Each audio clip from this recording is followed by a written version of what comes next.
excitement of each game. Not who won or lost. That's right. I'll strive for victory, but I won't lose myself in its pursuit.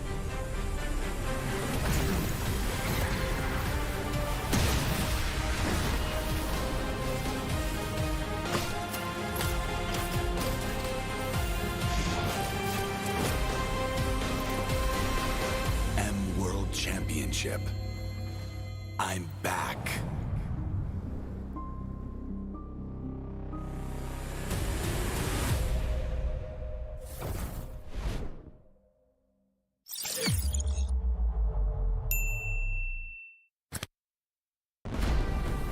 We are here at Gamers 8 to show that we are walking the walk.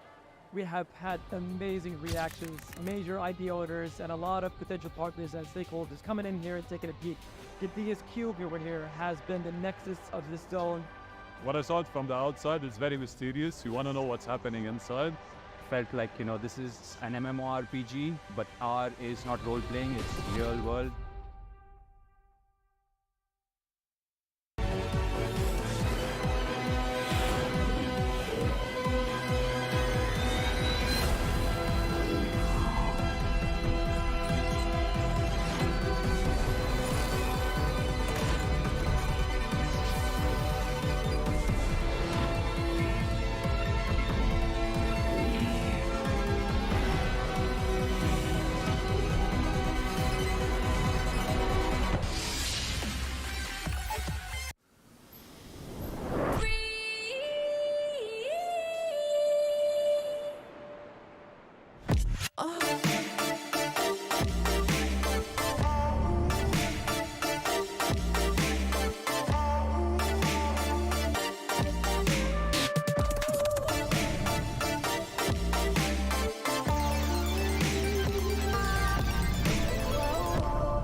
Grab only, savings ang dami, your wallet sings tonight. Laki ng bawi, pag nag-grab only, save 244 alright. Bowing, bowing, bowing, bowing, bowing, bowing, bowing, bowing, bowing, bowing, bowing, bowing, bowing, bowing, bowing, bowing.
النين براه بيجي واربح واخوك سفاح وجي الاول وانا مرتاح اختصاصي اكتساح انا اللي حفرت الزلط ذاته وصلت الليفل ما في اي زلفاته والحاقدين اوك ماتوا مساكين ساي اوك جابوا Nah, nah, nah, I feel like the floor is lava. The energy's getting higher. You're saving my arms. Cause I know just what I got. I got you like na na na. And you know I hold the power. This feeling I know. Oh yeah, making my kind good to crash. So don't stand in my way. Stand it tall and I won't fall over. We are better than great, cause we are better than great. We stand tall, won't run away. We are burn like don't change. Great, we are better than great. هوي مدوش هنا ده بتلقى وتوش ما بنسيك خشوش هنا كوابيس وحوش الافضل انا افضل منه والعاقلين انا خليتهم يجنوا والحاسدين انا خليتهم يزنوا سقف التوقعات مدمرين Nah, nah, nah, I feel like the floor is lava. The energy's getting higher. You're saving my arms. Cause I know just what I got. I got you like na na na. And you know I hold the power. This feeling I know. Oh yeah, making my kind good to crash. So don't stand in my way. Standing tall and I won't fall over. We are better than great, cause we are better than great. We stand tall, won't run away. We are burn like don't change. Great, we are better than great. If we stand tall and believe we can make it, you and me, with a sense of urgency, you'll see I'm better than great. I'm better than great. Oh yeah. Oh, I'm better than. Making my kind good to crash. So don't stand in my way. Standing tall and I won't fall over. We are better than great, cause we are better than great. We stand tall, won't run away. We are burn like don't change. Great, we are better than great.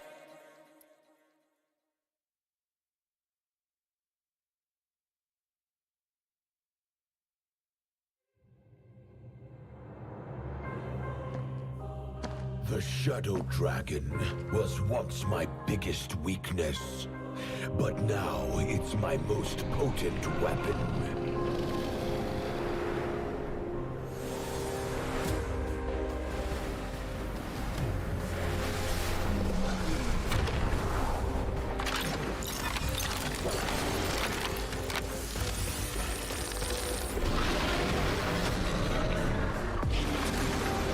Cosmic Dragon, rise and soar!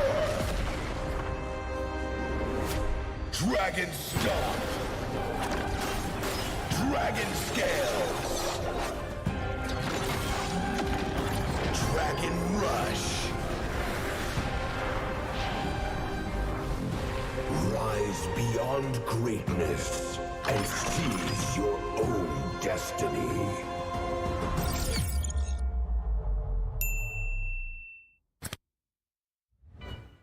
Tonight, we celebrate MLBB Esport.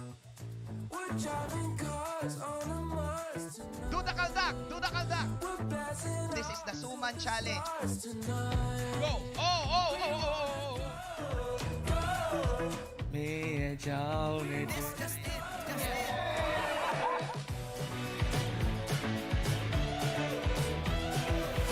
Welcome to M5 Gala!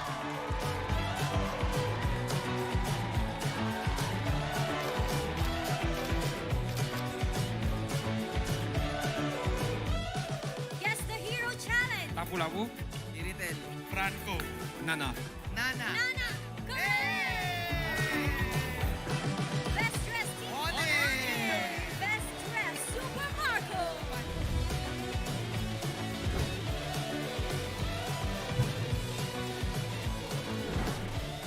Thank you so much for joining us at the M5 Gala, and we'll see you at the M5 World Championship.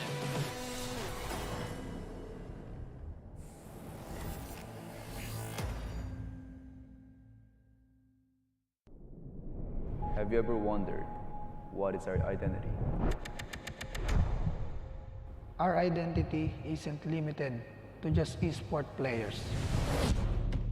Our style. Sweat. Our passion.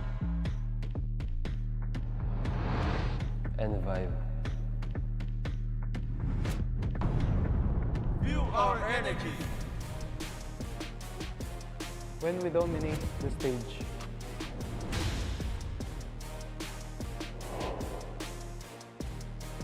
The hours of sacrifice. Shape who we are.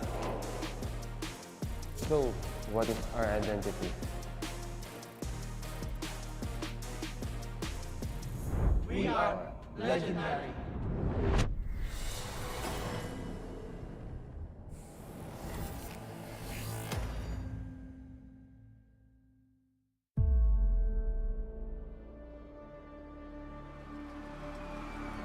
In the history of M Series, no host country has ever won the championship title. No other region has ever claimed the throne. No team has ever secured the championship twice. In this thrilling showdown, 16 teams across the world have gathered once more to seize the trophy. Which teams will prove themselves in their epic rivalry rematch? Will a new region unveil their strength and climb to the top? And who will leave an unforgettable mark with their skills? Behold, the old guards, seasoned titans returning to reclaim glory.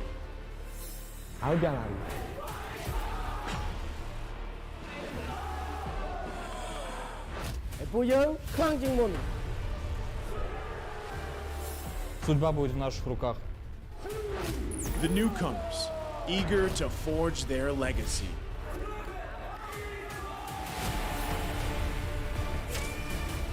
Kita di sini untuk lawan yang terbaik. Kami nggak takut tantangan apapun.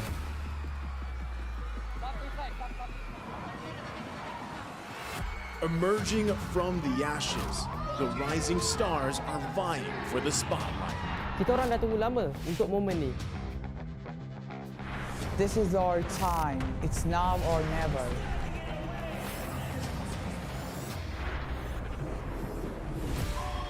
Enter the contenders, here to defy the status quo and rewrite the narrative.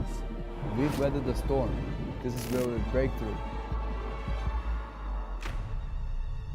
Nós somos brasileiros e a gente não desiste nunca.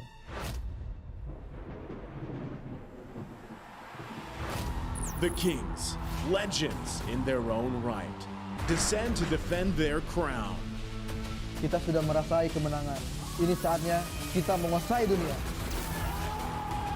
Naitaas na namin ang kampiyonato at itataas ulit namin ngayon.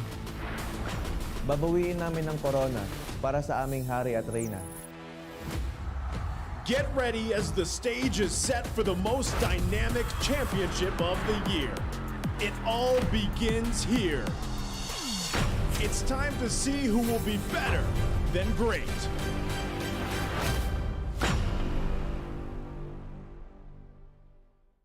I welcome you to the M5 World Championship! M5 Group Stage Day 1 was a showcase for the carries. Where we are entering a new era, it is finally time for the junglers to shine again. AP Brand, the Filipino champions, are determined to rile up the home fans with a win against their old rival, Burmese Ghouls. The dreadful Nolan was left open by Burmese Ghouls in both games for Kyle Teasy to take advantage. It's stressful to see. Oh! AP Brand coming in with the Lord, and they are going to take this series in a 2-0 sweep. The home team achieved the opener that they'd hoped. Next, Team SMG tapped on family buffs in a quest to take down the Turkish champions. Fireflux rallied on with a great display from TNZ in both games. The base! Fireflux takes game 1. With that, the rulers from Turkey are off to a great start in the group of death. Led by two veteran roamers, Managed to take down Lord Down. He's now dancing with Nail. the match then turned into a back and forth contest between Nile and Chibi. Ultimately, it was the Malaysian carry that stood on top. The last match of the day, it was all Onyx from the get-go. Onyx, they just have that tiger. Even luck was on their side. He died! Will he die? Oh! No way! No way! No way! The Sky Kings were way too dominant for the Brazilian robots to overcome. We saw plenty of spectacular jungler plays during day one of the M5 group stage. For day two, what else would you like to witness that is better than great? Let's find out.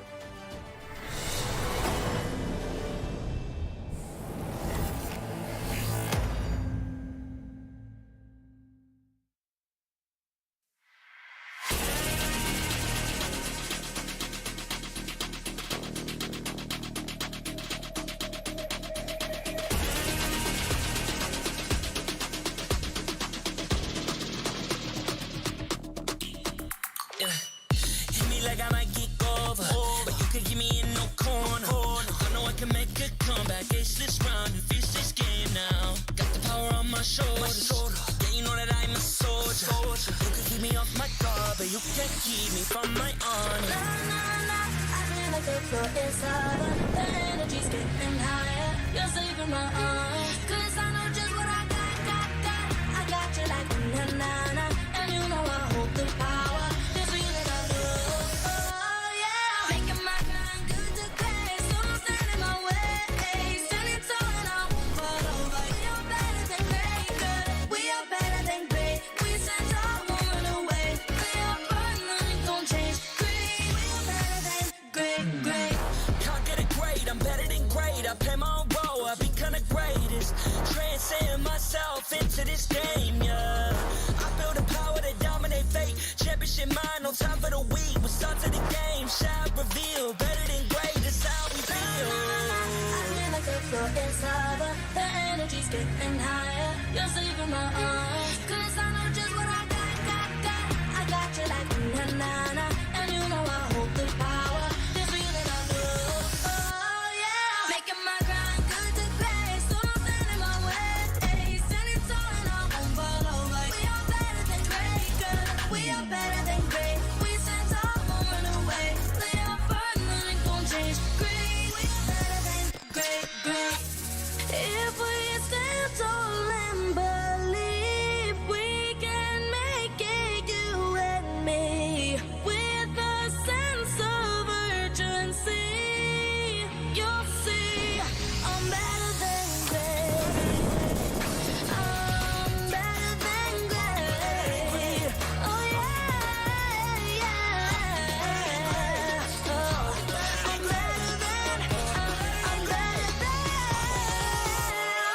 Making my grind good to great, so don't stand in my way. Standing tall and I won't fall over. We are better than great, good. We are better than great. We stand tall, won't run away. We are fun, nothing gon' change. Great, we are better than great.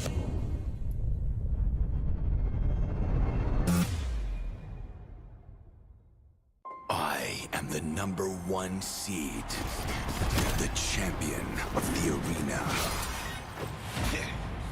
The fans adore me because I've never lost.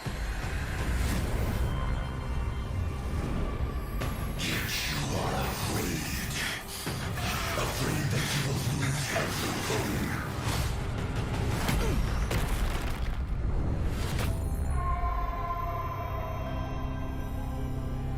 Do you ever get scared of losing, Kimmy? Well, big bro, I think we should cherish the joy and excitement of each game. Not who won or lost. That's right. I'll strive for victory, but I won't lose myself in its pursuit.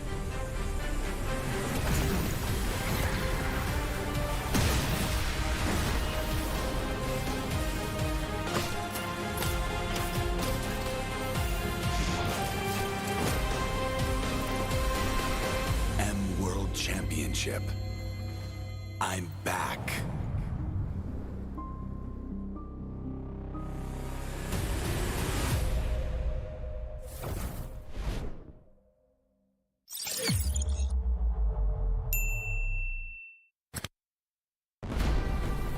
We are here at Gamers 8 to show that we are walking the walk. We have had amazing reactions, major IP owners, and a lot of potential partners and stakeholders coming in here and taking a peek. Gidea's cube over here has been the nexus of this zone. What I saw it from the outside is very mysterious. You want to know what's happening inside. Felt like, you know, this is an MMORPG, but R is not role-playing, it's real world.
Grab only. Boing, boing, boing, boing, boing, boing, boing, boing, boing, boing, boing, boing, boing, boing, boing, boing. Pag nag-grab only, savings ang dami, your wallet sings tonight. Laki ng bawi, pag nag-grab only, save 244 alright. Boing, boing, boing, boing, boing, boing, boing, boing, boing, boing, boing, boing, boing, boing, boing, boing.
هو بيجي واربح واخوك سفاح وجي الاول وانا مرتاح اختصاص اكتساح انا اللي حفرت الزلط ذاته وسط الليفل ما في اي سلفاته والحاقدين اوك ماتوا مساكين ساي اوك جاتوا I feel like the floor is lava. The energy's getting higher. You're saving my arms. Cause I know just what I got. I got you like na-na-na. And you know I hold the power. This feeling I know. Oh yeah. Making my kind good to crash. So don't stand in my way. Standing tall and I won't fall over. We are better than great. Cause we are better than great. We stand tall, won't run away. They are burn like don't change. Great. We are better than great. هوي مدوش هنا دب القعدوش ما بنسيك خشوش هنا كوابيس وحوش الافضل انا افضل منه والعاقلين انا خليتهم يجنوا والحاسدين انا خليتهم يزنوا سقف التوقعات مدمرين I feel like the floor is lava. The energy's getting higher. You're saving my arms. Cause I know just what I got. I got you like na-na-na. And you know I hold the power. This feeling I know. Oh yeah. Making my kind good to crash. So don't stand in my way. Standing tall and I won't fall over. We are better than great. Cause we are better than great. We stand tall, won't run away. We are burn like don't change. Great. We are better than great. If we stand tall and believe we can make it, you and me, with a sense of urgency, you'll see I'm better than great. I'm better than great. Oh yeah. Oh, I'm better than. Making my kind good to crash. So don't stand in my way. Standing tall and I won't fall over. We are better than great. Cause we are better than great. We stand tall, won't run away. We are burn like don't change. Great. We are better than great.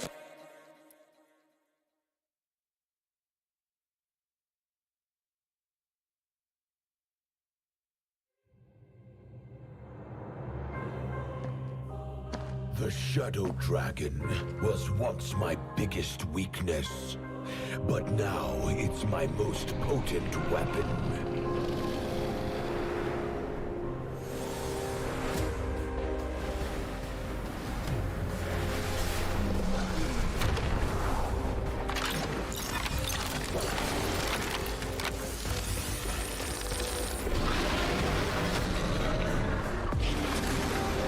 Cosmic Dragon, rise and soar! Dragon Stomp! Dragon Scales! Dragon Rush! Rise beyond greatness and seize your own destiny.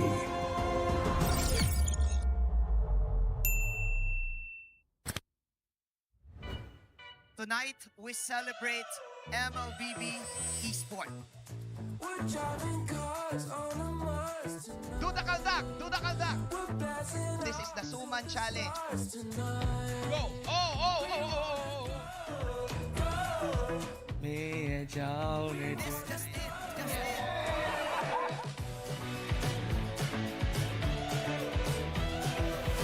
Welcome to M5 Gala!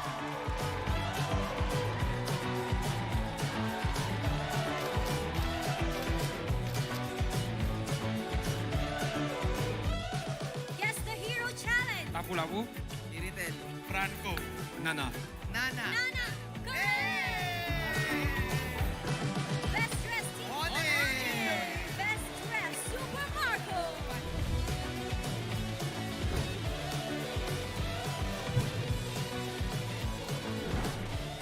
Thank you so much for joining us at the M5 Gala, and we'll see you at the M5 World Championship.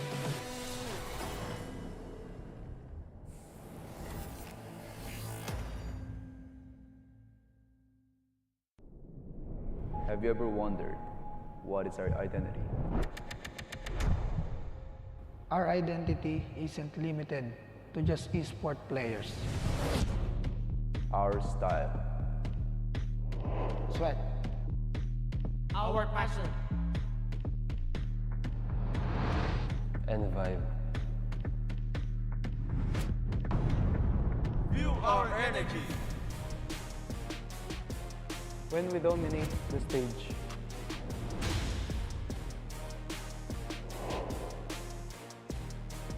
The hours of sacrifice.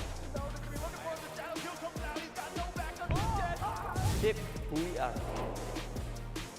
So, what is our identity? We are legendary.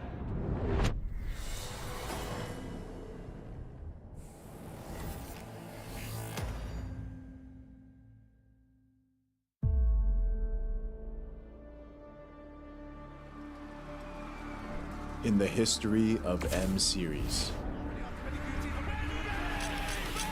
no host country has ever won the championship title. No other region has ever claimed the throne. No team has ever secured the championship twice.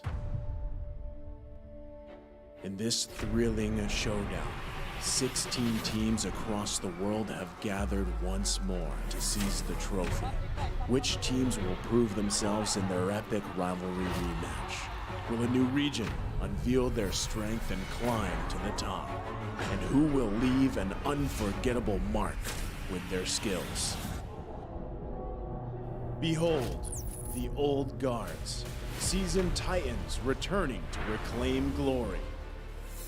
Jangan.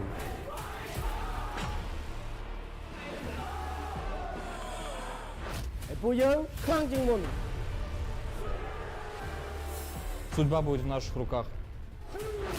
The newcomers, eager to forge their legacy.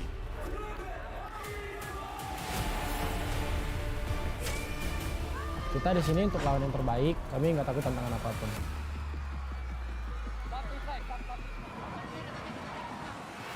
Emerging from the ashes, the rising stars are vying for the spotlight. Kita orang dah tunggu lama untuk momen ni. This is our time. It's now or never.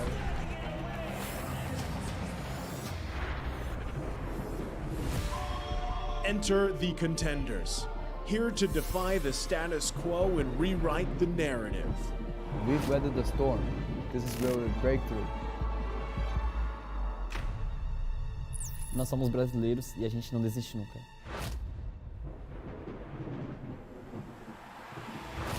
The Kings, legends in their own right, descend to defend their crown. Kita sudah merasai kemenangan. Ini saatnya kita menguasai dunia. Naitaas na namin ang kampyonato at itataas ulit namin ngayon. Babawiin namin ang corona para sa aming hari at reyna. Get ready as the stage is set for the most dynamic championship of the year. It all begins here.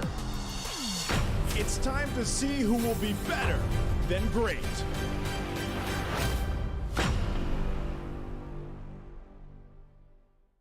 I welcome you to the M5 World Championship! M5 Group Stage Day 1 was a showcase for the carries. Where we are entering a new era, it is finally time for the junglers to shine again. AP Brand, the Filipino champions, are determined to rile up the home fans with a win against their old rival, Burmese Ghouls. The dreadful Nolan was left open by Burmese Ghouls in both games for Kyle Teasy to take advantage. It's stressful to see. Oh! AP Brand coming in with the Lord, and they are going to take this series in a 2-0 sweep. The home team achieved the opener that they'd hoped. Next, Team SMG tapped on family buffs in a quest to take down the Turkish champions. Fireflux rallied on with a great display from TNZ in both games. The base! Fireflux takes game 1. With that, the rulers from Turkey are off to a great start in the group of death.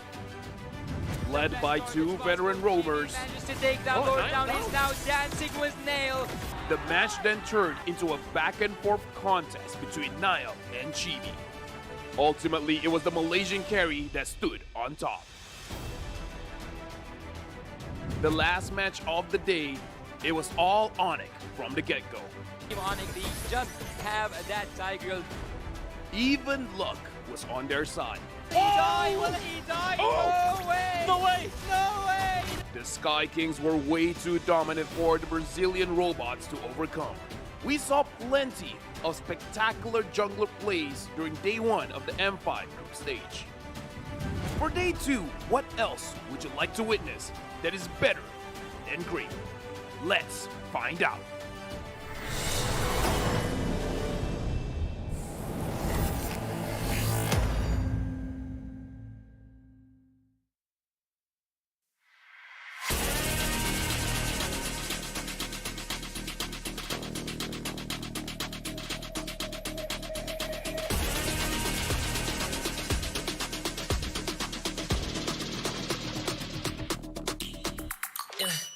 Hit me like I might get over, but you could give me in no corner. I know I can make a comeback, ace this round and finish this game now. Got the power on my shoulders, yeah, you know that I'm a soldier.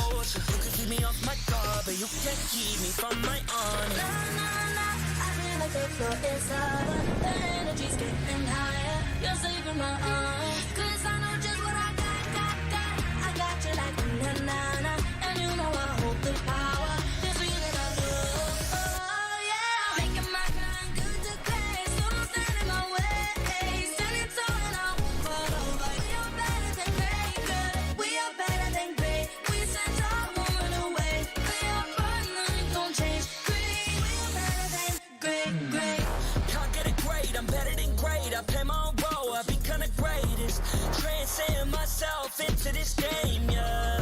I feel the power to dominate fate. Championship mind, no time for the weak. We start to the game, shine, reveal. Better than great, that's how we feel. I feel like the floor is lava. The energy's getting higher. You're saving my arms, 'cause I know just what I got. I got you like na-na-na, and you know I hold the power. This feeling I love, oh yeah. Making my grind good to great, so don't stand in my way. Standing tall and I won't fall over. We are better than great, good. We are better than great. We stand tall, won't run away. We are fun, nothing gon' change. Great, we are better than great. If we stand tall and believe, we can make it, you and me. With a sense of urgency, you'll see I'm better than great. I'm better than great. Oh yeah, yeah. Oh, I'm better than. Making my grind good to great, so don't stand in my way. Standing tall and I won't fall over. We are better than great, good. We are better than great. We stand tall, won't run away. We are fun, nothing gon' change. Great, we are better than great.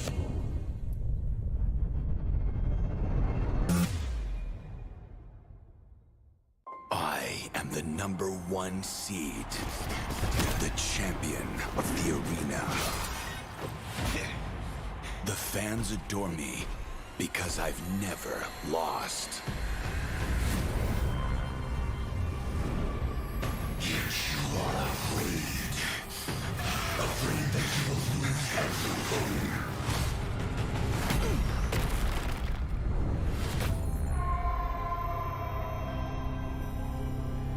Do you ever get scared of losing, Kimmy? Well, big bro, I think we should cherish the joy and excitement of each game. Not who won or lost. That's right. I'll strive for victory, but I won't lose myself in its pursuit.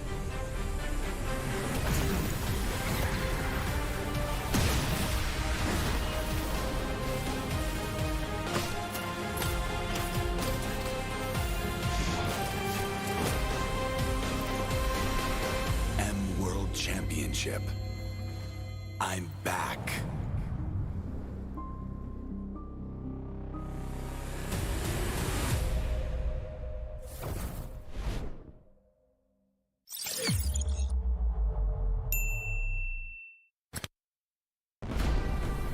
We are here at Gamers 8 to show that we are walking the walk.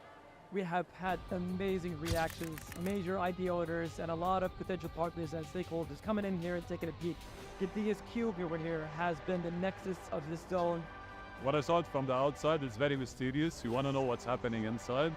Felt like, this is an MMORPG, but R is not role-playing, it's real world.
Grab only. Boing, boing, boing, boing, boing, boing, boing, boing, boing, boing, boing, boing, boing, boing, boing, boing, Pag nag-grab only, savings ang dami. Your wallet sings tonight. Laki ng bawi. Pag nag-grab only, save 2 for alright. boing, boing, boing, boing, boing, boing, boing, boing, boing, boing, boing, boing, boing, boing, boing, boing.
النيم براوي يجي واربح واخوك سفاح ويجي الاول وانا مرتاح اختصاص اكتساح انا اللي حفرت الزلط ذاته وصلت الليفل ما في اي فاتو والحاقدين اوك ماتوا مساكين ساي اوك جاتوا Nah, nah, nah, I feel like the floor is lava. The energy's getting higher. You're saving my arms. Cause I know just what I got. I got you like na na na. And you know I hold the power. This feeling I know.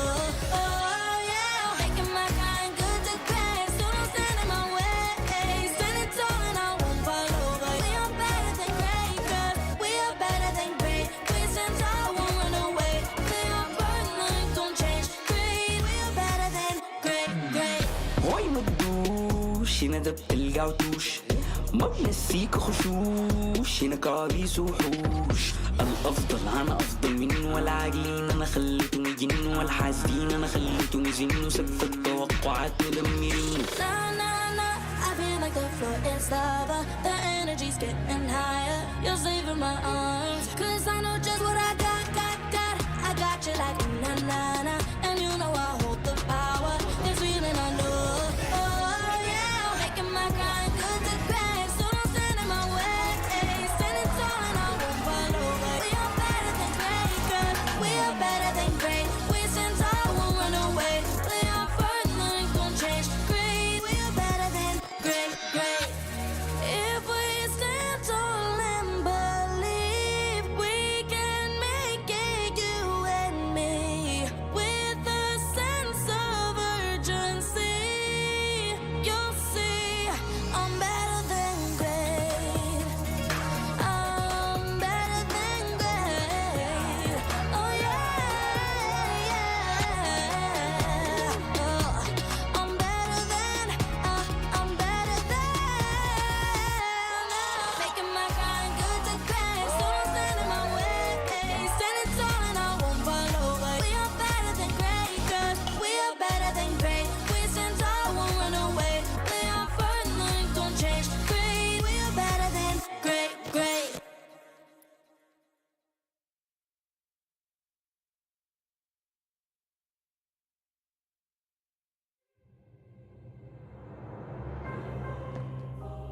The Shadow Dragon was once my biggest weakness, but now it's my most potent weapon.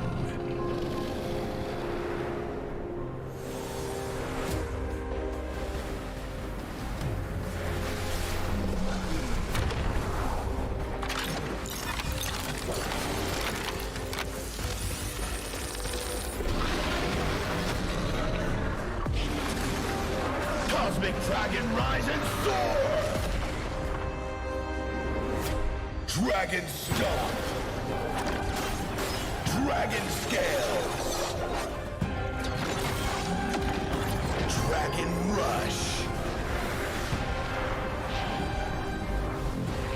Rise beyond greatness and seize your own destiny.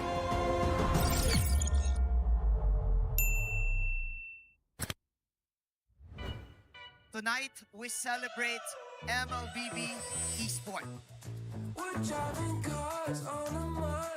Do the kaldak! Do the kaldak! This is the Suman Challenge. Go! Oh, oh, oh, oh, oh, oh. Yes, just it. Just it.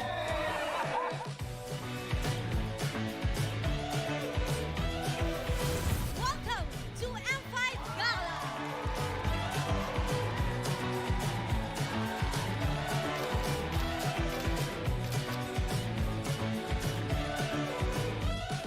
Guess the Hero Challenge! Lapu-Lapu, Iritel, Franco, Nana.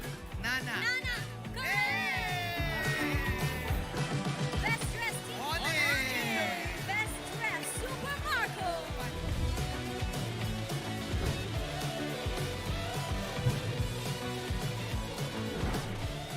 Thank you so much for joining us at the M5 Gala, and we'll see you at the M5 World Championship.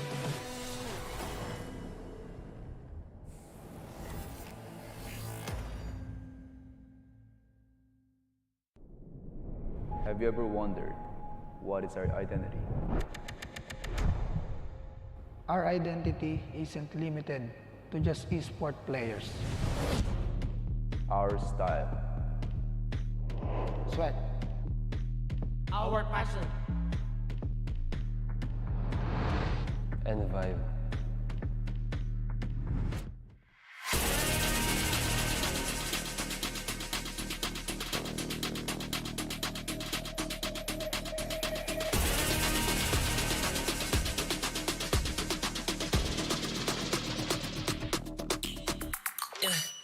Hit me like I might get over, but you can get me in no corner. I know I can make a comeback, ace this round and finish this game now. Got the power on my shoulders, yeah, you know that I'm a soldier.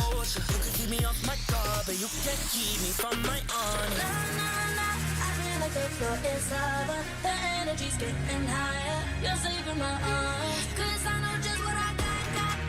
I got you like a na-na-na, and you know I hold the power. This feeling I love, oh yeah. Making my grind good to great, so don't stand in my way.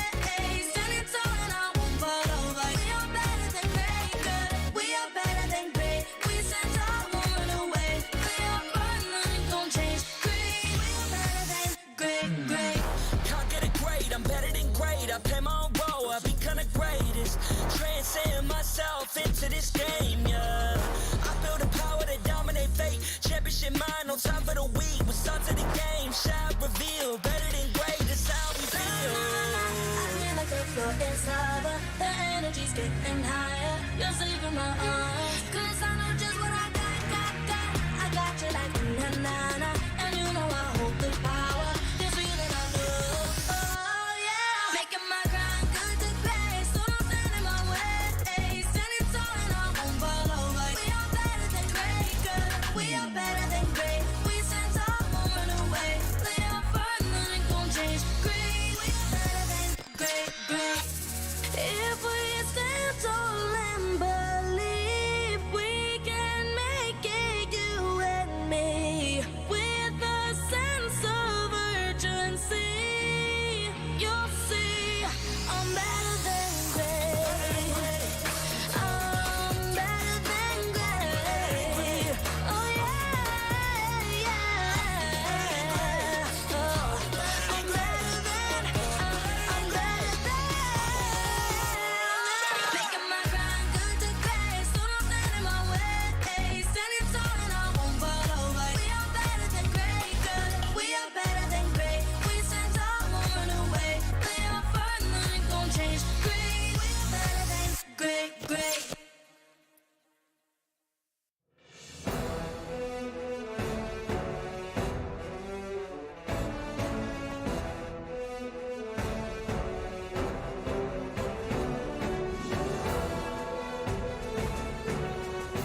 Mabuhay to everyone in the EVM Convention Center and all our viewers around the world. Welcome back to Day 3 of the Mobile Legends Bang Bang M5 World Championship!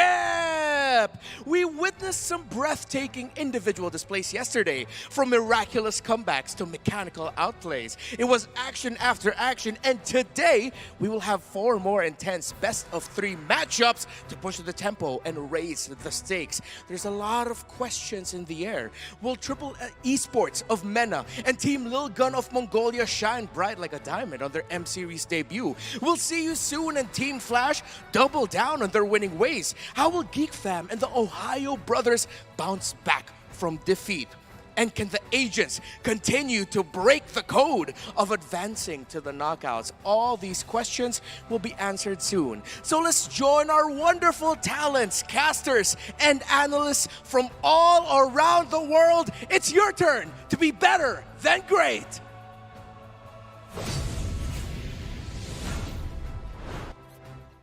What? You're expecting an acoustic opening? Nah. Nah, fam. You see these glasses? Yes. They're off. Now I can't even see the prompter. Today, 2 promising teams will be playing. Today is where teams will get close to getting eliminated. This is the M5 World Championship. I'm Naisu, that's Lafel, and this is Yasu. How are you guys feeling today? It's nice Be serious! It's nice to know that this is serious, Lafel. Now, Yeah. hey, and by the way, happy birthday. Yeah. Oh, thank you. We should. I actually was planning on striking with Today that. is my birthday, so all of you guys at home, be safe. Be safe. And before we talk about the matchup here, of course, we have to thank our sponsors. The M5 World Championship is powered by Moonton, presented by Kadia, and supported by ROG, the official gaming phone, Grab, the official super app partner, and Secret Lab, our official chair partner. Well, thank you to our lovely sponsors. M5 wouldn't be possible without your support. You know, do you guys like diamonds? Yes. Of course Who you like doesn't? diamonds. Weekly Diamond Pass is currently all the anger, all the rage. Get 100 diamonds when you purchase. And then, when you continuously log in for 6 days, What happens? you get 120 extra diamonds. It's a surefire win. Don't miss out. You don't have to count so much. You know, you're in this chair today. Hey, I'm not an analyst, okay? That's And I right. gotta say, I special am. shout outs as well to our global presenting partner, Kadia. Kadia is a Giga project. You know what Giga is? I guess It's what? big. Yes, yes. I so think big. so. Okay, Kadia is a Giga project, a city that is being built in Saudi Arabia. It is the future capital of entertainment, sports, and culture. It is Thank somehow you, weird, Kadia. like sports and culture. Okay. Korea Gaming is giving away 5 sets of knockout stage 2 and grand final tickets. What? Grand final Yes. tickets. For real? Maybe they heard it's your birthday. Dude, I hope I get to go to the grand finals. I hope you do too. That could be your birthday wish. But if you guys want to join that giveaway, to join, just follow Kadia Gaming on social media accounts. Comment why you deserve to win. And don't forget to tag 2 of your friends. You might want to tag LaFell as well. Just bring them along, bring on the comments, and good luck to everybody. Let me just say, 2nd December is where it starts. All right. 7th December is where it ends. So you guys got until today, until 3 more days. The winners will be announced on the 8th of December on @Kadia Gaming Instagram story. So if you guys don't follow, you guys are gonna miss out. Yeah. Why not, right? Go ahead and join it. Again, we want to see you guys there for the grand finals. It's going to be amazing. We know kind of what's in store, too. There's still kind of things falling into place, though, right? This is only day number 3 here of the group stage. You know what, Naisu, let me just say, I'm gonna spend a lot of time with you today, but I don't want to hear your voice. Okay. You know what I want to wait. know? I want to know what happened yesterday. So we're gonna see a little bit what happened yesterday on the daily recap. So stop talking. Filipina, sent to everyone watching around the world. Welcome back to the group stage of the Mobile Legends Bang Bang M5 World Championship. M5 Day 1 was exciting. Day 2 was beyond madness as we revisited some old grudges. It was an intense battle of wits and in-game skirmishes between the EECA and the North American representatives. What are you doing? Deus Volt showed the Ohio brothers who's boss with a couple of next-level outplays. And Sawo's full damage Diggy sealed the deal and avenged their defeat to North American team in M3. Next was another 2-in-1 series, where Team Flash will be taking on Burmese Ghouls of Myanmar. This is a disaster for Team Flash! After losing the first game, the Singaporean representatives got the blessing from their very own MPL Singapore host, or the Cheryl Yao buff, to power through the next 2 games. And that's Team Flash taking the win! Next, Bigatron Sun's attempt to overthrow the Cambodian champions. The turtle already going to be secured by MP the King. Now the fight's going to break out. Final slash.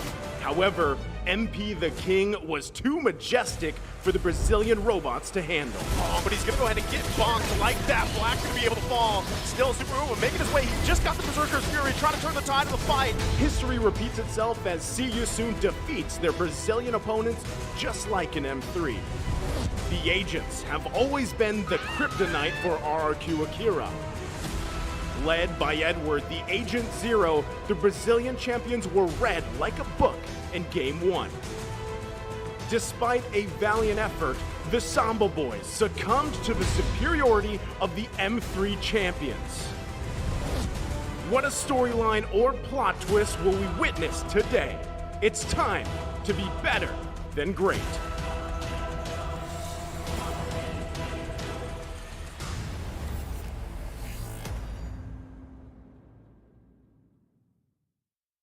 What are you doing? Why was that your voice? You told you didn't want to hear it, but you had to. What are they doing? They're doing the play of the day presented by Kadia, where Surim Felix did a 3-man flicker final slash. Yeah, this was, again, there were so many plays yesterday that we got to see, but love this highlight here. You see it just kind of unfold. Well played here all around. Dude, I mean, like, if there's anything that we can take from yesterday, it was surprising. Yeah, it was. It started with the two full series and ended with a full sweep for 2 times in a row. But the group standings here, walk us through it. We're going to skip Group B. I don't like that group. Group A, Onyx and See You Soon is at the top. Bigatron Sun's not feeling all that good. Group C, AP Brand as well as Flash. Really looking really nice. We're going to see if Lil Gun can contest. And Group D, oh yeah, that's great. Homeboys at the top.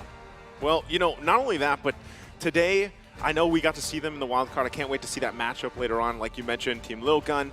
The rest of the matches here, it's getting to a point. I know I did mention that we're only on day 3, but things are starting to get a little dicey, right? Some of these teams here that have been struggling need to find the wins here. And as we look at today's schedule, we're kicking it off, right, of course, with See You Soon. We have Triple Esports. This is their debut here for the world stage of the main event. We'll have to see how they perform. And then, of course, we have Team Flash versus Team Lil Gun. Well, we'll follow that up by TOP, the Ohio brothers, up against Team Geek, who didn't have a good start. Blacklist International against the SMG in the group that LaFell does not want to see. But it seems like we should. It's inevitable. You know what? It's my birthday. I'm going to use my birthday wish. Yeah? For a bless. By saying I don't want to cast that game. I mean, I hope for the best, but who knows, right? But we got to talk about the game going on right now. Because it is between Triple Esports going up against See You Soon. And we saw See You Soon yesterday. Yeah. They were amazing. They were. They're quite deadly. And again, this is a team that it's a region really that's just emerging here. And as we talk about the highlight for this matchup is, of course, the strength of the emerging MPL regions, right? Now, understandably, these are the Cambodia MPL KH has 5 seasons. MPL MENA is, I believe, in their 4th season. They've had 4. So it's been establishing, and I feel like that's why you have such a competitive region. And some of these newer teams, newer faces that are rising through the ranks here are going to have to clash it out for our first match of the day. Well, look. If we are talking about MPL MENA, because I can give you an insight on that. MPL MENA right now, or the latest achievement for it on the international stage was the IESF getting that 3rd place, and this was the roster that took it. So let's see what they can do. Yeah, honestly, we have a lot to talk about when we're talking about both these teams. And right now we're gonna look at a very cool graphic here because wait, what? Hey, Surprise. come on! Surprise! You're about to break it down. Why is there Kagura, by the way? Oh, there's an inside joke there, but basically, she's kawaii desu. Kawaii? I like Kagura. Uh-huh. Is she your favorite hero too? Oh yeah. Do you want to be her Shikigami? Oh, that's good. That's good. That's good. Thank you, producer. Happy birthday to Zen as well. Yeah. Now we're gonna go back on topic. I'm serious here, okay? I want to Serious do Lafel. I'm serious, Lafel, okay? Right. Yes. We're gonna go straight into our topic here. Let's talk a bit about the strength of the emerging MPL regions. And again, Yasu, talk to us again about MPL MENA. Well, we started, this is the 4th season, and yet a lot of achievements so far. We have seen the international stages, witnessed the MENA representatives, I guess 3 times so far. So in IESF, first appearance in M3, M4, and now M5. So that's the 4th representing from MENA. So I would say that we are going in the right path, but let's see what our teams can bring up to the table. Yeah, and I love it because when you look at this, right, both of these regions, thank you, both of these regions have had quite a difference in terms of the champions throughout the years and what we've seen, but relatively it's competitive both ways, right? And I like too that, you know, Yasu already mentioned this, internationally for this team, MPL MENA and Triple Esports, they did really well over in IESF. They got 3rd place, and I think they surprised a lot of people here. So who's to say that they can't surprise us with this game, their first one for day number 3? Yeah, I think it's so awaited to see how will the new roster with a slight change, but yet it will make a difference, will do today. But actually one of the facts is that MPL KH started, the first champion was Seasoon, and now they are the representatives. We got to talk about MP the King versus Tarzan as well. The clash of the Jungle Kings.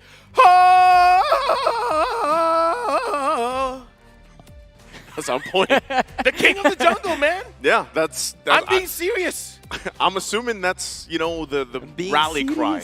Yes. That they have, right? That's what they say before the start of the game. What are you doing? What are you laughing? Why He's not? being serious. I know he's being serious. You know what else was serious about that? My glasses are off. The 100% win rate. Oh, yeah. Of the Lancelot. You cannot miss with that. That's a win a lot. Okay. That is.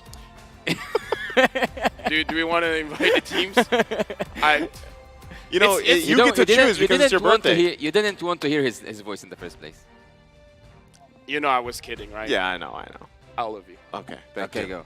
And with that being said, we're going to go to the stage because we're going to start our first best of 3 for today. And with that, to officiate the M5 World Championship, we have our marshals making their way onto the stage. They are here to ensure the fairness and integrity of our games. Now let's see if I can see their names. Thank you to Rain, Wilbert, Shun, and Ivan. Knocked it out of the park. On point. On point. Serious Lafel. As they say, I'm better than great. And with that, with the pride of their region on their... Move it up, move it up, move it up. The pride region on their backs. Dominic Swing as the runner of Liga Latam, the Cambodian delegates return to give the Saudi Arabians a warm world stage welcome. Give it up for See You Soon. Again, a team that has a lot to prove here after yesterday, even the dominant performance, but what's ahead of them here? With the pride of their region on their backs, the proud representatives of MENA looks to open their world stage campaign on a high note. Make some noise for Triple Esports. To be or not to be, that's the question today. Will Team Triple Esports be better than great? I'm serious, Phil, by the way, to guide the teams to victory. We have head coaches and analysts. For See You Soon, it's Coach Cat God. And for Triple Esports, Coach Lyric and analyst Susan. Again, both these teams here, led with their coaches and everything else, we know that they have distinctive play styles. We got that preview yesterday from See You Soon. It was very strong, you know. So now the question is, what exactly is Triple Esports gonna show us, right? Now, walking through the roster here once again, this is for See You Soon. We have Kosei, MP the King, we have Felix Ra, and Boxy the King. These are well-known names up to this point, and again, after their performance yesterday, I can't wait to see what they bring today. I want to see Boxy the King, man, because it really looks like everything revolves around him. When he says go, the entire team asks, how fast? How soon do you want us to go? Very soon. Very soon. Very soon. See you soon. Well, we will see if Triple E Sports will witness that see you soon experience, because we will have Sano for the first time on the gold lane Tarzan with Sanji, Coffin, and Troll, which, as I can assure you, he is definitely not gonna troll. Okay, you're talking about Troll then. With that being said, Triple Esports, this is going to be their debut. It's going to be hopefully an amazing match to watch, because See You Soon yesterday, it was very quick. And with that, we need a little bit of insight of what's really going on with Triple Esports. So we prepared an interview to understand what's going on. Para sa akin yung personal MVP ko sa Triple Esports si Tarzan. Kasi bukod sa talagang nag-step up yung laro niya, siya din yung captain namin, siya yung gumagawa ng paraan para mag-stick sila together. At saka ano din, ang dami niyang sinakripisyo talaga. Kasi graduating si Tarzan sa college as a doctor. So ang dami niyang sinakripisyo para matuloy-tuloy lang yung pagpo-practice, yung matuloy-tuloy lang yung momentum nung Hold up! Tarzan is studying to become a doctor? Yeah. Well, let's hope he puts on a clinic. Yeah, he will. In the jungle, right? Hopefully, because as we see him here on the screen, again, this is something I feel like a lot of maybe people don't think about, right, when they're watching. I don't think about this international. Yeah, I'll help you out with this one, Thank right? you. You have to think about the fact that some of these players around the world from these emerging regions and everything else, they don't get to fully focus 110% just on MLBB Pro play, right? They have other things going on in their life, and this seems to actually be the normal for a lot of these teams here, as we've heard. And so, you know, that's amazing to be able to balance everything that they're going for into the M5 world stage. And even looking at the talent predictions here, we can see where things lie. Yasu, I like it. No, I'm just following Naisu. I Are didn't you? think about it, yeah. You didn't think- I'm not rolling the dice. It's just that yesterday you were asking, yo, Naisu, what's your prediction? And I just copied your... yesterday it was Leo. Yeah, yesterday was Leo, today is you. And why are you voting for Triple Esports? Oh, wow, you put me on the spot right like that? Okay, so Triple Esports, I actually think that they can bring up something new to the table. I think that with that change in the gold lane is the only thing that really worries me about Team Triple Esports. But of course, let's see Sano being up to the test or not. Will he be able to fill Lark's shoes in Triple Esports? Because in Triple Esports and in Minot, Lark, the gold laner who's not going to be joining here today, is one of the best, if not the best gold laner that Minot have. Final MVP, best gold laner, so huge loss. But Triple Esports, let's see what they can bring up. Is that why you said it's 2-1 and not a 2-0? Are you not super confident? Look. Nani? Maybe he knows something we don't know. Well, sorry, not sorry. Did you know Srim Felix is not really sorry. That's his name. It's Felix. Oh! Well, I don't think you'd be sorry that your name's, you know. Srim Bell. Srim No, the full, it had to be... Srim Lafel. What's the first portion? Oh, my name? Yeah. Muhammad Amirul Aiman bin Muhammad Kamal. So add... Sorry, don't What? do it. Sorry, Muhammad Amirul Aiman bin Muhammad Kamal. I don't know if that would fit in the IGN required. Dude, characters. let me just say the hotel requires our last name. I have a very long last name, man. Yeah.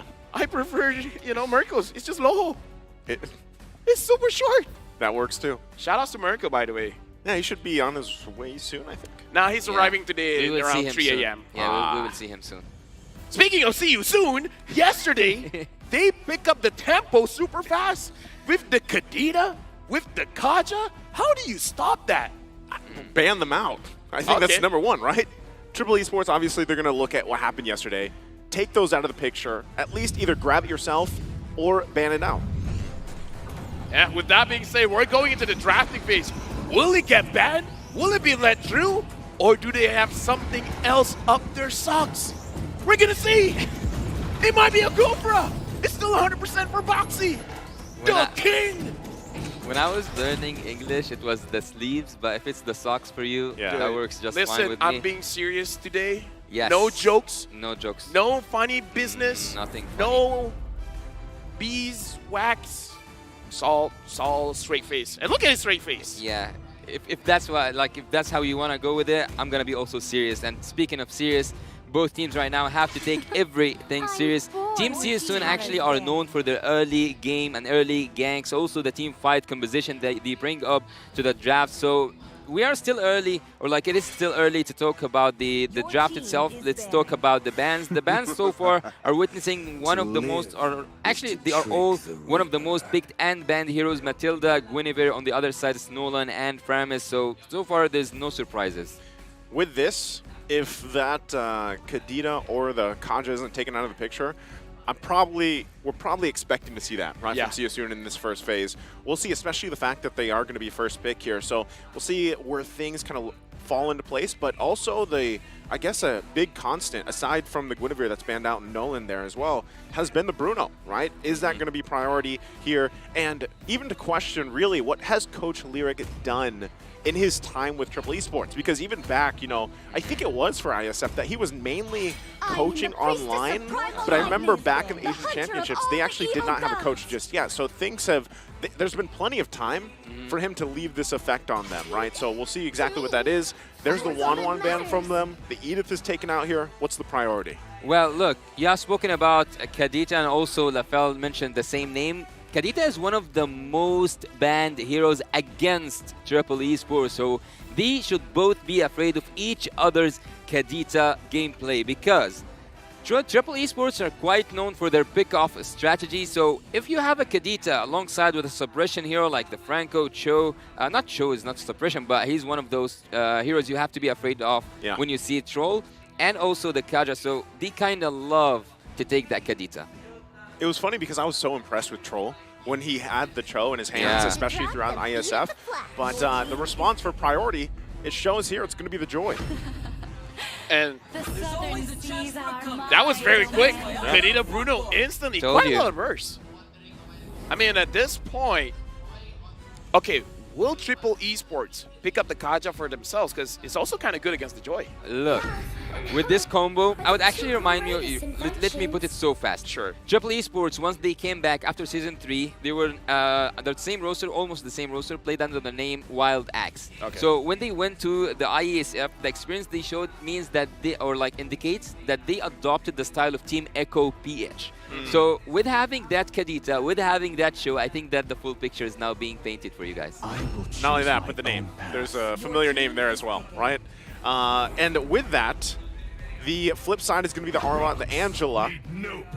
Here's a box. This is happening so fast. They exactly know what they want to do. It looks like Triple Esports, they already wrote down what they want, and then they're just like, guys, we already know what we want, right? Why do we want to waste time? Time is money. Money can sometimes be gold, and gold is amazing.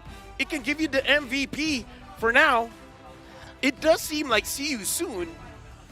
They're changing a little bit of their strategy here.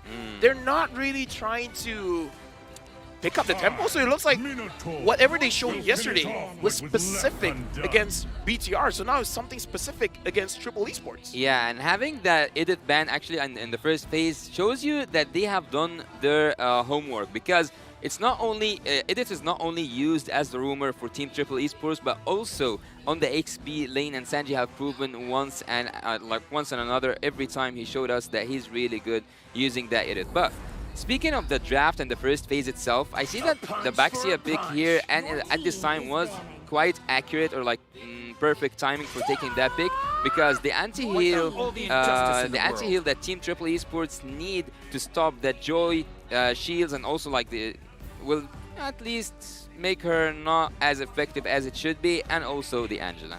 So the Cho getting banned out here, it looks like they themselves don't want it, but it does seem that they're going to have a little bit of trouble with getting picked off. Looking at their composition for Triple Esports, they can be very aggressive, and I kind of feel like, see you soon, they're smelling something. It's like, you're banning out a Cho, we're not going to give you the Kaja. A Franco, maybe? A Franco, a Kufra? Yeah, either way, I mean, there's a lot left on the table here. And even with the way the second phase of bans went out, you know where they're focused on. But with this, there's the answer. Triple Esports takes the Franco, and someone that a hero we haven't seen too much of so far up to this point, but still huge impact. Even if you're missing, for example, the iron hooks for a majority of the game, a lot of the times, sometimes it just takes that one hook. Actually, I think that Franco at this point is one of the Mina's favorite rumors. Oh yeah, true.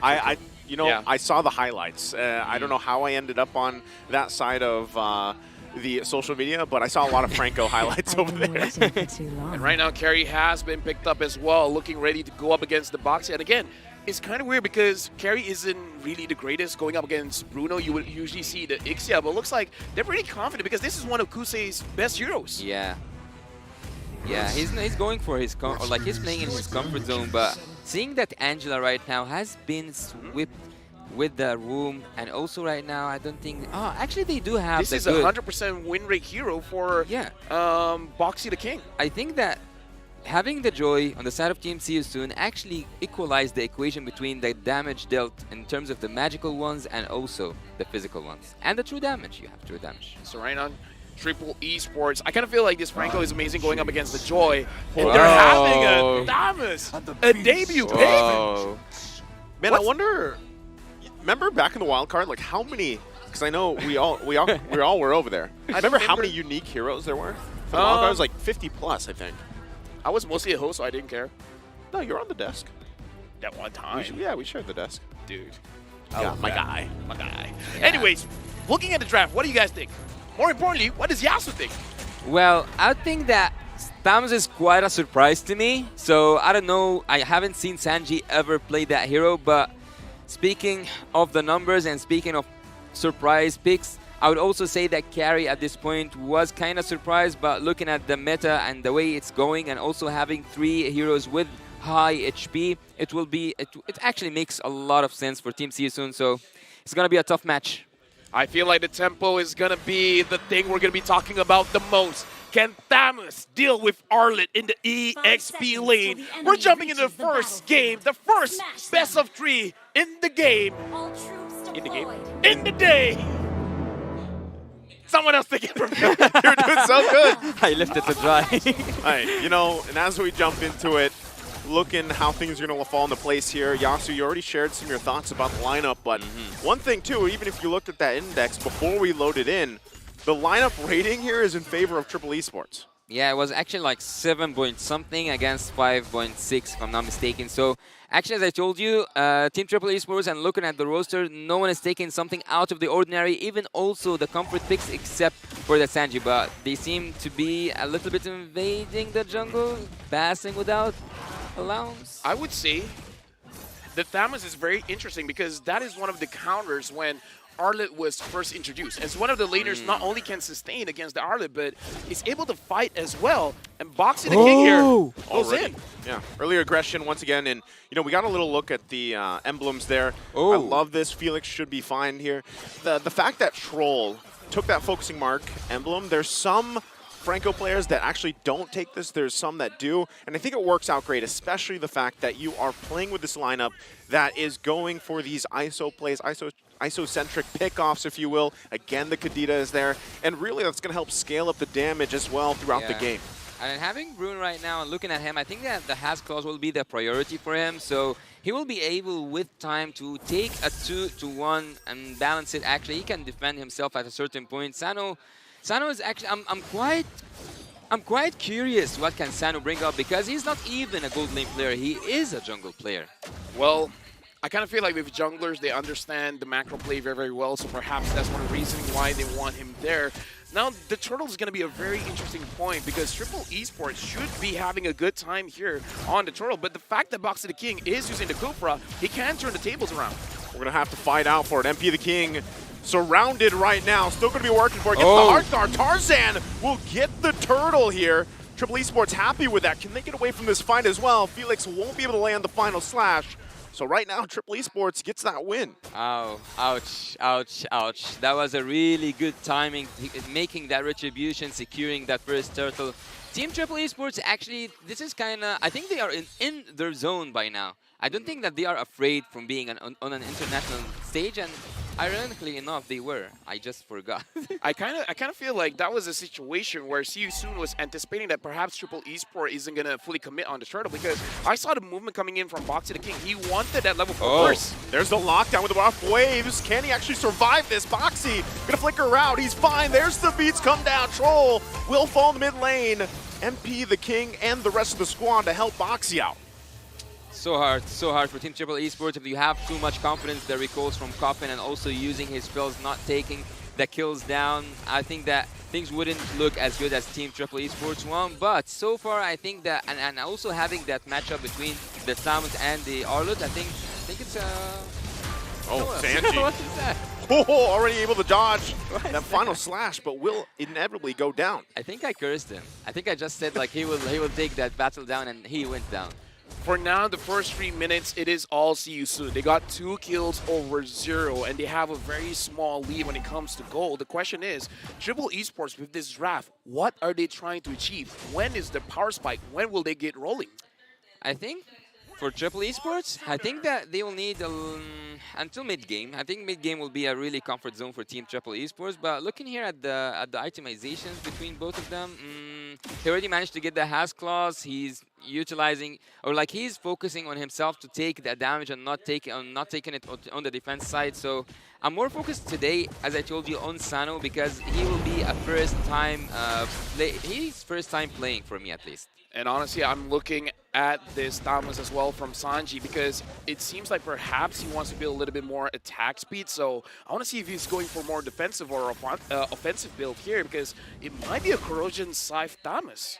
Look, there's something that right now I noticed, and that's when oh, there was a flicker. Oh, already catching Raw there. Boxy going to be a little bit too late. Felix going to be in trouble now too. Has to flicker out. The battle for this turtle going to play out. MP the King joining the fight. Going to chase down Troll. The damage is there as he's looking to get the kill. Felix falls, but so does Troll. Turtle going to be secured by MP the King. Now Tarzan in trouble as he falls there as well. See you soon. Comes out swinging. And honestly, looking at that kind of situation, See You Soon right now is really catching Triple Esports whenever they're a little bit lacking. Sanji just now, I feel like it was a good play going for Sari and Felix, but I don't know. The Turtles should be the priority. He should be helping out his team because at that point, it looks like Tarzan was alone. Yeah, and actually, he took that blue buff. Nice, well done by Troll. But looking on the other side of the lane, I saw that Bruno was taking the first turret off the game, which is also a trade somehow between seeing all these kills go down for Team See You Soon. Taking a turret was kind of equalizing that equation, but taking back to the point where I was saying that when Franco hooks someone, when he ults someone, when he focuses on someone, will he do it? He's going to be looking for Kose here, but the rest of the team is there. Oh! Boxy jumps in, finds the rage. Troll is down in an instant, taken down so easily. And with that, Cuffin also on the bottom side. Sanji has to get out himself. MP the King is hungry, gets a kill. Solo in the bottom side. Now back up the top. Triple Esports trying to keep it together. Boxy going to jump in once again, but it's Tarzan. He's quite tanky, so just back and forth action here. Whenever I bring up this topic, he always dies. He always falls down. Troll. I cannot bring it up. You can't. They might actually go for this, but once again, it is Tarzan. So, you know, on this box, he's safe for now. Something that I do want to point out, that now See You Soon, apparently they're really picking up the tempo, especially having Sari and Felix. He's the one really engaging everything, and Troll has not been finding those iron hooks. I kind of feel like it's one iron hook away from Triple Esports winning, but now, I don't know. Boxy again, gonna find Sano. The rest of the team trying to get here in time. Final slash with a hard guard, and that's a kill under the turret. See You Soon pressing the gas here. He left the XP duty. He is not sorry for it, but he is Felix on the top lane. He joins his team as partial roamer, I would say, because Joy is taking care of both mid lane and bot lane. But what's remarkable, whenever the Bloody Hunt is used, we will see that Boxy, the King, will join the team fight flicker, but he didn't find it. Yeah, Boxy once again gonna jump in. Tarzan able to secure the turtle though. Can they keep Troll alive? They're trying. As Troll falls, they have to give him up, but Triple Esports gets the objective. Right now, See You Soon has so many problems that Triple Esports can't really answer.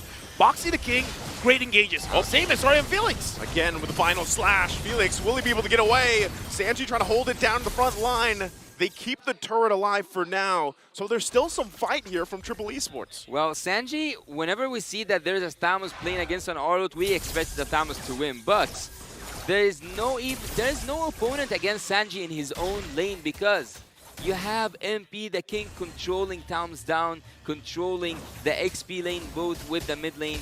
This is actually something quite interesting. When Arlott found that he's having trouble playing it out against Sanji and the Tamils. He instantly went for that crowd control approach with his own team. I gotta say, Soon has their own timer because even since yesterday, they're willing to sacrifice their lane for an early rotation. Their macro play here, the thing is, what separates them from other teams, sometimes you want to gank, sometimes you want to engage for any of the side lanes. When they do it, it almost always works. So I kind of feel like that decisiveness is really putting them difference. Before that, they're going to find Boxy here, trying to punish him for jumping in. They do get the kill, still going to be juking it out here for the buffs. It's going to be secured. They get the kill, and they're still looking for more. This is why I said almost always works. Almost. Well, Team CSUN are known for their utility junglers, but seeing that they are playing with the Joy right now and executing it that good, they definitely prepared something for the international stages. But CSUN actually they have always shown us the need, or they are using a pick-off roamer, and also they are changing that for a team-wise crowd control roamer. I think that there's a lot of surprises on the side of Team CSUN. Something to note as well, Triple Esports is moving with a 3-2 composition or rotation where yeah, Tarzan's going to be gone here.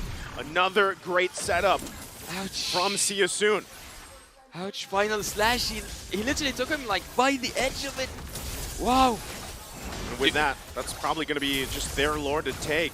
Again, already with quite a bit of a lead. There's not much Triple Esports can do here. I want to talk about the formation here where Triple Esports, they're moving 3-2. CSUN is moving as a unit, as 4, sometimes as 5. That's great going up against any kind of pickoffs like the Franco. And Boxy the King engages. Boxy again going to find the mark, the rage, all under the tier 1 turret. MP the King with a hard guard in the backside. Finds the Sano, and now another's going to fall. Tier 2 they go. They don't care about these turrets. They put the pressure down even before the Lord makes its way to the bottom. He cannot die. At this moment, he cannot die. MB, the king, proving right now that he is the king of the jungle. He goes in, he doesn't care about the true damage. He doesn't care about the turret damage. And his team right now with 7k gold lead. Pretty much they don't care about how much HP they lose. And that's why you said whenever Felix decides to go in, it's just about how fast. Yeah, honestly, CSUN right here, the damage is amazing coming in from Kusei as well as MP the King, but the amount of control, it's almost unfair because Triple Esports right now, I kind of feel like if Troll manages to get MP the King, Boxy as well as Felix will cancel out the ult, making it a non-factor. Well, we haven't seen that combo work yet, which is really looking really bad for Team Triple Esports. 11 minutes in, and we haven't seen that Franco Kadita combo. So they really need to know what's wrong with their formation, what's wrong with their position, and fix it, because we are a few seconds away, maybe from the end. Right now, it really does seem like CSUN with a 9,000 gold lead. The thing is, anyone can engage here. Yeah. And Troll, his hooks, I'm afraid even if he catches someone, the follow-up is just going to be too good that at most CSUN, maybe just 2 will die. That Kufra will take it down. They might jump in once again. Boxy waiting there patiently, but they don't want to overcommit as well. We have seen things before turn around even with this type of lead, but so far for CSUN, they're in complete control.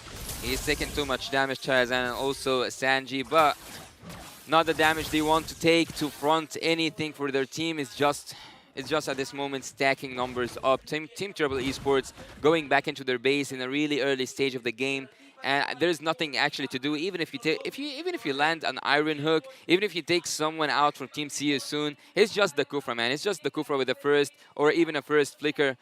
I would actually even increase these numbers to 80-85%. Team CSUN are controlling the game. Right now, honestly, I just want to see the items. Because if CSUN has Athena shields, then even Coffin won't have enough damage, right? Because the instant burst is going to get nullified instantly. So at this point, they're really looking at Sano, but it's hard for Sano to position when you have 1, 2, 3 members trying to catch you. Well, I just saw that he got the Malefic Roar, if I'm not mistaken. Yeah. So he will deal some decent damage against the tanky heroes from Team CSUN. But again, CSUN are taking everything all around the map. And if there is any engage from Team Triple Esports, they will just get punished enough. Or punished so hard, actually, because Boxy the King, I don't think that he will be the victim of any of that. And that's something that a lot of people maybe disagree with me upon. I think that the most valuable target to take down before this team fight starts is Boxy the King. And again, Boxy here has just been flying around everywhere. You know, for this game one alone, there's a reason why he has that statistic on this Kufra, and it's a signature for him. Right now, we're looking at 2 Athena shields coming in from the roamer as well as the EXP laner. So, but the thing is, there's hope because if Cuffin is able to catch Kusei, I don't think it's gonna be easy to catch Rob. Yeah, it's very hard just because he has that Purify. So even if you do catch him, as long as he hasn't used his dash, he should be fine. And also, if he catches anyone and leaving Boxy the King free, it's just it's a Sunday morning for him. First kill goes in, ultimate from the Kufra, everything down. Right now, the Lord is marching in. This is going to be a difficult defense for Triple Esports. See if they actually force the situation here. Boxy going to charge up once again. Mid-turret can go down. They're doing the work. The final slash, a huge one again from Felix. Going to find Sanji. He falls. Boxy going to charge up, jumps in, forces the flickers out. Can they stay alive? Crystal going to be worked on. Troll still there. Cuffin and Sano. They can't keep it together. Game 1 goes to See You Soon. See You Soon. They used a different draft. But I got to say, the result stays the same. They're able to increase the tempo before going into the mid game, and it was too much for Triple Esports. The mind games are real. Team, see you soon. I believe, and actually I will ask the coach after the game finishes, was he intending to give them that pick-off composition for Team Triple Esports, because he gave them the Franco. He knew that they will go for the Franco. He knew that they will go for the Kadita. So he knew how to counter that, and that's by a crowd control, fight back. I would say. What's the word I'm looking for here? It's fight back. To play. Yeah, counter. To fight back, to encounter engage. Yeah, encounter engage. So the encounter engage actually was the key for this game. Whenever there's a hook, whenever there's a pick off that's happening, if you have the Kufra, if you have also maybe the Minotaur, you could like flip everything around. That's what was the problem, man. And you kind of pointed this out earlier too, with the draft that they had. You know, before we were talking about the Kadita Kaja combination, where it's so pick off potential. This one, you don't know where to look. Like, you have to look to your left, to right, behind you, because you have a Kufra flying around. You're going to get final slash to whatever way Felix wanted. And so it was just so tough to play against. Yeah, with that, we will be talking about our MVP. Now, I don't understand that language, but I'm pretty sure good luck, have fun, do our best, crush them. That sounds right, because that's what he did. And the MVP, sorry, I'm Felix. I don't think he's sorry at this moment, to be honest. Well, Team See You Soon, with having Felix as the MVP, shows us that he didn't struggle at all in the XP lane, even though he should have struggled against the Tamus, but he managed to get the MVP. And that's because he took a lot of damage, he initiated a lot of fights, and he moved all around the map. At some point, if I'm remembering correctly, Naisu, you said that he didn't care about his own lane. So, looking here at the highlights, we will see how much effective moving around the map for the Arlott was benefiting his own team, and MB the King was able to not just take care of the bot lane or the XP lane and the mid lane, he was also able to take care of all the objectives and the neutral objectives. Look here at the top lane. I think that, yeah, sorry not Felix, with all that crowd control dealt, Sano cannot actually do anything, even if he had all the damage in the world, as you said, Lafel. 2 Athena Shield, 3 Athena Shield at some point, and you wouldn't expect Bruno to carry everything around. I would say the biggest difference here is choices. Because See You Soon, they have the choice to be proactive. When it comes to Triple Esports, if they want to be proactive, it really is on that Iron Hook. All right. You have other ways with the Kadita as well as with the Taoists engaging, but we don't see them moving quite a lot together to really be able to make a difference. But here's the thing, you don't have a team fight composition at all. You are all of your picks are focusing on taking one person down. Here's the thing, I would say, Franco. even See You Soon, the way that they played, it's kind of like a pick-off. It was kind of a pick-off, but the way that it worked and the way that they executed it, especially having a Kufra and an Arlott, was quite dangerous, right? Because we already talked about how kind of carry fits into this current meta, And with the way the things unfolded, you had so much time to build up and scale up that you needed to. You know, and that's kind of how the course of it went. I would say just here, Triple Esports, they didn't really use their draft to the greatest potential that it has. Because even looking at a Kadita just now, a lot of penetration, having the Rupture, should have gotten a lot of early kills, but Ra was able to do well against the Kadita. It wasn't the other way around. But I would actually not completely disagree with you that they didn't use their draft quite well. I think that even if they used the draft of the Triple Esports, I'm speaking of Triple Esports, if they used the draft quite well, they couldn't have made anything possible whenever they do anything. Boxy the King is just there to just counter that engage, make everything flip around for the side of Team See You Soon. So it was so hard for Team Triple Esports, also focusing on one target at a time. Yeah, it's so hard. Even in the XP lane, you have Tamus, you don't have like that team fight crowd control hero that helps you on the XP, like the Terizla or anyone else. It was so hard. It was just the key for this game for Team See You Soon. Focus on the Bruno, take him out, defense on the Kadita, by taking the Athena shield, and you're all good. Right now, really looking at the damage dealt here, even Kusei, I would say even the early stage of the game, he won his lane. I would say that's kind of like the general direction here. I kind of feel like in the early game, Sanji did win the lane against Felix, but like you say, he left. Yeah, in the mid game, it's like, well, you win. I'm gonna go somewhere else where I win. And the reason why I say even See You Soon is using this composition as a pickoff because in the early to mid, Felix used the final slash to get one. Yeah. He was separating one person from the rest. So if they're moving as 3, they're moving as 2, he catches 1. That's what I'm saying, man. The execution factor, like you said, it was kind of pick-off potential. Yeah. I mean, you're not expecting that, right? So much from, for example, even the Arlot. A lot of times, you see them kind of wait in their lane, but yeah, at that point, it was just like, all right, see ya. Sanji, see you soon. See you soon. See you soon. See you Have the lane. Take the XP you want, I'll get the kills. And a lot of the times, again, the way they kind of layered their initiations, whether it was the final slash, whether it was Boxy jumping in with a Kufra, they had multiple options. And I feel like, again, that's why you have to look back at Triple Esports and be like, you know, they were either trying to catch their breath or constantly looking left and right, their head on a swivel, as they like to say it, because they didn't know where they were going to get initiated from. Even at one point, like you guys saw from the highlights there, See You Soon was deep into territory of the tier 2 turret with both of those still up, right? They did not care.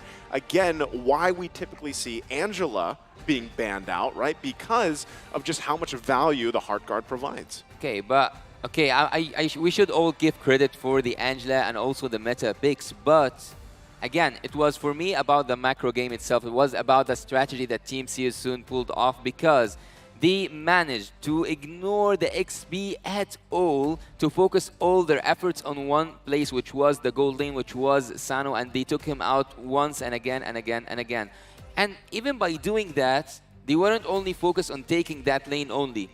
Taking that lane, suppressing every hook, or like preventing every hook, countering every engage. It was frustrating at a point for Team Triple Esports. There was no way to get this game back for Triple Esports. Nice. Do you have a watch? I do. I have 2. I kind of feel like for the next game, seriously, I have 2. I feel like for the next game, because this game felt a little bit like deja vu. I feel like we have to look at the timers. When does See You Soon decide enough's enough, we're going to move as a team? Because I feel like even yesterday, perhaps it's around between 3 to 6 minutes, is where they say the lane doesn't matter. We can start moving as a team and start getting those pickoffs offs. Because it really does seem like, okay, they're not going to move, we're going to move. They're the aggressors. The timing is something that I kind of feel like all teams should pay attention to. At that moment, if you don't see the opponent laner, you have to assume they're moving around the map. Enemy missing. It was just 1 minute. Enemy missing. That's when he hit that. I think it was just a minute. Just 1 minute and he left Tamus alone. Enemy missing. No, I think... No, yeah. I think the first minute he was still there because... He got burst down underneath the turret, if you remember, in the early stage. And then after that, I didn't see him at the XP lane again, to be honest. Well, I got 2 watches, so I'm gonna prepare. I have 2 phones, so I have 4 watches. Hey, that works too, right? Yeah, you can. But speaking of Triple Esports, if you're talking about the timing here, right? The timing for this, from what we've seen from See You Soon even yesterday, this is very reminiscent of that, and that's why you said it's deja vu, right? That's how it worked. Deja vu.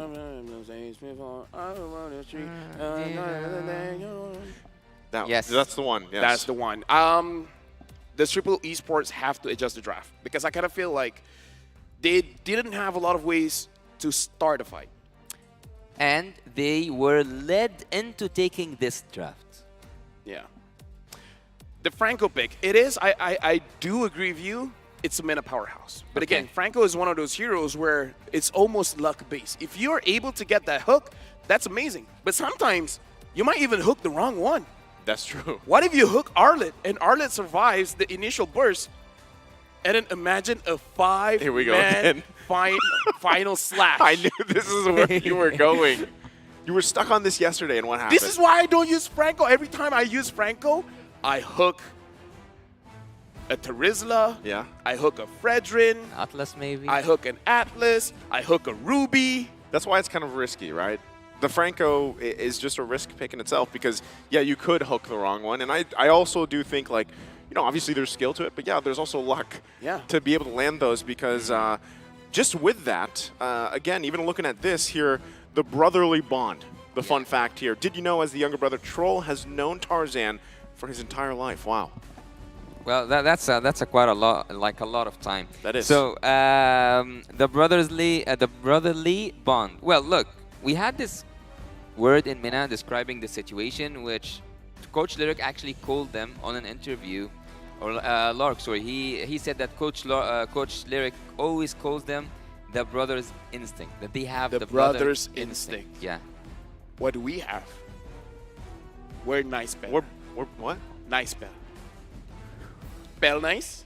No. Lasso! That's me. That's Yasu. Yeah, that works with me. Yeah, Lasso. Wait, Yasu, Naisu, Lasso? Lafu? We're not going for that direction here. But if we're looking at See You Soon here, they're already dancing. They're feeling good. They're celebrating. For them, it's already over. I mean, like if you look at yesterday and then this is just game one, they should feel they're in high smurfing. spirits. Yeah, They're feeling smurfing. good. Ouch, smurfing. No, not just today. Ever since yesterday, man. They never seem to lose control in a game. They build a massive lead early on and then they don't let it slip because that's been something that's happened to a lot of these teams where they get, let's say, 5,000 to 8,000 gold ahead and then all of a sudden it slips through their hands, right? But so far, and at least from what we've seen for See You Soon up to this point, I know it's still technically kind of early on, it's been on point. They get the lead, like you mentioned, and they work around with it so well. Now, I have to kind of question here, and maybe Yasu can take us through this because you know you're more familiar here, especially with playstyle and what maybe even Triple Esports wants to bring to the table for Game 2. Well, what they should bring up to the Game 2 is to stop going for these specific picks.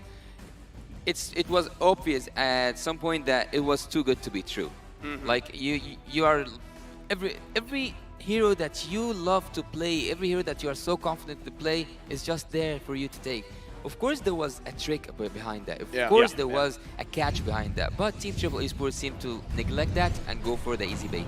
Well, during my time in the competitive scene, there's two ways to win a game. Oh yeah, you didn't know that? There's two ways to win a game. Achieve your win condition or deny a win condition. That's number one. Number two, the reason why I talk about tempo is during training, you have a macro plan in mind. If you disturb the tempo, all of a sudden the shot caller is going to have problems thinking about what to do next, right? So if you plan, you're going to start moving at minute 3. If you're disrupted at minute 2, it's going to change the whole flow of the game, especially if the shot caller does not have a lot of experiences going through that kind of trouble. And I kind of feel like that's what See You Soon has been doing. They're denying the win condition, and they're disrupting the timers that the opponent has. Their plan, minute 4, minute 6, minute 7. They say, okay, if your timer is 2 minutes, I'm coming in 1:30. That's good logic, right? Yeah. No, but I agree. Flawless logic. I agree with what you're saying here, LaFell, right? Timing-wise and everything. That's why, here's what I will see, man. I want to see that brotherly connection, right? I want to see the brotherly instinct, as it's called, you know, as Asu mentioned, because that's what we didn't necessarily get to see last time because it was a Franco pick, right? It wasn't something where, again, when you're not landing the hooks, what else can you do? Early Cho? Maybe, you know, Before it gets lock it banned? in. It's one of the signature picks of Troll. Huh. Well, I will explain the Brothers Instinct thing before we go into the draft, which actually got triggered after we saw every time that Tarzan's trying to take a turtle or a lord, his brother Troll comes in and takes out the jungler, especially with the Cho, with any suppression hero, even like with crowd control, he just secures that place. But let's look here what happened. Nolan is up to the task by Team Triple Esports, and even before that, before we continue with the draft, Joy seemed to be the problem for Team Triple Esports. I would actually quite agree that Joy was a problem for Team Triple Esports. They couldn't handle it. Taking Nolan, expect a Phibius. Let me ask you this, Yasu. Ask. I'm expecting a Ask on your Kaja. showtime. I'm expecting a Kaja. No, that's not it. Sorry, How's Tarzan on the Assassins, or like Nolan, for example? Does he have it in him? Because from what I remember, he loves the utility.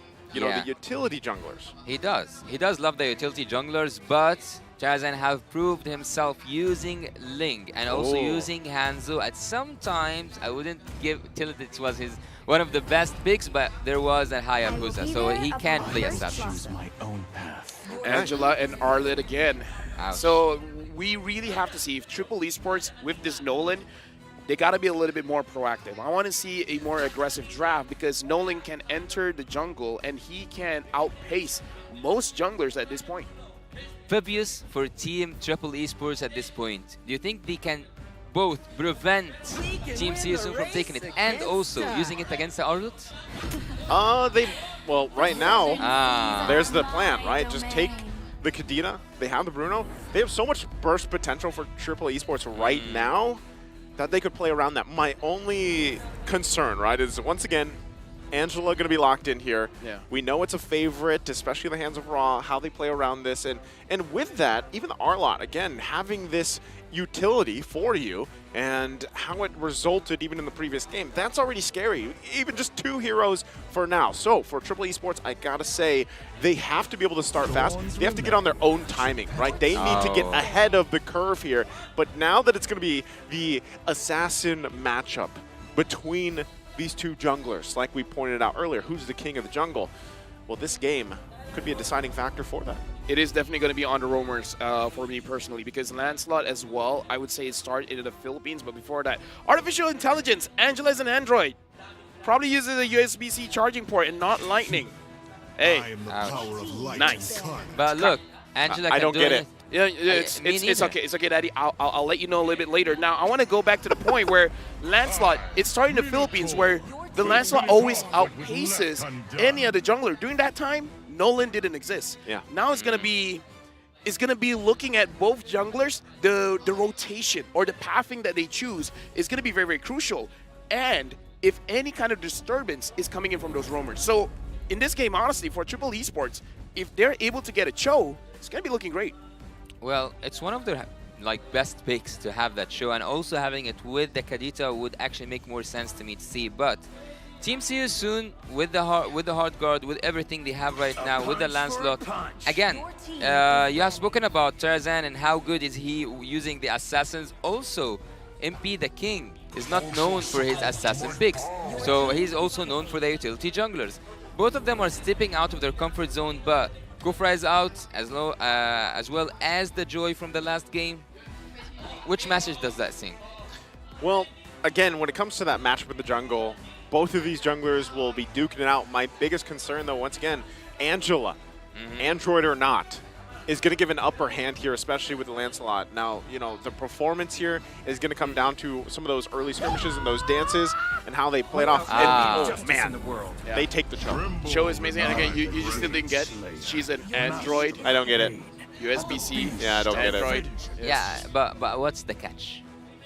Oh my God. The Charger's the catch. Yeah, I know, like... I have idiots on the table. Oh my God. Oh, Phibius! Phibius! The one I'm rooting for. I mean, the Vovius here is going to be good, but my only concern is that Arlet can pull him back.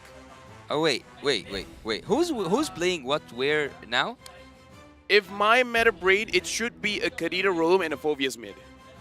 Kadita room and a Phobius mid. And Atamu's playing against the Arlet. Again. I mean, he did technically win before. Technically. Yeah, but it didn't matter. it didn't matter that he won the lane. No. Okay, imagine. We're imagining. Thamus can win the 1v1, correct? Okay. If he wins the 1v1, where can he go? In the jungle. Isn't that where Nolan wants to be? Yeah. Isn't there where Lancelot just goes to Nolan's jungle then? That's why I say the pathing is going to be very, very important, because if Thamus wins, goes inside the jungle looking for Lancelot, and Lancelot's in the opposite jungle, the pathing is going to be important. Well, the last Mark pick. my words. Mark. You've got a Joseph? USB charger I can borrow? USB-C? Thanks. Yeah, I do. I get it now, by the way. You guys are still idiots. I've got it the whole time. I'm not taking back. I idiots. didn't get it yet. Maybe that I'm more than okay. Look, we will discuss that there. But look at the numbers again for the favorite team, Triple Esports, 8.8 to 4. Go Either ahead. way, we're going into the land of dawn. We'll see you soon. Tremble against Triple Esports, or this time, Triple Esports understands the meta, understands the game, pushes us to game number 3. Game number 3. I think that's a dream for Team Triple Esports to look up to, but it seems like from the early game we will see some action happen in the jungle. This time it's not the action Triple Esports wants to see. Right now, okay, go ahead. No, I was just going to say, you know what's interesting too about this? You're interesting. Thank you. Is, going back to the timing thing, pressure-wise, you know, LaFell is really, how do these roamers even put the pressure on these junglers? Because that's typically what happens when it's the assassins being locked in for that role, right? They kind of have to play around that. And also, on top of that, I think with this, when it comes up to these objectives, you have to be able to win and extend some of those fights. And again, that's where I feel like Nolan's going to struggle a little bit, because we know that he can get whittled down a little bit earlier.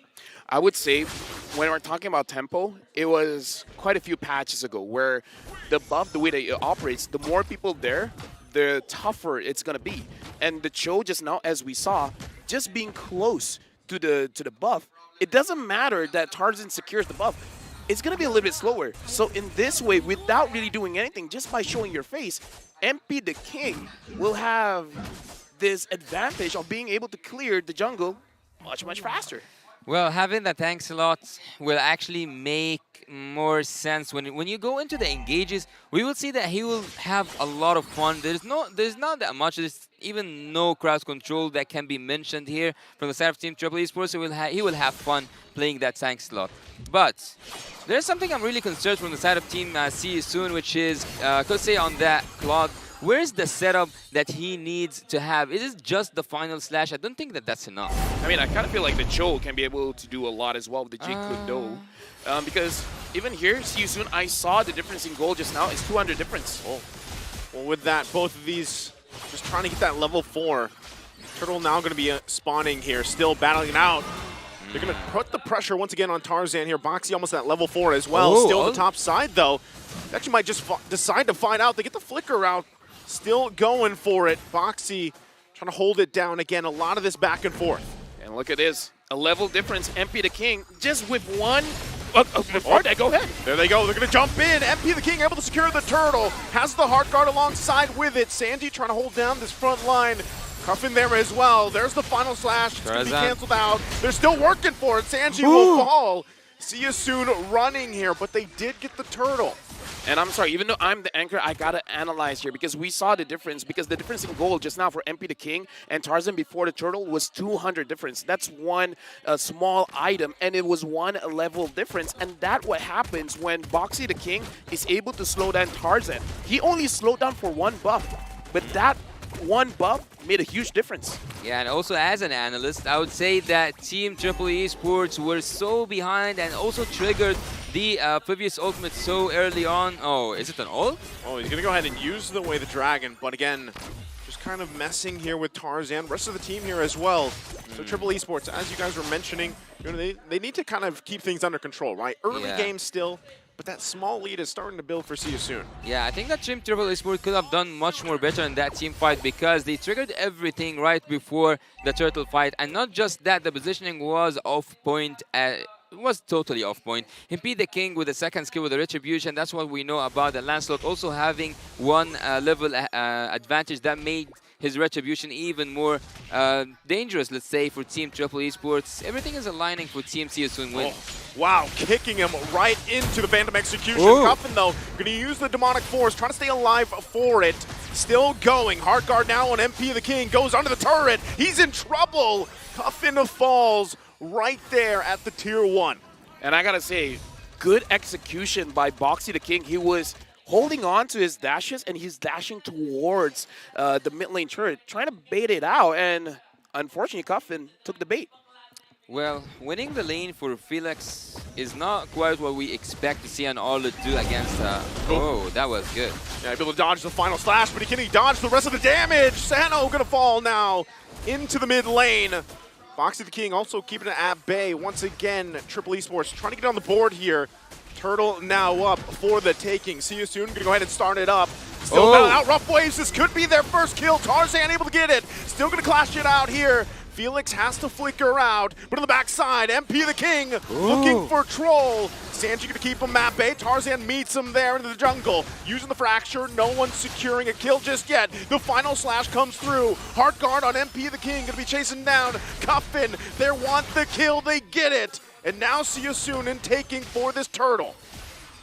I gotta say, man, one thing is 4 minutes 30. That was when they started moving together. Well, once again. Did you see that with the 2 watches? Yes. They did. He's got all the clocks here he needs. Phantom Execution. Troll, though, will be able to secure the turtle here for Triple Esports, but Sano could be in trouble. Kosei and Boxy the King, he's got to play this around very carefully. Boxy trying to duke it out here. Sano, though, going to hold his own.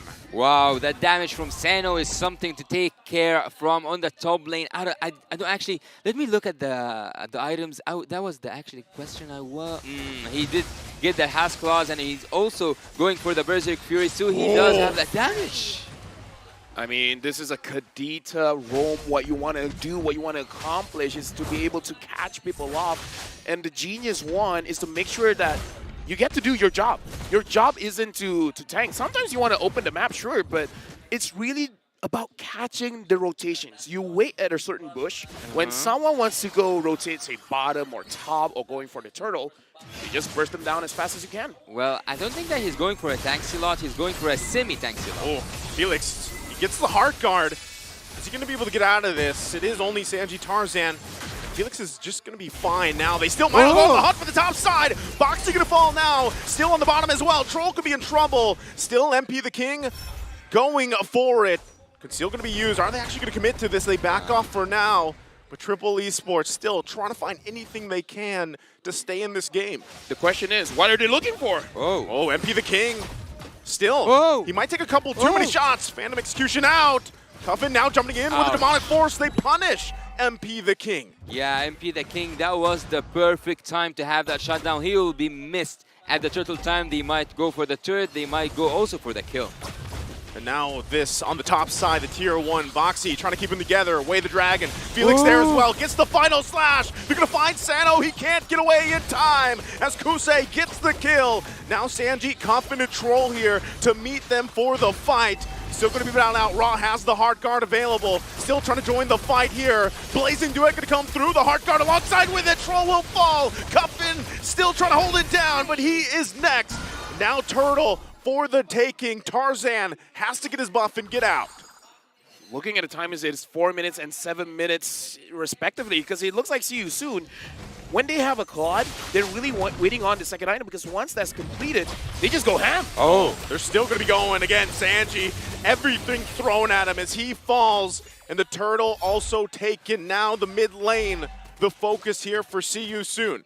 See You Soon are increasing the tempo indeed. Look here at See You Soon. They are just taking everything they want, even more than what they want. Taking 2 turtles, two turrets, also having gold lead, really good compositions. Everything is aligning for a win to Team See You Soon once again. So I just don't have anything to do but to wonder, was that the plan again from the coach? Was that what he wanted Team Triple Esports to fall into? Give a Nolan, give whatever Team Triple Esports won, open that Kadita again, and just just to counter it back. I mean, I don't know about Triple Esports, but see you soon. They've been very disciplined because they've been doing this for like what, 4 games straight at this point, right? 4 minutes, first rotation, 7 minutes. Don't care about the lane. Just go and try to get as much as you can, and they never stop. And I like the way that they're layering the engage. It's like, Boxy, can you go in? No. Felix will do it. Felix, can you go in? No. Boxy will do it. Neither of them can go in. MP the King will do it. Oh, Troll trying to go in, forcing his own situation, not even going to use the Petrify there. He knew that that wouldn't work. So again, this is up to Triple Esports, right? How do you work around this timing that CSUN has shown time and time again? Now for the 4th game in a row in the bottom side, still in the mid lane. They're actually going to go for it. Under the turret, they go. MP the King could be in trouble. Thorn Rose going to be there, but he eventually goes down by Sanji. But Felix on the backside goes in with a final slash, and they're forcing him back. Tarzan now the focus. He falls. The bloodbath, though, it's a 3-for-2 trade. Felix still a threat here, but see you soon. Plenty healthy bodies. Finally, Sanji joins the conversation. So far, 2 games in a row, Tamus is completely out of the discussion. Even though he got to those 2 kills, there's nothing I could say that can save Triple Esports right now. Sano is in a really bad position. He's in a really disastrous performance right now. He needs to find his own tempo. That vengeance, though, from Sanji. He's just asking one question. Why are you hitting yourself? Because all the while, as much as damage Kusei did, he's just doing it to himself. We saw him using the BMI early to like, okay, I understand what's going on. I'm going to back off. But the residual damage from Dexter being left at that location still hits him back. So it's something that Kusei has to keep in mind after this. Like, okay, does he have the vengeance? He does. Can you guys trigger it first? Then I'm going to go in. There's something that's really good if Team Triple Esports did right now, and that's to focus that there's no magical damage. Yeah, magical damage for Team CU soon that can be worried about. So building up some physical defense is the solution. Whoa, Troll gonna get taken out very quickly here. Boxy being focused down by Coffin. Now he's gonna get whittled down. Still, Lord gonna be worked on. Coffin waiting for the rest of the team. Hard guard comes through on MP the King. Just going for the backside. Santa could be in trouble. They have to take it through. Phantom Execution gonna be used. There's the vengeance as well from Sanji. Final slash to follow up. Sanji taken down. So 2 down for Triple Esports. This is a go signal for the Lord. And again, Kusei, this time he learned his lessons.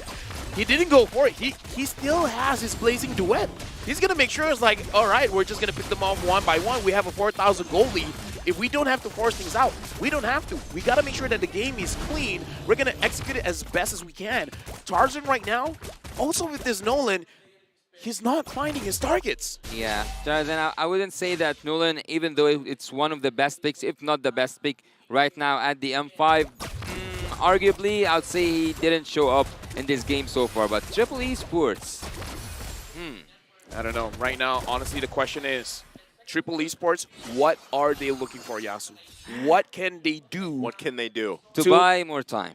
To buy more time. And that's what, yeah, speaking of time, to buy more time. Because if they took that defensive item, or like if they bought the defense items for the physical, they can actually pull off something. Well, they just got the Wind of Nature on Sano, right? That might help them out. They got to deal with this Lord as well. Final slash going to come through on the right target. Coffin taken down in an instant. That was obvious. Now down 1 member.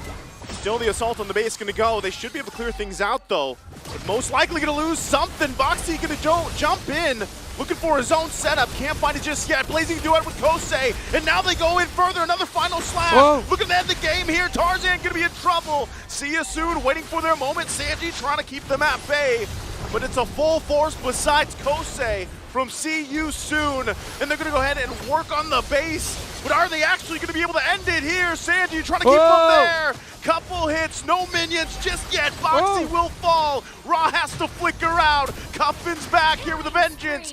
Chasing down Felix. Now MP the King gets the heart guard. They're going to find it out. But they will disengage. See You Soon gets the 3 turrets. 2 turrets. Buying some time, making the defense possible. That is what Team Triple Esports are aiming for. But will they use that last opportunity to make a defense, to make it back against See You Soon? They need defensive items. They need to buy more time.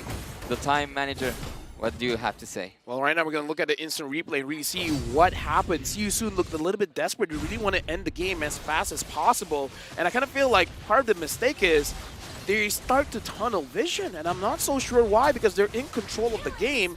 And they're just allowing for Triple Esports to catch their mistakes. And also something really interesting is that Team See You Soon, when they went in for the base or for the crystal, they didn't have Kosei alive, so they didn't have that damage that can take the crystal out. But I don't think that this will be the case for the next time. Team See You Soon, if they want to go in and to finish, they will do it the proper way and not the savage way. Honestly, having the blade armor onto Sanji as well, I kind of feel like it falls on his shoulders. Yep. He's the real reason why Kosei can't get away with all those blazing duets. So at this point, it almost seems like you want to bait See You Soon for an engage. Let them go in first, and then you just counter back. Yeah, I think this is kind of the plan here, because if you cannot deal, or if you don't have that much of a output damage, you can be baited. Oh, Troll! Oh, are they actually going to go for it again? MP the King able to get the Lord now. They're actually going to collapse down on Sanji. Cuff in there as well. Heartguard going to go through. Troll to fall. Now Tarzan on the run. One hit away. Raw gets the kill. Still going to be fighting now. Cuff in there, waiting for Sano. Sano and Sanji left to their own. Kosei jumps in, looking for more. Boxy flickers in. Triple for Raw on this Angela. And that looks like it's going to be it here as they clear out the mid lane. They wait for the minions to push in from the bottom. See You Soon. The timing is there, and they clean it up from Sanji. Ra is crazy. He's godlike. They sweep the series 2-0. Godlike Android Ra able to claim a victory for his team. And again, See You Soon seems to be the master of time, where they are ending games at a blazing speed. 2-0. That's not what we all expected here on the desk. We expected to go for a full series, but it didn't look quite good. And also I can tell from the faces of Team Triple Esports, they didn't like what just happened. They didn't enjoy the game at all. It was a dominant game, one-sided game 2 times in a row, and not just that, they were led into the traps one time after another. Triple Esports, they have to up their game if they want to make it and survive this group. It's gonna be really tough coming up from here. They still have Onyx.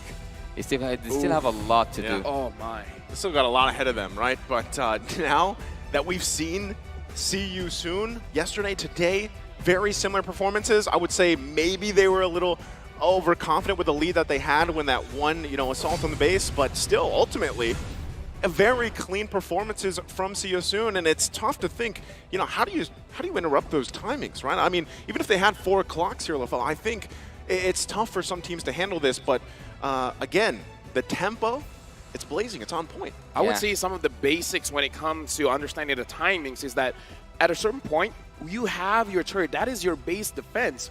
But some moments, you got to let it go. You got to wait at the bush behind the turret to make sure if someone is looking for a kill, you don't give that kill. Understanding when they're going to move is the first step to know when you're supposed to hide. Yeah, they weren't in position actually to do what they did, Team Triple Esports. But looking here, we have the MVP of the match. I think it should be the Angela. Yeah, it is the Angela. Ra takes 7-0-11. Wow. That's not the KDA you expect to see from an Angela actually, but seeing that he went for the full damage, also really good cooldown with that fleeting time, 7-0-11. I actually want to see how much damage output did he deal, because he was the one and only magic damage dealer from the side of Team See You Soon. Okay, here's the thing. This is the kind of Angela that will never allow you to have a savage.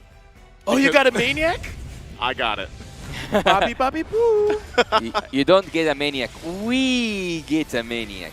So let's go in now and look what happened and break down what happened in the highlights here. See You Soon. We're actually dominating the early game. Sano here. This was the shutdown that Team Triple Esports needed desperately on MP the King, because it seems like he'd switched role from the utility junglers, or he switched places from the utility junglers to the assassin ones. And here, Sanji was making backfire at Team See You Soon, using that just vengeance was enough to take 2 members down from the side of Team See You Soon. And also, not just that, Team Triple Esports, as we have mentioned earlier on, they weren't in position to go and play in aggressive. They weren't in position to go in and risk anything. They had to go and make a solid defense once again, but they haven't made that. We will see that through the highlights coming up here. That was the solid defense coming from Sanji and coming also from the rest of the team, because they bought some time until Coffin came back from the dead to just make one more defense possible. One successful defense led by Coffin also was provided opportunity by Troll and by Sanji as well. There was the turning point for Team Triple Esports, but again here when they went in for that Lord, when they went in and risked it all with the Troll joining with the first kill, here is the double kill, here's the triple kill, almost a maniac. Team See You Soon actually were brutal. We're brutal, we're savages against Team Triple Esports. I would say See You Soon won in the first 30 seconds. The 30? The first 30 seconds, because that was the timing that you're gonna do your buff. And it is at that point that Boxy slowed him enough, and then during the first turtle there was a 1 level gap, and then after that, See You Soon. It's all them.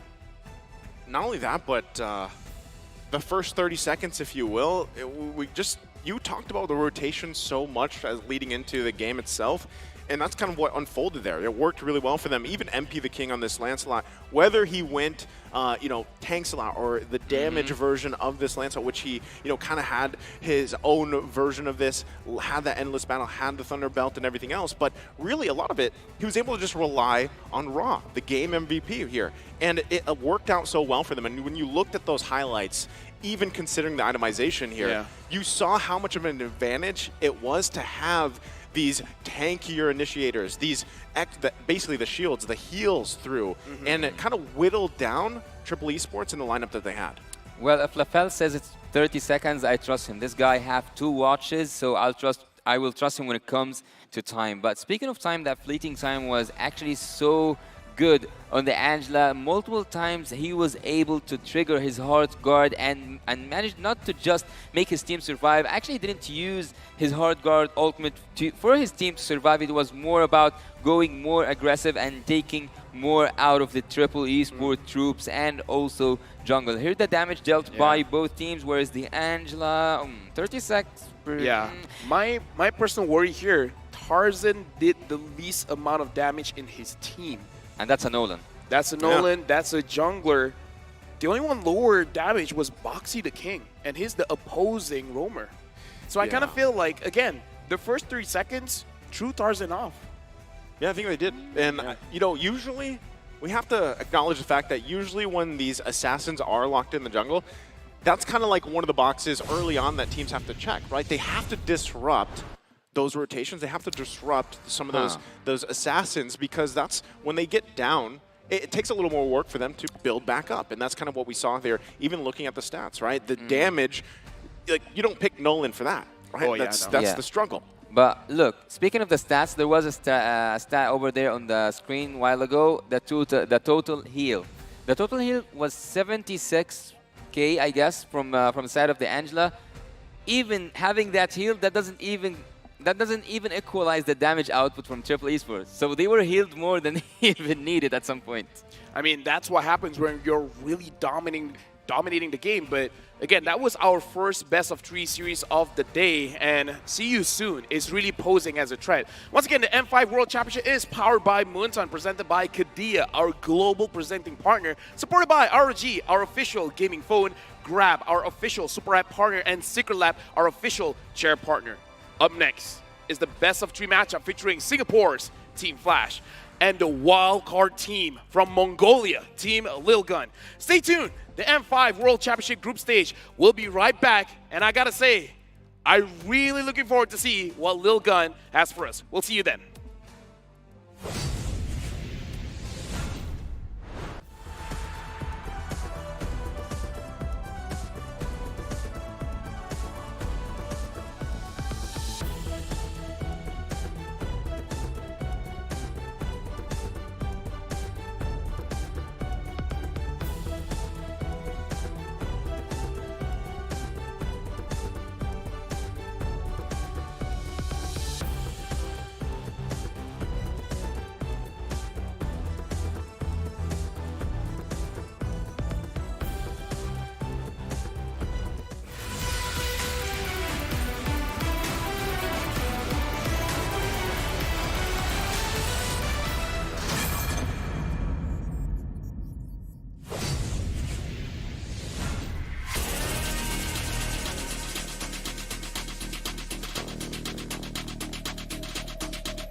know that I'm a soldier.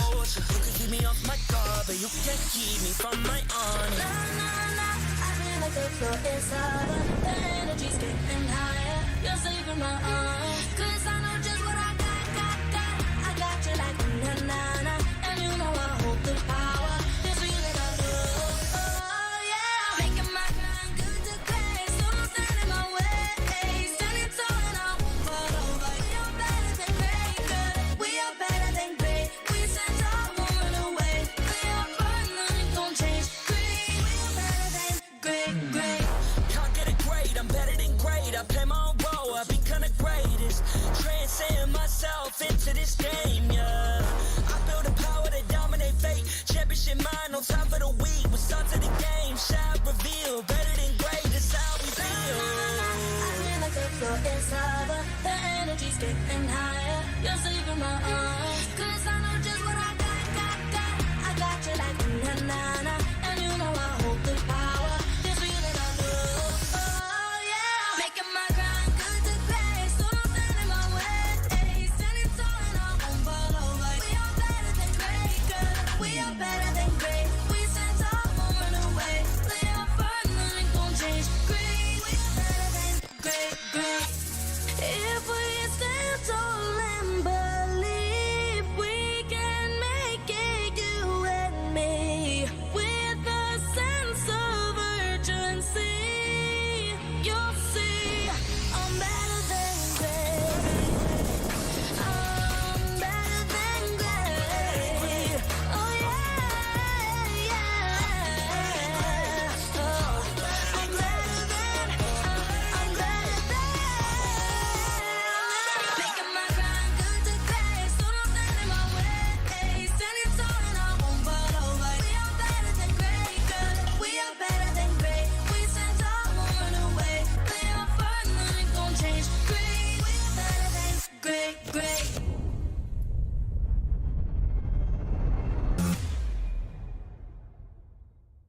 I am the #1 seed, the champion of the arena. The fans adore me because I've never lost. Yet you are afraid that you will lose everything.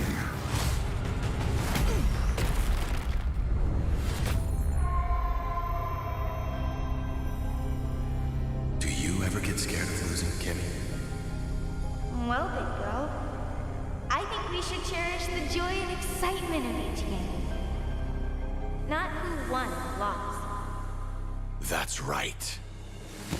I'll strive for victory, but I won't lose myself in its pursuit.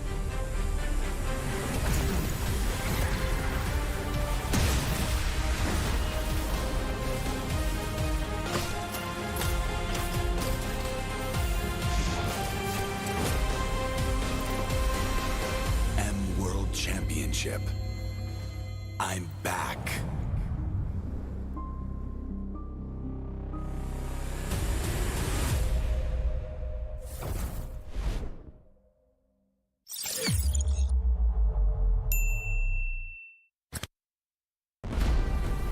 We are here at Gamers 8 to show that we are walking the walk. We have had amazing reactions, major idea owners, and a lot of potential partners and stakeholders coming in here and taking a peek. Gidea's cube over here has been the nexus of this zone. What I saw it from the outside is very mysterious. You want to know what's happening inside. Felt like, this is an MMORPG, but R is not role-playing, it's real world.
Bawing, bawing, bawing, bawing, bawing, bawing, bawing, bawing, bawing, bawing, bawing, bawing. Pag nag-grab only, savings ang dami. Your wallet sings tonight. Laki ng bawi. Pag nag-grab only, save 244 alright. Bawing, bawing, bawing, bawing, bawing, bawing, bawing, bawing, bawing, bawing, bawing, bawing, bawing, bawing, bawing, bawing.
The Shadow Dragon was once my biggest weakness, but now it's my most potent weapon.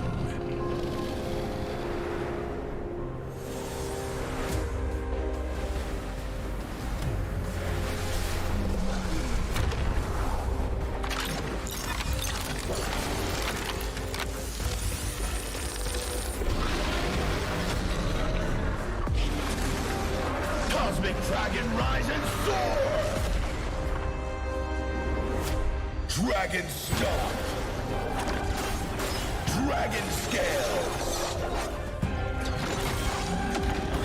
Dragon Rush! Rise beyond greatness and seize your own destiny.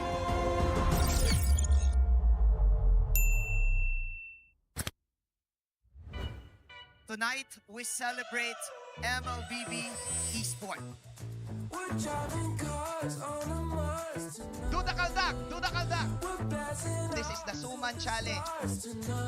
Go! Oh! May jao ne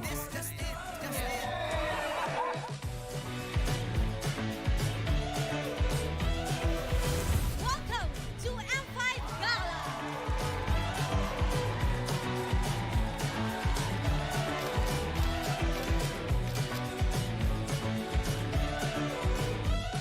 Guess the hero challenge. Lapu-lapu, Iritel, Franco, Nana. Nana. Best dressed team. Best dressed Super Marco.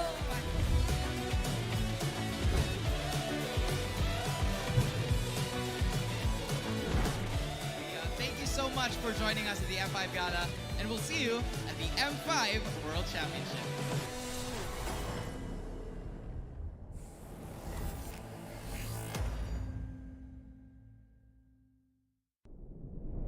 Have you ever wondered what is our identity? Our identity isn't limited to just esport players. Our style. Sweat. Our passion. And vibe. Feel our energy. When we dominate the stage,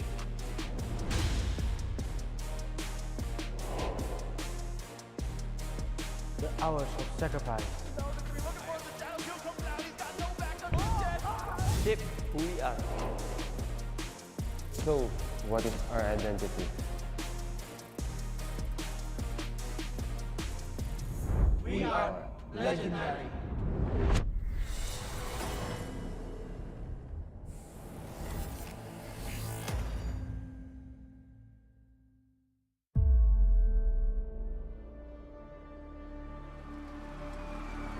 In the history of M Series, no host country has ever won the championship title. No other region has ever claimed the throne. No team has ever secured the championship twice. In this thrilling showdown, 16 teams across the world have gathered once more to seize the trophy. Which teams will prove themselves in their epic rivalry rematch? Will a new region unveil their strength and climb to the top? And who will leave an unforgettable mark with their skills? Behold, the old guards, seasoned titans returning to reclaim glory. How jangan?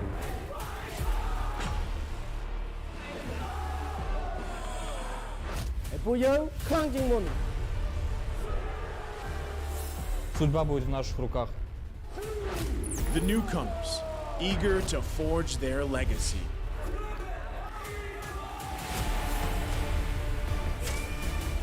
Kita di sini untuk lawan yang terbaik. Kami nggak takut tantangan apapun.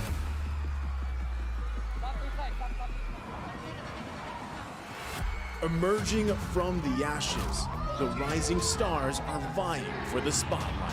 Kita orang dah tunggu lama untuk momen ni. This is our time. It's now or never.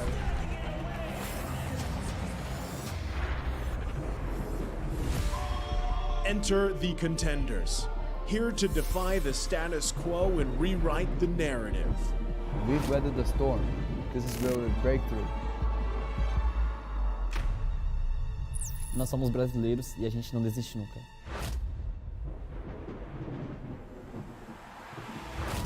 The Kings, legends in their own right, descend to defend their crown. Kita sudah merasai kemenangan. Ini saatnya kita menguasai dunia. Naitaas na namin ang kampyonato at itataas ulit namin ngayon. Babawiin namin ang corona para sa aming hari at reyna. Get ready as the stage is set for the most dynamic championship of the year. It all begins here. It's time to see who will be better than great.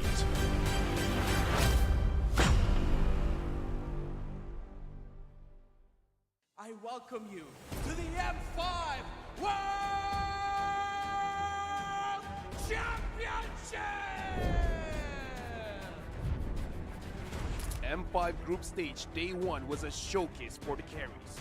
Where we are entering a new era, it is finally time for the junglers to shine again. AP Brand, the Filipino champions, are determined to rile up the home fans with a win against their old rival, Burmese Schools. The dreadful Nolan was left open by Burmese Schools in both games for Kyle Teasy to take advantage. It's stressful to see. Oh! AP Brand coming in with the Lord, and they are going to take this series in a 2-0 sweep. The home team achieved the opener that they'd hoped. Next, Team SMG tapped on family buffs in a quest to take down the Turkish champions. Fireflux rallied on with a great display from TNZ in both games. The base! Fireflux takes game one. With that, the rulers from Turkey are off to a great start in the group of death. Led by two veteran roamers, Manages to take that Lord down. He's now dancing with Nail. the match then turned into a back and forth contest between Nile and Chibi. Ultimately, it was the Malaysian carry that stood on top. The last match of the day, it was all Onyx from the get-go. Onyx, they just have that Tiger. Even luck was on their side. He died! Will he die? Oh! No way! No way! No way! The Sky Kings were way too dominant for the Brazilian robots to overcome. We saw plenty of spectacular jungler plays during day one of the M5 group stage. For day two, what else would you like to witness that is better than great? Let's find out.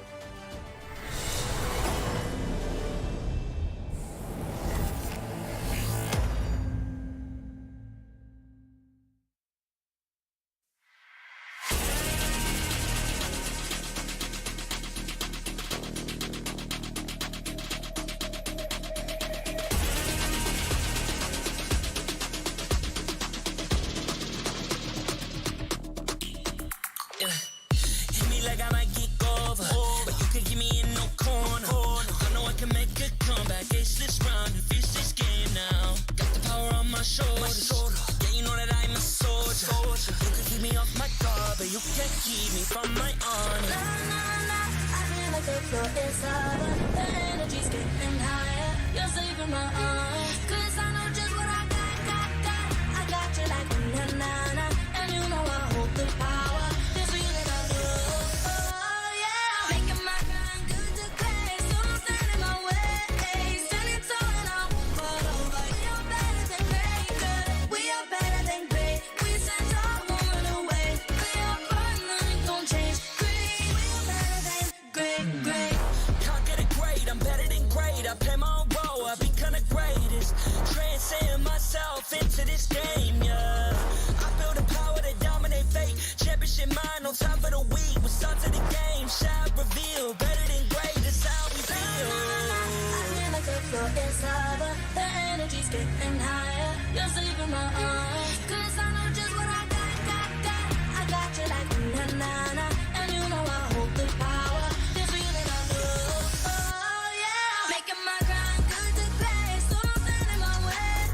Standing tall and I won't fall over. We are better than great, girl. We are better than great. We stand tall, won't run away. We are fun, nothing gon' change. Great. We are better than great.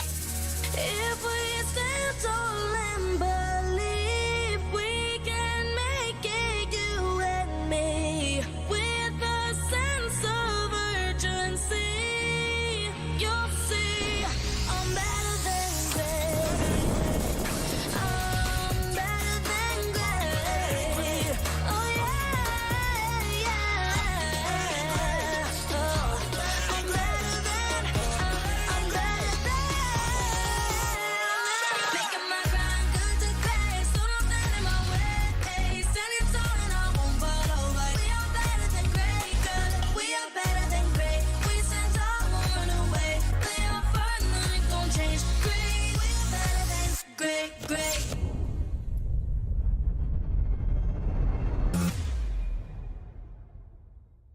I am the #1 seed, the champion of the arena. The fans adore me because I've never lost. Yet you are afraid. Afraid that you will lose everything.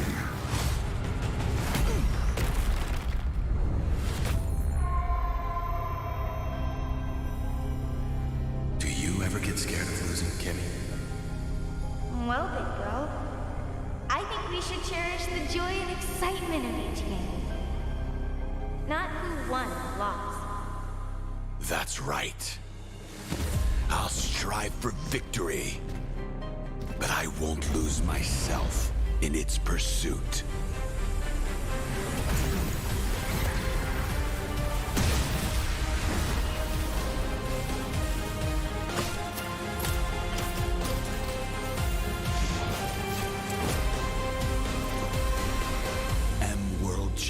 championship. I'm back.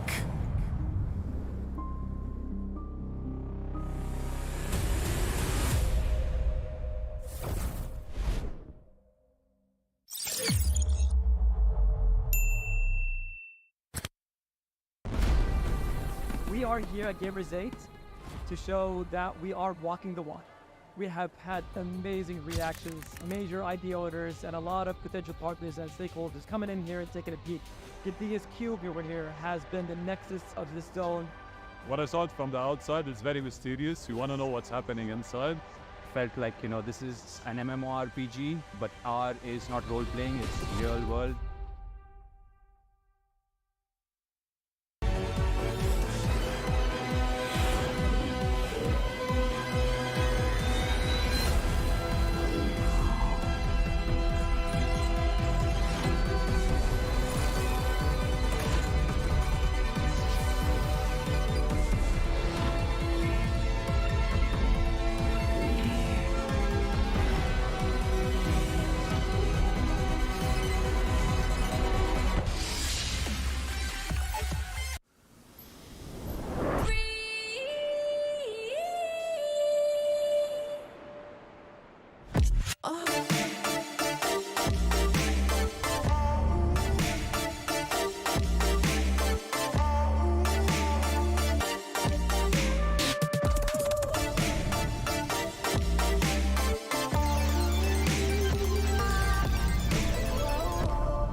Grab only. Boing, boing, boing, boing, boing, boing, boing, boing, boing, boing, boing, boing, boing, boing, boing, boing. Pag nag-grab only, savings ang dami, your wallet sings tonight. Laki ng bawi, pag nag-grab only, save 2 for alright. Boing, boing, boing, boing, boing, boing, boing, boing, boing, boing, boing, boing, boing, boing, boing, boing.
Shadow Dragon was once my biggest weakness, but now it's my most potent weapon.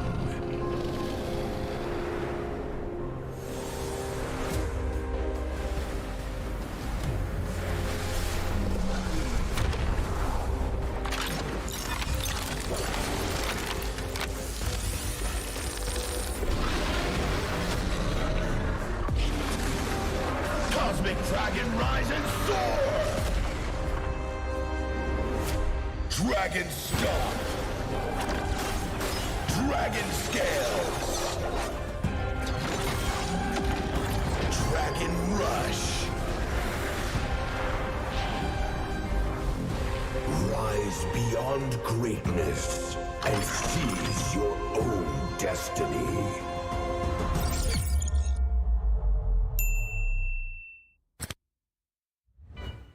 Tonight, we celebrate MLBB Esport. Do the kaldak! Do the kaldak! This is the Suman Challenge. Go! Oh! That's it.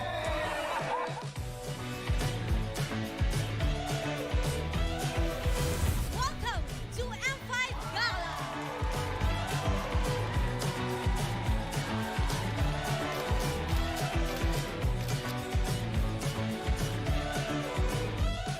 Guess the Hero Challenge. Lapu-lapu, Iritel, Franco, Nana.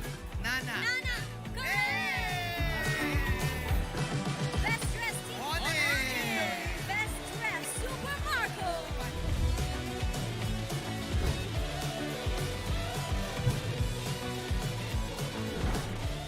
Thank you so much for joining us at the M5 Gala, and we'll see you at the M5 World Championship.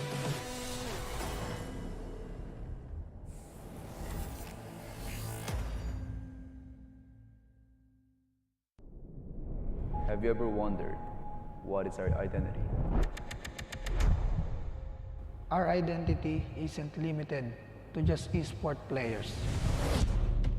Our style. Sweat. Our passion. And vibe. Feel our energy. When we dominate the stage.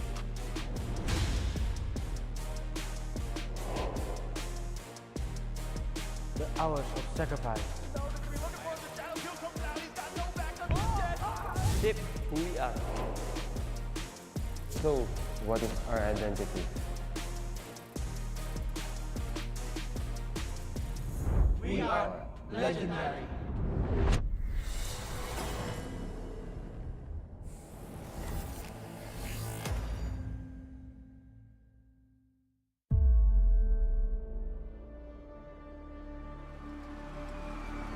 In the history of M Series, no host country has ever won the championship title. No other region has ever claimed the throne. No team has ever secured the championship twice. In this thrilling showdown, 16 teams across the world have gathered once more to seize the trophy. Which teams will prove themselves in their epic rivalry rematch? Will a new region unveil their strength and climb to the top? And who will leave an unforgettable mark with their skills? Behold, the old guards, seasoned titans returning to reclaim glory.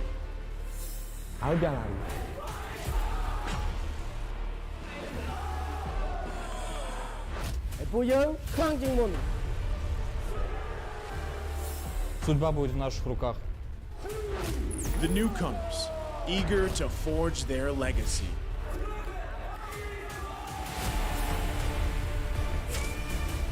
Kita di sini untuk lawan yang terbaik, kami nggak takut tantangan apapun.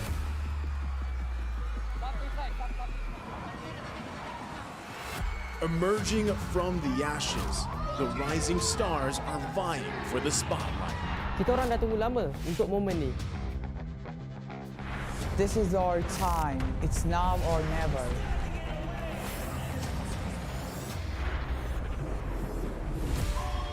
Enter the contenders, here to defy the status quo and rewrite the narrative.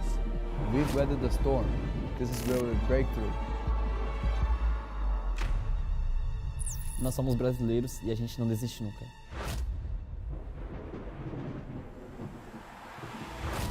The Kings, legends in their own right, descend to defend their crown.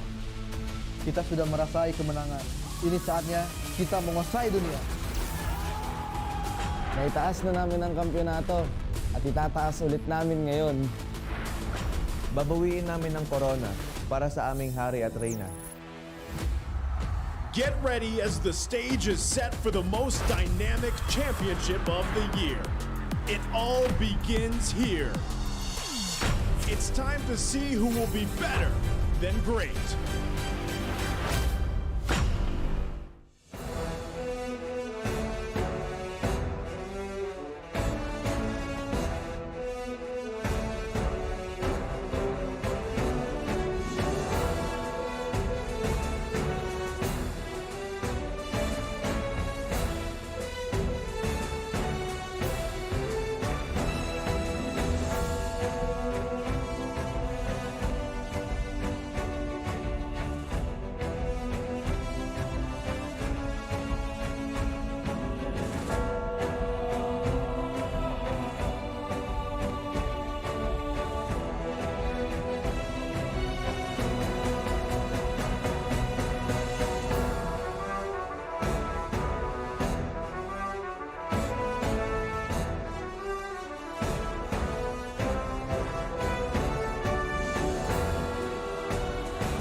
You can't keep me from my army. I feel like the floor is lava. The energy's getting higher. You're saving my arms. 'Cause I know just what I got. I got you like na-na-na. And you know I hold the power. This feeling I love. Oh yeah. Making my grind good to great. So don't stand in my way. Standing tall and I won't fall over. We are better than great. Good. We are better than great. We stand tall, won't run away. We are partners, don't change. Great. We are better than great. Can't get it great, I'm better than great. I play my own role, I become the greatest. Transcend myself into this game, yeah. I build a power to dominate fate. Championship mind on top of the week. What's up to the game? Shall reveal. Better than great, that's how we feel. I feel like the floor is lava. The energy's getting higher. You're saving my arms. 'Cause I know just what I got. I got you like na-na-na. And you know I hold the power. This feeling I love. Oh yeah. Making my grind good to great. So don't stand in my way. Standing tall and I won't fall over. We are better than great. Good. We are better than great. We stand tall, won't run away. We are partners, don't change. Great. We are better than great. If we stand tall and believe we can make it, you and me, with a sense of urgency, you'll see I'm better than great. I'm better than great. Oh yeah. Oh, I'm better than. Making my grind good to great. So don't stand in my way. Standing tall and I won't fall over. We are better than great. Good. We are better than great. We stand tall, won't run away. We are partners, don't change. Great. We are better than great.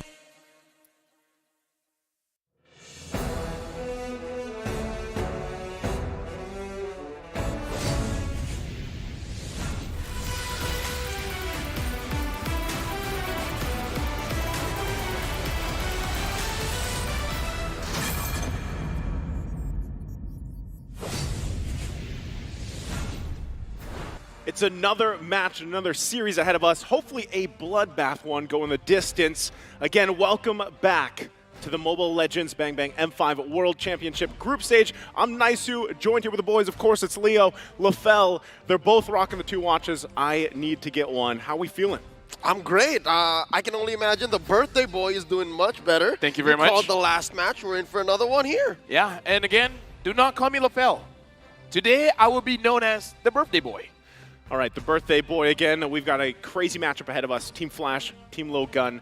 And there's more in store for us because we do, of course, have to thank our sponsors. That's right. The M5 World Championship is powered by Moontime, presented by Kadia, supported by ROG, the official gaming phone. Grab, the official Super App partner in Secret Lab, our official chair partner.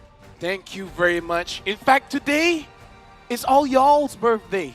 If you want some of the cake, sponsors, come to the room. I got some cake for y'all. Thank you very much. Hey, that was some great cake that we just had Amazing in between this. cake. Amazing again. Thank you, Moonton. Thank you, Moonton. And also, don't forget to find the best M5 content on TikTok.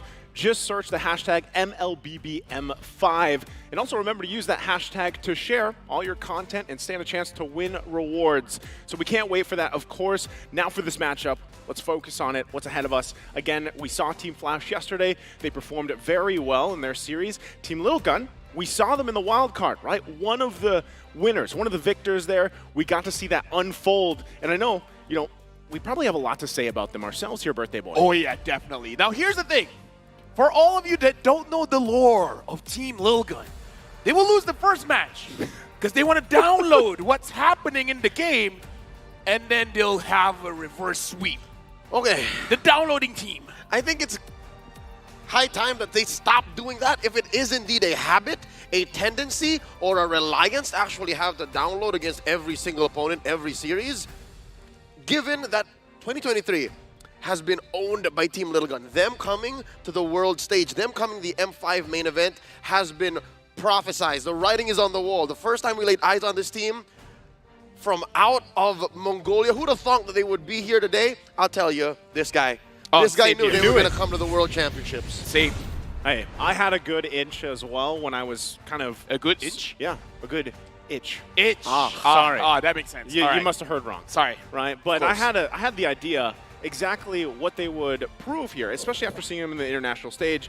But the rise from the wild, just looking at the statistics alone, the M5 wild card, right? This kind of just unfolded. They were first in so many of these statistics here. Get out of here. Average kills, average assists, goal per minute, average damage dealt. The only hero that does not have a 100% win rate is that Valentina, losing 1 out of 5 games. Get out of here. That's cray-cray. Get out of here. Are the Mongolians the new Burmese? The new region that has no professional league but creates high-quality athletes? Again, what happened to Burmese Ghouls last night was unfortunate, but here today, I got my eyes on the Mongolians. I got my eyes on Team Little Gun. Let me just say, Little Gun is just their way of being humble. They got the big guns. They got the big guns, right? And looking at the rankings here, do you guys agree with this? The M5 World Championship team rankings, number 12 for Little Gun. Is that fitting for what we've seen from them, even for the wild card? Nah, fam. Nah, Clark. Nah, fam. I believe they're at least 11. Okay, they have the chance to do that in this matchup because the Burmese Ghouls, number 11, have yet to win anything here in the group stage. If Lil Gun can beat Team Flash, they would have done what the Ghouls have yet to do. So already, all right? And I'm feeling great. I'm feeling good. I feel like they could. Honestly, yesterday, Team Flash, they lost their first game as well and then won the other 2. So whoever loses first might win the game. Maybe the headline should be the battle of these reverse sweep teams, right? That's what they go for, yeah. Because again, that was the kind of trend that we saw from the wild card. So we'll see exactly what kind of unfolds here from them. Now, Team Flash, we got to see them yesterday. Team Low Gun, can't wait to see what they bring to the table now. But before that, we have to bring out and thank our marshals here to officiate the M5 World Championship. We have our marshals, of course, making their way to the stage. They are here to ensure the fairness and integrity of the game. We have Rain, Wilbert, Shun, and Ivan.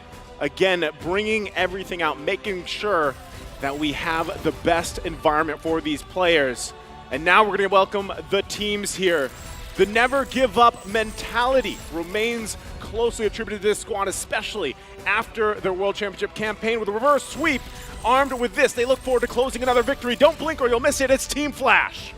Cheryl Yao forgot to give me the treats, man.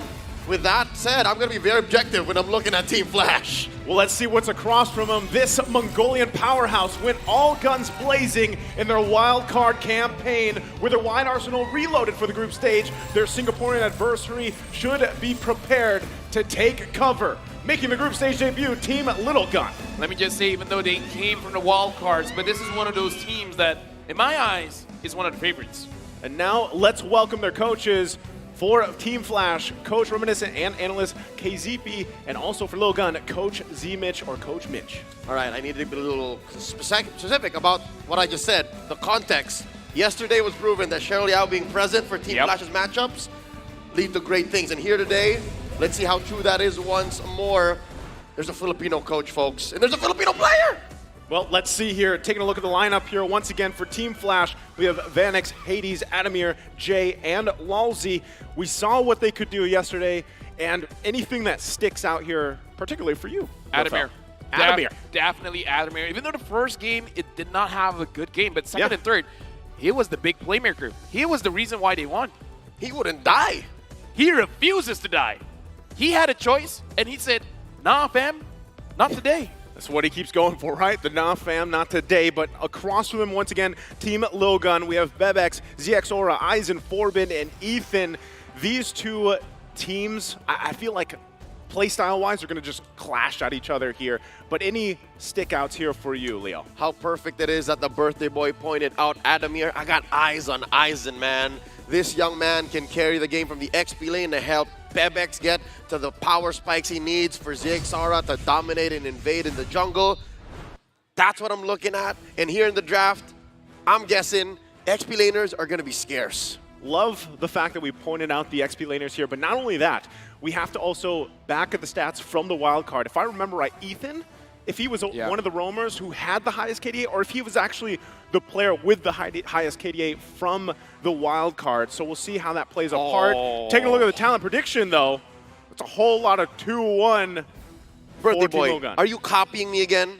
Actually, this time I'm copying Naisu, and I'm helping out Cheryl Yao. I promise her I will never believe in Team Flash. So is this the C word in action? This is, I think. This is the curse. Because I made the promise as well. I think we all might have. You broke the promise? No, I knew what you were planning here. Speaking of promises, I gotta say, you were talking about Ethan. I want to talk about the history a bit about Team Lil Gun. Before this, they were independent. Yeah. Ethan took it on his shoulders to think about the draft, to think about the rotation. He was the player and the coach. This time, Coach Zimmich has been helping them out since wildcard. Yep. A lot of pressure off his shoulders. And I don't know, I kind of feel like that's a pretty big buff for the entire team. They struggled, but now looking pretty good. Coach Zimmich, responsible for taking home a big win for Burn X Flash from Cambodia. Now he is with the Mongolians, best known for downloading. Yeah, they're downloading, right? All of Team Lil Gun series during the wildcard group stage were reverse sweeps. They're great at reading their opponents like a book. And I gotta say, you know, as we saw that unfold in Malaysia, that was the case. But then when we got to that final matchup, it was like they decided to train in a hyperbolic chamber for so long, and then their power level just was out of the roof, man. I mean, they're downloading, but looking at their gameplay, they make me feel high. Yes. So up. Up. Oh, sorry, up. Yes. Uploading. Say up. Uploading. Wait, what? No? That works. What do people feel about them? Well, right now, we're going to have to look at the audience predictions once again. It seems like it's kind of a 50-50 split for, you know, across the world. Why? Wow. Why do the Mongolians not believe in Team Lil Gun? Because they're passionate. Shame on you. They need to, again, hey, talking about it, yes. They are a developing region. Maybe Yes. they're so used to watching the rest of the world, right? They're not really sure just yet how they're going to perform here on the group stage. Okay, they're just being realistic. They're being realistic. A lot of misclicks, I think. That could work too. Perhaps, I don't know, the button just... Okay, imagine a scenario. Imagine. They're holding their phone. Yeah. Okay. They're voting. Right. And then someone forgot to throw away the skin of the banana. So the banana was right in front of them as they're going to vote. And as they step on it, their fingers slip. So you're saying this happened one ton, just 1,000 times across Mongolia? At least half of the population of Mongolia slipped when they were voting. Well, that's unfortunate. Maybe they'll get a better chance of watching out It's for a problem. those. Hey, watch They out have a for lot those of banana bananas. peels. Yeah. You know, you have to work around that once in a while. But speaking of that, we're going to jump right here to the draft for game number 1. Again, Team Flash versus Team Lil Gun. We'll see exactly how this plays out. Again, both teams going through their own reverse sweeps up to this point. A lot here, obviously, on the line as we get through day number 3 here of this group stage. We have Team Lil Gun on the blue, Team Flash on the red. First phase of the band's already coming out. I'm excited to see that they're respecting the joy. All day yesterday, she was hardly contested. And now, Team Lil Gun with Coach Zimmich at the lead, taking out that, the Fanny, and the Valentina, while Team Flash gets out a couple of hot picks as well, the Faramis and the 1-1. I like the way that they're approaching it because the Valentina ban kind of shows they want to prioritize the Faramis. And the fact that they open up both Nolan as well as Guinevere, it opens up the possibility of Team Flash having the Guinevere as well, where we saw Hades using the Genius Wand, really stepping up the tempo for Team Flash. Yeah, I remember you mentioned that, right? Specifically, I love damage. Genius Wand, yeah, might as well, right? Worked around that. But the other thing, too, is in the previous series, you know, we saw Nolan picked up, and it was actually counterplayed really well. There's the Guinevere, like you mentioned, and also a very often pick when it's left open is the Bruno to be able to scale really well early on, even just with those 2 items. The item spike, the power spike that you get with that, usually the Haas and the Berserker's Fury, typically. One of the better matchups against the Bruno is the Ixia. However, during the wildcard stage, Bebex didn't really use Ixia the best way possible. Like, he did the laning phase well, but during the team fights, he's not being all that aggressive. The Arlet, however, is one of the better picks for Lil Gun, and as we saw today, a lot of flashy plays. Actually, no, not just today, ever since yesterday. Yeah, no, it was you. Birthday Boy was looking for a 3-man, 4-man, 5-man final slash. I didn't get it, though. Let's see if Maybe Isaac can pull one out, because the Matilda here confirms that it is going into the XP lane. There's only really the roam for the Matilda these days. How does Team Flash want to close up? Do they want to go ahead and give Adamir the XP lane hero now? I would believe Terizla is a great pick, because if not, they're just going to ban it out. And if he wants to be a little bit more aggressive, perhaps even the Khalid. Because I do believe if they don't pick up their EXP, high chance it's going to get banned out. So either the Khalid or Terizla. Terizla didn't do too well for him personally yesterday. Right. Khalid, much better. They could play around that. Also, the fact that just with the first 2 picks, right, for Team Lilgun, I like this a little more because you have the Nolan. And going back to the point what we saw from the previous series, get a very hard time finding those initiations in. But with a Matilda and Arlott there to help you with, finding your own angles or even getting out in, sticky situations, that's there available with you, like we saw even from the Matilda play yesterday. So the answer here to round out the first phase is going to be the Lilia, parking that into the mid lane here. How are you feeling so far, Lefel, about Team Flash's lineup? I would say a lot of control here. They're making sure that they have the priority whenever they want to engage on Churl or the Lord, because Lilia, Guinevere, as well as Bruno have quite a lot of AoE, either damage or setup, so it makes it a little bit easier for you to contest those turtles, especially going up against Nolan. Now, I'm looking at the hero pool in terms of the mid. Not much is open right now. Like, the best that I can think of is perhaps a Novaria. Sand rises Get when the I vision, give the word. work around that. There's the Khalid ban, that we kind of were theorizing if it would pop up here for the XP lane for Team Flash, but that's not going to happen. Also, we'll see if that even the last ban is, again, the other possible option, which was the Terizla. We'll see if that works, but so far, I would say, what is going to be in the mid lane there for Team Lilgun? Novaria probably, right, at least for a vision to work around that, but still, is that really the best case? Also, we have, because the Guinevere is there, does a team possibly even want to take a Diggy? I know there's already a Matilda there. There's the ban, right? So, because that's what I'm thinking. They could actually go with a Diggy in the mid lane and then the Matilda in the roam, and they could even flip those around if they really wanted to, but it's banned out. So now, once again, what is left on the table here? Good question, Joseph. I forgot. What was your question again? What left on else the table? is available? What could they go with? For Lilgun or Flash? Yeah, for the mid lane for Team Lilgun.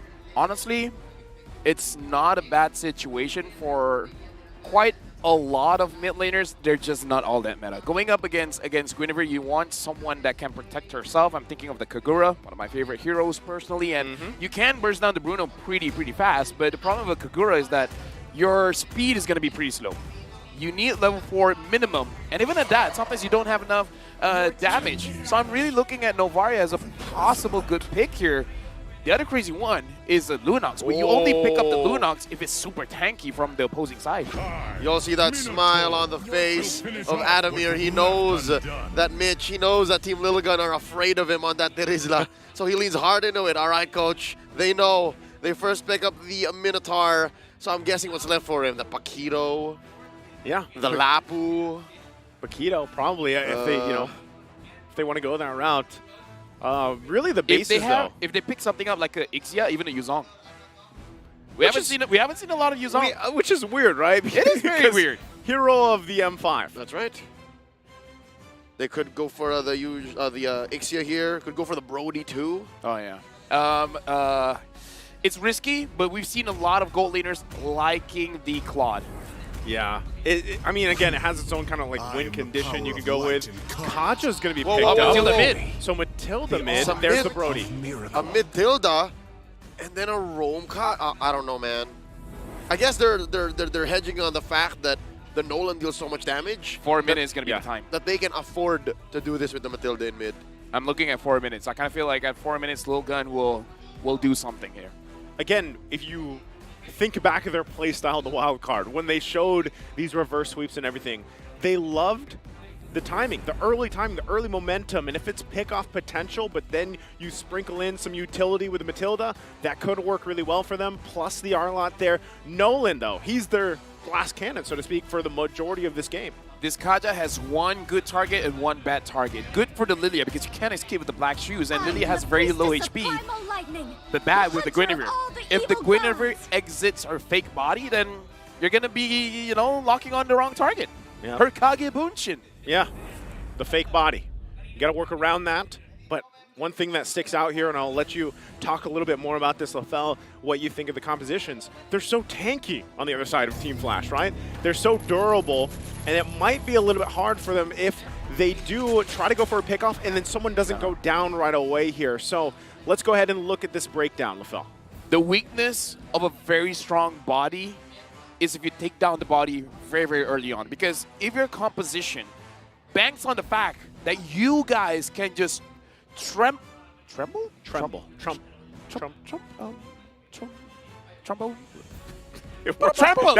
If you can trample over your opponents, if that's your win condition, if your tramplers cannot do the trampling, then it's not going to be looking good. So I feel like the Kaja in the early game, just kill the Minotaur, just kill the Edith, and then there will be no problem.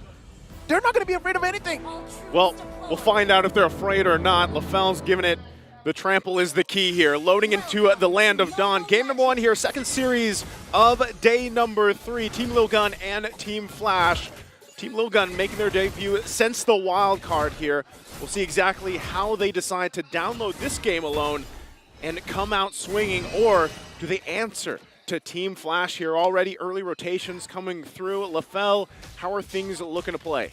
Right now, it does look like what Team Flash was trying to do was to pressure the mid and perhaps try to figure out where Nolan is. But Forbid, as well as Ethan, has been doing quite a good job to make sure that they stay in their own lane, making sure that Zixora is not being, not getting, I don't know what was the word, not getting slowed down. And in fact, the fact that Zixora is now going inside the opposing jungle is more or less just going to equalize, because that's basically the same thing what Hades is doing.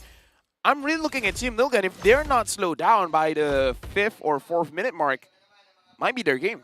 Yeah, and even looking at the emblems here, anything that sticks out for you to give that early advantage that they might be looking for? The Rupture on the Arlet shows that early rotations coming in from the Arlet might give off more damage than you expect. Yeah, that's the double, also common emblem being used here. But already, you know, early on, there probably is going to be too much forced out right now, because even the lineup here. Uh-oh. Aizen gets knocked up into the skies. Full-on combo from Hades. They draw first blood. The clap back from Zixora. Here comes the cavalry. 3 members from the Mongolian squad. Not enough of a hold just yet. Adamir gets away. Okay, so take that back. I didn't think there was going to be a kill before the first turtle, but Team Flash able to find it, get it in the hands of Hades as well, right? So in terms of the jungle matchup, that's a little bit of an advantage he can work with. And now leading into this first turtle, if Team Flash is able to secure the first objective, you know, Team Lil Gun, they'll be working back from a deficit early on already. So we'll see how it all plays out. Once again, just both gold laners duking it out for now. I would say it's a big advantage for Team Flash having that kill onto Hades, but the lineup from Team Lil Gun, it's not going to be easy for Hades to actually catch anyone. Ain't no one home. Free turtle take for Team Flash. I think Team Lil Gun just have to accept the fact that they're not just there yet. Team Flash understand the speed that Lil Gun's capable of. Level 4s already across the board, except for Aizen and Ethan. Is that what you're referring to about 4s? Or is it timers at 4? I would say timers at 4. I kind of feel like the time just dropped a little bit just because of how Aizen was killed earlier on. I don't know, Team Lil Gun, the way that they're moving around the map is not as aggressive as I would hope for. Perhaps this is more of them downloading, understand what Team Flash is doing, because even at the goal lane, it looks like Vanix is able to push Brody off, is able to push Bebex off the farm. Adamir winning his lane as well. Right now, Team Flash, they're controlling all sense of the map. Yeah, again, early on, these decisions here do build up quite quickly. So far from what we've seen from these other games, right? But Team Lil Gun, they're going to have to catch up here just a little bit. If they can get into a position where they can contest the next objective, which is going to be that turtle here in less than a minute, that would be best. Forbid, down to 1/3 of his health. Going to have to disengage. Not a good look going up against 3 members of Team Flash. About 1,000 gold ahead. You can already see how those little items actually add up. Yeah, right now I'm really looking at Ethan as well as Zixora. I kind of feel like they should be moving around the map together, because at this point you could get a kill, because I feel like the Fracture is going to be strong enough, especially to take out Jay. If they can take out Jay, making sure that perhaps 2 or 3 deaths before the Lord starts, it might affect his confidence, and it can affect how they want to play around that neutral objective. Cool. Double blades here, too, also for Team Lil Gun. So I feel like the past 4 minutes has been that setup. Like, let's wait until we find the pickoff we're looking for, right? Ethan is going to be the guy to do that with the Divine Judgment, and that's what they're looking to follow up. Get that initial burst down, get the numbers advantage, and then turn the tide from there, because what's across from them once again is Team Flash's very durable, tanky lineup. Here we go. Ethan with the Divine Judgment. Down goes the big old cow. Lolzy gets taken down. The trade-off for Bebex and Ethan. Big wins for Team Flash underneath Tier 1 in mid. They're forcing the issue. Jay crossing the threshold. Black Shoes on out. Turtle still getting taken care of by Hades. Team Flash with a big dub. I would say amazing play coming in from Team Flash. The right idea, trying to take down Lolzy very early on. It's kind of like investing your resources to make sure that when the Lord comes, it's not going to be all that great. But hold on, Aizen taking a little bit of damage. Going back to my point, Adamir as well as Hades tried their best to protect Lolzy, and just by default, you got a lot out of it. So amazing play by Adamir as well as Hades. Yeah, again, when you saw that team fight kind of unfold, that's exactly what they were going for, right? They had the double blades they were working for. They got a quick kill on Lolzy, but after the initial burst was done, there was nothing else they could do, right? They just kind of run out of firepower, so they kind of have to upgrade and get to a point where then you have Bebex there later on to provide some of that damage, pump out the torn apart memories, because when that initial burst is gone, Team Logan just kind of runs out of, firepower, so to speak. So with that, they might want to just go ahead, stay a little passive for the most part. If you can't grab a kill with Ethan utilizing the combination with the Divine Judgment, then maybe just play a little safe for now. But really the question is that the right choice with a Nolan in the draft? And that is tough as well. That's miserable. Grand Theft Purple, Hades guilty of one count already. Zixar has to lick his wounds. Yeah, Hades as well. Oh, Zexora finds Hades, and Lolzy finds Ethan. And the full-on combo using the ult to cleanse. Team Lilgun on the back foot. Right now, honestly, Team Flash, they're looking very good because Hades already completed his Genius 1. So at this point, he kind of doesn't even need his team.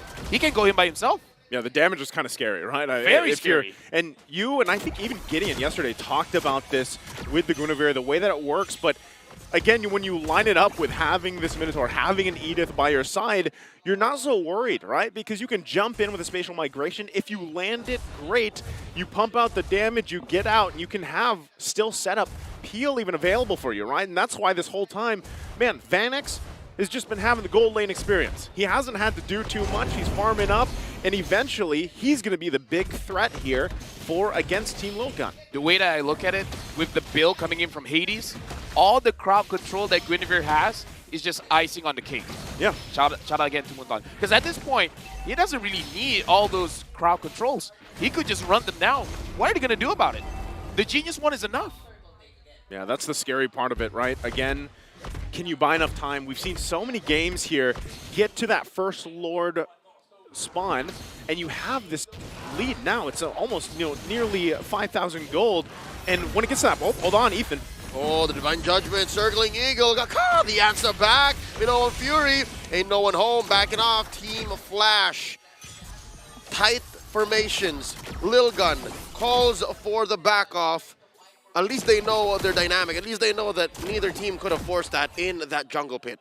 A little bit of mistake there. It looks like Ethan was a little bit desperate trying to get any kind of kills that he can, but the fact that Lolzy was there trying to protect Hades, that was the big difference maker, but he could have gotten the kill if... Oh, that's tough. Oh. And the flicker as well.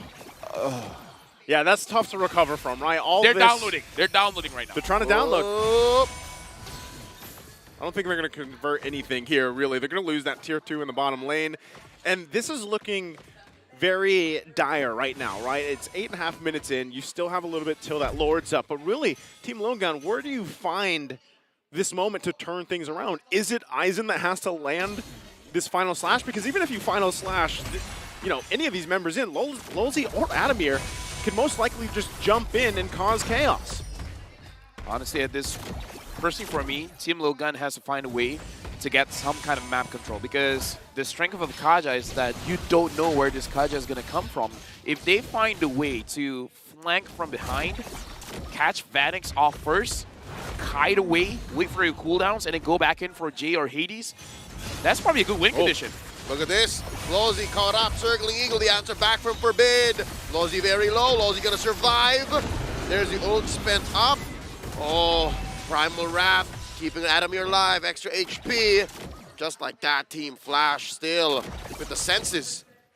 So even with that, you can see even here in the items, right? It looked like that should have been a moment where they could have gotten a kill. What happened there, LaFell? Not enough damage. It really, Bebex probably needs a Malefic Roar. Then it might be enough. He's 2K behind. I mean, that, and they have a Matilda where the Matilda's damage is conditional. Oh, here we go. They're looking to blitz it. Circling Eagle, the answer back. Lozy knocked out. Final slash. Big ticket ult, but Forbid bites the dust. Bebex traded in. Aizen taken out. Vanix gets his first kill. Down goes the Ixora. Oh. It's almost a hat trick for Vanix this time. Ethan running off. There it is. Olay! Team Flash. Oh, just go Big wins. Ethan running off, the only survivor. The Singaporean squad takes everything. The reason why I say the Matilda's damage is situational, the way that her wisp work is that they're gonna find a target and then they're going after it. But if it's a singular target, that's maximum damage. If there's a lot of people there, you're gonna spread it out, and sometimes that makes it that it's not enough. At this point, the whole problem with their composition is it's very pick-off heavy. If teams are moving together, you don't have a good target that you want to pick off, and at this point, Vanix has scaled up. He has all the damage. He can 1v5 if he wants. So I was saying, you know, you get to that point where you're in the gold lane experience and then you just pop off like he just did here. Look at the massive gold advantage that Vanix has as well because of that triple that he got. So this gets even scarier because for Team Little Gun, that's what you're seeing, right? If the final slash is going to be utilized by Aizen, or let's say even Ethan jumps in, really once one of those are taken out, you don't have this kind of front line to really deal with a lot of the damage being thrown at you from Team Flash, right? And that's the whole point of the draft. They wanted to go with these pick-off-oriented plays, but right now they're going to have to defend into their base here at the whims of Team Flash. First turret already going to go down. They're already inside the base. They're making work of that Lord. Divine Judgment on to Adamir. Forbid gets the kill. Lord taken care of, sacrificing their mid lane inhibitor. Bottom lane up next. Big siege canyons. The minions are still crashing on through, and Team Flash not going to force the issue. I would say that's still a pretty good trade. I mean, they lost Adamir, but they got 2 inhibitors at this point. Team Little Gun, it looks like the way they can get a kill is if they actually pull Team Flash into their base. But again, there's a cooldown on that Divine Judgment. You can only get 1. After you get that 1, what are you going to do next? Not only that, but the disparity between the damage dealt between both gold laners speaks for itself because of how much of a gap there is in terms of the gold that we talked about earlier, right? So really, when you're looking at it once again, Team Logan probably has to buy another 5+ minutes. And if that's finding some pickoffs, great. If they can make that happen, but really, a lot of that has to rely right now on Bebex. He's got to get to a point where he can pump out the damage. Oh, Hades. Forbid uses the Purify. You were saying about Hades. Yeah, again, that was a love tap. It was. It was kind of just, the thing is Team Flash is so far ahead right now, and they know that even with the lineup they have, they can make choices like that. Whether they're checking bushes with Hades, whether it be Adamir, they have so many options down the line they can go with here. They're really looking at Bebex as well as Ixora to deal with damage, because even the Matilda, this is more of a utility kind of build. So they're trying to survive longer than Team Flash, but I don't know how that's going to work out because Bebex, I don't think that Bebex can have a good position going up against Team Flash because you want to get close enough to deal damage, but if you're close enough to deal damage, you're close enough to get caught. That's a big problem. It's a downside. You pick the Brody because of the space, right? You work with the space, but how do you get the marks off when you have this lineup like this just barreling their way into the jungle even? An additional problem is the fact that Brody needs time. You need those stacks. In Team Flash, they're not letting Lil Gun find those windows of opportunity. But wait, they're coming in. Conceal play from Forbid. Finding that angle up top. Big knock up from the Lord. Circling Eagle. Unless Aizen gets taken down first. So that's already a man down. 2 men down. Adamir gets 2. Adamir traded out for Ethan goes as well. Bebex, where you going? Hades takes him down. CXO falls. but steals the Lord in the process. Not worth it. Team Flash gonna go straight for the base. Oh, I think that's gonna be it here. Again, he did get the Lord. There's still about 14 seconds, 10 seconds for Ryzen, and Team Flash will run it in. That's it. Game 1, 15 minutes under. Team Flash, 1-0. Again, I just have to remind you, that was an amazing game. Team Flash ended it in a flash, but this is the way Lil Gun plays. Is this what they wanted? Do they want to download first and apply later? This is the world stage. This is not wildcard. Can they do it? And that's why I'm wondering, because we have experienced this in the wildcard, right? This looks like, again, regardless of if they are downloading or not, Team Flash, man, they dominated this game. They executed the lineup that they had very well. They worked around it, and they knew, hey, there's going to be a pick-off potential and threat from Team Logan with what they have, but it wasn't the way that it should have been with that lineup for Team Logan. Team Flash came out swinging. They played it perfectly. They rounded their bases with the draft that they had. They're quite tanky to deal with, and we just got to a point once again where you had that gold lane experience. You had the fact that Hades could jump in, pump up the damage if he wanted to, but still rely on peels and everything else. So really, this was just a well-executed game for Team Flash. I'm of two minds here. The fact that Team Lil Gun is notorious for allowing Game 1 losses, and the fact that this is a different stage. I don't think you should be playing this way, especially since Team Flash are not holding out any aces, specifically this ace right here. Here we go, MVP of the game. You got the heart sign there as well. What a performance here for Vanix. The gold lane experience, as we talked about. Bruno here, 3-0-5. I mean, looking at the way that he plays, we saw he had the idea, I want that Maniac. And I kind of believe he deserved it, because in this game, he made sure that Bebex does not get to play that gold lane. Yeah. There were so many minions denied. Not only that, but just the way that this was executed as a team effort, right? Vanix, he was kind of just under the radar for a majority of that early to mid game.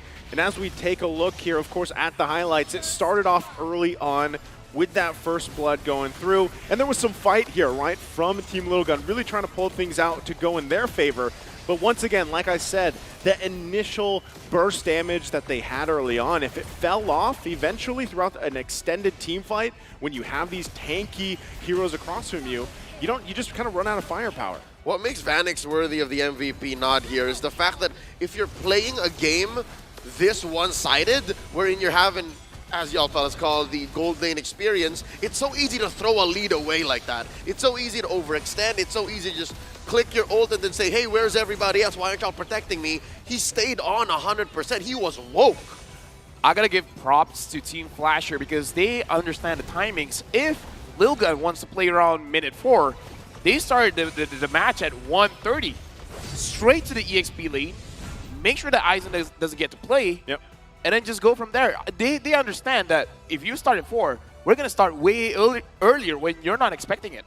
And not only that, but even just looking at the breakdown here, once again, it was, Team Flash just coming out swinging. They really punished when there was an overextension from Team Low Gun, or even if they didn't give them time, right? Sometimes it was, okay, we're going to probably get Divine Judgment. They might be able to get our way. There's going to be a final slash thrown at us, but really they had the answers they needed.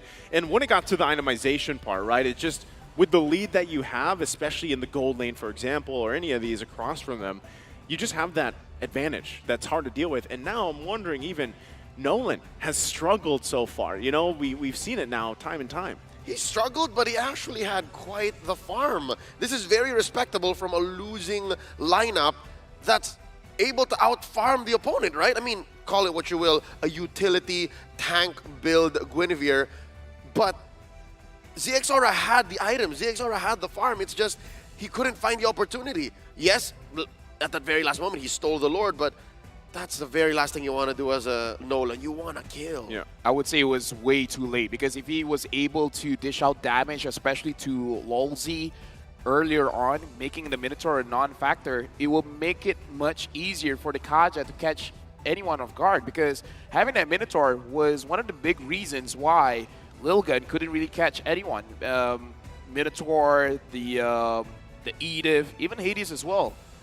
Because not only that, but if you did, let's say you did try to catch someone, right? It was difficult enough to get Vanix, but then it's a Lily across from you, right? Most likely she's just going to be able to get away with the black shoes and work around that. So really, target acquisition here for this lineup that Team Lilgun had, very difficult to work around with, right? Yeah. Even, yes, again, you have crazy farm on that Nolan, but really, what does that translate to? Where are you able to bring that? Personally, for me, the best way to summarize, they had a small window and they missed it.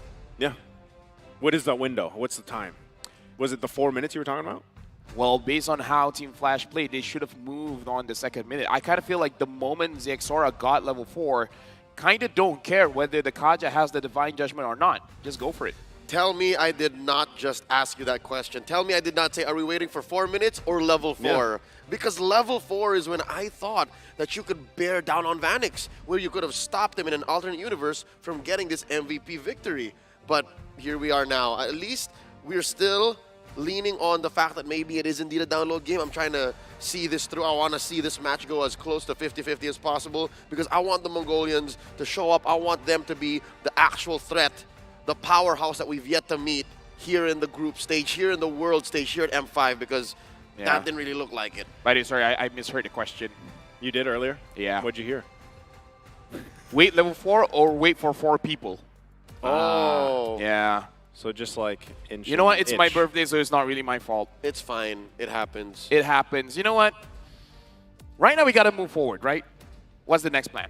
Next plan is exactly trying to break down how the adjustments can be made. And I feel like we constantly did this, right? Watching Team Lilgun before. So now you're kind of wondering, right? Even draft-wise, technically this could be a draft that worked well for them, right? On paper, it's good. On paper, it's good, but they missed the window. So with that being said, do you see them come in with a different game plan for Game 2 here? Is it something that we've seen even before, right? Something that covers the bases a little bit more and isn't so ISO pick-off-centric that we saw from this one? I would say definitely because, again, the window was too narrow. It was too small. Find a composition that you have different win conditions. If one fail, another can pick up the pace because in this game, it's all on Zexora, it's all on Bebex. If they're doing well, the entire team is doing well. If either one of them wasn't doing well, the rest couldn't do much because the rest is just there to support. Even their mid lane is really there to give them the shields. Not a lot of damage. The way it sounds like is Team Lilgun is very Faramis reliant. The Faramis fits their game plan the way it sounds like. And I'm coming in as a Team Lilgun neophyte. This is my very first time actually calling them in a broadcast in a tournament setting.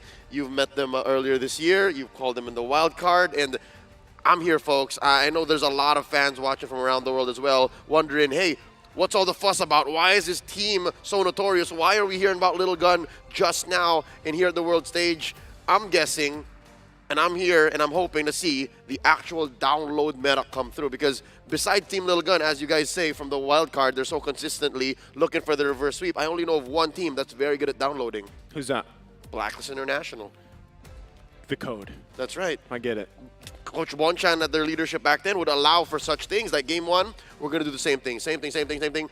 Let's go. 2, 3, 4, nothing. So that worked, and I understood that. I got the theory behind it. Now here with Team Lilgun, we're yet to see. And with that, again, you know, as we wait for the draft here, something that we did see from their performances, not just in the wild card, but throughout the year. And this was even back, you know, before when, Ethan, LaFell mentioned this, Ethan was the one doing the drafting and everything, and how they kind of switched up their play styles, even mid-series throughout their tournaments and the experience that they had.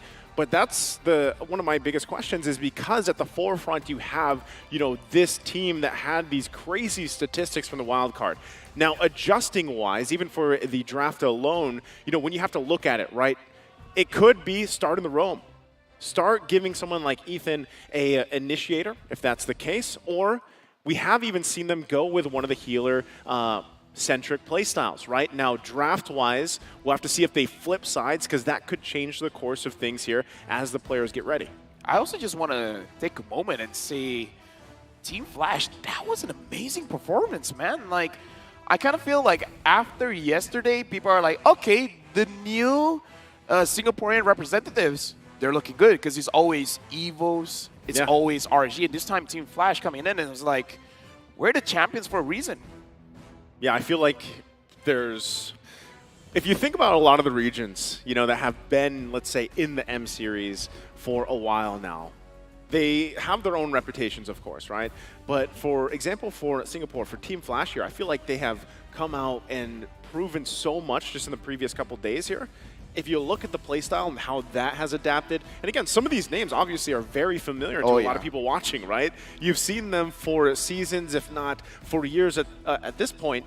And I would say, I'm even surprised how refined the playstyle is now from a team from Singapore, representing Singapore. And that's why I love the whole fact of even what we saw in the wildcard, where you have these emerging regions where the competition now is getting much closer, I feel like, around the world. Just to put it into context, Singapore has been around for quite a while. They've hit a peak of 3rd best region in the world in M3. Only 2nd to the Philippines and to, unbelievably enough, North America in that year's World Championship. They've even come close to getting medals at the SEA Games just a couple of years back. So here now, it's not a surprise for me to see Team Flash performing this way.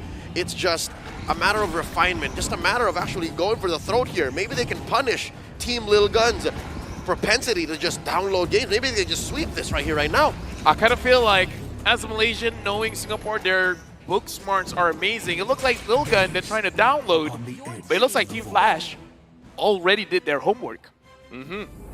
Interesting, right? I can be smart. Hey, that's a good point that you bring up, because I'm sure a lot of people had their eyes on Team Lil Gun, you know, out in Malaysia even, how that's performed. But with this, once again, Team Lil Gun going to be on the blue. We have Team Flash on the red. First band's already coming out. The Nolan is actually taken out here, right? What's left open? Oh, Guinevere is also taken out of the picture. What's the priority? Is it That's it! Faramis. Is it? Do it! It's not. It's the Bruno. Okay. If Flash takes the Faramis, they have the Valentina. So still the Faramis. They can't go Faramis Valentina. Exactly. That should allow Forbid to do a little more. Okay. So they take the Valentina. They're on to us. They did their homework. Oh, I love it. They did their homework. Coach Reminisce is like, Mitch, I see you. I will choose my own path. And this is my first rodeo. Okay. This is so is good. this the Faramis now? What other choices do they have? Gord. The Waria, right? Court. I don't hate it. Yeah. There you go. There's the Faramis. I was going to say, you know, hey, I was happy to at least see Gord yesterday. It was you know, I had a moment of, oh, man. Yeah. It's bittersweet. You see your favorite hero, but he didn't win. That's right. Hey, I've done that a couple times too, and it's all right. That happens. Anyways, right now, again, big fan of the Terizla. If they want, it gives you consistent ways to engage. But I'm also looking at the junglers. Yeah. And the Marcus gets picked up. So we're going back towards utility here, at least for this one. Team Lil Gun once again. The fact that they have the Faramis as well, and they can play around the Netherrealm, having their own Bruno of their own, it's fallen into place here, at least for this first phase. It's much better. Also, it helps because they know that there's no Lily on the other end. They only really have to play around the Netherrealm of Team Flash once they steal it away, which, again, if they steal it away, makes the Marquise all the more a worthy pickup. I like this. I actually like getting the Marquise early. Because Decimate. Exactly. Usually how a Valentina plays is around Turtle, Decimate. Yeah. Around Lord, Netherrealm. So either way, that's something that proof that I'm still alive. Jay has to think about. Yep. And that's something that Forbid can predict. So now they close off the first phase here with these 3 picks. The Brody going up against the Bruno, which we saw as a matchup, but the other way around in game 1. So now it's Bebek's turn. How do you feel, Vanix? How do you like it? How do you like balls in your face? Hey, he's going to have to deal with that, right? His own way. But with everyone that has to deal with that one way or the other. At least once in your life. I know for sure. I should know. I play gold like 1 out of 10 games. I'm a jungler for 1. That's one of the few matchups that the Brody don't like. You usually win as a Brody, right? You're bullying. You're bullying. But against the Brody, ow.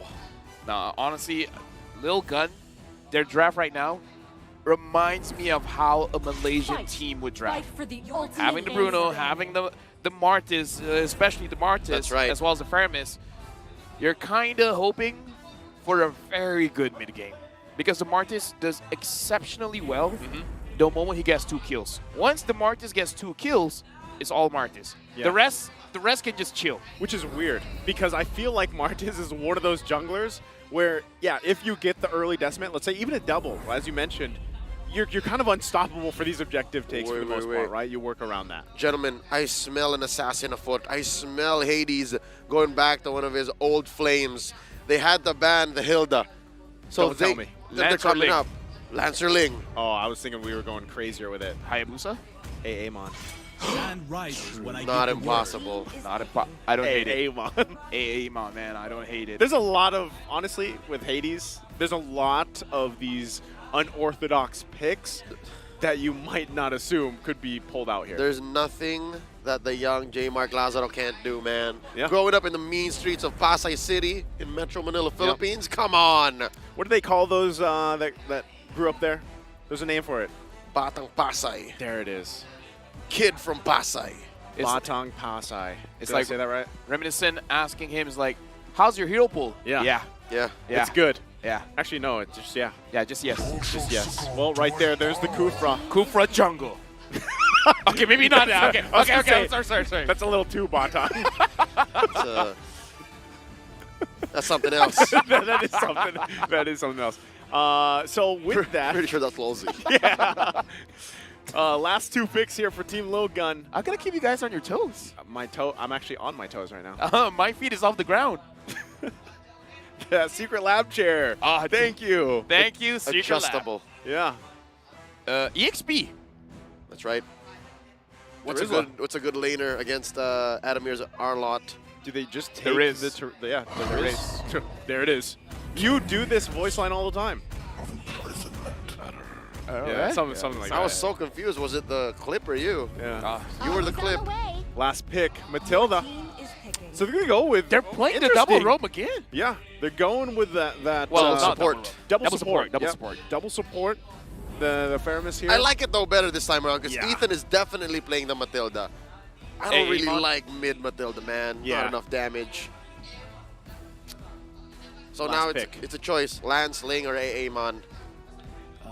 They can't afford to pull the double swap, by the way. You can't go utility this time around. There's not enough damage. Yeah, definitely not. Definitely not. I would say they scale much better. So even if the Martis doesn't do well, it's not the end of the world. But you do want a very good good start to the game. So the safest, honestly, is Lancelot. That's right, but yeah. I do want it to be a little bit crazy. What if they just throw out the Fredrin? It's not. Okay. Hayabusa. All right. Hayabusa. We'll take it. Debut pick here. Again, I'm really wondering Okay. how many unique heroes we've been at, including the Oh, wild card. man. We had like 50 plus there. Let me just say, I played the Faramis. Yeah. I hate the Hayabusa. Why? Shadow inside the Faramis before a fight starts. You don't even use your abilities. Maybe just your You shuriken. scare him. And then you just basic attack, force the Netherrealm out before any fight. And then there's nothing that the Faramis can do. You're basically making it into a 4v5. Crazy how time has changed. Crazy how now it's the Hayabusa that actually Exactly. counters the Faramis. Exactly. Oh, it used to be the other way around. It used to be the Hayabusa just trembling in their pants, you know? No, I've been told by pro players, like, don't fight against the Hayabusa. The Hayabusa just force out the ult and then you're done. Well, we'll see if they're actually going to be able to pull it off here. You saw the lineup rating, though, for Team Lilgun. It's 8.4. Can they pull the lineup off? Take us to a game number 3 as we load up here into the Land of Dawn. Game 2, it's match point for Team Flash here as things get situated. LaFell, what does Team Lilgun have to do here to get on the right foot? I kind of feel like Forbid has to find a very good catch, trying to give an early kill onto Zexora, because this is one of their very niche win conditions. If the Martis is able to get an early kill, he will feel unstoppable. The Hayabusa can be unstoppable as well, as long as he can control Team Lilgun, making sure that they have a disadvantage every single time a turtle fight is about to start. And with that, anything here emblem-wise that sticks out for you? Honestly, the thing that sticks out for me is the tenacity coming in from Forbid as well as Bebex, making sure that if the Hayabusa comes and ganks them, they have a better chance of surviving. I also like the fact that Team Lilligan now respect the power of Wilderness Blessing. Yep. They're rocking more of it now, and that means it's go time. They want to go a little faster. We'll see if that is able to play a part here. Once again, too, Aizen on this Terizla pick, the Riz himself, he was able to pull off some amazing things, you know, throughout the performances of this year alone. So that might play a big part in this in comparison to what we saw from game number 1. Once again, a lot of that will come down to that first big objective already, though. Look at the top side, the focus here. Hades just checking it out. Oh, Aizen's fine. I think Aizen understands that there may be shenanigans here. There may be a Hades hiding in the long bush. And now Forbid and ZXR is going to check. Oh, they know. Yeah, they got to be here for him, of course, and deal with that. Once again, everyone getting in position here for the first turtle take. And again, that level 4 from Aizen, a penalty zone could turn the tide of some of that placement here. But also, Lulzy already using that flicker to get out. Here they go. Forbid looking for a pull. Lulzy going to get popped here. First blood drawn by the Mongolian squad. Proud of myself. Called it. Forbid, pull someone in, give the kill over to Zexara. But again, this is how you play with this kind of draft.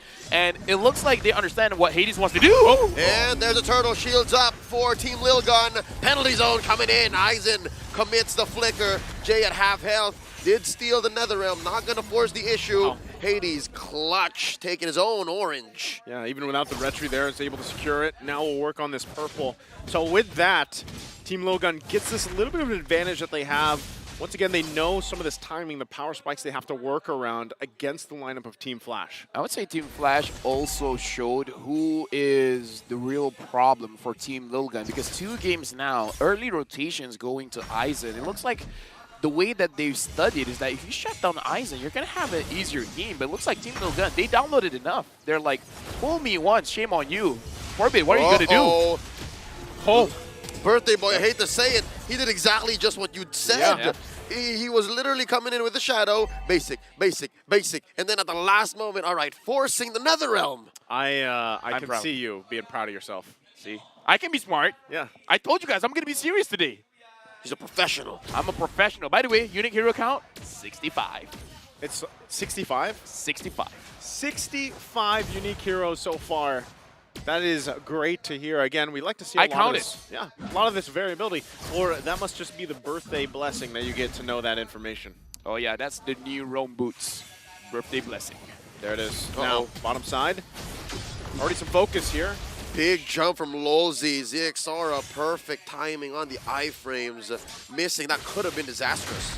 Right now, Hades, the best thing that he can do is just to farm up a little bit faster than ZXR, having at least half an item more than ZXR, and at that point, even though it's a little bit late, you can't kill people off. Coming in, Ethan with the circling eagle, compromising Hades' position. Grand Theft Orange. That's ZXR stealing away the orange, but just in time, though, for the turtle to come up. Was that orchestrated? Was that a master plan by Team Flash? Because now the turtle's close to 50-50. Yeah, they're going to have to stall this out a little bit. ZXR, about 20 seconds on the retry. So they'll get in positioning here, relying on Aizen to hold down that front as well. Ethan there to help him out with mobility, but also Hades. Does he actually want to contest this? He's going to go ahead. Oh! Has his eyes on the purple. Uh-oh. He's also looking to commit theft. Going ahead and playing footsies. Adamir and ZXR. ZXR and Adamir. The jump in, waiting. Oh, Hades, mission accomplished. He stole it away. Now Ethan in trouble. Circling eagle of his own. Hades juking him in mid. The Netherrealm already committed by Forbid. There's a pull onto Lulzy. Turtle still getting pushed and pulled and pushed. Bebex goes down. Penalty zone coming in. ZXR gets it. 100% turtle take rate so far. Popping. The Netherrealm stolen away by Team Flash. Adamir able to survive. Team Lilgun overcommitted. Overheating. Down goes Forbid. Vanix with a fadeaway torn apart memory. Hades is showing experience here. Even as a Hayabusa, it's not, if you're not doing well in the early game, it's not over, because the Hayabusa can farm very, very fast. Get that farm, because eventually someone will be isolated. The problem with Team Lilgun is that most of the members going for that turtle, you're showing your face. If 4 people is at the turtle and 1 person is clearing a lane, who's unguarded? Just go for that 1 person. Yeah, not only with that, but you know, decisions like that, it all will kind of collapse eventually and really fall into place. But so far, it's relatively even across the board, even when you're looking at the items here, the gold-wise and everything else. So one team has found their winnings in the early game where they have, but yeah, mostly, Hades doesn't have to contest these if he doesn't want to, and at one point, too, the problem with a Hayabusa across from you is it's very similar in a situation, for example, with a Ling when Ling was dominating in the jungle, where you don't actually have to be there for all those Lord dances. Sometimes some very mechanical, mechanical strength players, they can just kind of go in, get the retry off, and get out without even fighting. But look at this in the mid lane. Forbid, again forced to use another realm. Despite that, Hades just popping it that quickly. And now, Team Lilgun thinking about it. 20 seconds to the next turtle. They can do it. They can force the fight. Lozi obliges, catches him mid-air, collects him with an ult, and now the circling eagle puts him right where he needs to be. Down goes Lozi. They pop a few shields. Penalty zone from Aizen. Double kill by Zixora. Gets a third. Triple kill by the Mongolian jungler. You're doing it again, LaFell. You talked about the snowball effect when Zixora gets these kills here. Is he where he needs to be? Oh yeah, definitely. But Hades definitely made a mistake. He did not have to use his ult just to bait out Forbid from using his Nether Realm. That was a little bit too much. Well, even with that, still trying to work for this turtle. Zixora will be able to secure that. That's 3 now for Team Lilgun. Circling eagle, putting him down into the ground, taking a dirt nap. Team Lilgun, they're a new team here in game 2. I mean, I guess downloading complete. Downloading complete now. The game is in their hands. But Vanix, I do have to say, the gold lead just now for Team Flash, it's mostly on Vanix. And that's where you want it to be. Salt in the wound. Salt in the wound. Hey, right now, though, you're still able to find something. Yeah, Vanix. That's a boo-boo. I'm just saying that Vanix has been having a lot of free time farming. He will eventually become a problem. That's the basic gist of it. He's the only one who hasn't died. He's the only one who has a gold lead over his lane mate.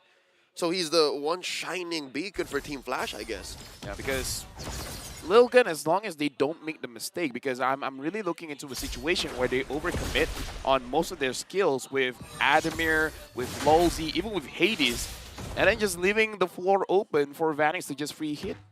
Yeah, I feel like it's... Oh, hold on. They might actually look for a play here. Ooh. Again, they're going to get spotted out, though. Circling Eagle, committed already. There's a pull out of Vanix. Oh, they pop him. Maximum range. Vanix used the flicker, too. He thought he could get away. All right, the opposite. Worldy. Right now in the mid lane, still looking to capitalize on that kill as well. Team Lilgun, they find exactly what they needed in that moment. And now they try to work gaining some space, right? 30 seconds, that Lord will be up here. Zixora now taking away the tier 1. No! Hades. The shadows spent in by Hades. Forbid almost goes for the interception. All right, so now for Team Flash, Lozi has the possibility of actually catching them off guard, like especially when they're all grouped up together. This is one of those things where when you're using a Fire Mist, it's like second nature to you. You want to group up. You want to be alongside with your carry, your gold laner, so that he can have the confidence to deal out the damage. Lozi has the potential to catch them, but I don't know. It's going to be easier said than done. Okay, hold it together here. Adamir has to burn the flicker. There's another realm as well. Big jump in by Lozi, point blank range. In comes Forbid, 3-man pull. Popping a lot of those NetherRealm extra HP bars. Now Hades in a compromised position. Does not spend the shadow kill. So this could be a re-engage coming in from Team Flash. Lord here at half health. There's a jump in, no one home. Lozi gets spotted. There's a pull one more time. Hades puts some shadows up. Looking for the jutsu. Looking for the kills. Team Lilgun takes it right then and there, welcoming Hades into their loving arms. A pickoff, a Lord, a big win for Team Lilgun. Hades, you gotta calm down, man, because right now he's trying to put too much burden on his shoulders. He's really trying to carry his entire team, but I gotta say, even if they got the Lord, it's probably not worth it. It's probably a better idea just to farm up and then having enough damage for when Lolzy makes a play. I know what he was trying to do. Yeah. I just don't know if it's worth it. Not only that, but given that the way the things unfolded in that fight, the zoning potential right now is so intense. Even here, assaulting that tier 2, right now Team Flash just kind of struggling. They have to get to their base and deal with this. It is only the first floor. They should be able to make quick work. But once again, the final slash as well.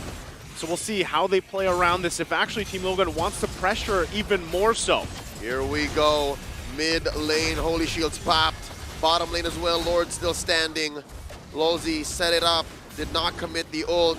Team Flash able to successfully defend. Hades struggling to get a buff, struggling to farm up, make some moves, get some space across the map. His purple once more taken away. Not a good day to be an assassin player, let me tell you that. At this point, the way that Team Logan is holding the map, it's kind of hard to split push as well, because that is an option, but it's not an easy option to do when Team Logan is all over the place. Oh, there's one. A setup, close call, not gonna force it. Speaking of split push, look at Hades. He's actually making moves here. Not gonna overcommit.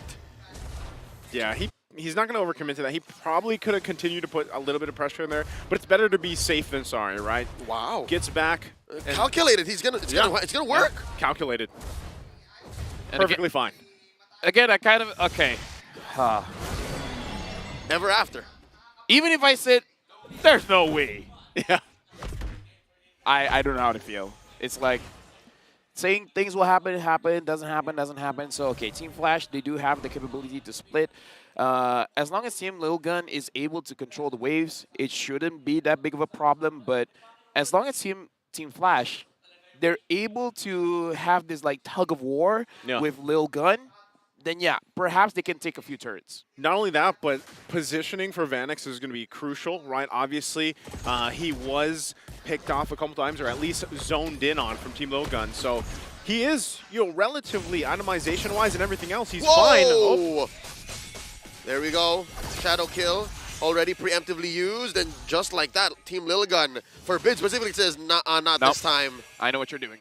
Yeah, he's just trying to put the pressure there again, all before this next big objective comes up. But we might even see Hades just continue to put some pressure on the side. Here we go. The final slash puts them where they need to be. The Netherrealm, the response from Forbid. Oh, they're going to go for it. Now the call is to blitz the Lord. Lord at a 5th of its health, a 6th, an 8th, a 10th, and that's a score. ZXaura committing the retribution. Both teams disengage. It really does look like Team Logan understands what Team Flash wants to do, because they put everything onto Forbid to force out the Netherrealm. And because the Netherrealm is not there, Team Logan understands they have a very small window to get this Lord. And they rushed it out. No hesitation at all. They understand it's now or never. If we're trying to go for a Lord dance, we're going to lose, because that Netherrealm isn't going to come up very soon. Yeah, and they, obviously the way that things are kind of unfolding here, they've learned, hold on, Hades should be able to just get out of there fine, but they have to deal with this Lord now, bottom side, trying to hold it together. Once again, looking with their backs against the wall here. This could be a moment for either Lalzi or even Adamir to find their own setup if they can, or at least respond to Team Logan here. And they go for it. Here we go. Hades gets caught with a lot of wisps, forced to use a shadow kill, all ready to protect himself. Netherrealm committed. That's Jay saving his teammates. Mid lane gonna go down. Bottom as well gone. There's a big jump in by Lozi. Life bars, HP bars melting. Hades playing with all of his shadows, the world he spent in. And just like that, both teams juggling damage, juggling resources. No one falls, save for all inhibitors inside of Team Flash's base. I gotta look at the items. I kind of feel like Vanix may need a Demon Hunter sword, because the damage doesn't seem like it was enough to take down the... for that. The conceal play, forcing a Forbid Winter Tranche activation, and just like that, the clapback, the turn from Team Lilgun. 8K ahead, let's see how much lead this gives them. Forbid pops Vanix, and now the Netherrealm, the Forbid aggression knows no end. Lozi gonna get taken down here. The turn on the turn. Hades from the back line looking for more, cutting the wave, clearing as much as he could. He gets taken down by ZXaura. Ladies and gentlemen, this is it. Gentlemen, now I see it in my own eyes. The reset. They're going to go ahead and run it in. Once again, Adamir trying to do something. The regroup. The download. Team Lilligan are inside Team Flash's base. They are short on minions, but they are going to have to wait. It's just Jay left. What's Jay to do here? Jay can only watch. There's the wipeout, the unofficial wipeout. We're gonna see game 3. And with that, we go to a game 3. It's downloaded. What we talked about before, Team Lil Gun comes out swinging for game 2. You know what? Don't look down on the downloading meta because download complete. Yeah. And here's the thing. The prophecy has been set. Ever since wildcard, this is their win condition. Lose the first one, win the rest. As the Mandalorians say, this is the way. This is the way. And with that, I gotta say, it's impressive because you don't know. Like, I mean, it's almost like a conspiracy theory at this point with the way Team Lil Gun plays. I'd like to think it's less of a conspiracy theory, more of a preference, Yeah. more of a strength, if anything. And now I'm wondering, I'm imagining, how did Coach Mitch take this? Meeting the guys for the first time, all right? How's everybody? So I hear you like downloading. Well, how did he take it as a coach? I mean, here's the thing. We got to remember, Ethan was basically the coach for the team when Zimmich wasn't there. So I probably feel like he is the one downloading. He's absorbing the experience and distributing to everyone else. It's like, guys, you know what happened early on? They went to the EXP. We got to expect that.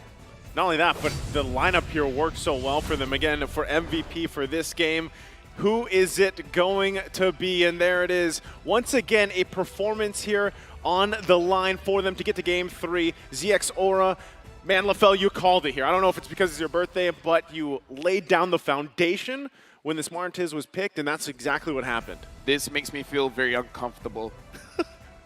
being right feels weird. I mean, here's the thing. My first prediction today was right. Yep. Second one, there's a chance. It's already at 3 games, right? So I don't know how to feel about this. Well, right now, as we take a look at the highlights here, we'll see how it all unfolded once again. What I love about what Team Lil Gun did and the fact that we're giving the nod over to ZXaura is the fact that, yes, a lot of these moments, it was Forbid who came in. It was Forbid who set it up. But it takes a lot of killer instinct, a lot of situational awareness to know when to commit and to know when it's your turn to be aggressive. And ZXaura was right 100% of the time in Game 2. And during the highlights, we can see a lot of it was on Hades as well, where it looked like he put himself in a situation where he tried to make the hero play. He tried to be the reason for the comeback to happen. I love that mindset. However, it was not the right conditions because I see him trying to do that, but not with his team.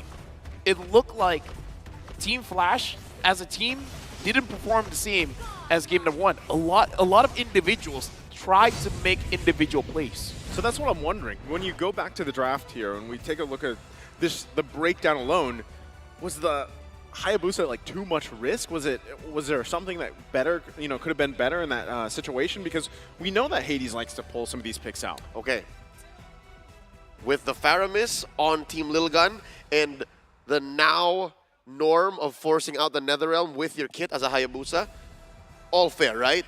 There's a rhyme to the reason. But was it worth it?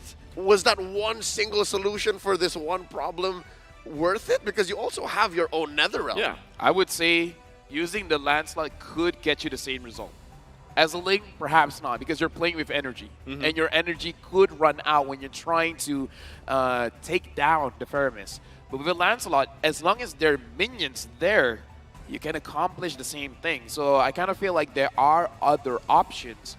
It's just that since they banned out the Hilda herself, it seems like they already planned for this Hayabusa pick, but maybe a little bit of like being unflexible there. Like even though you banned the Hilda, doesn't necessarily mean you have to go for those assassins. Other options were there.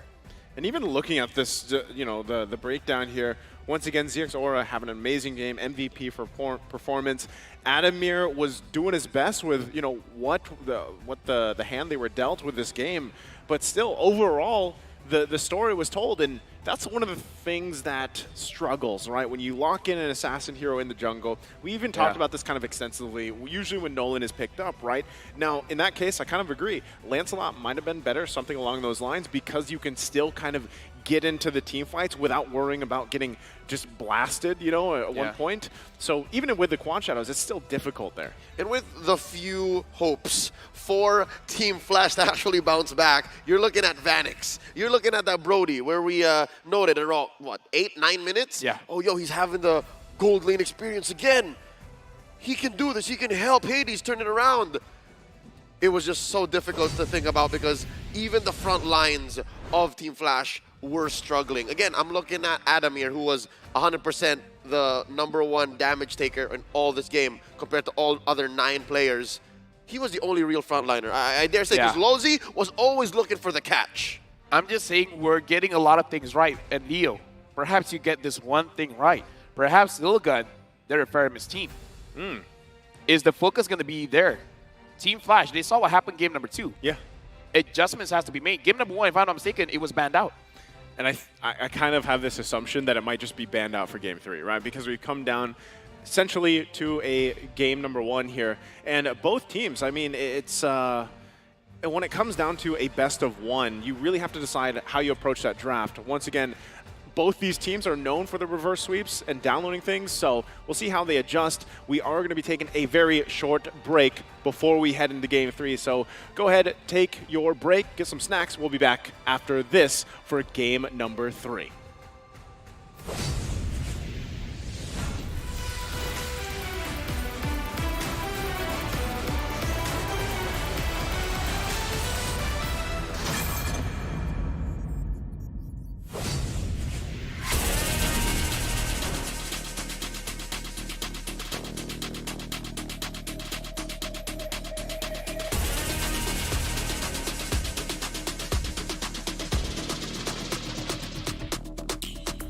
Hit me like I might get over, but you can give me in no corner. I know I can make a comeback, ace this round and finish this game now. Got the power on my shoulders, yeah, you know that I'm a soldier. You can keep me off my guard, but you can't keep me from my honor. Nah, nah, nah, I feel like the floor is lava. The energy's getting higher. You're saving my arms, 'cause I know just what I got.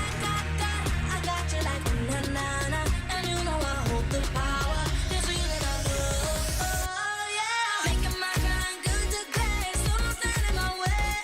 Standing tall and I won't fall over. We are better than great, good. We are better than great. We stand tall, won't run away. We are fun, nothing gon' change. Great, we are better than great. Can't get it great, I'm better than great. I play my own role, I become the greatest. Transcend myself into this game, yeah. I build a power to dominate fate. Championship mind on top of the week. We start to the game, shall reveal. Better than great, that's how we feel. I feel like the floor is lava. The energy's getting higher. You're saving my arms, 'cause I know just what I got. I got you like na-na-na, and you know I hold the power. This feeling I love, oh yeah. Making my grind good to great, so don't stand in my way. Standing tall and I won't fall over. We are better than great, good. We are better than great. We stand tall, won't run away. We are fun, nothing gon' change. Great, we are better than great. If we stand tall and believe.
Welcome back here once again, the second series of the day. We are heading into game number 3.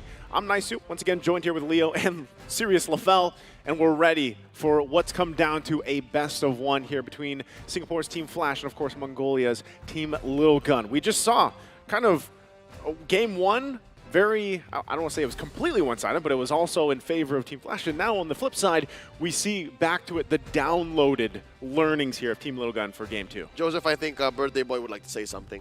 I'm Birthday Fell. Thank you very much. Now it's Birthday Fell. I thought it was just Birthday Boy. Listen, man. What's going on? I got ADHD. I gotta change it up every once in a while. All right. Ask me again. My name's gonna change. Call me Ayman. Okay, Ayman now. All right, Ayman. It's your birthday, No, you get what you want. Birthday Fell. Birthday Fell. Birthday Fell, all right. Birthday Fell has been uncomfortably getting a lot of things right, reading the situation, and now I think we are in agreement, and for you guys at home watching, you'll also say, hey, you know, that's on point. Team Lil Gun needs the Faramis. Yeah, I said it before the break. I think the assumption is they don't get the hands on the Faramis. That's either going to be banned out, like we have seen from other drafts, banning phases. But still, really, there's a lot left on the line. I mean, even if you look at the previous game, Aizen on the Terizla performed really well this time around. I would say one of the mistakes as well was for Team Flash, they went on the Valentina a little bit too early. Because Faramis has a counter as well with the Lilia, where everyone's grouped up together. Instead of going for a lot of crowd control in a very tight spot, you can deal a lot of damage in a very tight spot. And that's one of the things that we saw during the wild card. So I kind of feel like them investing in the Valentina too early showed their hand a little bit too much, and it made Lil Gun feel all the more safer to pick up the Faramis. Even though people will say, oh, the Faramis isn't good going up against the Valentina because the Valentina can just copy your NetherRealm, but you got to think about all the skills. Not a lot of heroes can do what Faramis does, and that's the Shadow Stampede. That's right. Not a lot can be done there. It's less about the NetherRealm. It's shown, even in Game 2 alone, that you're able to time through between that. You're able to weave in your aggression and win despite your opponents having the superior timing on the NetherRealm ult. So now we've come to a crossroads. I'd like to take the road less traveled. Maybe it's not about the Faramis. Given the fact that the Faramis was picked up second in Game 2 by Team Lil Gun being on the blue, something tells me maybe they'd want to focus more on the Bruno. Maybe that's the linchpin. Because even if, let's say, your opponents do get something as good as a Faramis or even a Nolan, you can play around that. You can be better than great with the Bruno. Not gonna lie as well, I feel like Bruno all throughout the World Championship has been amazing. It really has. And for Team Flash, I don't know. I feel like macro-wise, they gotta change things up as well, because I kind of feel like game number 2, what they were doing apparently was pretty obvious for Team Lil Gun. They knew what was gonna happen before it happened. All right, let me propose this, gentlemen. Yes. Whoever has the better synergy wins. Not even about the draft anymore. We'll shake on it. I was going to say, how do you gauge that? Who has the better synergy? As a team or as certain... The look in their eyes. The look in their eyes. The look in their eyes. Well, we'll see how that plays a part. We're here in the draft now, game number 3. 1-for-1 for both of these teams. Ban's already coming out. Baksha taken out too. Team Flash this time, okay, hold on. We'll see if that actually is going to fall into place here. They've got a, looks like they got the call. They're put going up to the readjust X. something. Put up the X. Yeah, the look on their eyes say we need a bit more time. Yeah, a little more time to get this synergy going here. But no, I agree with that. You know, Leo. What, look in their eyes? The look in their eyes and the synergy, man. That's what it takes. Yeah, no, because game after game, back to back, both teams presented strong drafts. Both teams presented ways that they counter their opponents, and they're, even with amazing and immaculate execution, you should be winning on paper. But truth be told, game 1 and game 2, the team that actually executed on that all together at the same time and pushed the advantage when it mattered is who wins. So you got to be able to draft and make your heroes work with their kits more to the sum of their parts. Hades tried to make a lot of hero plays before. If he wants to make the hero play, I kind of feel like the entire team has to get on the same page. So that's why I do agree They on all the got to be synergy. heroes. They all got to be heroes. They all got to be better than great. Yep. They can't just wait on one person to make that one move and then just let all pieces fall into place. And they can't rely on Vanix to have the gold lane experience anymore. Yeah. That's True. just not how it works. Lozi has to get out of his comfort zone and say, guys, I'm going to get the big job. I'm going to get the big CC. And I don't know, I hate the point figures, but now we're going to have to name everybody. Adamir has to do more than just get a big ticket ult. Adamir has to be more than just, all right, I've annoyed them enough to get ults from their end as well. And Jay, poor Jay. Jay's just always caught in the middle. Yeah, he is. Literally. And with that, you know, when you break it down like that, he's in jeopardy. He's in jeopardy. That's right. Just like so much damage yesterday. Yes. Pick up the Diggy early. It is so much damage. Okay, but here's the thing. Realistically, picking up a Diggy early is bad just It's because probably not that good, yeah. if the opposing side has an assassin jungler, that Diggy is a boiled egg. Yeah, and as a non-analyst, I would agree. Yeah. But you're very clever, Joseph. You guys Only when I'm sitting closer to you. You guys might not notice, but backstage when I was talking with Naisu, we were talking about astronomy as well as chemistry. How are they going to notice? They weren't in the room. Yeah, no, I'm like explaining it to them because, Right. You know, my mother asked me a What do you talk about? question, which is the third planet in our solar system? And Naisu explained planet 1 up until planet 7 and how Mercury is also part of chemistry. Yes. He explained so much to me. He's my teacher. He is a teacher. I He used to is be, a yeah. teacher. No, you're still teaching me chemistry, astronomy. Mr. Rezebek. Maths. Naisu is a detective. You know, I Excuse love me? every time that we're on the desk here, you give a little Lore. behind the scenes to Yeah. our viewers watching online at home. You know, some inside info. What happens behind the scenes of being a caster here. Leo is a chef.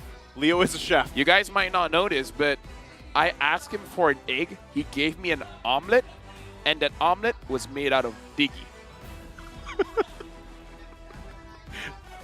With Leo's face cheese. says that did not happen. With cheese on top. We're talking about me. Is there another Leo in your life? Yeah, it's got to be another Leo. Talking about you, baby. Hey, That Diggy was delish. I'll allow it this time because it's your birthday. Yeah. Birthday fell. Yeah, so If it's not the Diggy, he'll cook the Kaja because I like some of them birds. You like the I am. I like the I am. That's correct. That's Bahasa for As chicken. long as you don't cook the Akai, I'm all good. It's an endangered species, man. Yeah. Respect the Akai. Something tells me they were declared very recently no longer Oh, really? endangered. Still, I don't want to eat a panda. I don't know what parts of the world allow for that, but neither Yeah. do I. I concur. I only know one panda in my life. That's our good old friend, Renmar, That's Santa right. Cruz. Our girlfriend? Our dear old friend. Dude, can you not hear? Oh, can you hear that?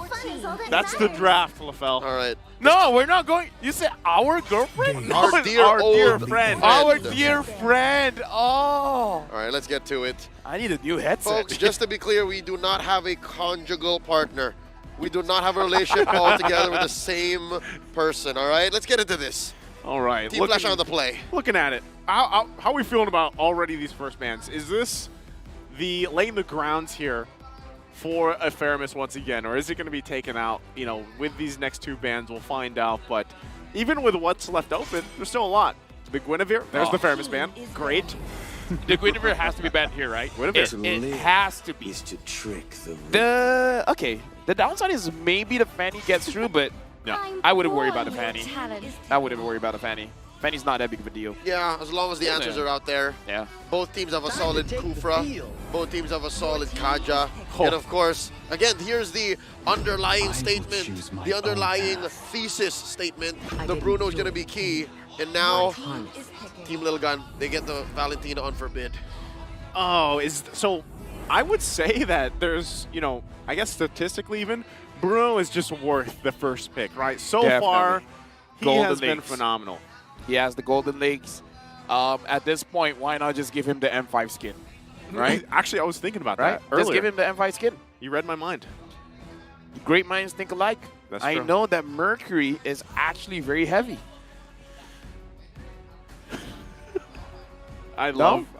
You know, yesterday we went to astronomy, Today we're back to astronomy. This is chemistry. This is chemistry. Oh, is it chemistry now? Teacher, please. Sorry. Catch up.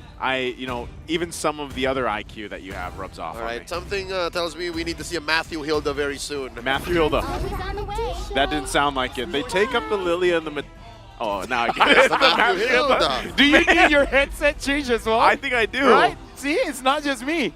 Matthew Hilda. I get it. Just like the Android thing earlier. What's wrong with your the fun IQ? fact. Yeah, I know. I was surprised you guys didn't get it. Yeah. Howdy, partner. Okay, well... Yeehaw. Yeehaw. Is this actually... Speaking of yeehaw, the Bruno is there. We don't...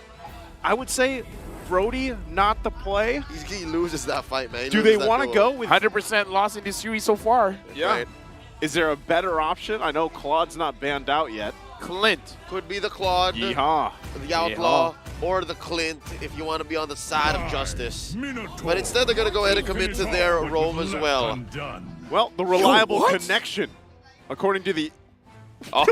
Maybe it was a lie. He was like, wait, that's not right. The fun fact guy's like, no. We take it back. We take it back. All right, well... Pretty sure that was a statistic that was constantly in flux. Yeah, So it wouldn't have done probably. justice to our friends in Mongolia. All right, going into the second phase of bans here, they can start attacking Oh, Hades. XP laners or junglers. And yeah, they've already committed their roam, so they don't have space for a Kaja or a Kufra or a Cho. So they're like, you know what? Forget about it. Do you respect the Khalid?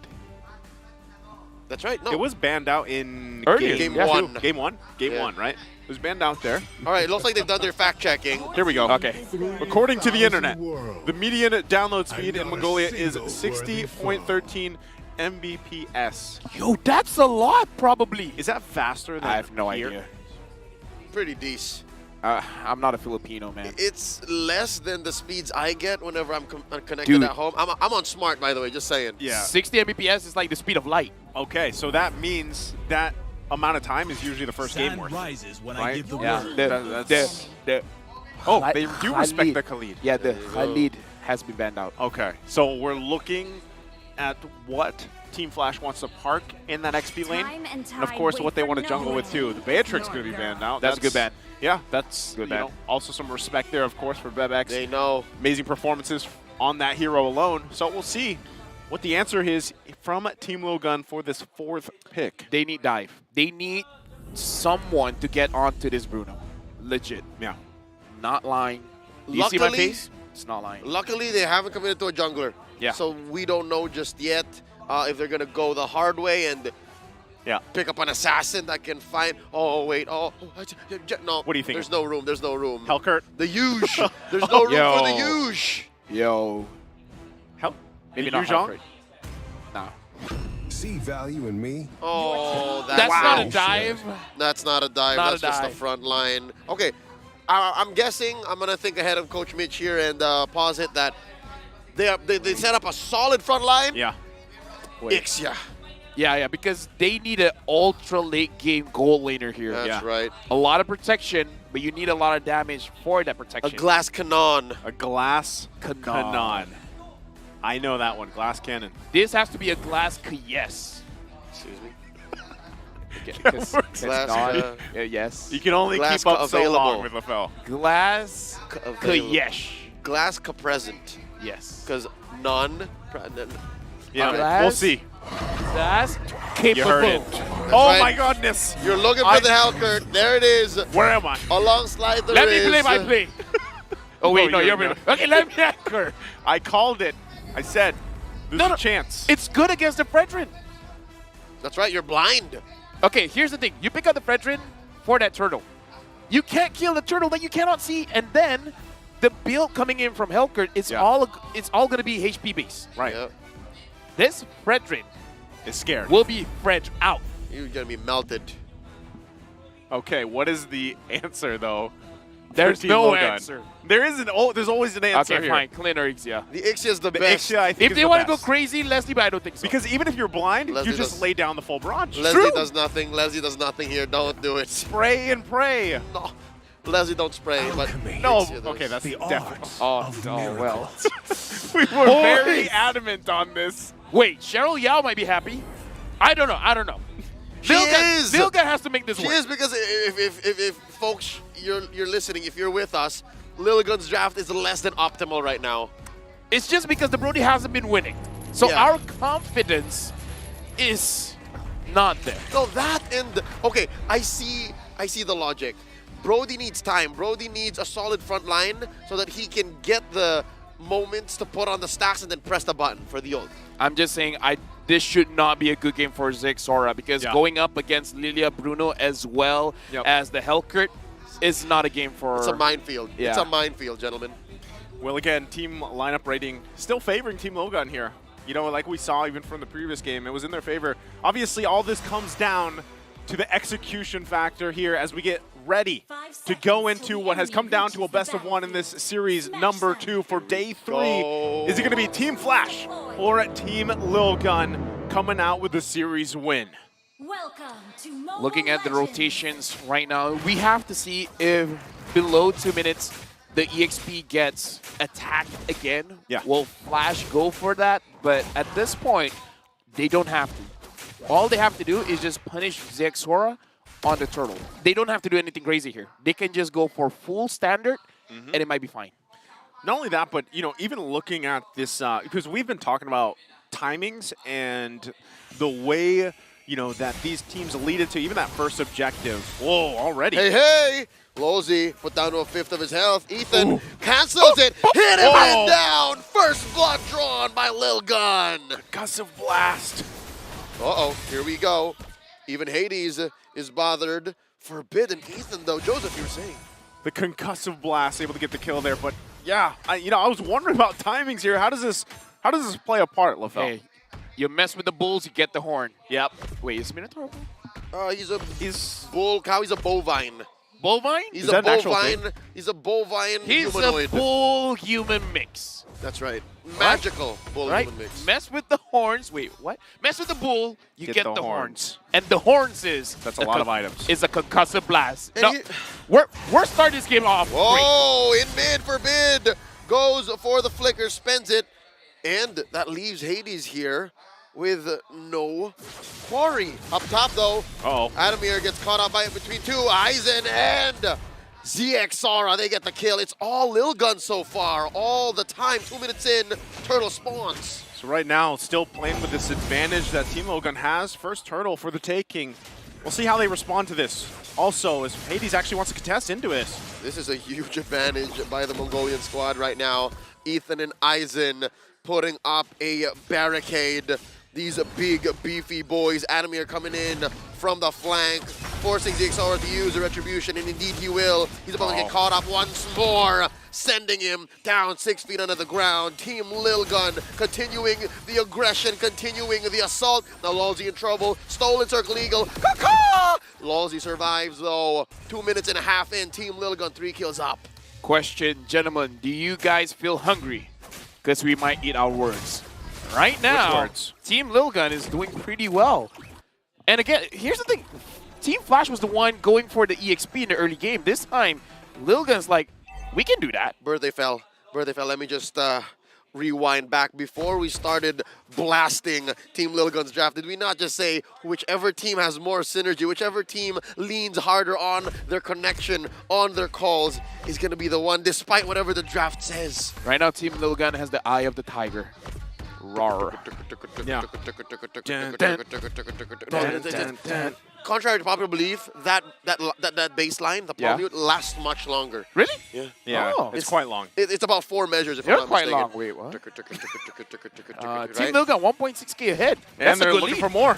Here we go, Lozy protecting Vanix with all he's got. Circling Eagle, is that enough?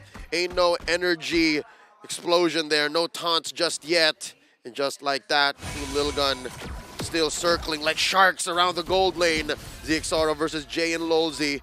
Vanix under the protection of his turret. Zixora like a man on a mission, taking a few hits. In comes Ethan with the heal. There's a Dark Knight Falls, but it's too late. Lozy already fallen. Now comes Adamir and Hades. Bebex flickering on out. Zixora bites the dust. Hades taken out by Bebex. Torn apart memory enough. Now Vanix taking balls onto Forbid's face. Here comes Aizen. They're not done. Big coast to coast rotation. Vanix dashing on back. This may be an overcommitment by Team Lil Gun. Aizen gets a few hits. They both retreat. I gotta say, Team Lil Gun is attacking, imagining that there's no turret there. One thing that you guys have to keep in mind, below 5 minutes, right? Yeah. Minute 1 up to minute 5, whoever is in the gold lane turret, you will have some damage reduction. 25%. So probably not the best idea to dive that turret specifically. And but like, given that situation, even with that, if you consistently put the pressure there, hold on. Bebex in trouble. 2v1, Lozy and Vanix get their man. But on the other side of the map, there was a turtle taken by ZXora. Joseph, you were saying. So, as I was saying, you focus down on Vanix, trying to, put the pressure on him, then that might still be part of the plan. But with this, he gets a kill now, has this advantage himself. Yeah, there's still a gold deficit, but we'll see how they play around it, because for that, we'll see if they get more. Oh, the aggression from Team Flash. The rubber band is snapped. They go ahead and push in on that tier 1 down bottom, nulling Team Lil Gun's aggression. Well, look at this M-Series fact. The last M-Series appearance of Hellkurt was in M2, the lower bracket final, used by Zin of RQ Hoshi against Bren Esports. Well, that's an amazing fact. Another fact here is... before that. Guiding Winds, keeping Vanix safe. Lozy committing the Circling Eagle, popping him like a piñata. That's a 4-man kill squad from Team Lil Gun. Forbid stole away the Dark Knight Falls just to be safe. You don't see that often. It was like, wait, that's the wrong one. You're on the wrong team. It's like, oh, wait, yeah, Valentina. As I was saying, Lil Gun, they're on a timer. Hades, once he has the Sea Halberd as well as the Demon Hunter Sword, is going to hurt a lot. Demon Hunter Sword completed, should be the Sea Halberd after this. After that, it's not going to be good. Vanix, left to his own devices, gets knocked up, hit with a concussive blast. Taking a while, but they will eventually find their man. This is a 4v2 down bottom. Circling Eagle from Lozy, canceled out. Taken to the west side of this jungle. They disengage. Still the focus here on the bottom side, though. Still really trying to put the pressure, get this turret, open this side of the map up. Hades will continue on up on the top side. Turtle will be up in 10 seconds. So really a lot of these kind of macro plays happen right now. Team Lil Gun, though, trying to control, a lot of this pacing and a lot of this momentum for their favor and see how they transition to it. What is the response from Team Flash, though, now that this turtle is up? I got to say, this is one more item for Hades, and it should be good. And let me just say, the way that ZXora is playing, before that... Whoa, Hades dashing on through. Turtle, not going to be contested this time around. Birthday fell.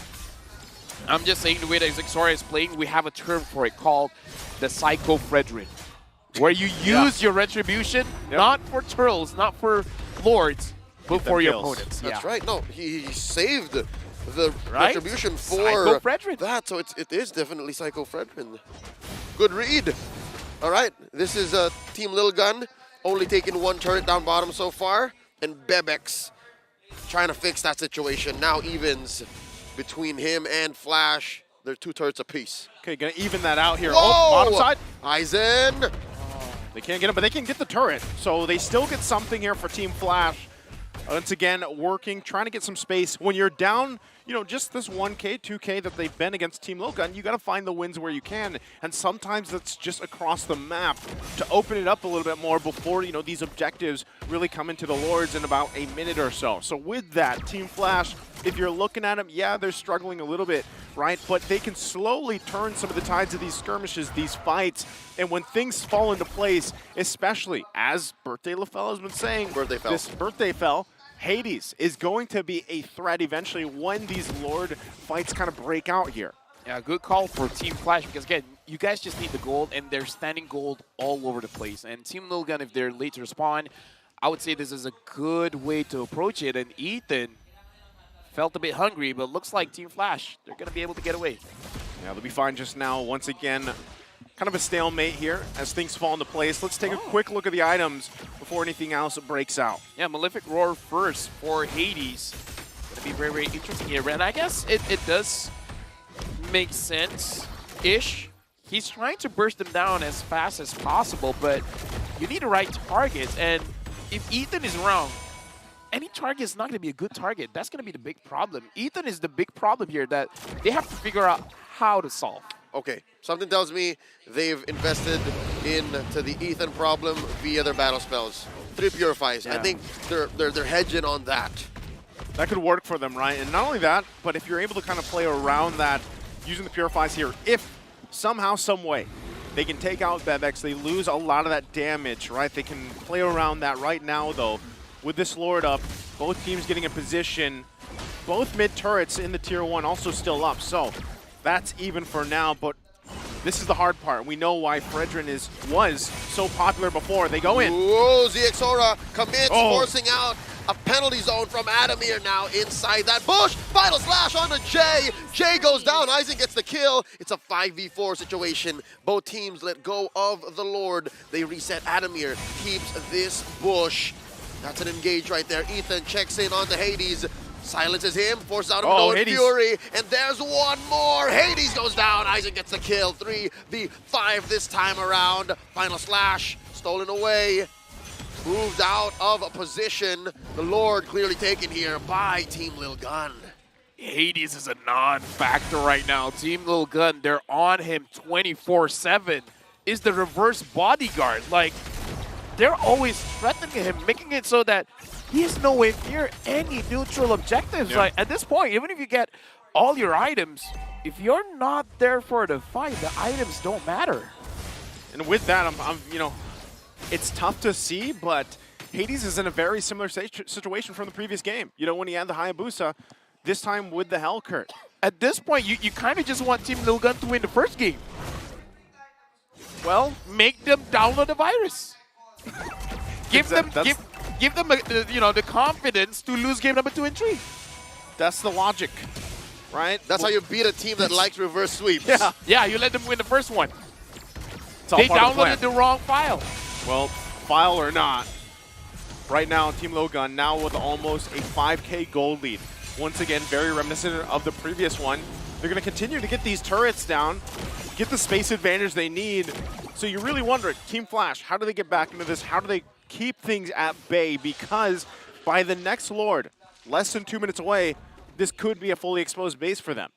What's 5-man penalty zone. Is sometimes LaFell will just ask for the most ridiculous things. I mean, if you want to win from a ridiculous situation, you got to do ridiculous things. You're right, Birthday Fell. You're right. But on a more realistic perspective, out of the universe. Number 1 is maybe they find a way to actually split up the map, open it up, so that Dark Knight Falls actually matters. Dark Knight Falls inside your opponent's base when you're defending really does very little. So maybe if they're able to buy space on the map, have more farm on Vanix, have Hades maybe isolate 1 or 2 members, go from there, that's one way Team Flash might be able to clap back. Okay, the real answer is... So that's not the real answer from Leo. No. I said like for me. Okay. For me. The real answer is to pretend you want a front to back. And then let Hades flank.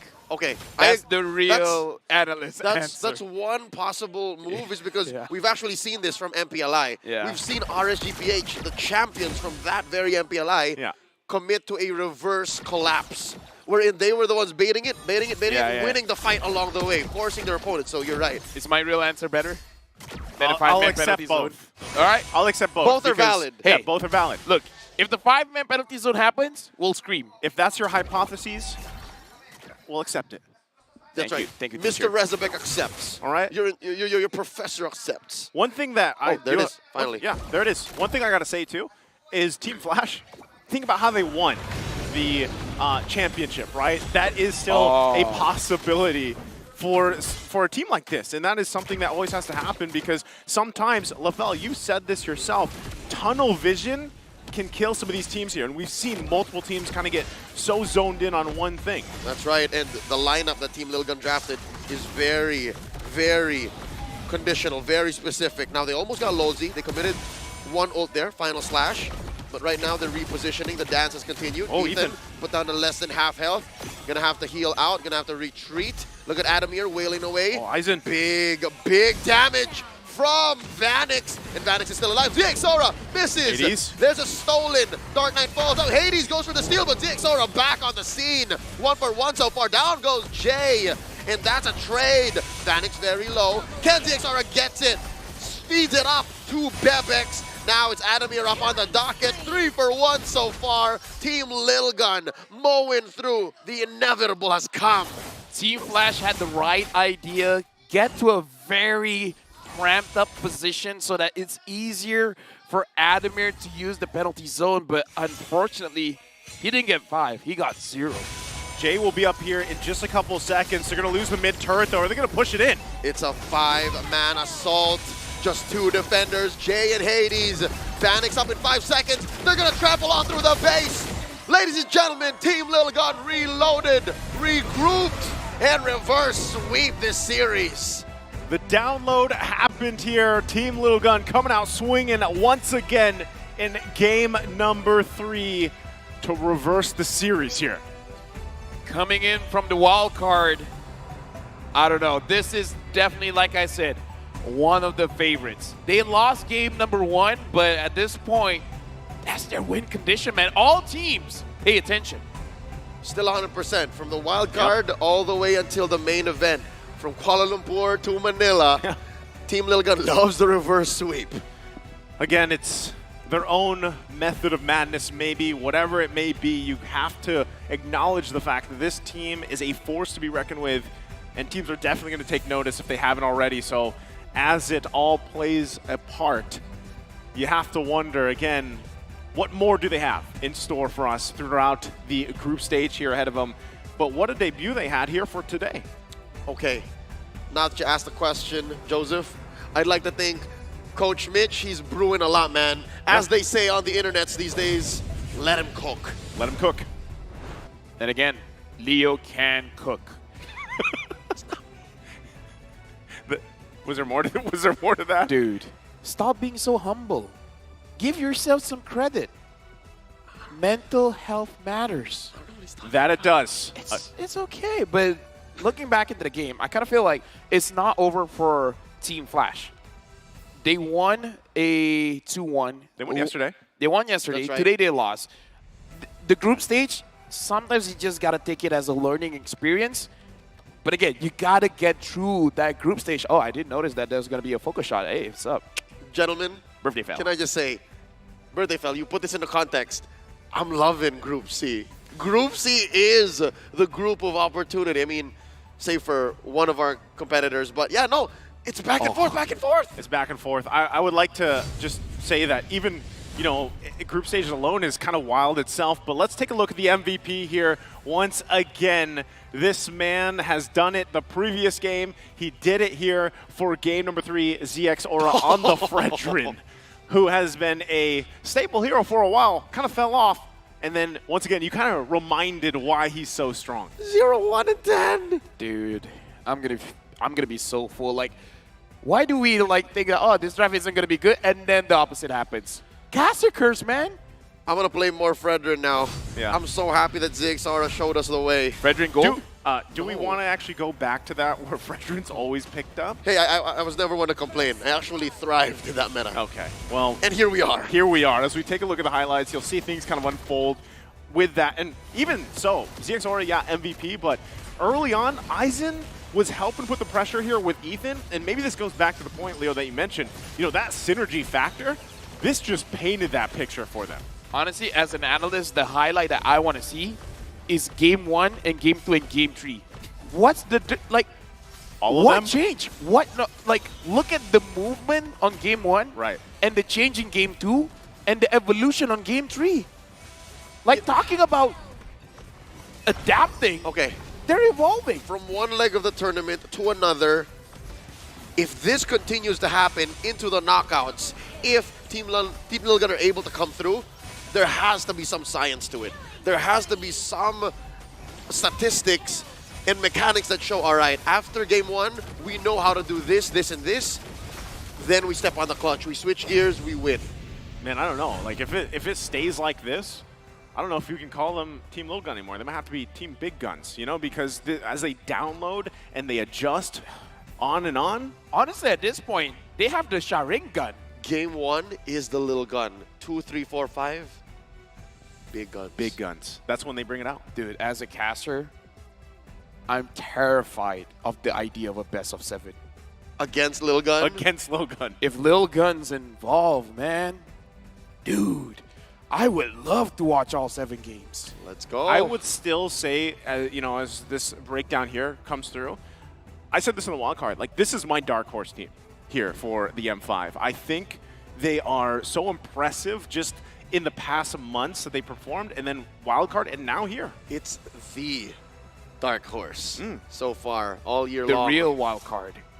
Yes. Something to note though, the fact that Team Flash invested in 3 Purifies, get this, gentlemen, was not enough. Yeah. 3 Purifies was not enough to quell the frontline heavy lineup that Lil Gun drafted, and it led to this very swift victory. It makes sense why they took the 3 Purifies, and it still wasn't enough, right? Because of synergy, because of the layering of these ultimate abilities that was thrown at them from Team Lil Gun. It was so much to deal with that eventually, remember the pressure that we saw from the highlights in the bottom lane, a lot of the times you didn't have any room to move because there was so much pressure there around the turrets, even with, you know, that damage reduction buff that you get early on. It didn't matter. So do you guys still want to disagree with me? Just let Lil Gun win game 1? I mean, lose the battle to win the war, why not? Okay. Download the virus? That is an unprecedented approach to a problem that no one really figured out up until this point. Yeah. So I don't know. I'm not one to speak on behalf of the teams, man. It's tough. Because imagine a world. Imagine a world. Here we are. Where Lil Gun does this every single game. At what point does it become like something's up? Okay, it fails. Oh, sorry. It's successful until it's not. So only when they lose game 1 and then lose game 2 is when it changes. At this point, we need some kind of bet. If they keep doing this, they make it the knockouts by always losing game number 1, I feel like we got to commit to something. This is why I was saying, you guys can call it what you want, but this sounds like you guys have your own theories, conspiracies that might play a part. You're talking about losing game 1 against Team Lil Gun? This is my first time witnessing it. I'm still in awe. I know. This is how we felt in the wild card in Malaysia, right? Because dude, the download meta? Yeah, it's something. It is something. And if that becomes the identity that they have and how they adjust things, it's probably their strategy until it isn't. Until they come out swinging in game 1 and they dominate it, right? Because that is a possibility as well. It's like fighting against a computer. This is my strategy playing chess.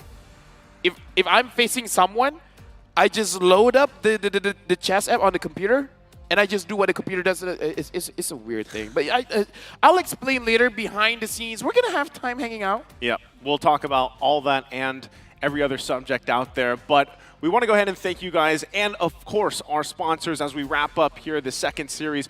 M5 is powered by Moonton. It's presented by Kadia, our global presenting partner, supported by ROG, our official gaming phone, Grab, our official super app partner, and, of course, Secret Lab, our official chair partner. Now, coming up next is an important matchup for Group D featuring the Ohio Brothers and Geek Fam. Stay tuned for the M5 World Championship group stage. We'll be back after this.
You can't keep me from my honor.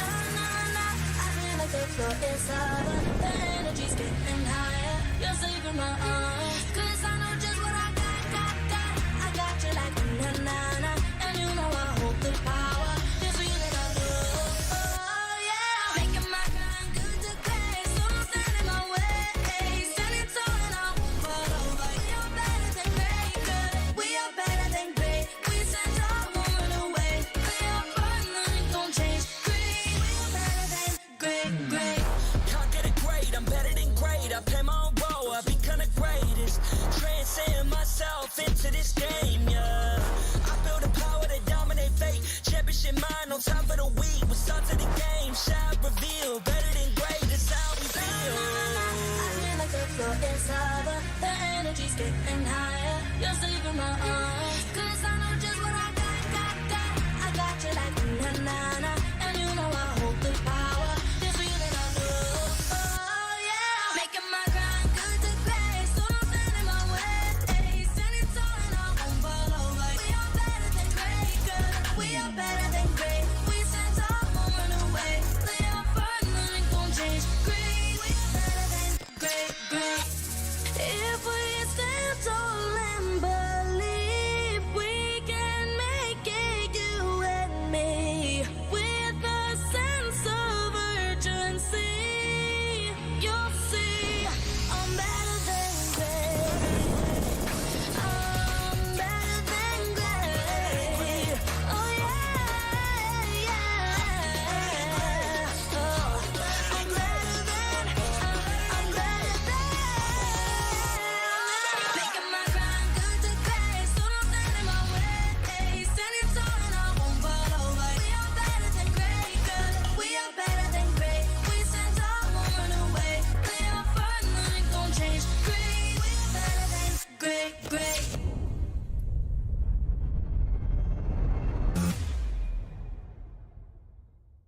I am the #1 seed, the champion of the arena. The fans adore me because I've never lost. You are afraid that you will lose everything.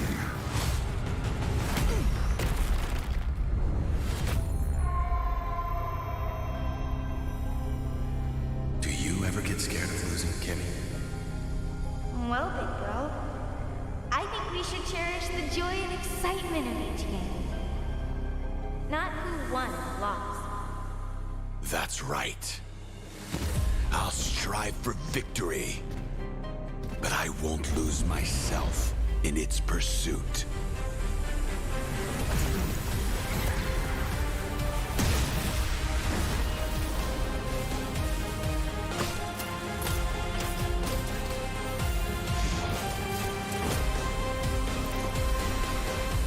World Championship. I'm back.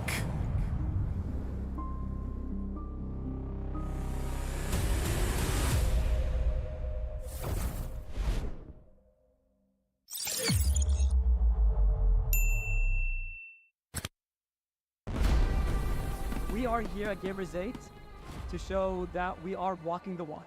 We have had amazing reactions, major IP owners, and a lot of potential partners and stakeholders coming in here and taking a peek. The biggest cube over here has been the nexus of this zone. What I saw from the outside is very mysterious. You want to know what's happening inside. Felt like, this is an MMORPG, but R is not role-playing, it's real world.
Boing, boing, boing, boing, boing, boing, boing, boing, boing, boing, boing, boing, boing, boing, Pag nag-grab only, savings ang dami, your wallet sings tonight. Laki ng bawi, pag nag-grab only, save 2 for alright. boing, boing, boing, boing, boing, boing, boing, boing, boing, boing, boing, boing, boing, boing, boing, boing.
Kingdom is born.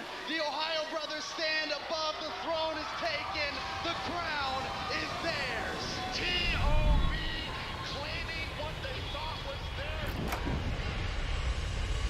What is greatness in MLBB esports? All right in the backside. Lots of damage. Basic immediately deleted. Whole world will be Tell them that nobody's safe. Gotta put food on the plates. Right now I'm taking the safe. Whoa, wait, I just been doing the race. I just been catching the cases, and it's already too late. People say he diabolical. Right now I'm feeling unstoppable. Learn to avoid all the obstacles. Black and get hotter than tropical. Ay, do what it takes. We taking it too. Yeah, breaking the bank, breaking the rules. If my people starving, then I gotta steal. I get on the meals. Yeah, you know the deal. I'm keeping it real. What is greatness in MLBB esports?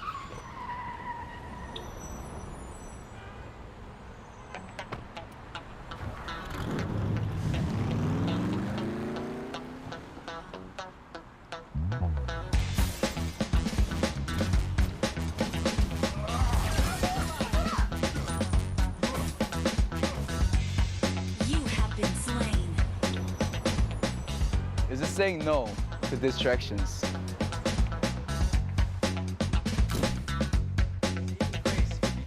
Very close call. T.O.B. officially named the first grand finalist, taking down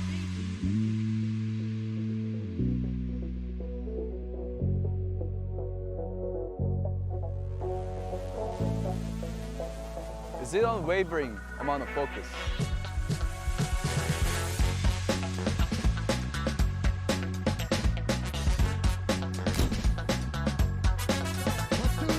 Promise, gonna get locked in. Elo, final flash once again, and Cold World base.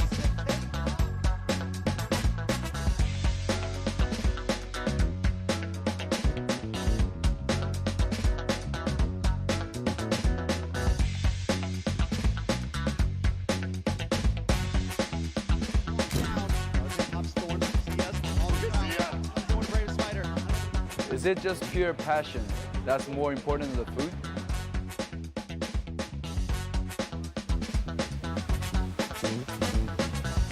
How about hard work and no sleep gaming? Hey, give me more 5 combos. Yes, Captain.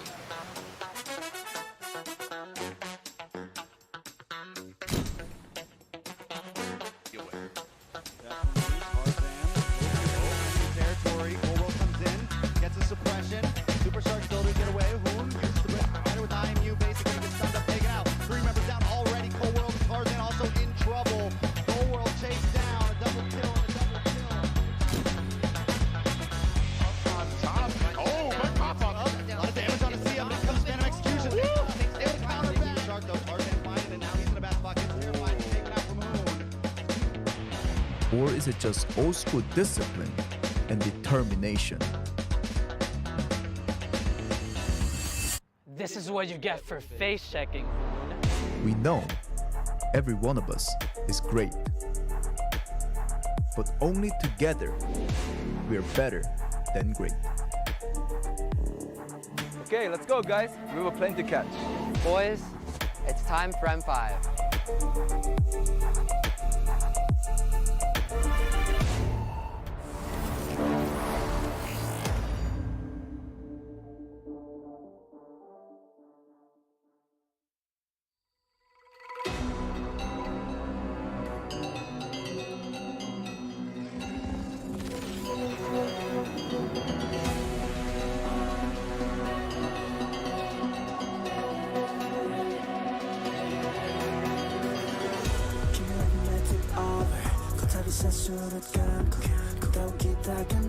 As this round versus game now, got the power on my shoulders.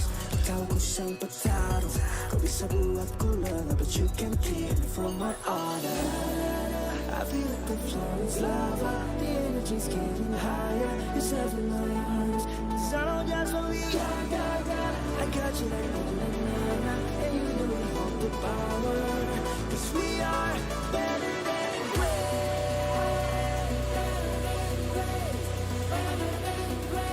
Cause we are better than great. Better than great. Better than great. Better than great.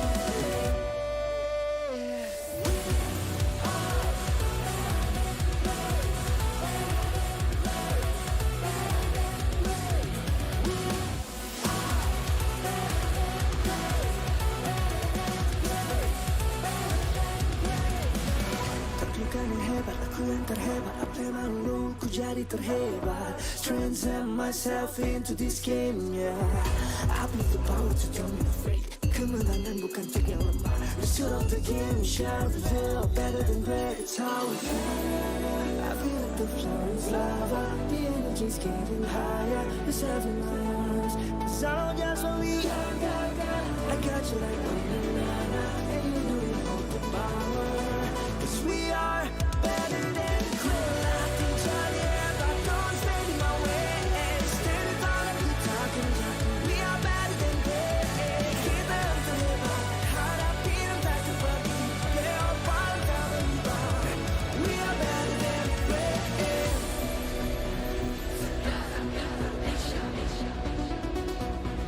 'Cause we are better than great.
The Shadow Dragon was once my biggest weakness, but now it's my most potent weapon.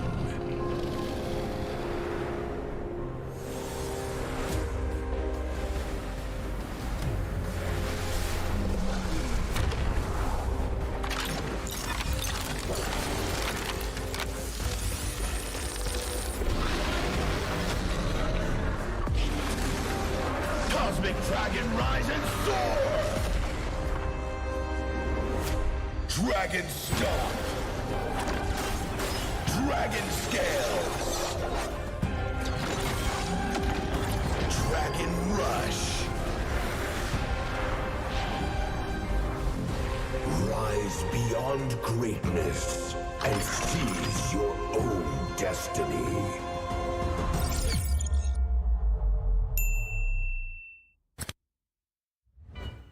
Tonight, we celebrate MLBB Esport.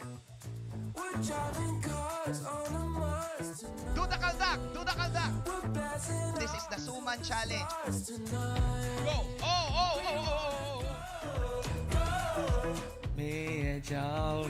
That's it.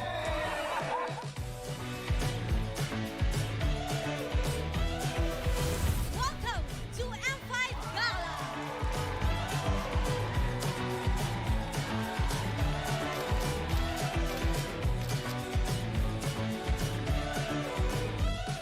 Guess the Hero Challenge! Lapu-lapu. Iritel. Franco. Nana. Nana. Go! Best dressed team! Best dressed Super Marco!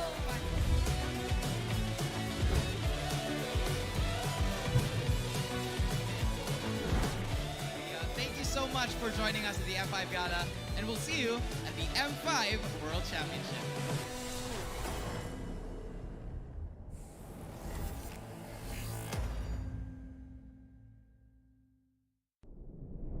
Have you ever wondered what is our identity? Our identity isn't limited to just esport players. Our style. Sweat. Our passion. And vibe. Feel our energy. When we dominate the stage.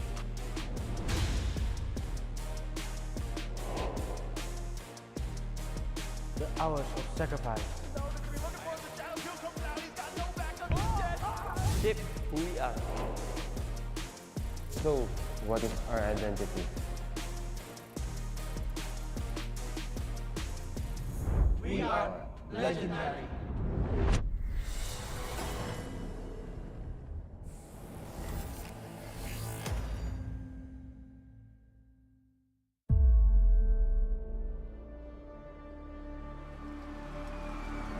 In the history of M Series, no host country has ever won the championship title. No other region has ever claimed the throne. No team has ever secured the championship twice. In this thrilling showdown, 16 teams across the world have gathered once more to seize the trophy. Which teams will prove themselves in their epic rivalry rematch? Will a new region unveil their strength and climb to the top? And who will leave an unforgettable mark with their skills? Behold, the old guards, seasoned titans returning to reclaim glory.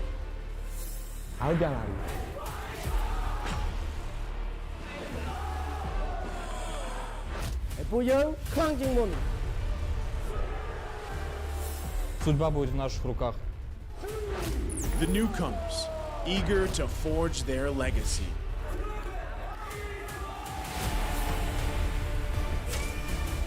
Kita di sini untuk lawan yang terbaik. Kami nggak takut tantangan apapun.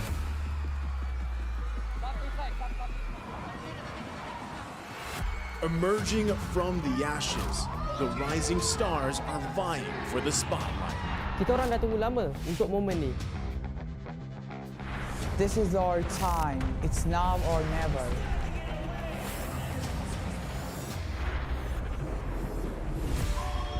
Enter the contenders, here to defy the status quo and rewrite the narrative. We've weathered the storm. This is where we break through. Nós somos brasileiros e a gente não desiste nunca.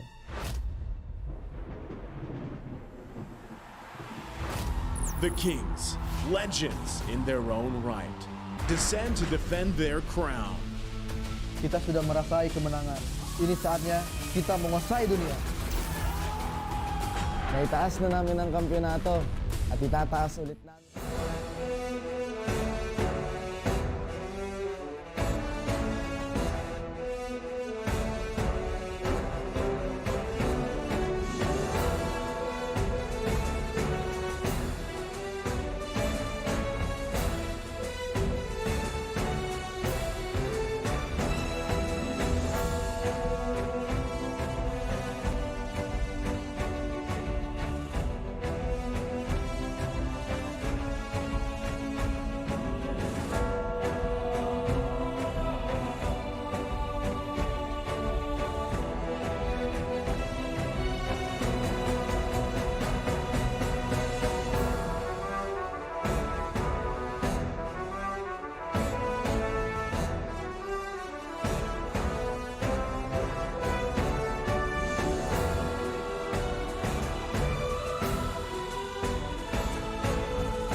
my shoulders. Yeah, you know that I'm a soldier.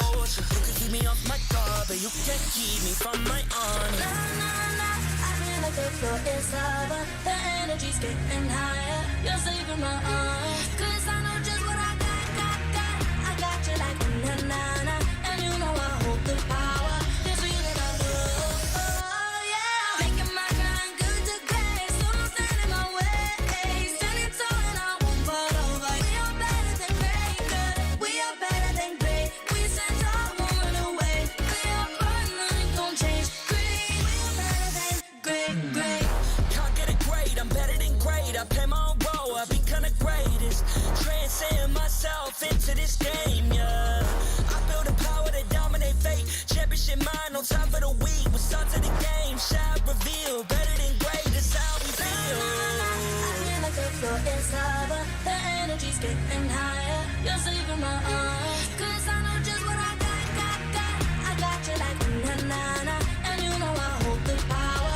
It's real that I love. Oh, yeah. Making my grind good to great. So don't stand in my way.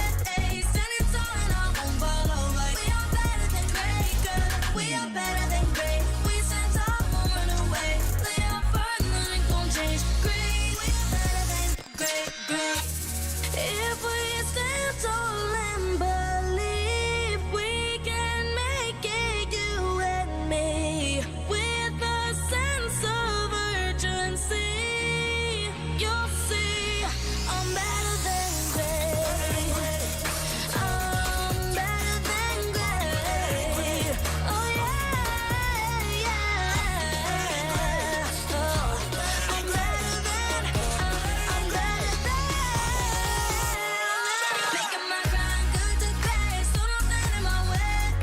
Standing tall and I won't fall over. We are better than great, good. We are better than great. We stand tall, won't run away. We are firm, nothing gon' change. Great. We are better than great.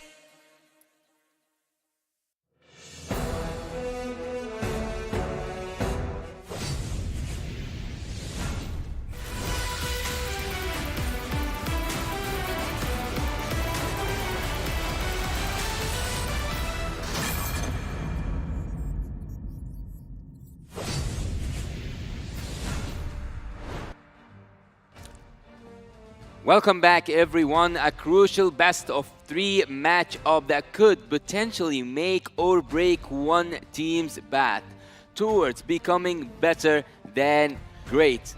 Welcome to the Mobile Legends Bang Bang M5 World Championship. We are here together to witness who's gonna be better than great. I'm Yasu, joining Lafel and Wolf. Today is a really hard day. It's between the North American Ohio brothers and the Indonesian team Geek Fam. Honestly, we got a lot to say, but before that, I do have to say the M5 World Championship is powered by Moonton, presented by Kadia, and supported by ROG, the official gaming phone, Grab, the official Super App partner, and Secret Lab, our official chair partner. Isn't that right, Wolf? Yes, thank you to our lovely sponsors. M5 will not be possible without your support, and without M5, me and Lafel will not have shaken hands as friends and as colleagues. No. Brothers. Correct. Brothers. The Ohio brothers. Well, actually, no. Well, if you don't know already, the ROG Phone 6 is M5's official gaming phone, and it packs the game-winning power of Snapdragon 8+ Generation 1 chipset with the best class-leading Game Cool 6 thermal system that lets you break every limit. Let me just say, Wolf, you gotta agree with me on this one. Yasu as well, you gotta agree with me. They gotta give us these phones, man. I mean, like, we're looking at the ping test. I agree. That's yes. Spectacular 165 Hz AMOLED display and a monster 6,000 milliamp hour battery. Live through power through your gaming needs. I have gaming needs. I need one. Yeah, do check out the players that we have. That's TOB. That's Geek Fam as well. You saw Boloisky. Not very happy of what's happening, maybe because it's quite intense in their chair. Just checking their stats. Because he hasn't had the exactly. He hasn't received the it's phone not yet with him. It's like, just give me the phone now. Can we have the phone too? Sekarang. Can we have the phone too? I would like to have the phone 3. Yeah, I would like to have 6. Yeah, I was going to follow up on that. Well, we're now seeing the we're now seeing the players experience the ROG being tested, seeing what the phone is able to do, and it's able to make you even better than great.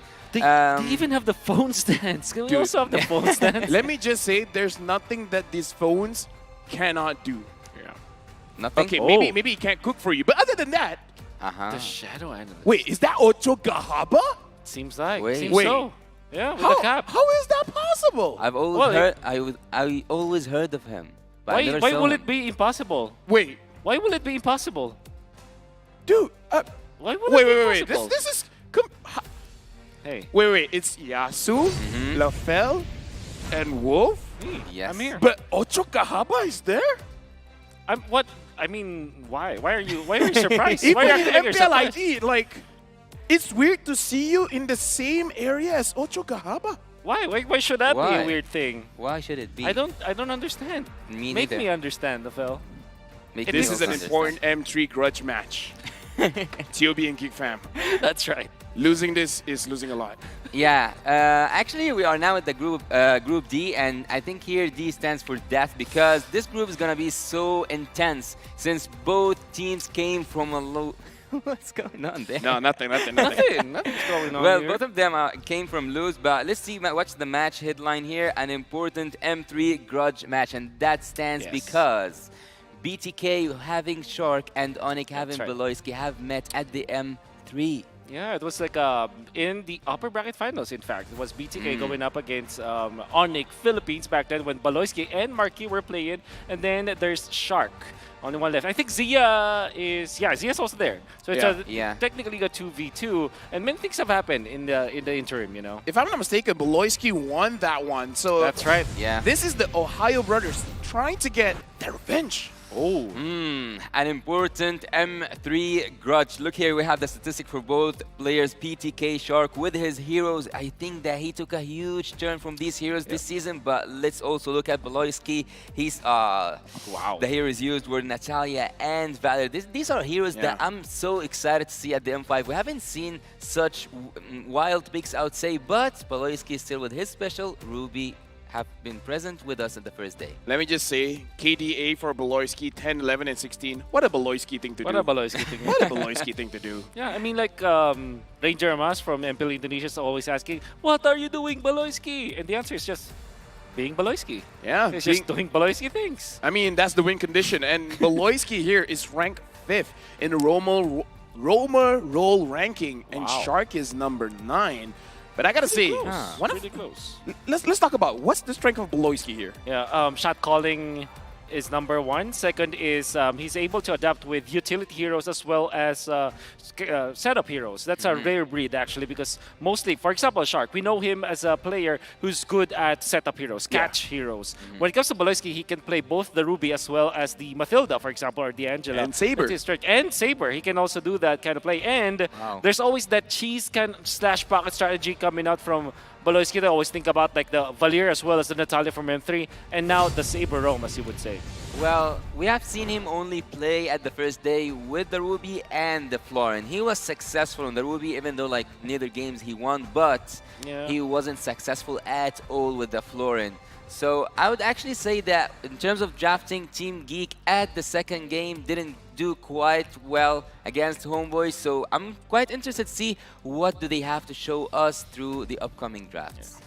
I mean, a lot could happen. And personally for me, I'm excited. I want to see what's going to happen in the game.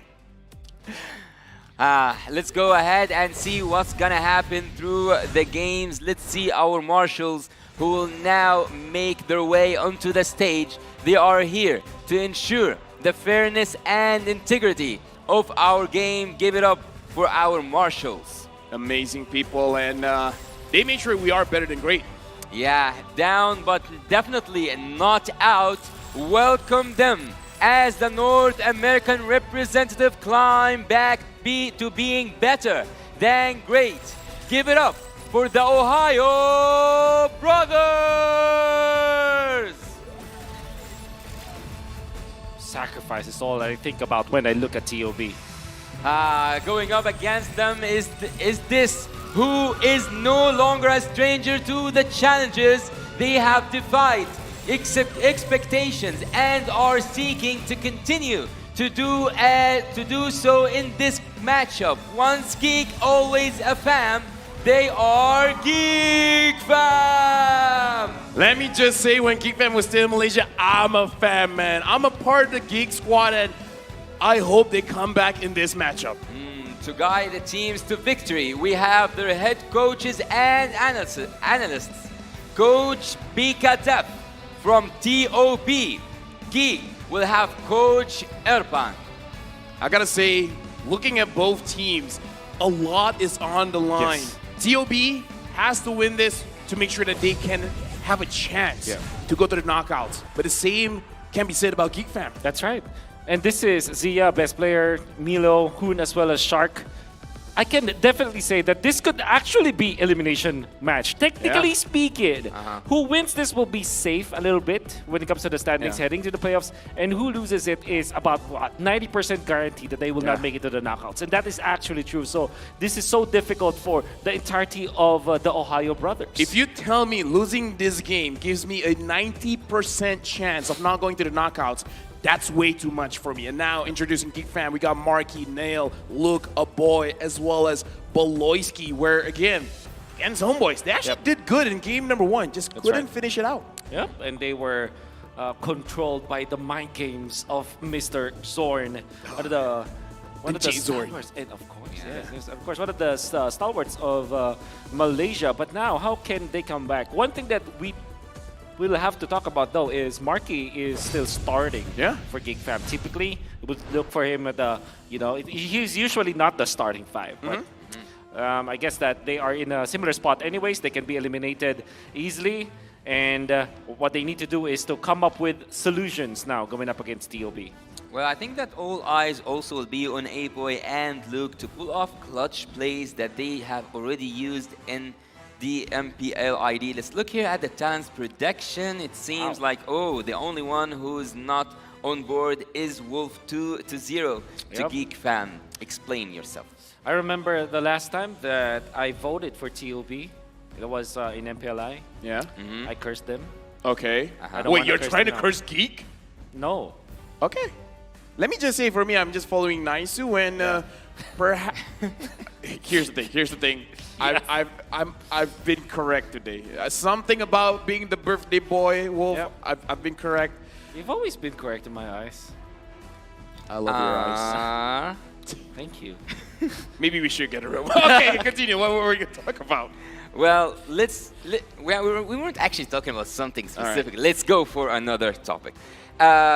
Team Geek Fam, actually, they haven't showed quite strength at the second game generally in terms of the macro skills, neither the draft itself, because the Homeboys were so dominant that game. There was recalls, there was playing on the Geek Fam nerves. I would say they already got under the skin. So I'm actually wondering whether Geek Fam managed to pass or surpass this moment, or are they still living in the moment where the game wasn't in their favor at all? I think that's a difficult question to answer, but I think I guess my answer to that is, we have had Geek Fam have always survived when there are so low expectations for them. Like in PLI, nobody believed in them, and now that people are actually rooting for them, now they started to crumble. So that's a lot of pressure that is given to them, and maybe this is the time where Geek Fam might be even more comfortable because now nobody is rooting for them. Only one caster rooted for them. I wonder why. Geek Fam. I also wonder why. Okay, for real though. We're looking at TOB as well as Geek. They lost their previous matches. I think the question is, what did they do wrong? Like for Geek Fam and TOB, Wolf, personally, do you think it's the draft or is more on the gameplay? I think for Geek Fam it was the draft. All right. The draft in a way that their composition doesn't equate to their winning playstyle. And then for TOB, it was definitely the macro. When you look at their macro and their hold of the game, it's not as good as their opponents, which was Fireflux. A nail in the coffin. This could be an elimination decider match. Basically, any team with a 0-2 record will be in danger of ending their M5 journey. This is a really good statement here. A nail in the coffin. I think it's a nail in either Exactly. Neither team's coffin, to be honest. Yeah. Stats-wise, though, numbers-wise, if you look at the mathematics of things, it's much more difficult for Geek Fam because they went 0-2. Technically, for TOP, even if they lose this, but if it's a 1-2, they're not 100% eliminated yet. So it was great that they got a game off of Daewoo. Sorry, I mentioned Fireflux earlier, but it was Daewoo that they faced. So if you know, when it comes to just having these coffins, I think it was Geek Fam having a deeper coffin, you know. Let me just give a quick shout out because I saw in the audience, I saw my teacher, Mr. Joseph Gisbeck, Ray Joseph Ash, Charles, spotted. Joseph Charles, and I'm pretty sure Sass and Dave is somewhere down there as well. Yep. So a lot of Mr. Mao. eyes in our friends here are watching the game. Mr. Mao. And speaking of Mr. watching Mao. the game, I think that I have to say this. I think Mr. Wagner. Wagner? Yes, Mr. Wagner. Mr. Wagner is hosting a watch party. Really? I hope that he is watching right now. Shout outs to you, Mr. Wagner. Mr. Wagner, we love you. Yep. Come to Manila. Please. Looking forward to seeing Mr. Wagner also with us near in the future. And I think it's Ishlibidish in their language. What? Yeah. Ishli. Yeah, Yes, it's German. Ishlib? Yes, Ishlibidish. All right. Oh, Yeah. I forgot Mr. Wagner. That was German. Yeah, Come Mr. on, Wagner. that's German. Yeah. Yes. Huh.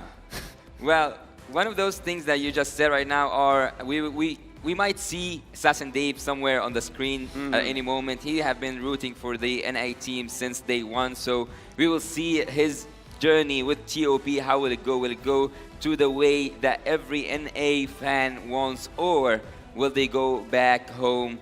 This game is deciding. This game is gonna be so harsh on both teams. This game, the loser, even like 2-0, we said, yeah, I nailed in the coffin. But even with 2-1, your odds don't look that good because Team Geek still have Team Devil to go up against, and Team TOP are actually going to go against my dark horse. I don't know about like the rest of you guys, but Home Boys. Well, that's very true. I don't know. I think Homeboys is just a normal team. They're like, meh. They're okay. Yeah, like, they're okay. So yeah, it's not that big of a deal. Yeah. And Daewoo is great. I mean, you saw how You're they great. perform against TOP. You're better than great. Oh, thank you. I want to share some of that love. Why, like every time, no one's sharing any of these? Hey, hey, we've been friends for about 20 years now. Okay, get in line, buddy. Get in line. But speaking of which, we gotta go into the draft. I'm excited. What kind of game are we watching here? Is it gonna be more setup? Is it gonna be more catch? What's happening? I can already see some bands. Let's see what's popping. Team TOP right now, they already started the draft with 2 bands, but before we go to that, I'm gonna ask the Wolf himself, from the Pharaoh to the Wolf. I wanna know, will Team Geek go for support heroes again? Because the Florent wasn't successful at all, and there wasn't enough engage heroes or even front heroes in the previous game. I think the most that when it comes to like having the support heroes might be Mathilda.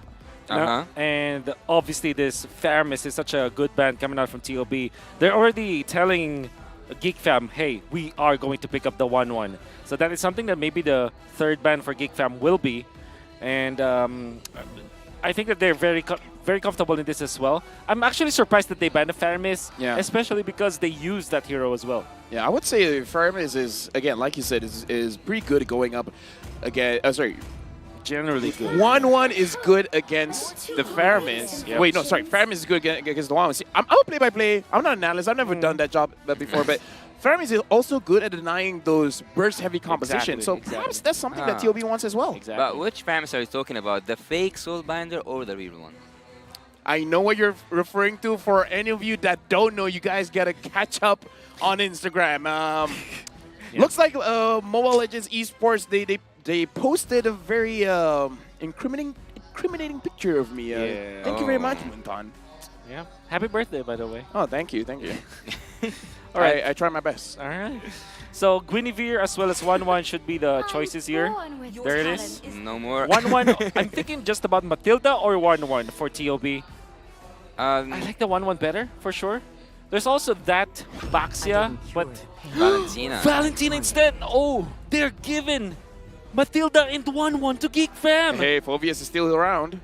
That's also true. Yeah, that's true. Come on. Why? though? The Valentina know. as a first pick is actually really good. We have spoken about how dangerous she is in terms of like limiting some of the heroes from the side of the opponent team. Geek Fam right now, if they took the Matilda, we will all see like circling eagles everywhere in the map. But Geek Fam, Matilda, yeah, it's a good choice. But what else could be good with Matilda? 1-1 for sure. 1-1. Yeah. Although there's Alright. the threat of the Phobius, you can just swing it around and maybe get. I mean, it could be a trap, right? It could be a trap, like Uranus as your third pick, for example, and especially because the Valentina was already opened up, you know that this will be the mid lane, and if they do pick up the Phobius, that will be 100% Phobius. But they, They didn't go with the wolf selection. Yeah. They went for The the Baxia wolf selection. and the wolf selection. Yeah. But there's something, we have been together through this, Lafel. We have seen TOB, right, suffering from that Diggy, right? It was Oh, TOB. yeah. Oh, so much damage. Yeah, so much damage. But I would say I actually like Hoon on this Valentina because as a leader, I want him to be able to have a hero that can actually force something out. He has the damage, he has crowd control, and depending what else Geek Fam gives him, technically, he could also be an engage. So I kind of feel like Hoon on the Valentina might be the game changer. Yeah, I definitely agree with you on that. And the benefit of getting both the backshots was the Bruno is that you don't give big ultimates to the Valentina. And there's the Terizla, typical answer for TOB. Kind of expected them to pick up the Claude, but they go for the Brody instead. Geek Fam, they still have the Matilda. It still is a pretty good hero in this particular matchup.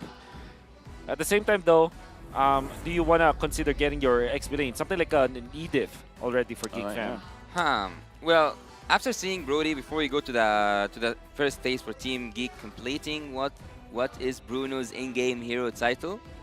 What? Okay, our scriptwriter gave us something difficult. This is not something. It's the best football player in the world. Probably. I actually don't know. Yeah. Probably. Who knows? Well, for Brody, Michael X, perhaps. for I don't know. Brody, yesterday we have seen I'm Zia. searching it up. What happened? It's the Minotaur. That will be the answer Alright. for Geek. All right. You guys, okay. What happened? I'm upset. You guys talk. I'm gonna look it up. All right, I'm gonna look it up. Do you ban the Fanny now if you're Geek Fam, or do you ban the Diggy? protector. Actually, I Look, didn't know. they answered before you like. Give Wow. me a chance. Can we at least Before you even get try. some options like choices? Yeah, A, B, Yeah. C, D. C or D. Already see. It's A. always A. The answer is always A. Why is that the case? From where I come from, it's always C, to be honest.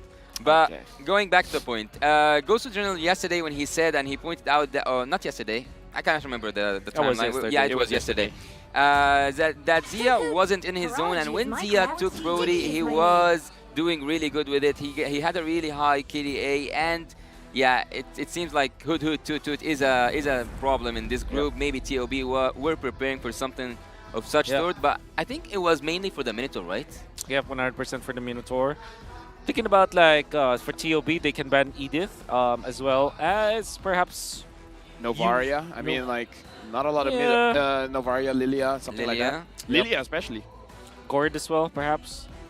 Osirio's not gonna be there for a boy. I'm also interested if TOB are looking to ban out the Khalid, for example, because those are the heroes that will be great versus Geek Fam's composition against TOB's composition. Okay, looks like they're banning out the Kadita, and again, looking for that mid lane matchup because perhaps for TOB, Milo specifically is very confident on this Terizla. Without the Arlet there, perhaps is like, I can take on anyone, even the Khalid. Bring it on. It looks like the mid is what they're really focusing on, making sure that whatever they pick up is gonna give an advantage to the. Oh, spin! Oh, spin! Let's go. Let's do it. Click. Oh, it's Rayash. I'm hoping you get a bad skin. Calling it bad skin. They ban the Matilda. Go ahead. Go ahead. No skin! That's a first. That's a first. That's actually no. a first. You know what this is? What? He's too rich. He already got majority of the skin. That's right. That's true. Well, TOB, because they have the mage, they will continue focusing and pressuring on the mage phase. But for Geek, it's the counter, or not the counter, they are focusing on something else, which they have the room, so they ban the room heroes. Yeah. TOB, I think they are like area crowd control heroes that can. Lillian. I know who is that. That's Mr. Joseph, right? That's Joseph Charles. Nice. Yeah. Of House Rezabek. A punch for a There's punch. the Paquito as the ban. Geek Fam. Will they get the Lilia, for example, for Mr. Aboy? Honestly, I have a crazy idea. What is your crazy idea? Might as well just take the Dire off. Last pick. That was the last pick. Yeah, going up against I like Teresa. how you think. You like how I think? I like how you think. You should probably get into a team, you know? Yeah, no one wants me though. Maybe even as a shadow. Yeah. I mean, I don't know. I'm worried about not getting. All right. All right. Any kind of mage, and then perhaps the last pick Dire. Perhaps. Yeah, Dareth or Khalid is what I'm thinking about. Generally, for Geek Fam, you want something aggressive that can go with the Baksha. So they go Lapu instead. What's actually? You know what? This is Lapu mid. Yeah. So that the Dire. Wait, what? No, I'm just kidding. I'm you just know kidding. what benefit you get from the Lapu Lapu is Sure. that again you don't give a big ultimate to the Valentina, but the Minotaur is already very important. Very big. It's very big. That's true. So do you go Cho here if you're TOB? What are the other Shark heroes that could be there? I don't know. There's a lot of beefy front lines for Geek Fam. I'm just worried they don't have enough damage. Well, Fanny. Oh, Fanny. As Okay. expected.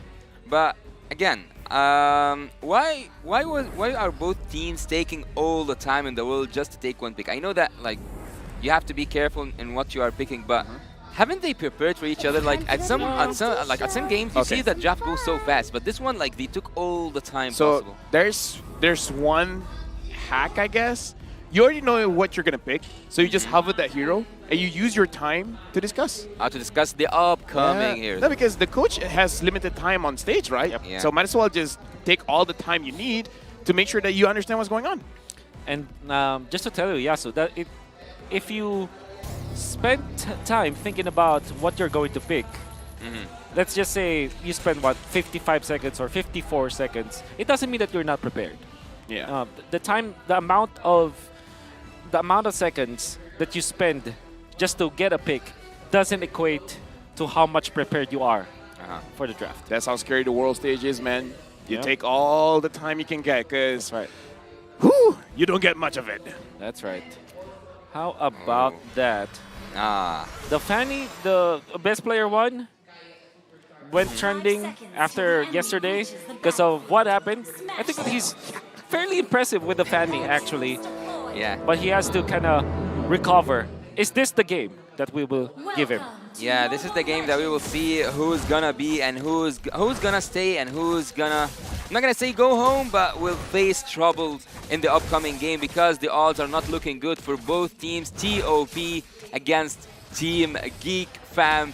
Once a geek, always a fan. It's so hard for me to even say who won the draft because I kind of love the classic draft generally. Both of them have crowd control, both of them have area also control, and have burst damage. Well, let me just say, even though best player won, he didn't win. He wanted the highlight play, he got the highlight play. Just maybe not the highlight he wanted. Yeah. Wanted the clips, he gets it. But no, nevertheless, I mean, let's cut him some slack. You know, it's his first international tournament. I mean, he's playing the Fanny. I mean, he's brave enough to play the Fanny in the world stage. You gotta give him credit for that. I think that all he has to do now is to recover.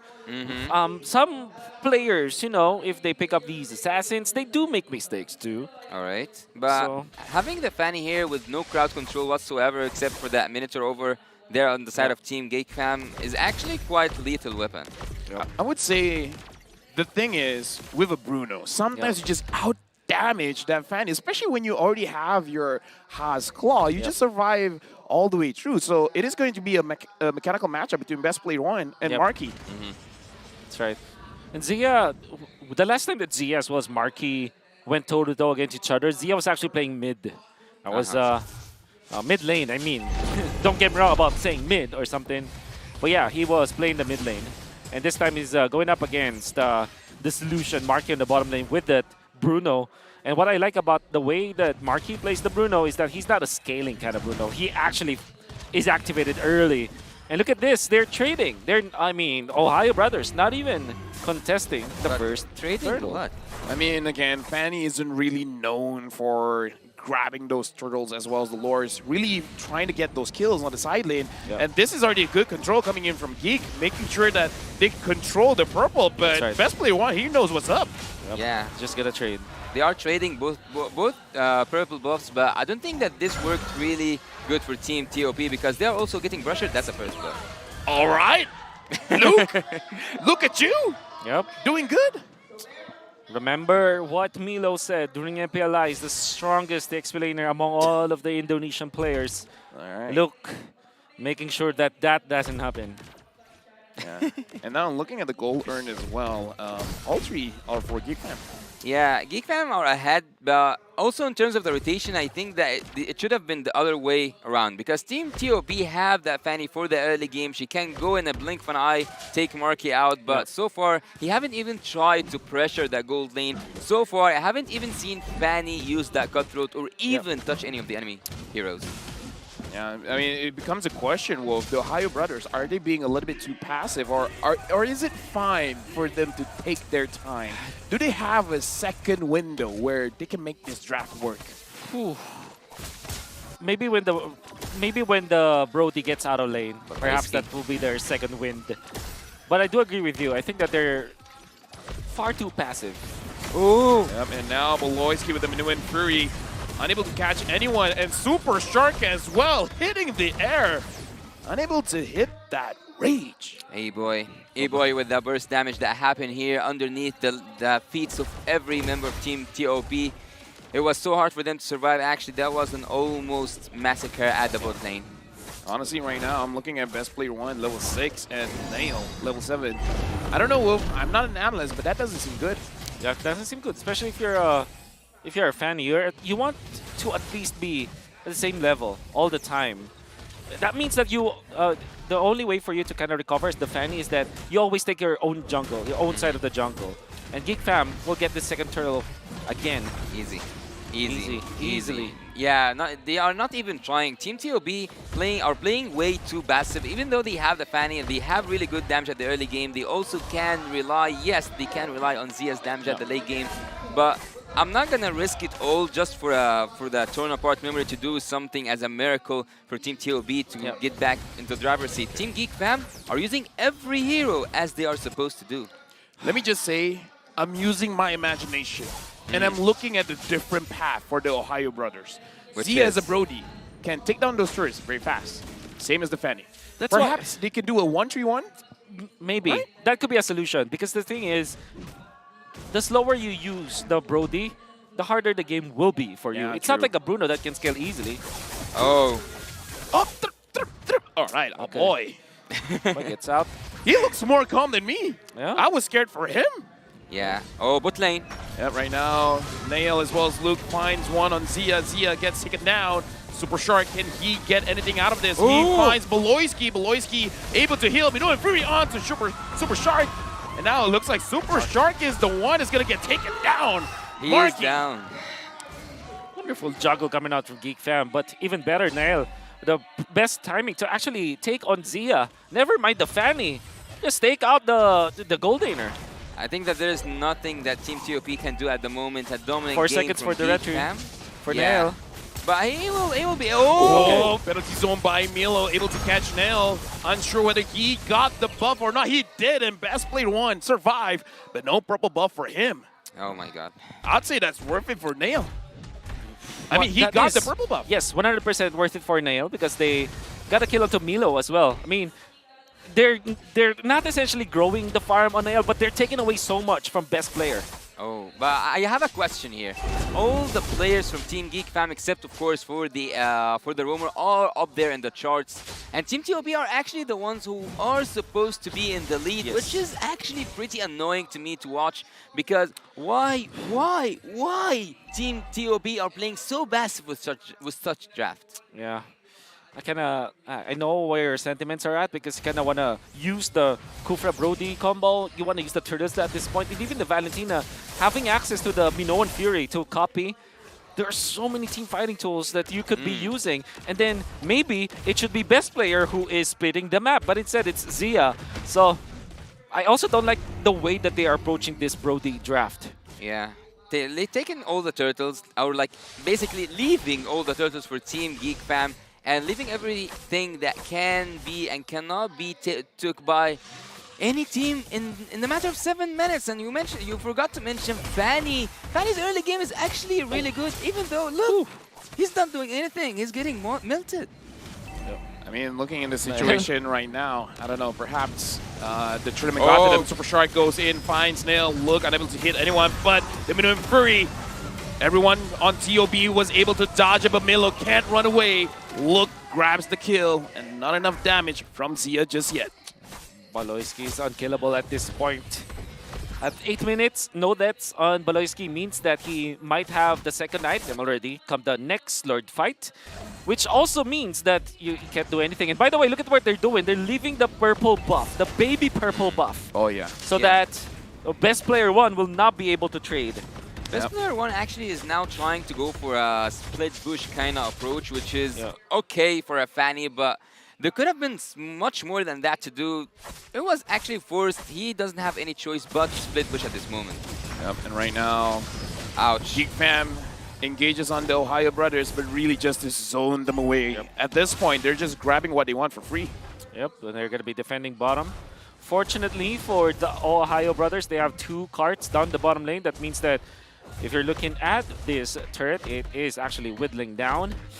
So that is one thing that Ohio Brothers will have. The Fanny can be the split pusher, and it took them 8 minutes to figure that strategy out. And had it been that they did that previously, this game would be totally different. No, I would say they were waiting for Geek Fam to move together, because this is one of the things, one of the identities, I would say, of an Indonesian team. You want to group up and you want to force things out. So I kind of feel like the green line was like, okay, they're moving as a team. Nail. Now we can The move purple individually. dance. And right now, Nail is there. Look goes in front. Milo tries to re-engage, and best player 1 gets taken down by Marky. Milo in the middle of it all. Double kill for Marky. And now Super Shark goes back in. I don't think that's a good idea. Taking a lot of damage, and Marky, the solution, dishing out the damage. That's terrible. That's terrible. That actually hurts the eye to watch. Team TOB, what's happening here? What's happening here? They went in for the Fanny, and now they're suffering all of the problems that you have to face when you're playing the Fanny against a utility kind of jungler. Invades coming out from Geek Fam were marvelous. I think they started around the 2nd buff or the 3rd buff. But the point is, they're willing to allocate bodies. They're willing to lose some of their heroes just to control the purple buff, and they have been controlling the purple buff. Best player 1, the moment he tried to go for the steal on that quote-unquote purple dance, he died. He melted from Marky. At that point, it doesn't matter even if you get the buff. Can he actually take out Marky this time? Oh no. Marky dodge, and this is what I'm talking about. The Bruno can fight back. Everybody. The Bruno has the Haas claw. Best player gets taken down against Bruno. Like I said, even the Fanny might not be enough. Yeah. This bottom lane is a no-fly zone. Oh, yeah. For you, best player. Wow. Even though there's no crowd control from the side of Team Geek Fam, one jump from the Minotaur was able to stop Fanny, was able to take best player out. Yep, and now Super Shark in the back line. Beloyski jumping forward, finds Zia. Zia is going to get taken down by Luke.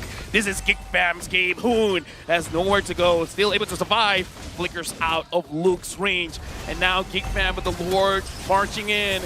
The Ohio Brothers are trying their very best. Marky survives again. The solution is there to dish out the damage. Super Shark gets taken down. The Ohio Brothers loses the first game. Ohio Brothers, a lot of questions and a lot of answers are demanded to be given in the next game. Was it the draft? Was it the gameplay? Was it the macro? Was it the micro skills? We're going to see that through the highlights. What do you think, Wolf? It was a combination of everything. The draft played out well. Early Minotaur pick. Even when there is a Valentine on the opposing side, that kind of diminished the valuable heroes for Super Shark. They did give Hoon special, But at the same time, there's a lot of answers. And speaking of specials, they gave away Best Player 1's successful heroes. The fan and everybody in the North America, as well as the entire world, kind of are thinking that maybe this is a power hero for Best Player 1, but they were prepared for it. The Baksha was there. You can see how well they invaded. The Lapu Lapu was a nice touch coming out from Geek Fam because that allowed them to even be more quicker, I guess, when it comes to rotations because it somehow is faster than the Turtles-la. I will say it seems like for the Ohio brothers, it was a pretty good draft, but again, it was a very narrow window for you to work with, and perhaps their mental state isn't really prepared for that kind of pace. Yeah. Maybe the draft has to change depending on how they're feeling right now. But I don't think that was a draft because they have a really good crowd control, a lot of openings for their team. An early game with the Fanny, early game also with the Valentina, late game they had the Brody. Yep. And now the MVP, Boloisky, again, performing tremendously. Like you said, Wolf, unkillable. Unkillable. 0, 0, and 9 with... look at that emblem set. Look at that pose. He's like, look at this. Come on. I don't know. That's normal. Nice jersey, by the way. I hope. Anyways, looking back at how Geek Fam was able to overcome their opponents today, at least in game number 1, it was more of them like giving away the comfort pickups for the enemy team while also countering them. And one thing that I did notice is that they are playing the Brody. I mean, TOB is playing the Brody as if he is playing the Claude, right? Yeah. Which is their signature style of play. And I like this pitch coming out from Geek Fam. Zia was taken out easily, and there's also a threat for Best Player 1 when they kind of diminish the runway for this Fanny, and they're invading. So this is just 6 minutes in, and they are already taking over the jungle. Yeah, I think that Zia was neglected to a point by his own team, and Minotaur being able to take Fanny down with the first kills makes it so hard for Team TOB to bounce back. Yep. Yeah, I would say in a meta where the assassins are back. Look at that, Marquis. Part of the, look at that. Marquis' HP was low, but the Haas Claw made it so that you have one burst attack. Yep. Mine is just an auto attack. Yep. It keeps on going. A lot of damage per second. And the end of the game, I would say throughout this entire game, it looks like Geek Fam put a little bit of pressure on the Ohio brothers, but then they just don't stop. Yep. They keep on coming in. It's like a boa constrictor. A boa constrictor. Yeah. I don't know if you've read the... Yes, I have. I have. Liberty Prince. A what? The Little Prince. Oh, Lil Prince. Yeah. What kind of accent were you trying to pull off there? That's the French. French. Exactly. All right. But I'm not good at it, so never mind. Geek Fam, what also you have to take note in this particular game is that they have very independent laners. Like, for example, the Bruno versus the Brody. Obviously, the Brody has a little bit of lead. Yeah. If not a little, actually, Brody can win that match. Sorry to cut you off, but one stat that we got to look at, 3 purple buffs for TOB. The rest was all Geek Fam. Oh, yeah. Because there was one when there was an invade coming out from Geek Fam, but they just traded. Exactly. And that's the most that they did. And how'd you like that move coming out from Geek Fam where they left the young purple buff alive? The young purple buff. Well, the baby purple buff. Making the purple buff take more time and cooldown is actually a pretty smart move. And also, we all know that some heroes like Fanny, like Hayabusa, also the Ling, you can carry on with some of the heroes, are dependent on the purple buff. Once Team Geek Fam controlled that area, it was easy from that and on. Marquis, the rich guy, the carry, the solution. Did a lot this game, and again, it's kind of just like Fanny, you're on a timer. You know, sooner or later, this Bruno just is too much to handle. That's right.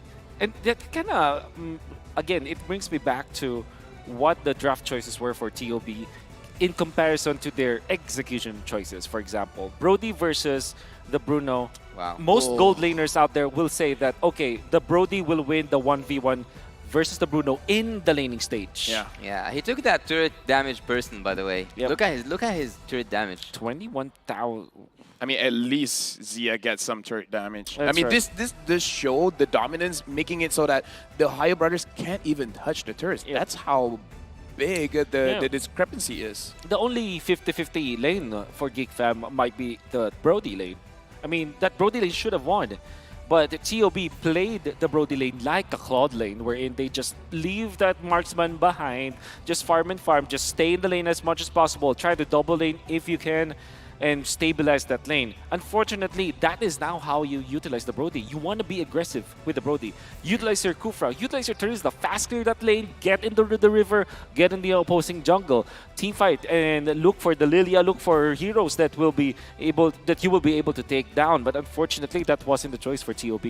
And looking here at the damage, it wasn't like that much damage during to the early game. I would say that it was the when and how that damage was dealt and to whom exactly. So I don't think that at a certain point the goal difference was the issue as it was for the macro skills. You know what? A lot is going on. I believe that, honestly, for both teams, they need a little bit of a breather, especially TOB. After this, we're going to go to Remar. We need him to buy some time. We need to see what does he have to show us from the audience. What does he have to tell us there? Let's go to Remar and see who's going to be great.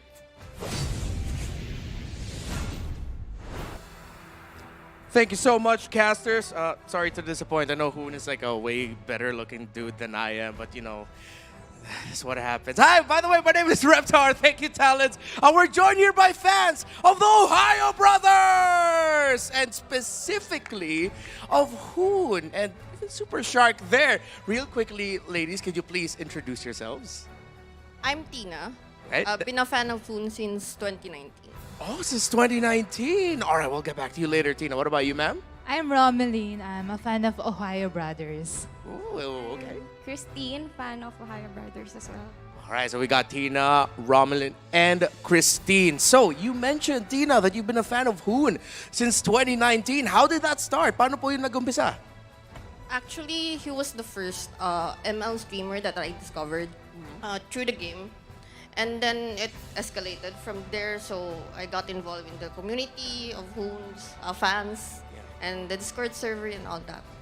Oh, okay. So really, one day you were just looking for Mobile Legends Bang Bang streams, like within the game itself. Yes. And then you saw Hoon, and then all right. So since you've been a big Hoon fan for this long now, what is it about Hoon specifically? Is it his personality? Is it how he plays the game? Is it the looks? I mean, no shame. I mean, that's a good-looking man right there. So what was it about Hoon specifically? I think he's entertaining when he streams Mobile Legends.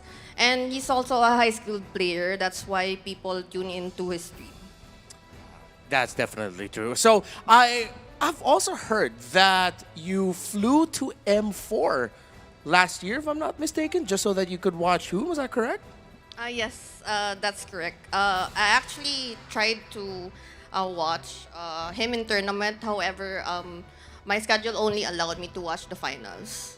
So okay. I was able to meet him as an audience instead. Oh, all right. So I think TOB would really benefit from a little bit of love and support right now. So can we get like a loud cheer for the Ohio Brothers? Go TOB! Fighting. All right, fighting. Exactly. Let's start a quick Ohio Brothers chant. T-O-B, T-O-B, T-O-B. And I'm pretty sure. There we go. All right. That's great. Okay. We're feeling it. We're feeling the energy for the Ohio Brothers right now. Tina, what's your message for Hoon specifically, since you've been following him for a long time now, since 2019. I wasn't even Mobile Legends Bang Bang yet in that year. So what's your message for Hoon?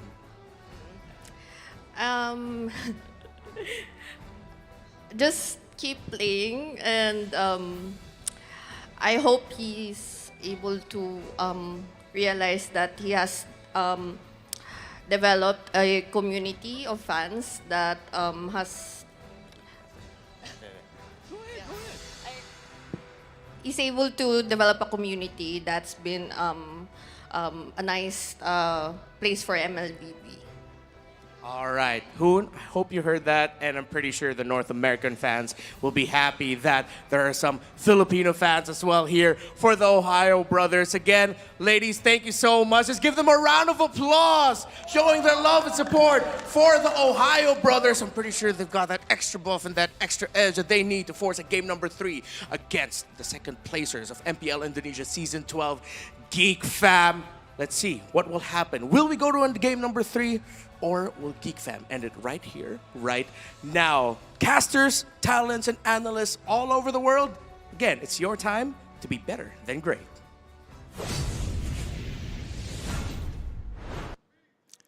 Thank you so much, Reptar, and it's always heartwarming to see those fans, to see those, I wouldn't say, they are a family, not just fans. They are rooting for their own teams, and I have been watching actually Super Shark for too long, and I know that he loves that setup heroes, but he made some bad decisions, and also at some points there wasn't the best follow-up ever, but I think the problem is the early game. You had something to say. Yeah, I mean, what I really like about TOB as an organization, it's because they're not actually a quote-unquote organization, right? They're just a bunch of kids being handled by a manager who is not literally owning the team. They had to sacrifice a lot.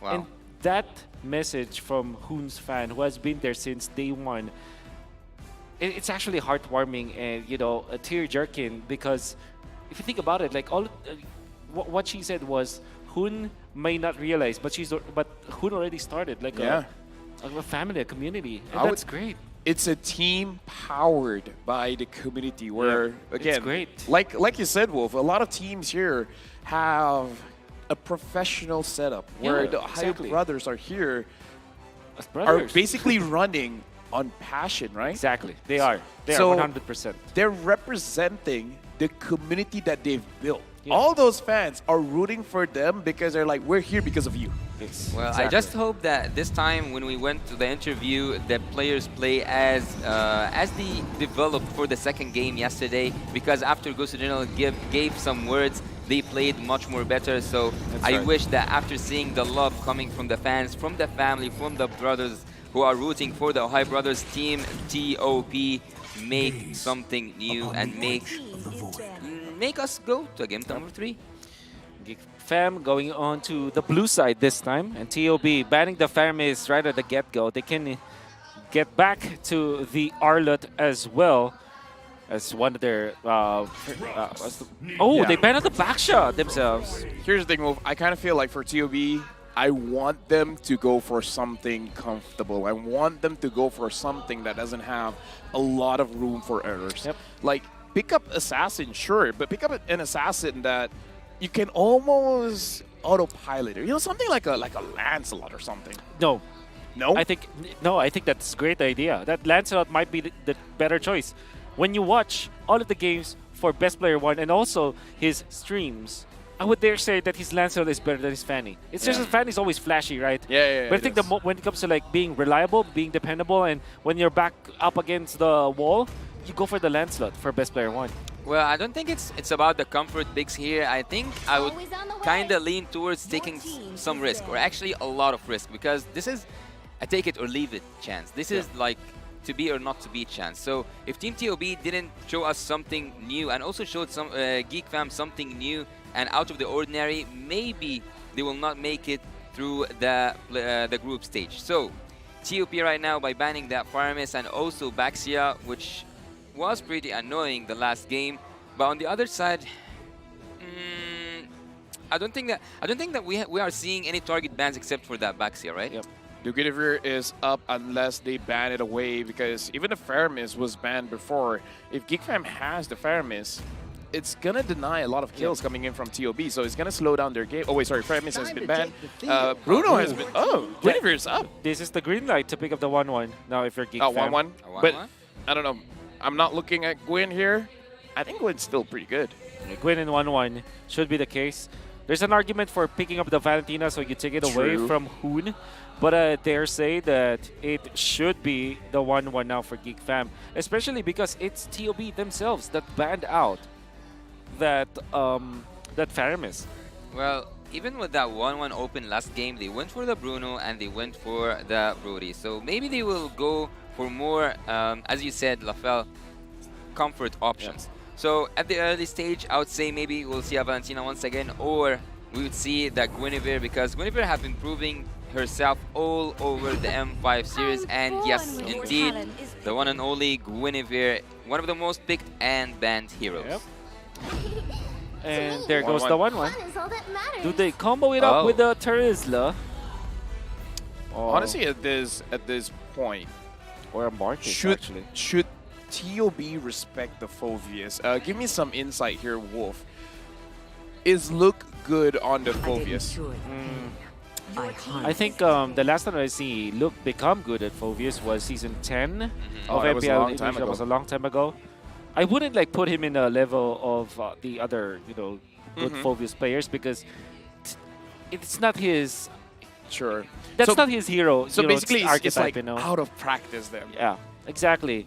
Luke wants to go in, but in a flashy manner, not in a demonic first manner where there's a lot of like conditions. All right, Khalid. And, yeah, it's like Khalid or Lapu-Lapu, Paquito. Those I don't know how to explain it, but more like he wants to carry. Exactly, He wants to dish out the damage. Exactly. Yeah, I think that also we might see Phoveus but for the mid lane because it's still an option. But Team Geek, they go for a good setup. They go for a really good composition here. Having the claw, the knock-up from the Minotaur, that will help Guinevere. I think this is a really good first phase of drafting for Team Geek fam. You know what draft this is for Geek fam? What? It forces your opponents to dance. It forces your opponents to jump up high in the air like they don't care. Minotaur can do it. Guinevere can do it. When Claw goes in, you want to run away. But you're going to be like, I think dancing, but not in the way they wanted to. Yep. They're forced in a bad dance. Yeah. With TOB, so the idea for here for Geek Fam is to just take away the Minotaur. Okay. I'm scared. I'm scared. Oh. This Diggy is evil. This Diggy. The eyes are cute, but the heart is devilish. Yep. Okay, the idea here obviously is to utilize that hero for protection, right? Yep. So this is like a damage as well, man. Yep, in the late game. So Another scary. portions of the game. Divine Glaive Diggy. That's very true. So I would think that Geek Fam are interested on taking a hero that kind of can step on those Diggy bombs, you know? Khalid. Something like Uranus. No, I just want would go Khalid for to Uranus just too. kill this Diggy before this Diggy can do anything. True. I feel like the best way to deal with the Diggy is to cook it. You're right. So Farsa should be the choice here for Geek Fam. What about? Or Valir. I want your insight on that, Wolf. We have Guinevere here. She might go for the XP lane, and then you have an assassin or like an opportunity to take an assassin, because taking a one in a blink of an eye, also a Diggy, can be like more of an assassin pick here. My general idea is you don't want to go for assassin kind of compositions or farm dependent composition when you already have the Claude. So you're gonna have an XP laner here that kind of provides the vision, be in the front lines as well as the Minotaur, you know. So that they can check the bushes, they can control the map better. We haven't seen this hero for a while, but is Yuzong usable here? Against a Diggy and a Valentina, probably not. And obviously the 1-1 likes that kind of that matchup, you know. But again, you know. You called the Farsa. Okay. One thing that I want to say though is that surely, like Yuzhong versus Diggy, Yuzhong versus 1-1, individually, that's not a good case. But imagine if you have Minotaur, Guinevere, as well as Yuzhong, what CC do you actually control? At all? You kind of overload it in the end. So maybe there's a world like that. Leo seems angry. Yep. In both real life and non-real life. Yep. Interesting to see as well, where both teams, they have moved away from this burst damage goal laners, and now they're going for those attack speeds. So, I don't know, could be a more drawn-out fight. Yes, More drawn-out team fight. It will be. But if that's the with case, the if that's the case, I think it's more favored for Geek Fam because they can heal. Yeah, because they have that Minotaur with the motivation roar. You steal the Uranus now, right? No, you go Martis. I think it's smart. Very smart coming out from TOB. But for sure, we have seen during the past 2 days is that Martis, whenever he goes up against Guinevere, even though he's supposed to be really good with the immunity on the second skill, he always falls for the second skill from the side of the Guinevere players. So I don't know if it's actually, it is on paper. It is a good, it is a good pick, but execution, it hasn't been the best so far. Yeah, I agree. You can even think about the Paquito here for Geek Fam because you can now split the map. So that's a different area. You can go Uranus for some sort of front line, but with the Paquito, you have a way to farm the map because you can control the map. Then you go something along the lines of Lilia actually here for Geek Fam so that you have sustained damage. Our choice is the Novaria. Oh. So the Khalid is still there. Yeah. Yeah. I think Lafel's right. It's your birthday, and you're smarter than us. No, for me, damage is king. They can't do anything if they're dead, so just kill the Actually, Diggy and kill the 1/1, You're right. Thank you. I like being right on my right day. Yeah, you're right. So I'm going to be wrong tomorrow. Happy right day to you. Happy right day. Okay. We have seen Gord. I think the only time we saw Gord in this competition was in the hands of Hoon. So this time he's gonna play against his own creation, let's say, in the M5. But Yuzong, you're actually right. You want to Yuzong. I didn't say which team. So Again, happy right day to you. Happy birthday. Happy right day to you, Lafel. Okay, so what do we like about the Yuzhong is that it has access to the backlines, which Gord hates. Also, the Claude might be having a little bit of problem. Might even think about picking up the Purify just for this game. But it's not an actual counter. I think among all of the marksmen out there, Claude is a hero that's not that bothered by the Yuzhong. Huh. Well, I have this habit of saying, who do you guys lean towards in terms of the draft? Well, in terms of numbers, everything leans towards TOB. Oh, is it? 8.3 over 5.4? It probably is the biggest margin that I've seen so far. I'm dyslexic. I couldn't tell. Yeah.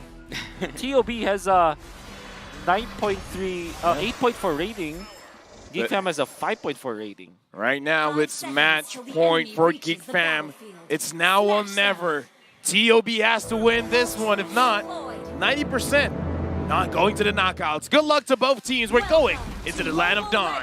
TOB, they have to execute this draft in a really good way, because if they did less than perfect, Team Geek will not forgive them. One mistake away from being on the edge of being disqualified from the group stage. TOB are facing a nightmare, and Geek Fam are just close to a dream.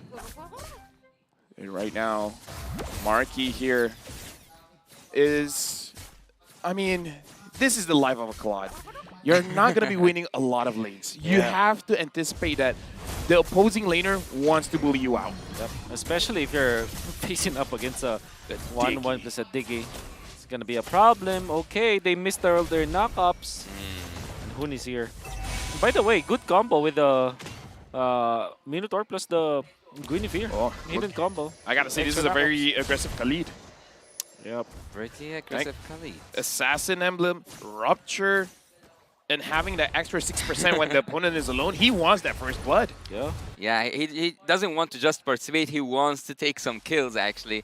Looking at the bot lane, I'm going to focus a little bit on the matchup between the 1-1 and the Claude. He will try to buy some time, or at least his team will try to buy some time for him, but it's so hard actually against a Diggy. Babysit Diggy have been so annoying for many seasons, and having a taste of that from Zia, I don't think that, or I actually think that Team TOB can pull this off. Spending a lot of time up top lane. Nael is actually still there. That was not a full combo, and that's already half HP. Yep. At this point, I feel like Luke is dude, come out! Fight me! Fight me! And now it looks like the turtle is going to get started up, and Milo is not allowed to get out of his lane. Lucas here engages onto best play one, and Super Shark gets taken down. First blood for Luke, and that's what Luke wants. He doesn't care if he goes down. Milo jumps in with the Black Dragon form, but Nail able to secure the turtle for himself. Beloyski has to run away, but look at the boy killing best player one, getting a double kill, and now Hoon. Looks like Nail wants to drop Hoon down, but Hoon survives. Man, what a gush coming out from a boy. And it was all set up, of course, with Nael just landing a Violent Requiem onto two members of Ohio Brothers. And use that ray coming out from the gush. It hits two people. And Geek Fam are now very happy of what happened. Yeah, look, except for the fight that happened in the top lane, I think that Morky so far is doing really good. But let me go a little bit. Let me go back to that team fight. I think that everything went in the right direction. Every star aligned for Team Geek Fam to do the perfect move at the perfect time. Looking here at the gold earned, I think that E-Boy after that double kill will hurt. Will hurt for sure. I mean, I kind of feel like he already hurt just now, and the Ohio brothers kind of felt it. They're like, yo, what's up with this gourd? Yep. You don't want the gourd to have a lot of farm because it's naturally scaling hero. So if you speed up the scaling of gourd, that's not a good sign. That was a good projectile from a boy, Oh my stopping God. Hoon in his tracks and just killing him there. Tasting some of his magical damage. Hoon is now suffering from E-Boy. This is what I feel about like how you deal with Diggy. You have a lot of sources of stuns and hard stuns like the Minoan Fury, the stun coming out from the gourd, obviously the combo from the Guinevere. You have so many CC that the Needles and Flowers as well as the Divine Judgment, if layered properly, cannot actually like overcome all of it, right? So it's like you're overloading when it comes to like the frequency of stuns. Ignoring Marky actually is quite dangerous for Team TOP because so far, yes, you did put that Diggy on the gold lane, but still, Marky is getting his Premium Hunter Sword, he's getting all the farm in the world, he's moving freely, he doesn't feel the pressure coming from the Diggy, so they will actually be a lot... Oh, what's that? Well, Luke taking a lot of damage. I'm guessing he took way too much turret damage, and now the Turtle's going to get started up by the Ohio brothers. They got to find a way to deal with a boy, because if not, a boy... Oh, never mind. I guess that's how you deal with a boy. Just make it so that he used the Mystic Gush way earlier. Hoon jumps in with the Minuet Fury. Beloyski is all alone. Beloyski is trying to run away, but Melo drops him down. And now the Turtle is up for contest. Milo zoning a boy out. Look goes in, but he doesn't have damage. And Nail secures the Turtle steal. And again, looks like Milo has nowhere to run. Kill goes over to Nail. A wonderful fight already for the Ohio brothers. They found a good opening. And actually, good punish onto Beloyski. Unfortunately, Milo kind of overheat. And he tried to go for more. And then they lost the turtle afterwards. So what looked to be a very good play coming out from the Ohio brothers turned out to be a disastrous play. Because now Marky, actually, while that was happening, he gets 2 lanes of minions. And now he is 500 gold above Zia. As a Claude, you're very happy about that. Actually, Nail, he already got his Blade of Hypnosis, and that's going to be so... annoying for Milo, I would say, because so far he has shown his emblem with a really high damage potential, and now having this like first hit that will deal a lot of damage. Team the Ohio brothers are actually not quite as aggressive as I expected them to be at the second game. Now looking like, I feel like part of the reason is because Milo doesn't really get to roam around. Yep. He's just hugging his turret. At this point, yeah, that's all that he can do. And so for now, Niall looks like best player 1 wants to fight him, but that's a discrepancy in level. Nail's level 9. Best player is level 8. I kind of feel like best player didn't saw that. Yeah. Actually, I'm not a big fan of the 1-1 because I think that there's too many ways to stop her. Not just like in terms of mobility, even when she deals damage, you can either use the Wind of Nature or even freeze yourself out. So I think that even when Zia approaches that late game, it's gonna be so hard for him to either have a crossbow of tank or even complete it. I gotta say, the Minotaur is an answer now to the 1-1, I think, because you tank so much of the damage and you're not easily dying. You also heal your teammates, so that's a lot of support. You can probably see a lot of people putting more attention towards the Minotaur when it comes to like answering the 1-1. As a roamer, Minotaur is one of the heroes that got me okay. rank first, but Wow. now Nail dropping best player 1, a boy. The damage is there. The Ohio brothers, they gotta respect this because a boy's a problem. 401. That is the classic Geek Fam LBM, Lethal Burst meta that they did a year ago. Always looking for big initiations, and they found that best players that are walking on the river without his anti-CC. That's why that immediate jump coming out from Nael, good heads up play, because all of a sudden a boy was in range. The box was already set up, and Geek Fam already punished best player. And by now it has become normal for me to see that Naruto's player cannot deal with that Guinevere. Even though they do have that mobility, even though they have the immunity, they still cannot escape that second skill and the jump. Luke, oh, he's quite confident there up on the top lane, and A-Boy, just with one skill, two skills, got the half HP of Zia. Right now, I'm just worried for Zia. I kind of feel like I'm worried that Zia might die before getting that crossbow tang off. Yeah. And now it looks like Baloyski and Neil is looking at Zia Markey. If no one's going to stop him, he's going to get this turret. The best player one goes in front. The Mystic Projectile hits onto Zia, and now a Mystic Gush onto best player one. A boy's going to get engaged on Milo with the Black Dragon form. Finds a boy in the backline, but looks like Team Ohio Brothers are doing it. Baloyski is low. Markey goes back in with the Blazing Web. Finds Zia. Will Zia go down? Zia still coming back. Luke! Luke is there. Gets Zia all alone, taking quite a lot of damage, and best player one wants him, but Milo gets him. Overall good fight for Team OI Brothers. Finally, they found their opening and they punished Nael from being very aggressive into the backlines. They even survived Markey.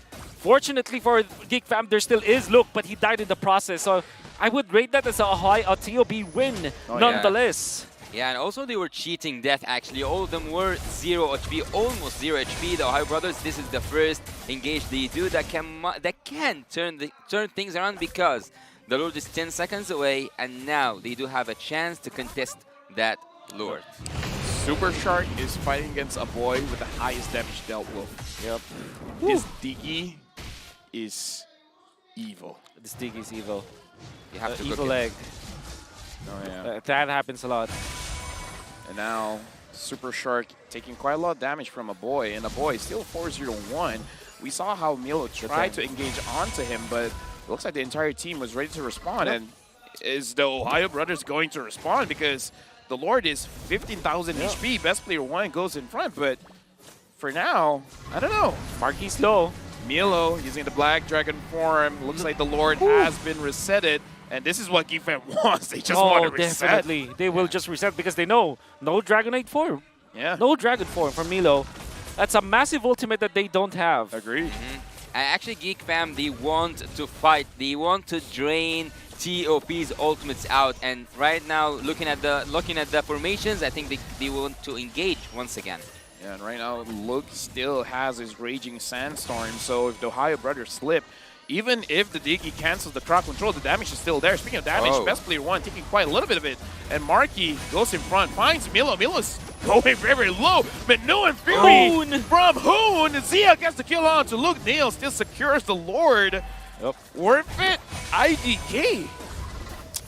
Generally, obviously for Geek Fam, that's worth it because that gives gold for Markin. They can control now the lanes.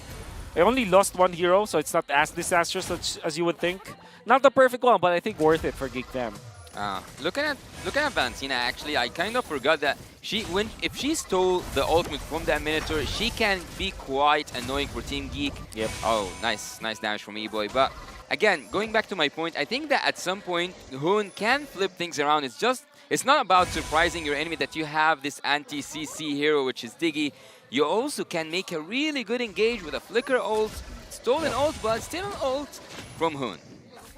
Now Geek Fam pressuring the mid lane. It's very, very low at this point, and Baloyski is just healing up all the damage coming in from the auto alarm bombs. We're looking towards look at the map coming out from Geek Fam. All of the lanes are pushing. But this is the goal that you should have when you have the first Lord. Just pop the Holy Defense, which is now popped into the bottom lane, mid lane. Fortunately for TOB, they have a wonderful defense, so that's a great job keeping their tier 2 turret in the middle. Up top though, they lost it. Wolf, I just have one question though. Ohio Brothers, are they able to fight during the late game? Like when all items are there, can they fight back? Quick answer that yes. They have the 1-1, they have the Diggy. Right now, best player one is pushed out of the mid lane. Geek Fam successfully got all outer turrets from the Ohio Brothers. Now it's all just inhibitors. I would say that imagining an ideal world, Team TOP, if they make that Flicker ult by Hoon using the Minotaur ult and also opening a crossbow of Tang, things might turn towards the side of Team TOB. But so far, they should go back. They should withdraw. They should wait until the waves come and the opportunity reveals itself, because they are waiting not for an outplay from them, it's also they are waiting for a mistake, and they need to force a mistake out of Team Geek Fam.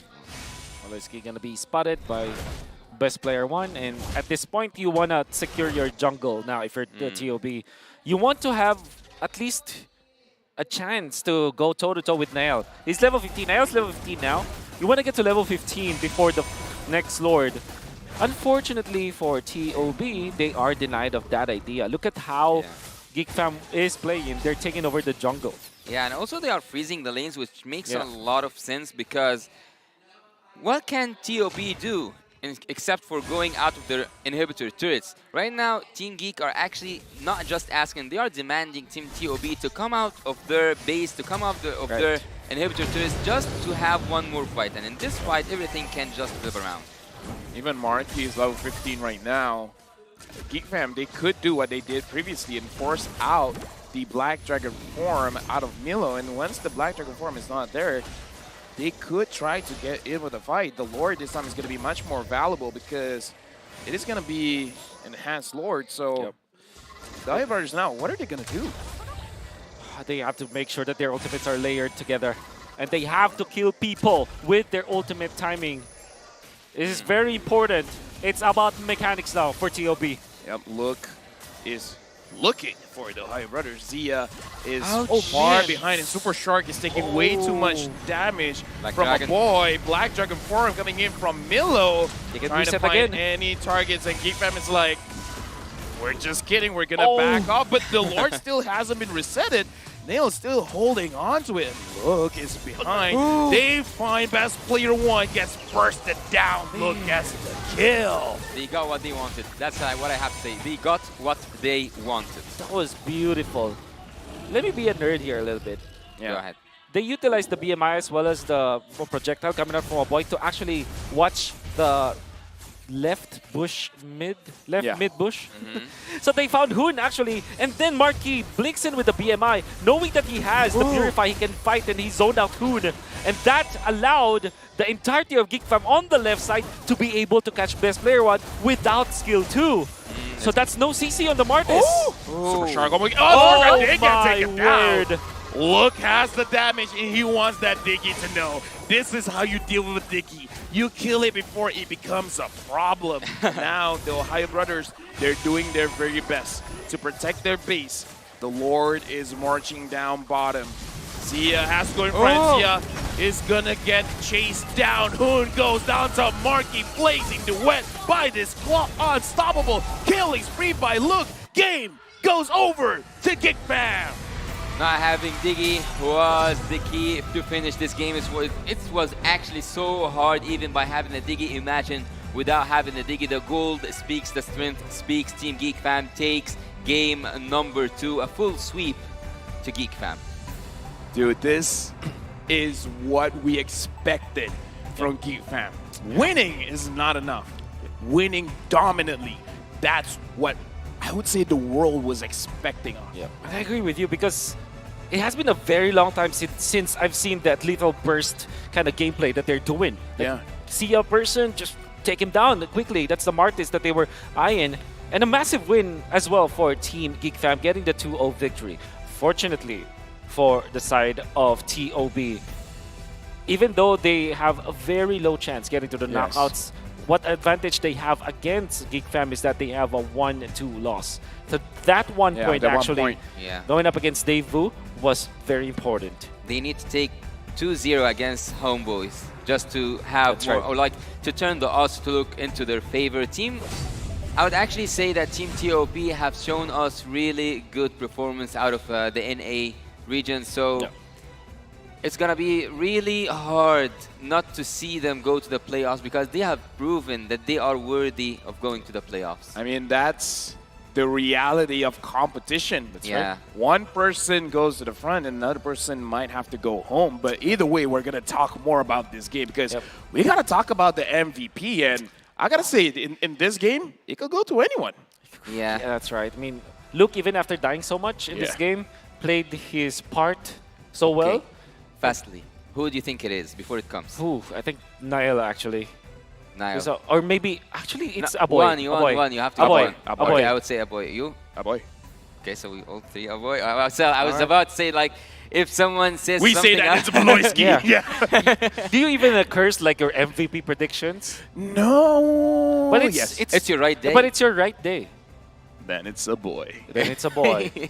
All right. I'm like a doctor. It's like, give me the news. The news is, it's a boy. It's a boy. It's a boy. Okay. Congratulations, it's a boy. Or maybe Wait, not. wait, wait, wait, wait, wait, wait. Maybe Slow, not. slow your roll here. Slow your roll. It's a boy! It's a boy. It's a boy. Alhamdulillah. All right. But, Mr. Right Day. Mr. Right, indeed. 5-0-5. I will always remember that play that he did in the mid lane where he was able to land a gush. And I think that his chemistry with his team, his synergy with his team is top-notch. Remember when they were able to take out Best Player, when Best Player was just walking towards the turtle and they already have the stun? It kind of felt like a boy read the minds of his teammates that when a stun actually lands, the gush will be there within a fraction of a second. You cannot even react. We're going to see the first turtle fight will be in the favor of the side of Geek Fam, especially because they were able to zone out Super Shark, and even after Luke died, it was more than enough. Look at that beautiful gush coming out from a boy, able to land out like a Super Saiyan. Again, we're gonna see him just perform well with this ultimate, and every time that there is someone getting stunned, the follow up with the gush is always there. So this is turtle number 2, which would have been good already for the side of TOB, but they lost. And Luke saving the day, catching Zia with a passive, which, you know, this is the part where we know that the Khalid's passive is actually pretty good because of the range that you have. Yeah. And look at that. They land the stand on Best Player 1. Immediately, the gush was already there. It's like a boy is hyper aware of his teammates. The chemistry is there, and he pops the gush in the right moments. Yeah, and I also think that the double kill in the early game made him few steps ahead from Hun in terms of lane phasing. And actually, by seeing his damage by the late game, he was so hard to kill. Actually, even though you have that Yuzong that can reach Gordon the backlines, he was so hard to find, hard to kill. 0 death, right? Yeah, 0 deaths, 5-0-5, I believe. Majority of the deaths from Geek Fam was from Luke, but then again, there were deaths like the without any kind of benefits, right? Like he's trading something for something. Almost all the time, and he's doing a lot of good stuff for Geek Fam that allowed them to win this match. And by the way, Marky also had a lot of good plays, at least on my eyes, because he was able to use the BMI as to, again, bait out TOB, like what he did before in the MPLID playoffs. And I think that overall, all of the members of Geek Fam have woken up. I feel like Luke made it easy for them to get all these objectives. 9 turrets, I agree. 2 lords, 3 turtles, 0 lords, and 0 turtles for TOB, because he makes sure that Milo did not get to play. Like, he prevented a lot of plays from happening, giving so much space to Geek Fam. Yeah, as you said, Lafel, they want to end, and they want to end it strong. They want a dominant game, and that's what they got. Yeah. You can see the rich guy Marky, of course, high GPM. He started his double lane rather early because of how Geek Fam have devised their macro. But when it comes to the damage output, that is a boy. There was only one time when we saw that his ultimate was used to kind of scout out where TOB was. But at the same time, he lands the sphere as well. So I think that the Mystic Sphere is connection with him is actually pretty good. 72,000 with, interestingly, Boloisky only dealt 8.4k. I mean, that's his job. Yeah, I mean, that's his job. Dude, if he is doing Diggy numbers, something is wrong. Exactly. He's building a Blade of Despair on this Minotaur. Yep, that's right. But you gotta have to take note. But that does sound like a Boloisky thing to do. That's true. That is true. Damage taken though. Yeah, that is a Boloisky thing. Yeah, to that do. is a Boloisky thing to do, definitely. Yeah, 100%. I gotta say though, Best Player 1 and with this Martis, it looked like it will be effective for the team, especially because you combo that up with aggressive heroes like the Valentina. But if you pick up this Diggy, you're not necessarily trying to get the kills up. So that's when I thought like maybe the Martis might not be the best hero for Best Player. You would want something along the lines of a Lancelot instead, because what Lancelot does is to get in the lane, not front for you. Yeah. And if you're looking for a Diggy, you need to bait someone, right? In order for the Diggy to be effective, somebody has to be in the front lines of TOB, and nobody from their lineup wants to be in the front lines. Imagine if they picked up something like a Fredrin, for example, for Best Player. It will be totally different. And actually, if I were Geek Fam, like in Geek Fam, I wouldn't celebrate now because they still have a hard game. They still have a game against Team Divo, who yesterday made it really obvious that they are not here just to participate. They are here to dominate, and they got did a really good job. Now we have seen Team the Ohio Brothers play that Diggy, which wasn't as effective as the Sao Diggy, but yet they have got a taste from the Divo meta. It doesn't feel I like know a we Shark have Hero. one more game after this. Okay. Are you casting that one? I am. Are you Alright. casting that one? No, SMG is playing. Do you want me to not cast that one? Our French, look at me. Our friendship depends on that. It's actually the more accurate measure of our friendship because yesterday, or yeah, it was First the day. The first day it was an Indonesian team versus a Malaysian team. This time it's actually a Filipino team, which happened to have a lot of championships, a lot of trophies, a lot of achievements. I'm not casting the next And a one. lot Going of up fans against and Team audience. SMG. And they are in the home crowd. Lafel, you know they have a shuttle out. pretty soon. I think you have to catch that one. Yeah. I'm not looking forward for the next game. No, but wait, it is your right day. Maybe you can do something if you casted the next game. Oh, right. Actually, Oh, he's back. Wait, what? He's back. it's your right day. It's your birthday. Maybe something can happen. Yeah, miracles Nah, my do confidence isn't that high. My confidence isn't that high. SMG, just don't do the M3 and we're all good. The M3. So Can we go to a break? Oh my god. not quite good memories. Not on your birthday. Okay, the producer. I mean, if Wolf is gonna be there, Yes. just get some bodyguards. Let me just tell you that. All right. Yeah. We're Hey, friends for now. We're friends for now. But may I remind you, you're in my country. oh, bro. oh no, no. I can actually tell you guys that this relationship is complicated. It is. Very It is complicated. Very complicated. complicated. Because I've left them as My friends. wife has been texting on me. desk. There was. Yeah. Congratulations, by the way. Oh, thank you. Yeah, I'm Yeah. married. Yeah. But you're Oh, still in even my the producers. country. By the way, my happy God. birthday, sir. Ah! Happy birthday to our producer as well. Yeah. That's it. That's important. Yes, yes. I'm actually I'm not looking forward for the next game. Are you Why? SMG going against Blacklist after Hey. what happened yesterday. The heel man. Hey, The heel man. don't worry. You still have Miko. You still still have have- Saksa. You still have the last Kage. Yeah. You can Yes, do it. you can. You can. All right. So once again, let's say it. Let's put it together. M5 is powered by Muntun, presented by Kadea, our global presenting partner, supported by ROG, our official gaming phone, Grab, our official super app partner, and Secret Lab, our official chair partner. Up next, we'll bring you to the final match of the day between the Code Breakers, Blacklist International, and Malaysia's wildcard representatives, Team SMG. You don't want to miss this action. Let's see together who's going to be better than great.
Hit me like I might kick over, but you could give me in no corner. I know I can make a comeback. It's this round and finish this game now. Got the power on my shoulders. Yeah, you know that I'm a soldier.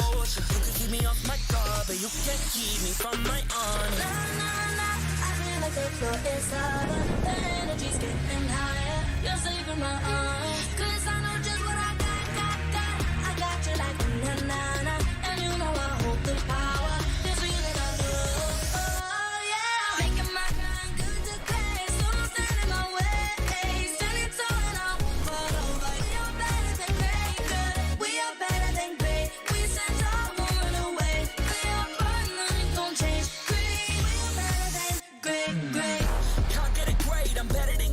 play my role, I become the greatest. Transcend myself into this game, yeah.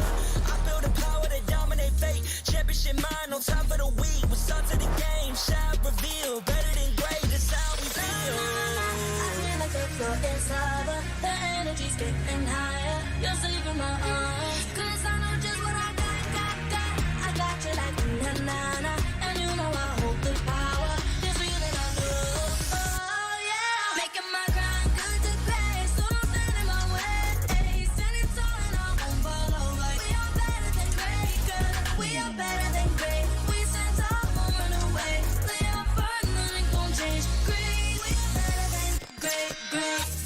If we stand tall and believe we can make it, you and me, with a sense of urgency, you'll see I'm better than great. I'm better than great. Oh yeah, yeah. Oh, I'm better than.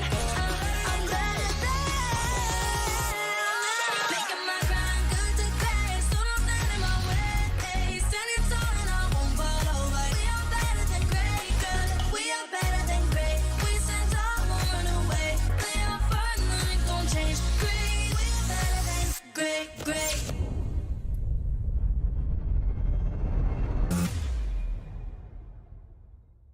I am the #1 seed, the champion of the arena.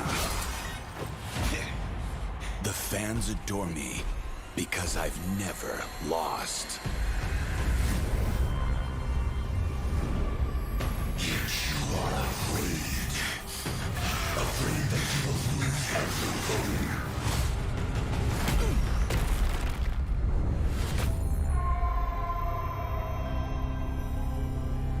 Do you ever get scared of losing, Kimmy?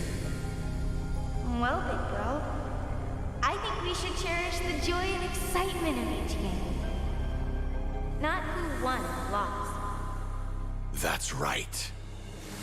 I'll strive for victory, but I won't lose myself in its pursuit.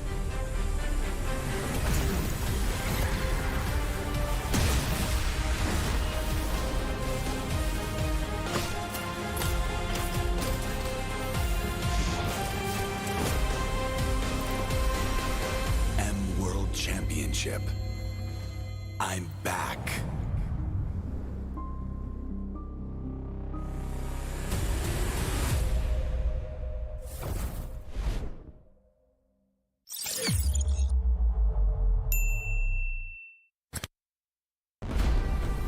We are here at Gamers 8 to show that we are walking the walk. We have had amazing reactions, major idea owners, and a lot of potential partners and stakeholders coming in here and taking a peek. The biggest cube over here has been the nexus of this zone. What I saw from the outside is very mysterious. You want to know what's happening inside. Felt like, this is an MMORPG, but R is not role-playing, it's real world.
only. Boing, boing, boing, boing, boing, boing, boing, boing, boing, boing, boing, boing, boing, boing, boing, boing, Pag nag-grab only, savings ang dami, your wallet sings tonight. Laki ng bawi, pag nag-grab only, save 2 for alright. boing, boing, boing, boing, boing, boing, boing, boing, boing, boing, boing, boing, boing, boing, boing, boing.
Tolak tak bergolek, tersembunyi di sudut bilik.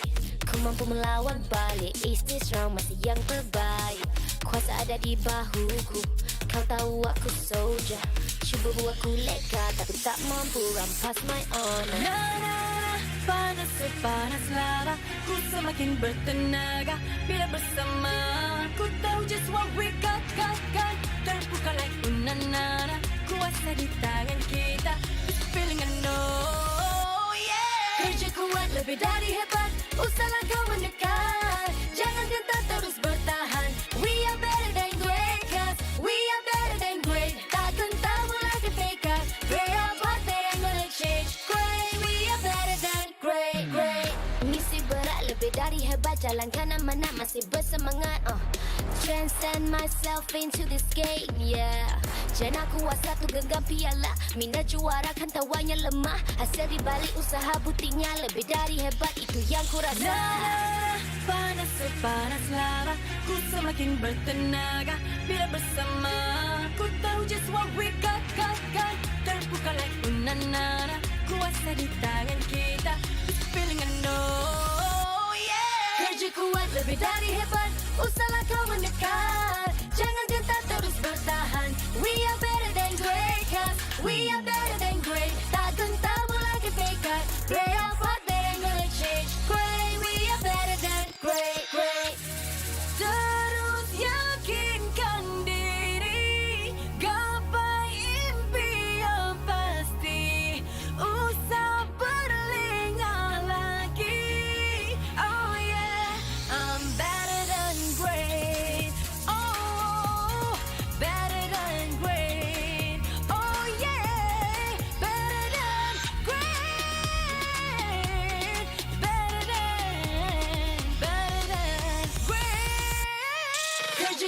berbeda di hebat, usahlah kau mendekat. Jangan gentar terus bertahan.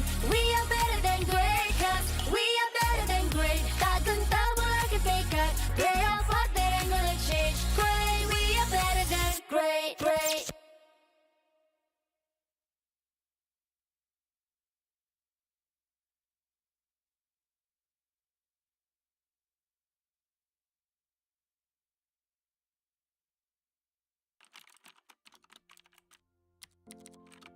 Hi, Monina.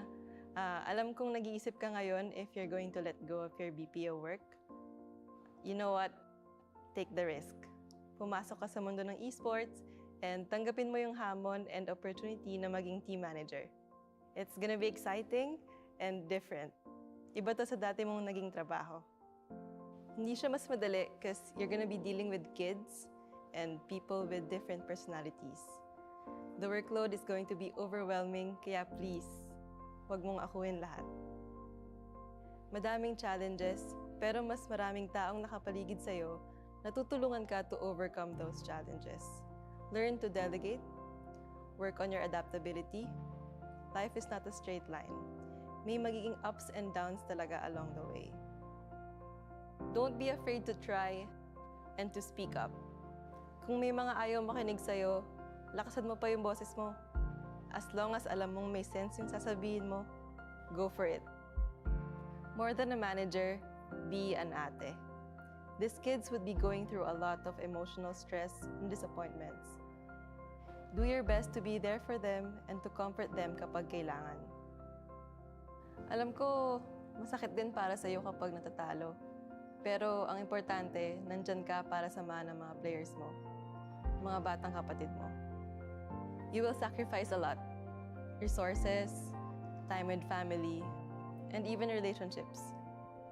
It would be stressful, but every minute will be worth it. Especially when you see the joy in your players' eyes na makakasali pala kayo in the World Championships. I promise you, Monina, you will not regret leaving your corporate career because time will come that you will manage a world-class esports team.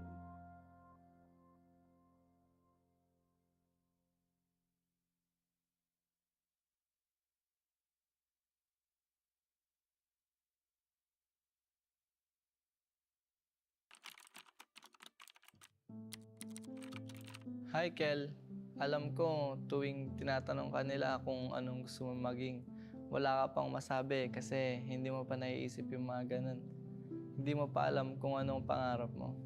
Pero huwag kang mag-alala kasi darating din yung laro na magbabago ng buhay mo.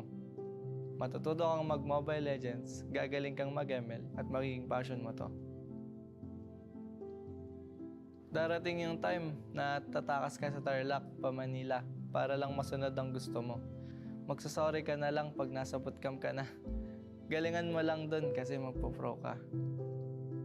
Makakahanap ka ng team na alagaan ka. Oh, baka kala mo puro saya lang yun ha. Magkakamali ka, may issue ka, pero okay lang yun kasi dun ka matututo. Huwag ka matakot magkamali kasi kasama yung pagiging makulit mo sa journey mo towards World Championships. Lahat ng puyat, pagod at pag-argue mo hanggang makatulog. Magiging sulit yan. Magiging champion ka sa M3 at sobrang saya nun. Damin mo lang kasi bilog ang mundo. Pwedeng panalo ka ngayon, tapos talo ka na bukas. Pag dumating pala yung oras na parang nawawalan ka ng gana sa ML o sa buhay, huwag kang titigil. Pwede kang magpahinga, pero ipagpatuloy mo pa rin ang pagpitik. Huwag mo hayaan na may dumang araw na hindi ka pipindot. Kasi malaking bagay yun. Hanggat kaya mo pa, huwag mo sayangin yung panahon. Isa pa, huwag mong kalimutan maging mabuting teammate. Kasi hindi lang talent ang puhunan sa esports, kundi teamwork at respeto sa isa't isa. Maniwala ka man o hindi, yung ikaw na walang pangarap noon, ginagawa ang lahat ngayon para matupad ang pangarap ng iba. Ng mga teammates mo na sabik at deserving na makapag-world champion.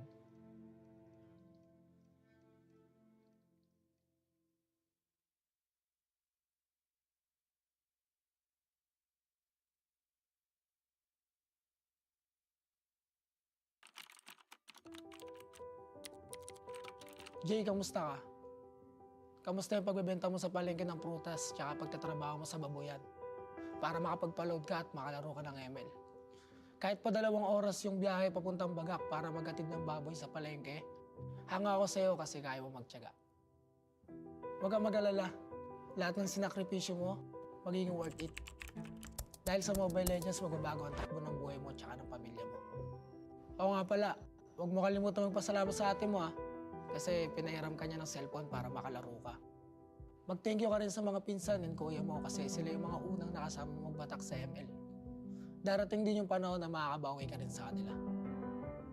Sa atin lang dahil gigil ka sa kaka-RG, magiging top 1 ka sa stars at diyan ka madidiscover ni Boss D. Simula dito, marirealize mo na iba pala ang pagiging pro sa pagiging RG boy. Na kailangan mo pala mag-isip at kailangan mong matuto sa mga macro plays. Diyan ka rin magiging content creator. Enjoy mo lang yung pagbablog and pagko-content mo kasi yan yung makakatulong sa pamilya mo. May purpose lahat na nangyayari kaya huwag ka mawawalan ng pag-asa. Darating yung time na kakailanganin mong lumipat ng team para pagbigyan naman ng gusto mo at yun yung makapag-focus sa pagiging pro. Don't get me wrong magiging thankful pa rin tayo sa content creator na Renny J kasi dahil sa kanya may abilidad ka na para sundin yung puso mo. Since natulungan mo na yung family mo, pwede mo nang tuparin yung sarili mong pangarap. Dahil dito, marami kang may sasakripisyo. Vlogging, projects, oras sa pamilya. Pero huwag kang mag-alala. Worth it lahat yan. Kasi mas magbubunga yung hirap mo at magiging M5 representative kayo ng Blacklist. Ito na yung chance mo para patunayan sa buong mundo na may bubuga ka. Yung respeto na hinahanap mo, makakamit mo yun. Dahil simula pa lang, alam mo na mas matimbang ang bagay na pinaghihirapan.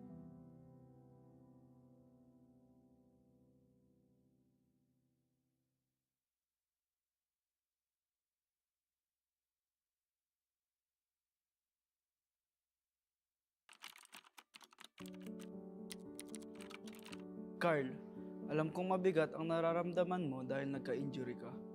Gusto mo pa naman maging professional volleyball player. Pero, gusto ko lang malaman mo na ang mga pangarap ay nagbabago at lumalago. Hindi ka man nakapag-pro sa volleyball, magiging daan naman yan para mapadpad ka sa esports. Dahil sa support ni Mama at Lola, magiging player ka sa Mobile Legends. Mula rito, huwag kang matakot mag-risk sa mga bagay talagang gusto mo. Kahit na mukhang malabo, subukan mo pa rin. Hindi mo malalaman ang mga kaya mong gawin hanggat hindi ka umaakbang. Balang araw, mabibigyan ka ng pagkakataon na maging kasama ng Blacklist International sa SEA Games. May intimidate ka sa una pero okay lang yan.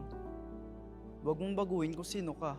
Oo, hindi ka man pala imik at madalas kang nabubuli dati dahil dito. Pero isang araw, makikita mo na ang pagiging soft-spoken mo pala yung kakailanganin ng magiging team mo. Huwag ka basta-basta sa suko, ipagpatuloy mo lang ginagawa mo. Kasi kapag gusto mo talaga ang isang bagay at pinaghihirapan mo, makukuha mo yan. Maging positive ka lang, kakailanganin yan ng mga kakampi mo. Marami kayong pagdadaanan. Kapag mahirap at malabo na, maging liwanag ka. Tignan mo, yung dating injured Carl na hindi pinalad maging pro sa volleyball, handa nang tumuntong sa M5 World Championship ngayon.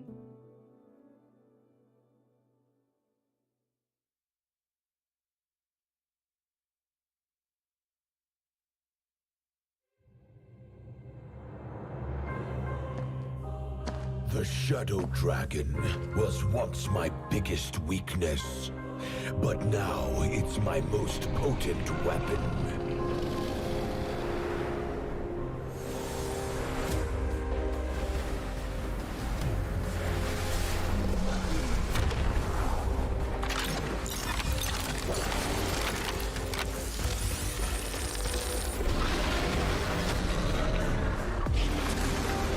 Cosmic Dragon, rise and soar!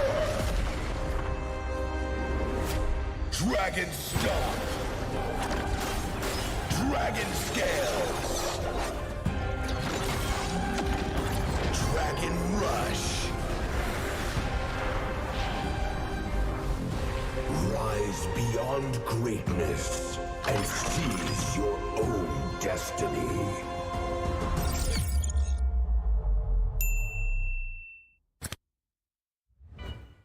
tonight we celebrate MLBB Esport. Do the kaldak! Do the kaldak! This is the Suman Challenge. Go! Oh! Discuss it.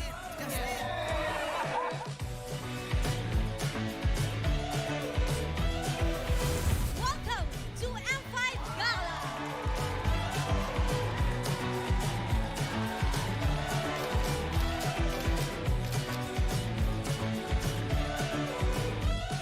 Guess the Hero Challenge. Lapu-Lapu, Iritel, Franco, Nana. Nana. Best Dressed Team. Best Dressed Super Marco.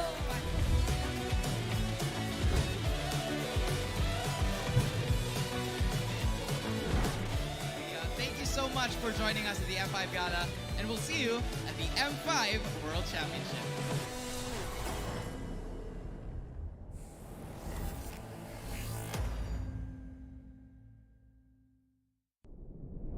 Have you ever wondered what is our identity?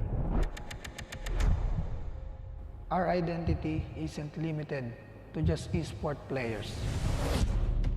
Our style. Sweat. Our passion. And vibe. Feel our energy. When we dominate the stage.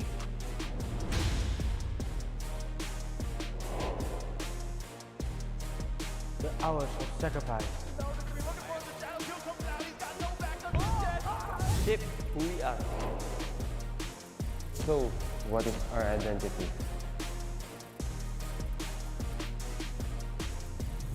We are legendary.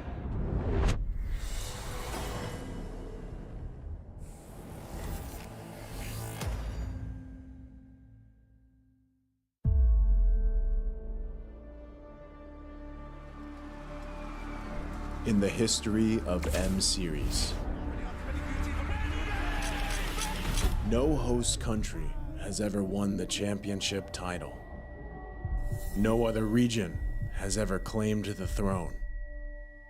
No team has ever secured the championship twice. In this thrilling showdown, 16 teams across the world have gathered once more to seize the trophy. Which teams will prove themselves in their epic rivalry rematch? Will a new region unveil their strength and climb to the top? And who will leave an unforgettable mark with their skills? Behold, the old guards, seasoned titans returning to reclaim glory. Algalan.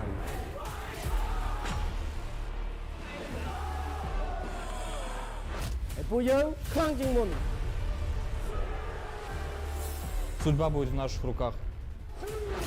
The newcomers, eager to forge their legacy.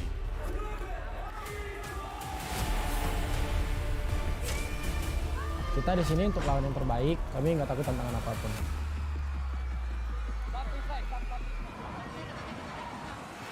Emerging from the ashes, the rising stars are vying for the spotlight. Kita orang dah tunggu lama untuk momen ni.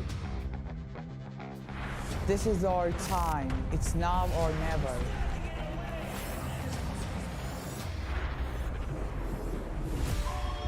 Enter the contenders, here to defy the status quo and rewrite the narrative. We've weathered the storm. This is where we break through. Nós somos brasileiros e a gente não desiste nunca.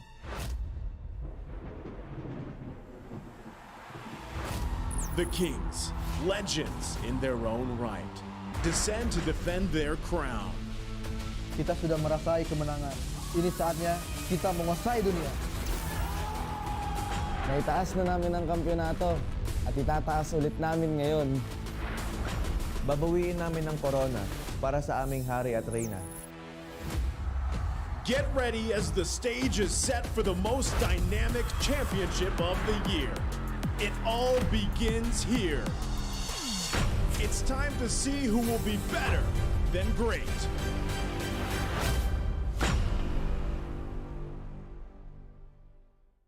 I welcome you to the M5 World Championship! M5 Group Stage Day 1 was a showcase for the carries. Where we are entering a new era, it is finally time for the junglers to shine again.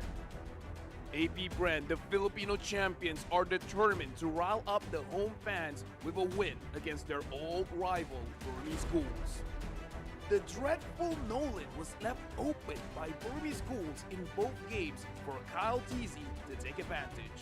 It's stressful to see you. Oh! AP Brand coming in with the Lord, and they are going to take this series in a 2-0 sweep. The home team achieved the opener that they'd home. Next, Team SMG tapped on family buffs in a quest to take down the Turkish champions.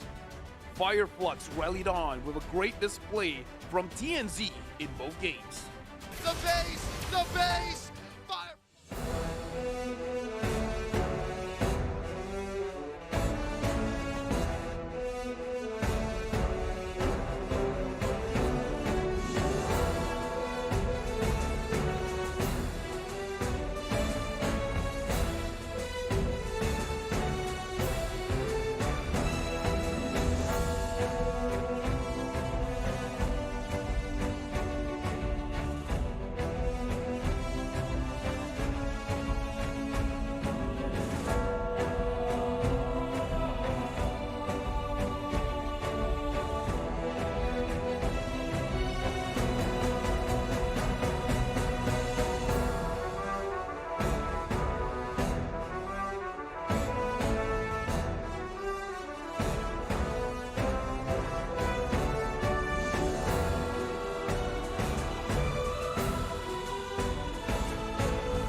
come back, ace this round and finish this game now. Got the power on my shoulders. Yeah, you know that I'm a soldier. You can keep me off my guard, but you can't keep me from my honor. Nah, nah, nah, I feel like the floor is lava. The energy's getting higher. You're saving my arms. 'Cause I know just what I got. I got you like na na na, and you know I hold the power. This feeling I love. Oh yeah, making my grind good to great. So don't stand in my way. Standing tall and I won't fall over. We are better than great, good. We are better than great. We stand tall, won't run away.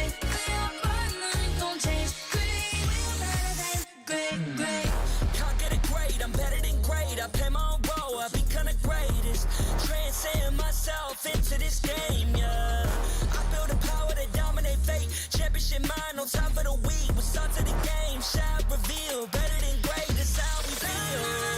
I feel like the floor is lava. The energy's getting higher. You're saving my arms. 'Cause I know just what I got. I got you like na na na, and you know I hold the power. This feeling I love. Oh yeah, making my grind good to great. So don't stand in my way. Standing tall and I won't fall over. We are better than great, good. We are better than great. We stand tall, won't run away. We are fun, nothing gon' change. Great, we are better than great.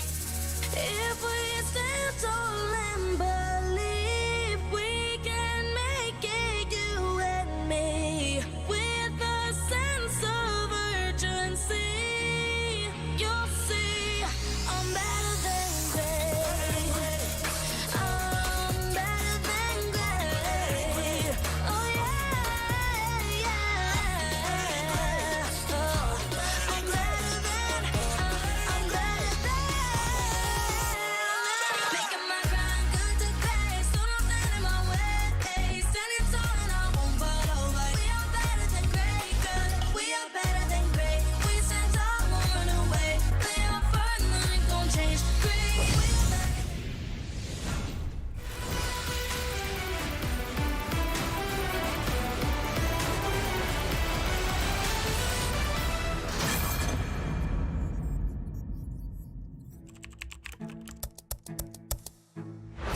During the group draw, everyone dubbed Group B as the Group of Death. But what do the players think?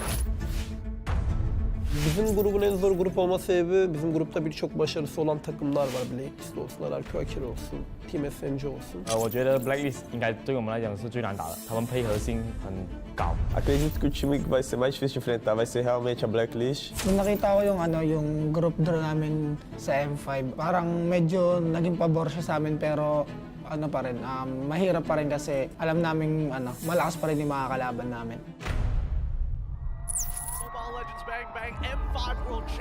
Acho que a Fire Flux, né, o time da Turquia, não é um time que vai trazer tanto problema pra gente, por ser uma região que não tem MPL. Geçen sene bizden beklentiler çok azdı. Hani bizi tanımayan vardı, Dark Horse takım olarak görülüyordu. Muhtemelen bu sene de aynı şekilde görülüyoruz ama yine insanları şaşırtmaya devam edeceğiz.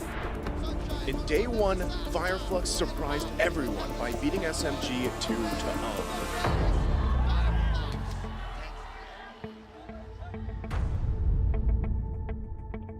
We know SMG, they have Filipino players, so they're a strong team. We give all our power to defeat them.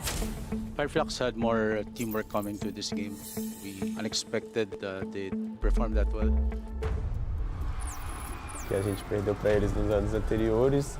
E, querendo ou não, um desafio, acho que também uma provação, querendo ou não, do nosso time. E a gente está confiante, a gente está bem preparado para isso. Dahil confident po ako siguro, tingin ko naman po, kaya namin mag-top. Ang message ko kay Luis, good luck sa kanya. I will beat you. In day two, Blacklist dominated RRQ Akira with a 2-0 victory. The code is strong as Blacklist International sweeps the series. Honestly, I think Blacklist were better than us, but I think we can still beat they. My message to RRQ Akira, I hope we both advance to play. But good luck, you're not gonna beat us. Sorry po kasi araw namin ngayon. In day three, Blacklist goes against Team SMG. SMG needs a desperate win. Will they break the code against Blacklist? Or will Blacklist affirm Group B as the group of death. King and Queen, we will get the throne for you.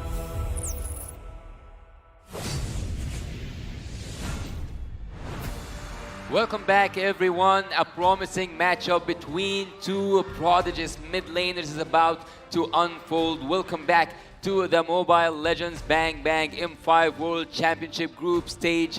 I'm Yasu here with Wolf and Leo, and today we will be facing a match between the hometown heroes Blacklist International and the Pride of Malaysia, Team SMG. The M5 World Championship is powered by Moonton, presented by Kadia, and supported by ROG, the official gaming phone, Grab, the official Super App partner, and Secret Lab, our official chair partner. Thank you to our lovely sponsors. M5 will not be possible without your support. And also a special shout out to our global presenting partner, Kadia. Kadia is a Giga project, a city that is being built in Saudi Arabia. It is the future capital of entertainment, sports, and culture. Kadia Gaming is giving away 5 set of knockout stage 2 and grand finals tickets. Wow. To join, just follow Kadia Gaming on social media accounts, comment why you deserve to win, and tag 2 friends you want to bring along. Also, the campaign starts from the 2nd until the 7th of December. The winner will be announced on the 8th of December at Kadia Gaming on Instagram story, so don't miss that out. All right. Also, don't just stop at the best hero builds and combos. Get ahead of the competition and reach Mythic or Mythic Glory with the Secret Lab Titan Evo gaming chair outfitted with a pro-grade ergonomic. Wow. That's a complicated word for a perfect chair. Ergonomic features are engineered for maximum performance, shop, match, winning comfort, and keep yourself at the top of your game now. Let's talk about Group B here. Group B, as said by the likes of Apex 47, he never gets appreciated enough. The likes of Renegade, Luis, the Brazilian GOAT, and of course, Sasa. They all admit this is the group of death. Yeah, the last Kage. What do you have to say about that, Wolf? I think it is, at a certain point it was, but seeing like Blacklist perform like that, and then now you see Fireflux, now you see that there's a lot of information to back that up. You saw how Blacklist performed the first time. It was a 2-0. It wasn't the fastest of games as you would assume, but it looked very one-sided because it was a 2-0. But then again, RRQ Akira also showed everything. You know, they could have actually won a game going up against Blacklist International, which then proves that anybody can take games off of anyone in this particular group. Well, SMG took the first punch, but will they be able to bounce back? That's the question here. The Mage Prodigy versus UA. I'm pretty sure someone in the crowd could say it much better, the way that they usually do. I wonder if they're in the room. I wonder if they're here. Oh, there it is. They're screaming. They're screaming, so they're here. There it is. Wow. Obviously, for UA, it was a different road than most because his fame, actually, he rose to fame when he subbed in for the KDA machine. How even? Wow. That was a big shoe to fill. And at the same time, he was the rookie of the season during MPL season 11. Well deserved. And I think that it was his meta game as well. Like the Valentina, even Farsa, when he played that during MPL season 11, these are the top picked heroes in the meta game anyways, but he played it differently compared to others, which is great because he really fit in the composition as well as the playstyle approach of this organization. Well, by seeing that he uses E for 16 times 75%, I think I have addressed that. I really want to see an Eve being pulled off at the M5. Unfortunately, it's not up to us. But if there's any Eve player that I would rely to bring back that Eve in the metagame, I would put my bet onto UA. It's almost even spelled like an Eve. That's right. Yeah, I wouldn't blame you if you mistook his name for Eve. But here's the thing, right? If the Eve were to come out, that means the mid lane got choked out so bad that it was clearly attacked by Coach Pao and their analyst Long. But just the same, that means Stormy would have gotten the hero that he wanted anyways. And Khaled, my friend, Yasu, Habibi, you told me that you are wondering if Team SMG can bounce back after being on the receiving end of a Turkish delight, the punch and bag of FF, right? Yeah. If they were to bounce back, it's got to come off of Stormy. Stormy has to reinforce in mid, and then everyone else can follow. Well, look, Yasta Leo, and Yasta here means my bro. This group, some people arguably say it is the group of death, even though in the last game we said that it might be also a group of death. So, cutting it short, let's go to the stage and see what does the game, or what will the game reveal for us. Here on stage, to see who's gonna be better than great, we have our marshals making their way onto the stage. They are here to ensure the fairness and integrity of our game. Shout out to our cast, to our marshals. And coming from a dominating sweep against the undisputed Brazilian Kings, the Code Breakers grace the stage, still locked, recorded, and truly top tier. They are Blacklist International! Something about you wearing the flag like that just gives me shivers. He looks great. With that said, and with their backs against the wall, the Malaysian representatives enter this match looking to bring out bigger guns and defy to so-called group of death. Still moving under gunfire, Team SMG. Very long road. They had to go through the wild cards. They had to go through a lot just to get here.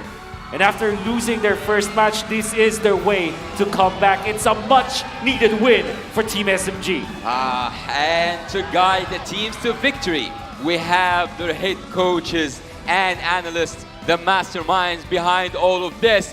Coach Yep, or Coach, the Master, the Basics, and the Analyst Dexter for Team Blacklist, and for BTR, Coach Pao, and the Analyst Long.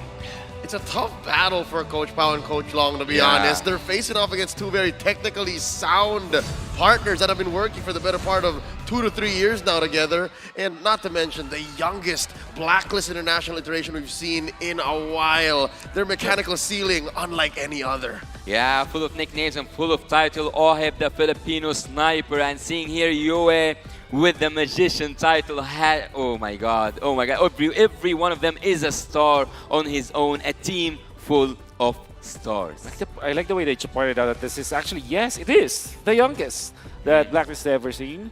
And that means a lot because I think that for the longest time, Blacklist International have like always the veterans. Like when it comes to like average, yeah, surely they're not that high, but when it comes to like a ceiling, like you see like Wise as well as Oh My Venus, they're veterans from before, you know? Right, now they're all leading each other. Exactly. Here with the Malaysian team, Team SMG, with the last Kage, the last man standing, Sasa, and also Saksa. Here we see him in the jungle, Smooth on the XP lane duty, and Stormy up to the challenge against Yue. In the mid lane, Miko will be against Rene J for the roaming. There was an interview before, I think it was from Batgirl Seth. Yeah, he mentioned that Team SMG is still scary because they have Filipino players. But I think that particularly in this series, the Malaysians need to step up. Right, Stormy as well as Sasa, they will be the ones to kind of rally this team. I think Miko, you can expect a lot obviously from Miko as well as Saksa, but the Malaysian aggression should be seen today against Blacklist International. Actually, I would also say at the first appearance for Team Blacklist International, they have sent a strong message. They are not hesitating. They are taking that group serious as if it was the finals. Of course. I mean, looking at the predictions, Kai Sam talked to me about this. Hey. What makes you think SMG can draw blood here? Miko and Saksa are there. Come on. Okay, you're right. Coach Pao. Coach Pao is also there. All right. So there are still Filipinos out there. Okay. You gotta give them points, you know. All right. I may have been blinded by my Filipino pride, but just the same, I think Blacklist is gonna play clean. That's all I'm saying, man. Yep. There's something, you know, I kind of woke up today and felt like, okay, Team SMG going up against Blacklist International. Surely it's you can see that the Blacklist Team International are the favorites. But Team SMG, knowing Coach Pao and of course Pico is there, and I also read an article somewhere out there that they're the team that's willing to kind of experiment, at least give us some pocket strats. So I'm thinking that maybe this is the time that they can show us that. Look at this interesting quote. Zoran here says, Sasa, wait, what's that? Ay sayang. I care for you. That's right. I thank you already. Know that you have to play properly because this M5 might be last for you too, right? All right, a little bit of backstory on that. Right after winning the MPL Malaysia Championship, just recently concluded, it was hinted that Soren might be playing his last leg of competitive MLBB. So this could be his last dance, so to say, and that's what he's alluding to with his short message to his, colleague, his longtime friend in Sasa. Longtime friend. I mean, Zoran has been there for the longest time, and Sasa as well.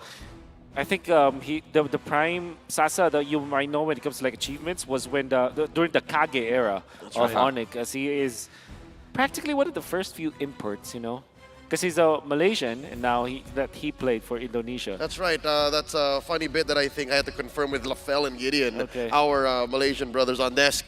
They said Sasa is more popular in Indonesia than in their home country because of his time with Onyx. Yeah, that's right. You know, actually, there is something I'm wondering about. What's Lafell's prediction for this match? I wish I can even speak to Lafell, Hey, I can't even. It's his birthday, man. Birthday Fell is off celebrating now. He's happy to have served here, doing what he loves. Now he's just watching. I think he's just happy to see this kind of action. And again, seeing that it's a Malaysian team, I'm pretty sure he'd rather not. But that now that we have this game here upon, it's already starting. The drafting phase is already here. Team SMG are up to the test against Team Blacklist International. Let's see who will break the code. Of course, the home. It's here. We can see that even the stage is welcoming Blacklist International. We have a lot of audience here today. That's right, the agents came in droves. Let's get into it. SMG on the play. Black Answer back. There goes the Baksha. There goes the 1-1. Blacklist taking out the Joy and the Guinevere. Yep.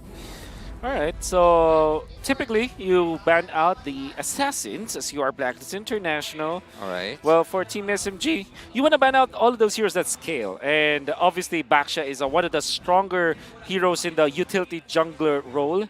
And that might be the most that Coach Pao will be banning when it comes to the jungler choices. Yeah, no, the Baksha is so good at helping expedite scaling heroes, right? Like, he moves fast on the map, able to tank and assist those softies from the side lanes.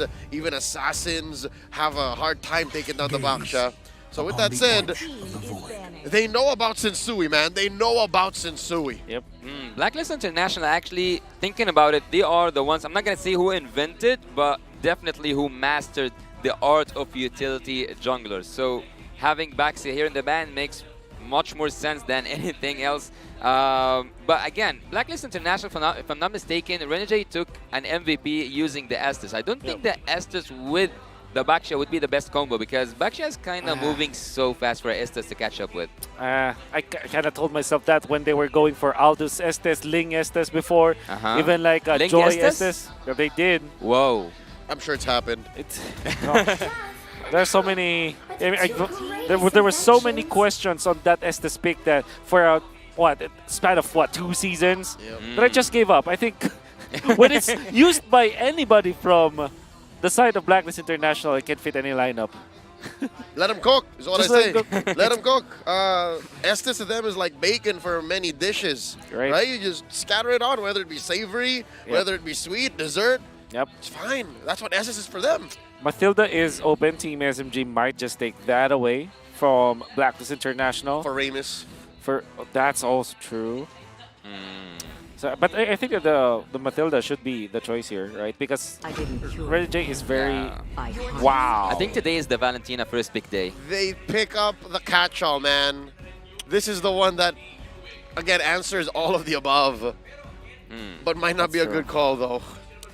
Well, looking at this, it's a good start. We have seen Valentina quite effective during the whole M5 series so far, and in the group stage, we would say, and actually in the death group here, we might see the first victim. If Team SMG lose this, it's not just the odds; it's nearly impossible for them to bounce back.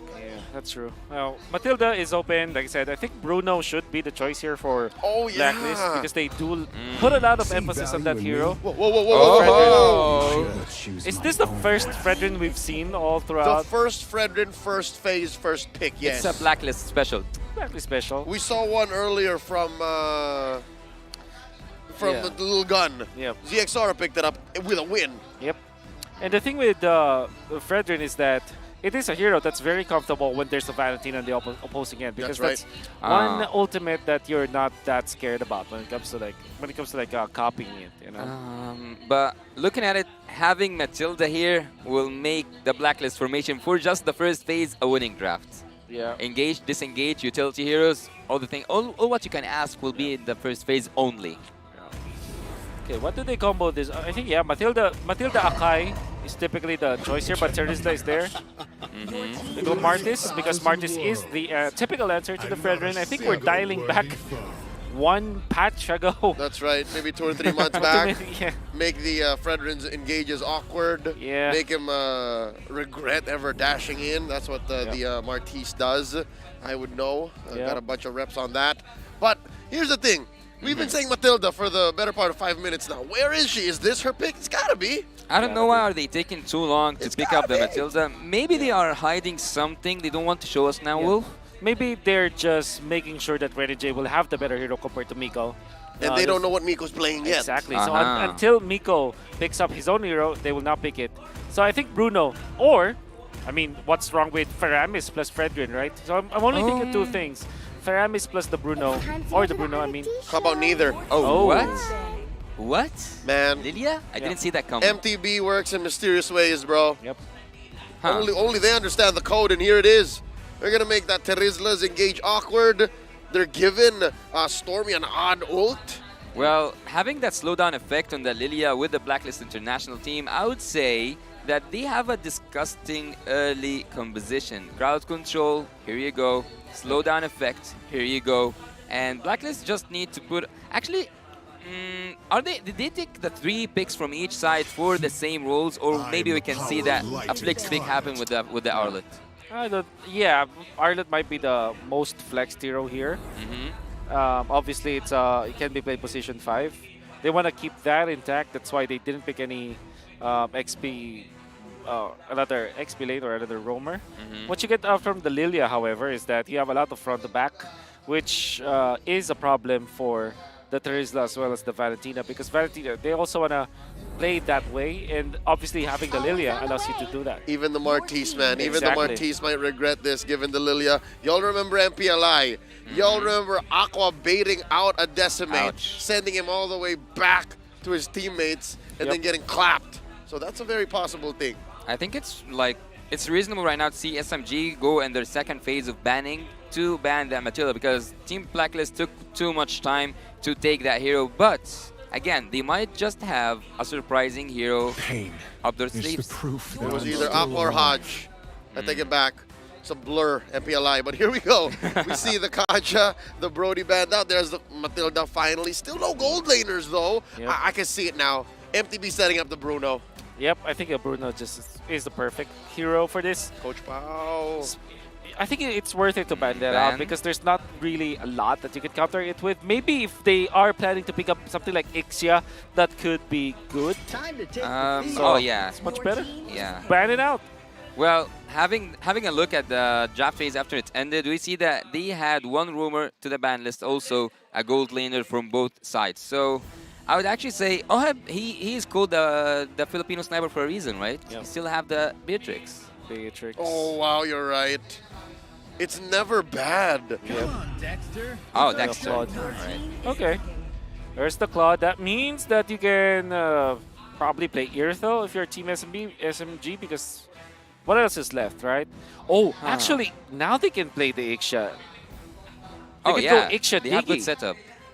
It's okay, given that Ixia Minotaur. It's a pretty straightforward front to back. Yes. Oh, and the Minotaur answers Oheb. Exactly. It answers the Claude.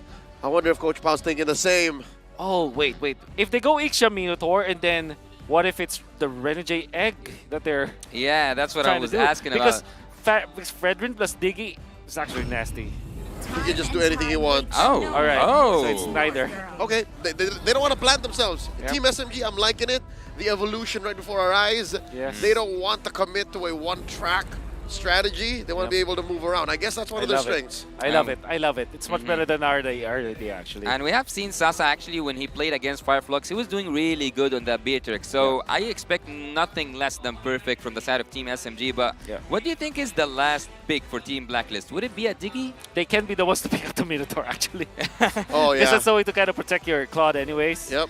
It fits the profile of what Renegade wants to play with. It's a combination of both the sustain, the Uber strat, as well as setup. Well, having the Minotaur into the consideration and also the Diggy, do not forget that there is an honor. Whoa, whoa, whoa, whoa, whoa! An honor. Mr. Bakarse. It is Come an honor. on! The Hitman. Is this the second Tigreal of all M5? It is. Making like Keyboy. How about it? Yep. Oh. Okay, so Tigreal does have the passive for addition. It's like a. It's technically an Antikyras, right? It's literally just Antikyras. But how will you deal with all of these crowd control heroes from the side of Blacklist? You just dodge it and counter it with the Valentina. And no counters at all from both teams? Nope, there's very little, how do I say, interaction. Yep. They all just want to do their thing. Well, let's have a favorite, all of us, from the draft. Okay, my favorite is Renegade, the Hitman. Okay. Forever. And for you, Wolf? Definitely. You know, at least for me, right? The basic foundation of MOBA, any kind of MOBA, how do you win a game? Have more CC. The team with more stuns wins the game. You stop your opponent from doing. That's it. You take away their capability to can. Game one between Blacklist International and Team SMG is on its way. Looking at these early rotations. Oh, it's a mirrored start. A world champion. Oh, there's the reset. Oh, not. No reset, Renegade? Come on. I don't believe it. Are you? Oh, he knows. He respects Stormy's damage. I mean, look at him now. He got chunked. Yeah, he lives in B for now. He lives in B for now. But a world champion, a previous world champion up against a wild card winner. This is a really good match here. Both of them have a lot to defend. Either Blacklist to say like, and also to commit to this message they sent earlier on that they are not here to mess around, and SMG to prove that this wild card was a second opportunity that can make them winners. What I am curious about is that which hero will you copy if you are Stormy? Obviously, it's very tempting to go for the implosion. You got the FS though. You got the FS. But yes, exactly. I think the FS might have the better. I would say might have the better effect. Right? Yeah. FS is great. Implosion is great. FS is better than great. Yeah. Gotcha. Yeah, that was How smooth. about the BD? The Blazing Duet. Hell no. That's pretty bad. You're just pretty bad. You're desperate. You're clearing waves with that. Yeah, it's worse than bad. Yeah, it's worse than bad. Let's not make a song about that. Yeah.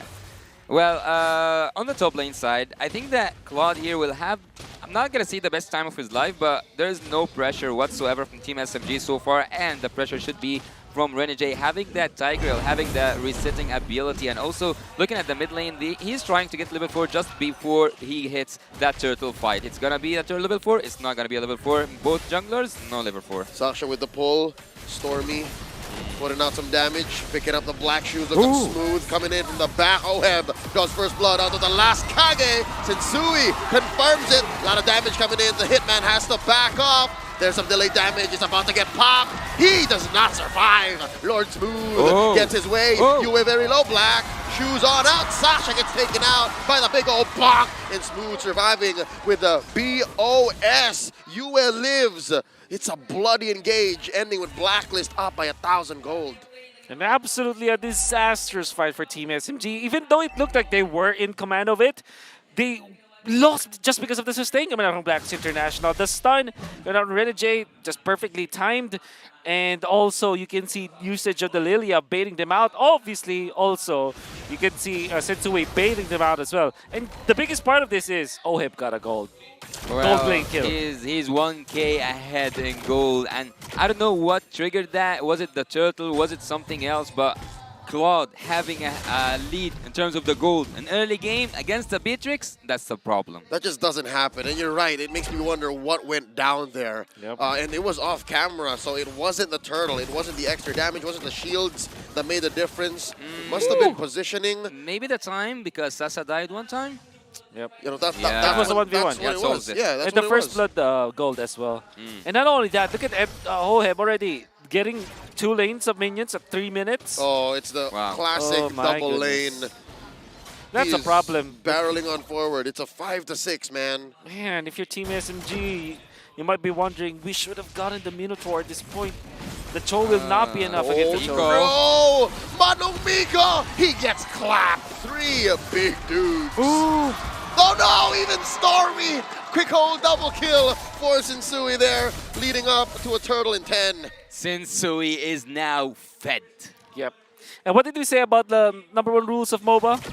More stuns, easier around. You can see that the Lilia, or at least I say it was the Valentina, not able to run away even after having so much mobility on the Valentina just because of the implosion What? of stuns. Two-man final slash, the answer. Okay. The penalty zone in the way of the Dragon, but there's not much going on for Team SMG for them to capitalize. Sensui keeping his retribution in check, takes that second turtle. I'm going in for an invade on that orange buff, but before that, Team SMG feel paralyzed. They cannot move not an inch with the crowd control, with not being able to move an inch, having that Brethren, Arlet, also, not to mention the Tiger himself, and they cannot even move smoothly because Yui is on that slow down effect, having the Lilia. What I'm looking at Team SMG is that they are getting forced to utilize their ultimates without it being the best timing of the usage. For example, they use the Way of the Dragon in combination with the Turtle's ultimate without any follow-up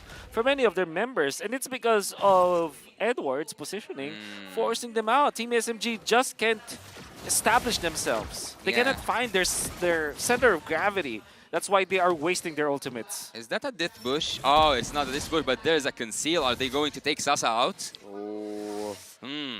Oh, how about this though? Edward gets clapped, caught by 3. Retribution set in, decimates. Saksa finds his man. Now it's their turn, looking for 1. Here comes the cavalry, 3 response. Stormy at half health, stealing away the black shoes. They're still going. Saksha dashing on out. They disengage.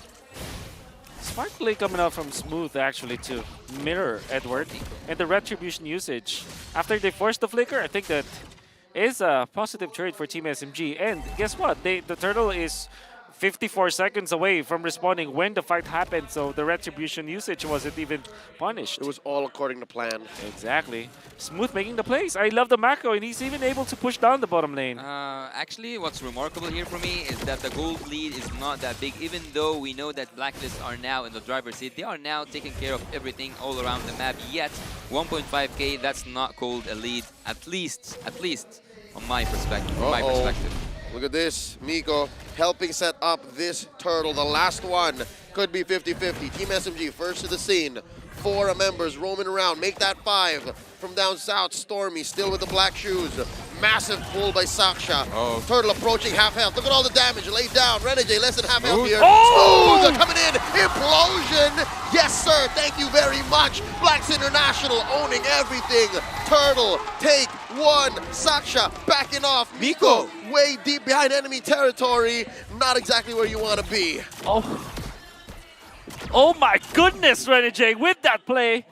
And also, Team SMG, again, they went back to their problems earlier on. They were forced to utilize their ultimates way too early. I understand why Smooth popped his ultimate, but the fact that he was in a bad position, just as we commended his positioning, his macro overall, he needs to make sure that his ultimate, the penalty zone, is going to be utilized properly. Otherwise, Team SMG will lose a lot of their team fights. Are they falling because of the pressure from the audience? Because all I can hear now are Look at cheering. that, beautiful. Wow. Wonderful execution there from Renegade.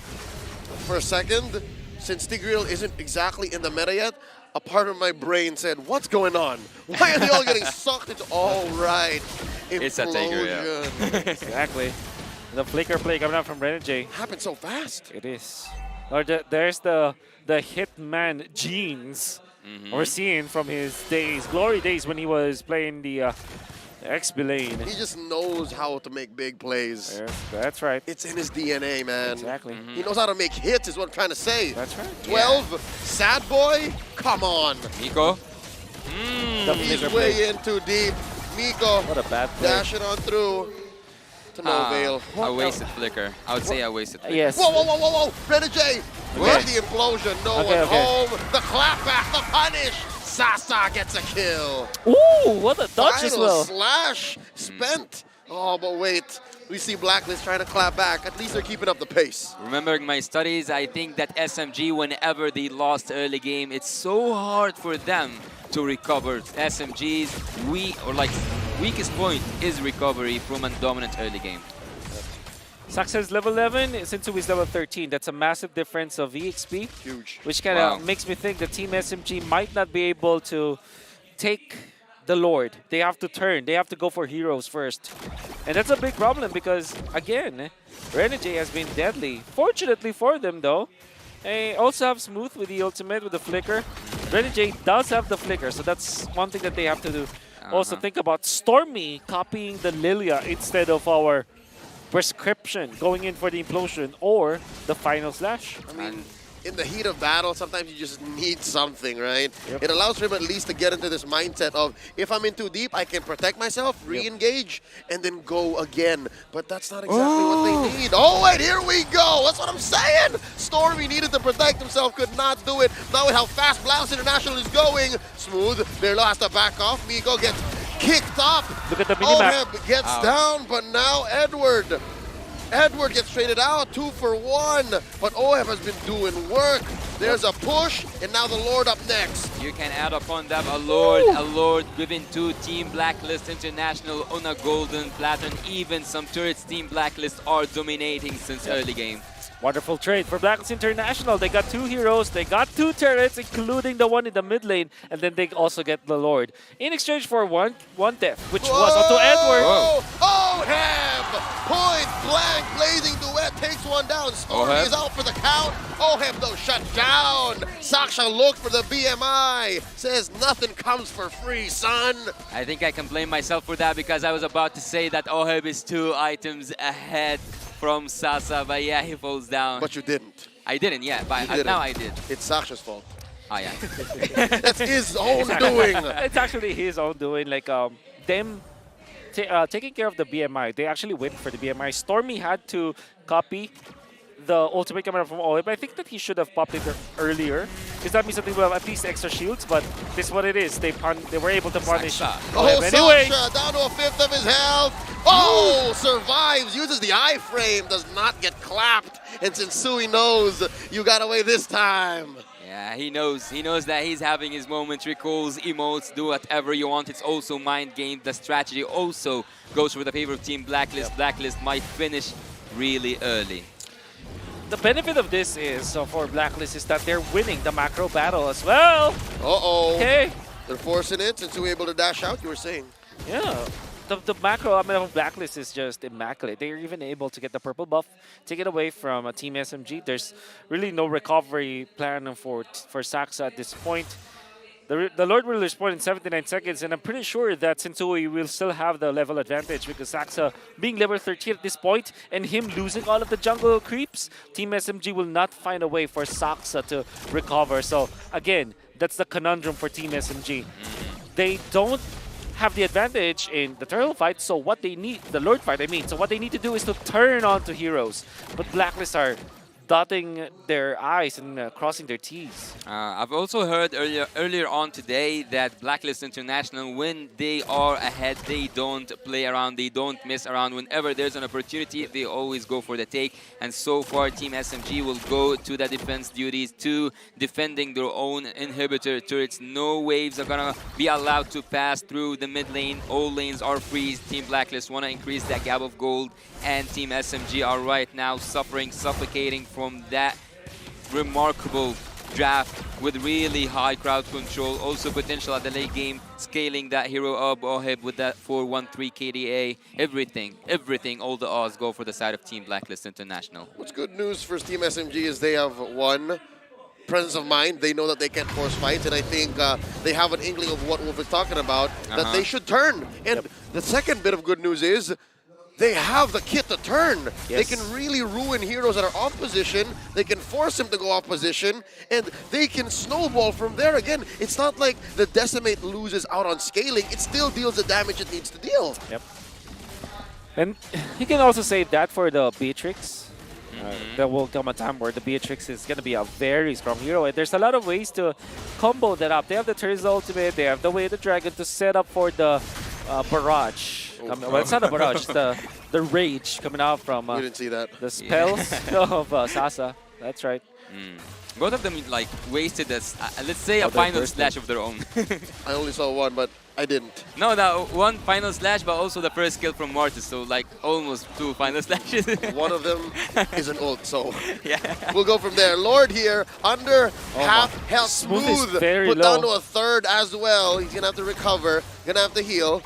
And there's a BMI spent. Oheb needs to check where he goes. He knows that Saksha is a great assassin, knows how to find their targets. Dance around. Bottom lane, not taken care of. Team SMG making the call. Oh, the reset! They're gonna send Sasa. There's the reset. Amazing dance. Conceal. Conceal play from Renegade. He's making the call. We're going in. DPZ by Smooth. We're out. Nico spots the Lord. It's down to a 10th, a 12th, a 20th. Sensui with the secure. Spending the retribution. Securing Blacklist's inevitable late game. A masterclass coming out from Blacklist International once again. They know that Team SMG will have to take care of the bottom lane. They reset. They found Saksa. The conceal play kind of zoned out Saksa as well as Stormy, even Smooth, even forcing the penalty zone. And with those 2 big ultimates in the positioning of Saksa compromised, Blacklist International just bursted the Lord with all of their might.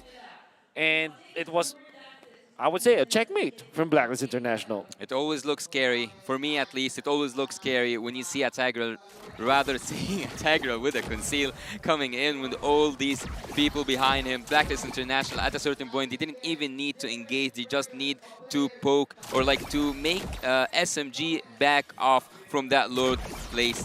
Team SMG right now to the defense. They have the Beatrix. They can do some defense, but it's gonna be so hard. Top lane inhibitor already taken down. Bottom lane at half health. Mid up next on the docket. Skills getting spent to be able to crack on through. Mid has fallen. Lord still standing. And all of Blacklist are here. Watch the Hitman. Check him. He has his ult. He has his flicker. Edward already spent his. Miko gets popped this time around. A big penalty zone. Oheb answers with a blazing duet. Saksha is down. It's 3 men defending for Malaysia. And the base goes like that. Blacklist International taking game 1. The crystal is down and everything fell apart for Team SMG. What a first game, what a dominating game. Team Blacklist International started strong, finished also strong. The start was immaculate from all of the players of Blacklist International. May I remind you that Oheb won the duel up top against Sasa, getting the first blood, getting so much of an advantage, and then at 3 minutes, he's already able to secure a double lane setup for his farming pattern. And then if you're looking at the turtle fight, the baits and the sustain, the bait and switch coming out from Blacklist International was perfect. Come the Lord Dances, the 2 Lord Dances that we saw, it was a masterclass. Checkmate coming out from the Blacklist International members. It kind of felt like Team SMG were just literally played by Blacklist International. Oh, hey, look. Coach Bonchan is in the dugout. Obviously. Nice to see a familiar face. Yeah. Yes, it's always nice to see a familiar face. Also, we saw Naisu earlier on today in the stage and also on the desk. Yep. Well, let's have a quick recap about what happened earlier on in this game. Team Blacklist International, they won the draft, they won the macro skills, but what would it take for Team SMG to come back in the next game? What was essential that they have to fix?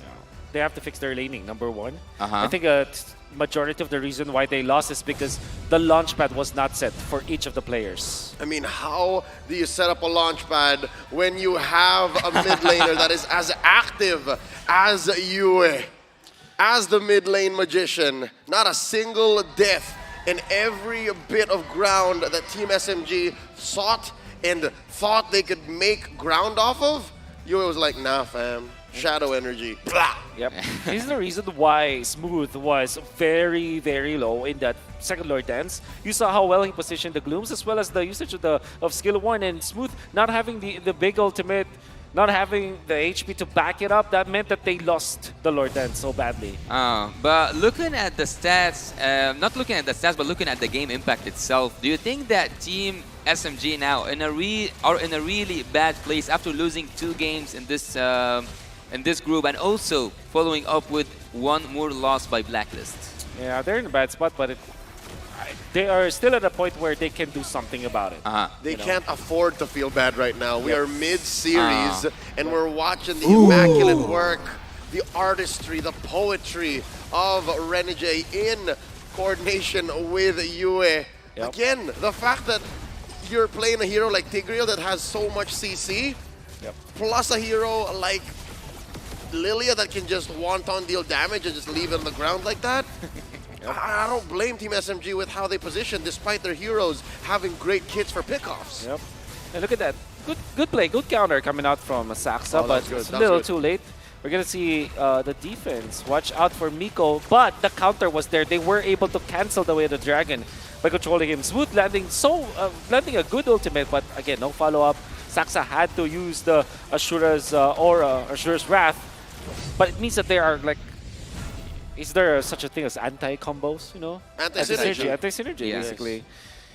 And the Make-A-Wish, 16-16 was the last game duration for Blacklist International, but it felt like all throughout that 16 minutes, they were in charge. And again, it all started with their laning stage. Oheb winning the duel against Sasa meant that he had essentially the game for him. And then the baits that came out. Also, the fact that they was able to stop Smooth from running around the map because Edward won that lane as well.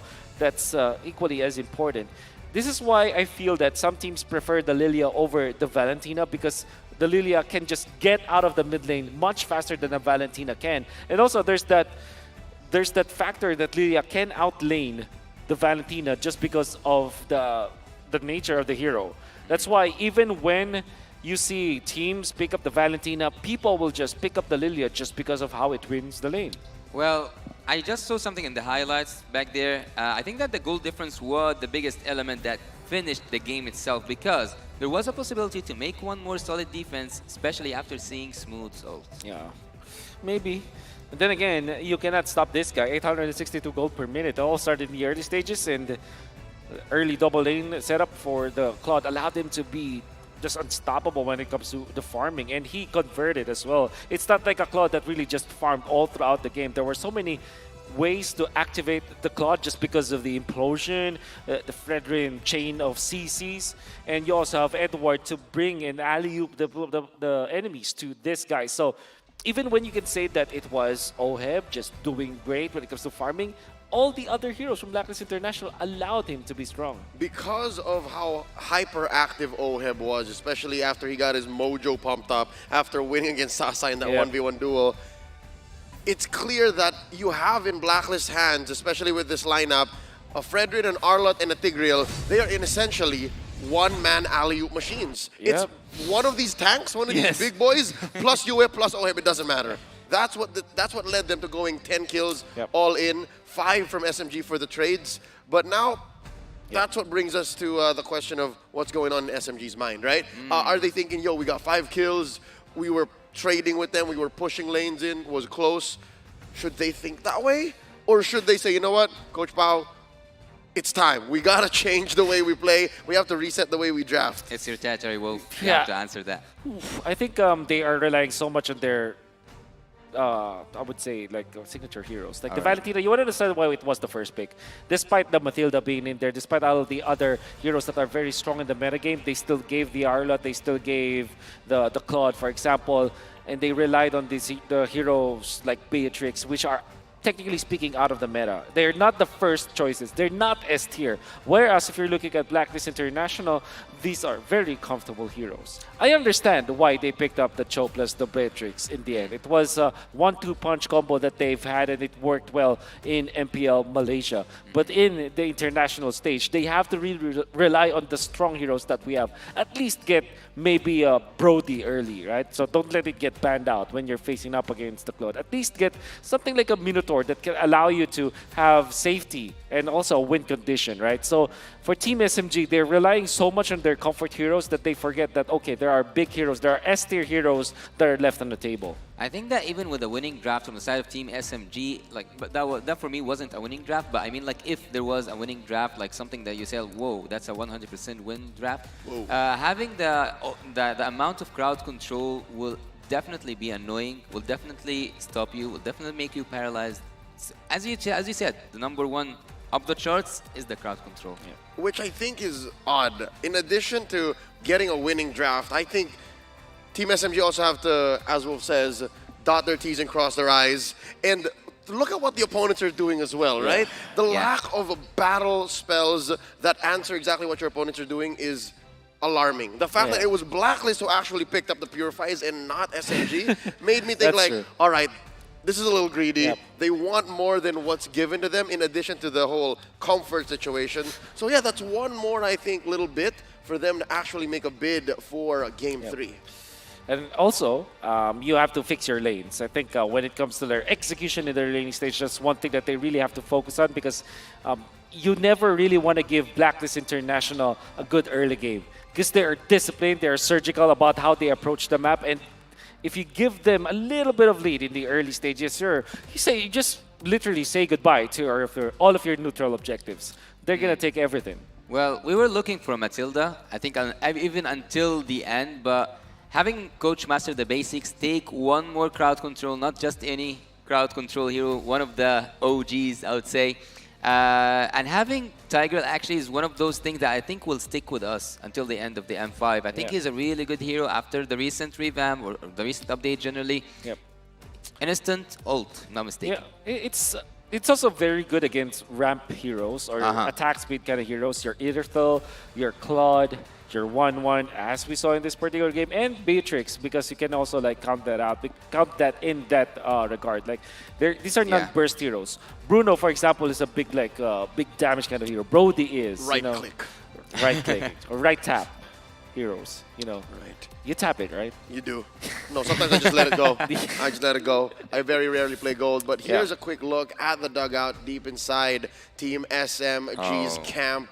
And of course, you gotta reset, you gotta get in there, and I'm loving the spirit we're seeing from Saksha and Miko very specifically, and of course Coach Pao, is because despite playing for a Malaysian team, they understand the responsibility. They're repping two countries here. Imagine that, the pressure on your shoulders. After all, still moving under gunfire. Team SMG are now looking for the last opportunity to stay here. The same thing is actually happening for Team Blacklist International as well, boosting the energy all around the stage, boosting the energy in the rooms of the players. Both teams are now ready. Both teams now are able to show us who's gonna win. Is it match point for Team Blacklist International, or will we go to Game 3? It actually is match point for Blacklist International. I mean, like, will it finish as a match point? Oh, no. I don't want to be the one. I don't remember. Okay, you know what? I remember my prediction. Let's not talk about that. Yeah. The agents don't like it when I talk about predictions. Yeah. Big shout-outs to our birthday boy, That's Lafel. Yeah. I wonder what he's thinking about now. Birthday Fell is always watching. Birthday Fell is always watching. Okay, so it all starts with the draft. And I kind of want to think, like, so far for Blacklist International, they have this recurring theme of, like, putting Yue in a hero. There's a flavor of the month for them, or flavor of the tournament. There was a time where he just exclusively played Eve, and then there eventually was Valentina. Now it's actually Lilia. 3 games for Blacklist International, straight for Yue, all Lilia. Consistency. Earlier on today, actually at Triple E Sports match especially, I've seen the coach from the opponent team from Triple E Sports was today against... See you soon. See you soon. Right. So the See you soon coach actually led the draft for Triple E Sports to take what they want. Do you think, Leo, that today we will see Coach Master the Basics do the same thing to Team SMG. It's not about what they want. For Coach Master the Basics, for Blacklist International, again, knowing how they operate for years now, it's about what protects them. It's what allows them to perform. This is actually very true. There was a time where Coach Pao and Renegade was together in a team. That was season 10. Yeah, no, that's where that clip came from. That's Exactly, where that vlog came exactly. from. The survival. Look it up, folks. Yeah. Friendly Fire. Friendly Fire? Yeah. Was it?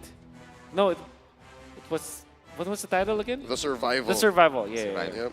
This was shot in the later weeks of MPL Philippines Season 10, wherein they were close to getting eliminated. They eventually were, but you can see in the eyes of Coach Pao then, from the perspective of his players, that, yo, we can't lose anymore. This is the time to change things up. Yep. And if you are the coach, especially in a game where literally the tournament life is hanging in the balance, you have to be stoic. You have to really be the beacon for your team. You have to, as a coach, be the one that will still have the confidence, still intact, still has the resolve, because if not, everybody else will break. You have to be stern. Exactly, and that is what Coach Pao is doing. But he will need to do more than that, because now it's a drafting phase. Yeah, focused as the laser. Team Blacklist, I can see the determination in their eyes to finish this off once and for all. The drafting phase now starts. Team SMG are on the edge, 1 point away from having a nightmare today. Let's see together who's gonna win. Will it be Team Blacklist International with a full sweep, or the possibilities can carry on with Team SMG? Gaze. Back shot, Nolan, it's gonna be standard. So it will, for Blacklist, I remember it was, what was it? What did they ban? The last game? Faramis? No, it wasn't. No. Right? Nope, Faramis was left out. Yeah. I'm having a moment of blackout here. Yeah. I don't think, honestly, I don't think the Valentina is the best first pick for SMG. Yep. It's too, what's that, limiting? Yeah. It was reliant. It was way too dependent on a lot of different factors. Yeah. That's right. So for you personally, Leo, do you think that taking a Valentina in exchange for one of those like high meta heroes, limiting your enemy in terms of the picks, is it worth of leaving a meta hero out? Nope. You pick up the meta hero. You start proactive. Yep. And it doesn't always have to be Stormy that you prioritize. Stormy can take care of himself. I'd say whatever's left out, like again, if the Guinevere is open, take the Guinevere. If you get the Matthew Hilda up, you get the Matthew Hilda. Matthew Hilda. Actually, some like fans around the world, when they saw Stormy play Angela, they weren't that satisfied, right? Yeah, no, that's true. Because you need to play around it, and here we go. I think we're off to a great start. This is good. Yeah. This is good, but they might for Ramus, man. They might for Ramus. For Ramus. I believe that SMG might be considering Bruno first pick, actually. Oh, that's true. Yeah, they do Explain that that for me, before, please. though, because it's when you ban the 1-1, you don't have a matchup, a necessary matchup Right. again. But that means the Matilda will be open, and that is a bad hero to face up against if you're the Bruno, because every time that Matilda is open, there's an Iksha probability, you know. Nolan, Guinevere, Matilda. Nolan's banned. Nolan's banned. Nolan's banned? Oh, I didn't see him. Okay, so Guinevere and Matilda. Guinevere's out. Okay, I'm only thinking Matilda or Bruno here for Team SMG. Both are power picks. I mean, it swings hard. Yeah. It's time to go to the Okay, so it's... Oh, what? Okay, explain that, Wolf. I'd like to see you try. I can see you like, what was that? Well, you understand why they did it. Because UA has played exclusively the Lilia. So this is a true pronged attack. You enable Stormy, you deny the flavor of the tournament from UA. Exactly. Is Coach Power reading the situation right? Is this a worthy gambit? Okay, can we tell our opinions know. here? For me, I don't agree with that Lilia first pick. For you? I'm questioning it. I don't necessarily have to say I disagree or not. Because no, but I'm leaning towards the disagree. I think there's a lot of benefit getting the Matilda Arlott. They go Fredrin. Just do it again. Do it again. Oh. When it worked at the first time, why not go with it again? Yep. You know what? Khalid, Yes. Sam, I feel like they might even just put the Novari on you and it won't make a difference. I love the effort. You said my second name as well. Yeah. Yeah. That was Khalid Bassem. Nice. Oh. Okay. Yeah. I'm thinking I was flustered because of this Lilia first pick, but I understand why they went for it. Yeah. There is logic, folks. There's It's logic. not just, we go for this. There's layers, and now we see how it unfolds. Yep. I'm not so sure if Coach Pa was expecting MTV to go this way. This is, I would have said Akai will be perfect. Yep. There I think it it's is. good. I think it's good because this is the reason why they pick it up, and why is it good is because the Fantina is already covered. Yeah. So you're not that scared about that. Blacklist, they still have the Faramis actually. We can pick up, but it's not the best versus Lilia, but some teams will argue that it's okay. Novaria should be also an option here for Blacklist International. The Diggy against the Akai is good. Against the Bruno, no. No, against the Lilia, No. neither. No, but if you have the crowd control with the Faramis and sorry, not the Faramis, Fredrin and also the Arlet, I think that there you go with the Faramis. It doesn't stop the Diggy though. You can still pick up the Diggy if you want to. Yep. I like the Faramis because it's Faramis plus the Fredrin combo. And some teams they always say Lilia is good against Faramis because of the shields. But for me personally, why I like the Faramis versus Lilia is the laning stage. You actually win the lane versus That's the right. Lilia. And you're able to force out the Purify from the Lilia. That's right. You get in a really good Shadow Stampede. Oh, you displace that Lilia. And by banning the Ixia, you're actually cleaning the way for Bruno to shine bright. And I think that Team SMG right now, they are calling the last Kage out. They are saying, the last Kage, this is your duty, not now. Yep. If the Edith is banned by Blacklist, it's now hard to repair, or at least to supplement the composition of Team SMG. Terizla should be an okay pickup for Team SMG, but I think Edith is the real hero that can actually contest this Faramis pickup coming out from Blacklist. If that gets banned out, it's going to be very difficult for Team SMG to think about the second phase. I'm wondering if MTB is going to attack the XP. All the more. This is a tell. There's the Yuzhong and the X-Borg taken out. They're going to put something really soft on Oheb. Oh, wait. Are they going to go the Kusei route and pick up carry eventually? That could be the last pick, though. Yeah. But do you still have a lot of heroes left? Still have the Beatrix. Maybe we'll see like a Clint, a wild Clint come in. Or even a... Yeah, Nirithel. Or are they going for the Harith play? That too. The odds. Yeah, Brody. Well, we don't have to go we don't have to go too far then. Yep. So that is the reason why they banned the Yuzhong. So, SMG, do you have a Lapu Lapu in your arsenal? Or Smooth as a Laps. Yep, Smooth the as Laps. a pretty decent Laps. All right. Lapu Lapu should be, it's perfect versus, actually it's a pretty good hero against Faramis. So what does Miko play? Well, but before we go to what Miko's gonna play, I can't help but to wonder, will Team Blacklist add upon more crowd control and maybe also flicks the Arlo to the room? Exactly. Not impossible. Alright, second Rafaela of M5. Put the Benedetta on Smooth. Questionable? Yeah, you just go Paquito here if you're Blacklist. There's so much going on for Team SMG. I don't know if Renche plays the Arlot, but that's a valid option. Go for the Paquito. That's a lot of burst, right? I'm sure he does. I'm sure he does. But I guess in your playing against Benedetta, against Rafaela, you wear the crown, Renche. Just take us home with the Estes. Always on the way. Always on the way. Oh, of course. Always on the way. We forgot it was left open. Yeah, we were pointing it out the whole draft and forgot it now. It's so good. Oh my Matilda, god. Faramis, it's so good. Ouch. Ouch. Pick up and deliver. I hate saying that again, but I lean towards Blacklist draft It's the again. Blacklist Express. They can take you wherever. Matilda Faramis, everyone. Stuff of nightmares to face. It's I wouldn't wish that to impregnable. anyone. I wouldn't wish that to anyone. Both on the offense and the defense. It's impossible actually to win. I'm just gonna say it out. That mid lane trio. Wait, are you feeling some guilt for Lafelle? I can sense that. No, it's just like I understand why they went for this kind of draft style for the side of Team SMG. Yeah. But there were many like criminal offenses. There were a lot of turns they could have done to avoid this outcome, but here we are. Team SMG is going to do their best to play this out. maybe force a game number 3 as we go into the land of Dawn for game number 2. Purple start here for Saksha. Yep. While Sensui goes for his orange with a little bit of help from Oheb. Let's just say the Matilda Faramis plus the Fredrin trio is such a wall that it's so difficult to defeat.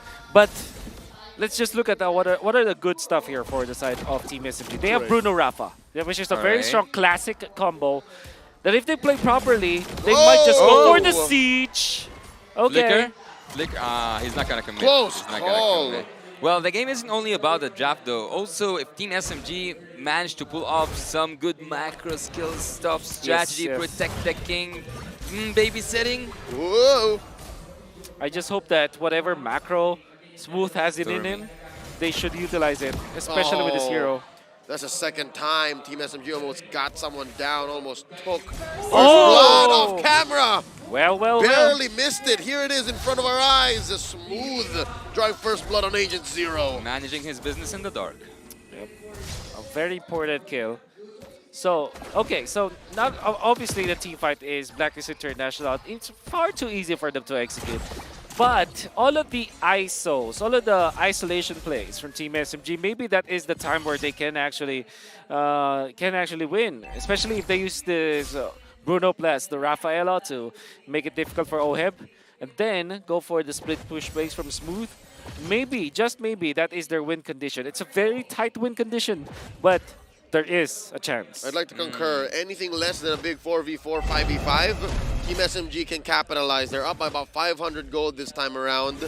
50-50 call here on to the first turtle of the game. Saksha has his heavy spin locked and loaded. Look at this. A lot of members of Blacklist present.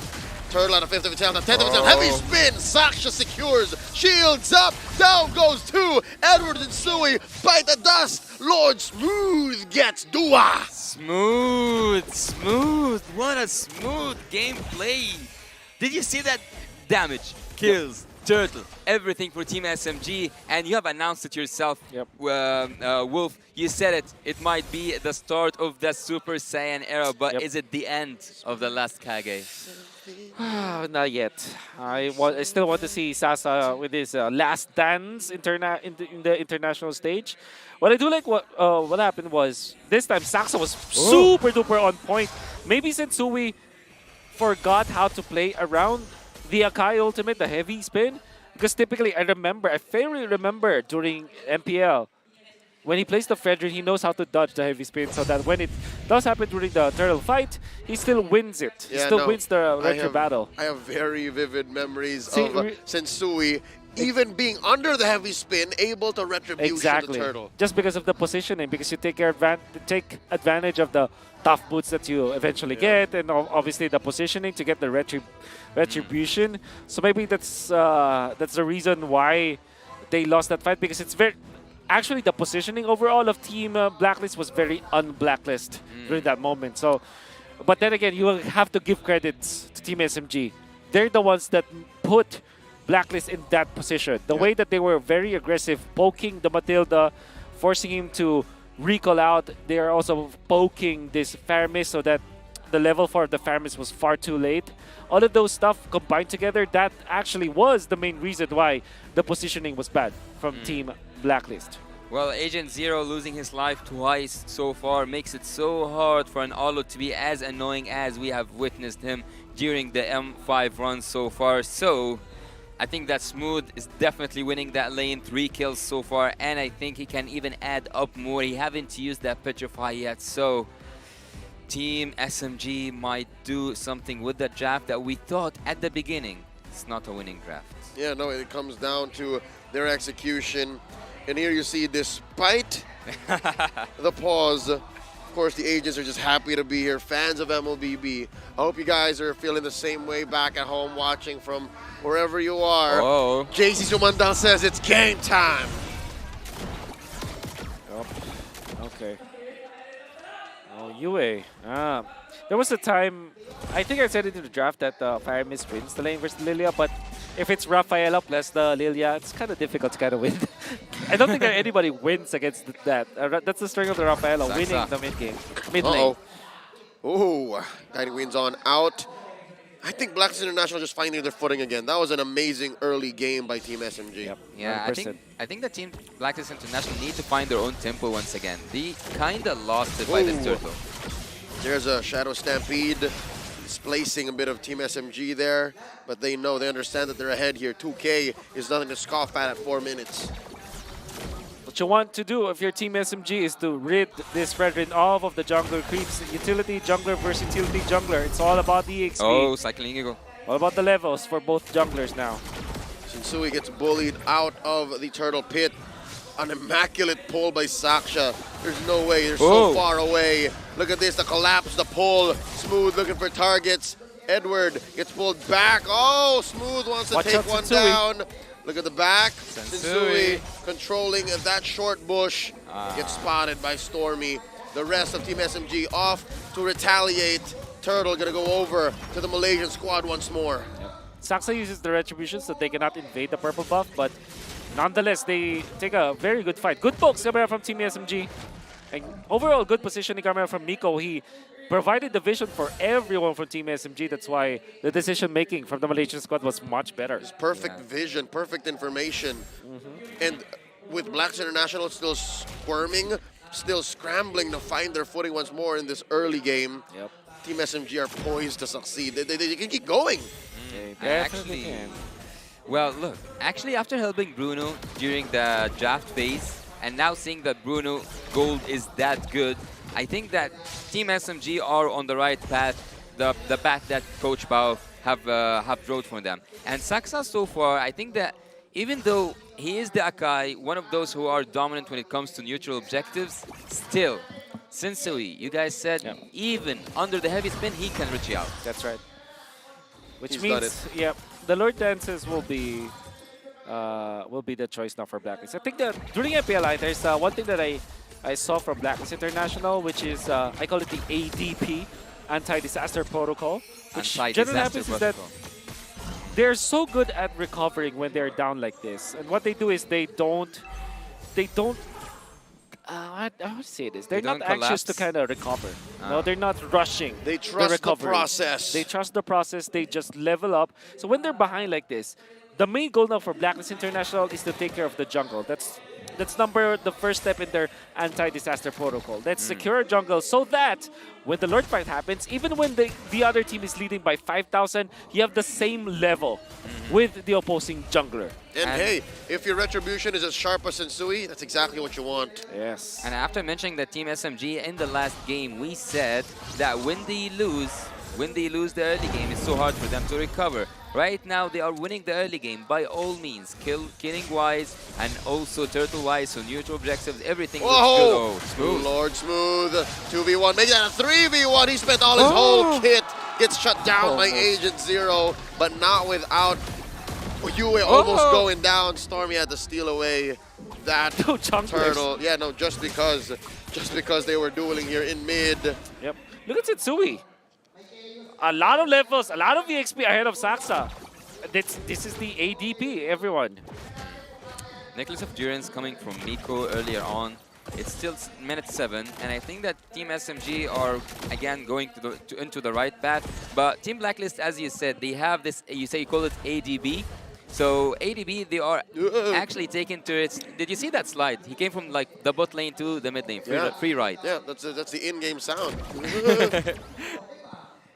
Guiding Winds again, the mobility that's provided by Matilda. And they're able to, again, not just farm up for Shinsui, keep his retribution sharper, but even shrink this gold lead down to about 1,500. And they're protecting their main artery in mid, blasting all these minions from Team SMG.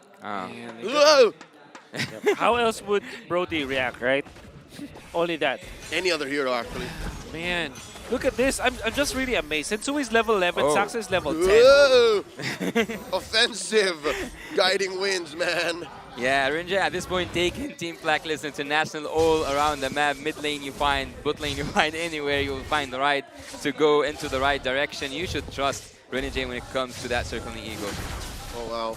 Edward doing some housekeeping. Saksha putting the purple buff in jeopardy. Sasa pushing out. Shinsui secures it with the retribution. Looking for the knock-up, looking for the damage. Sasha's going out here, circling eagle cancelled.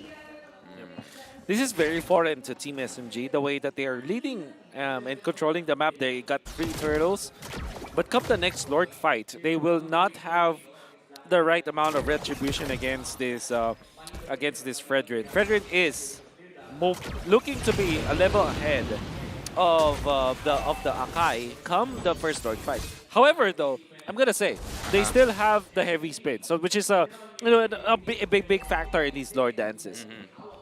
But is this the first time so far that we see Team Blacklist International Whoa. under pressure? Ouch! I mean, quick answer, no. They have faced adversity all throughout their careers, all throughout their run, even as this lineup alone. But just the same, what happened to OHEB there? I missed that. Team SMG blasting this Lord, blitzing it. Wow, the blink of an eye, you'll miss it. Sasa scores. I wish we could have seen that, because that was the best play the Team SMG could have done. I mean, they might have committed the ultimate coming out from Nico with the flicker as well.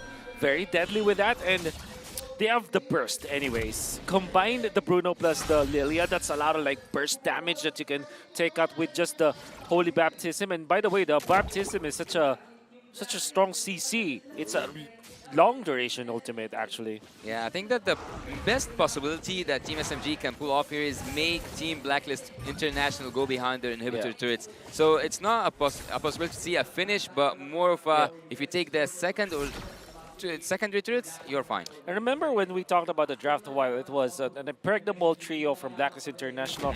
And we said that the main win condition for Team SMG will be pickups. And so far, they have been doing that in the past 2 minutes. They're slicing and dissecting Blacklist International, forcing them to disperse and have the advantage now.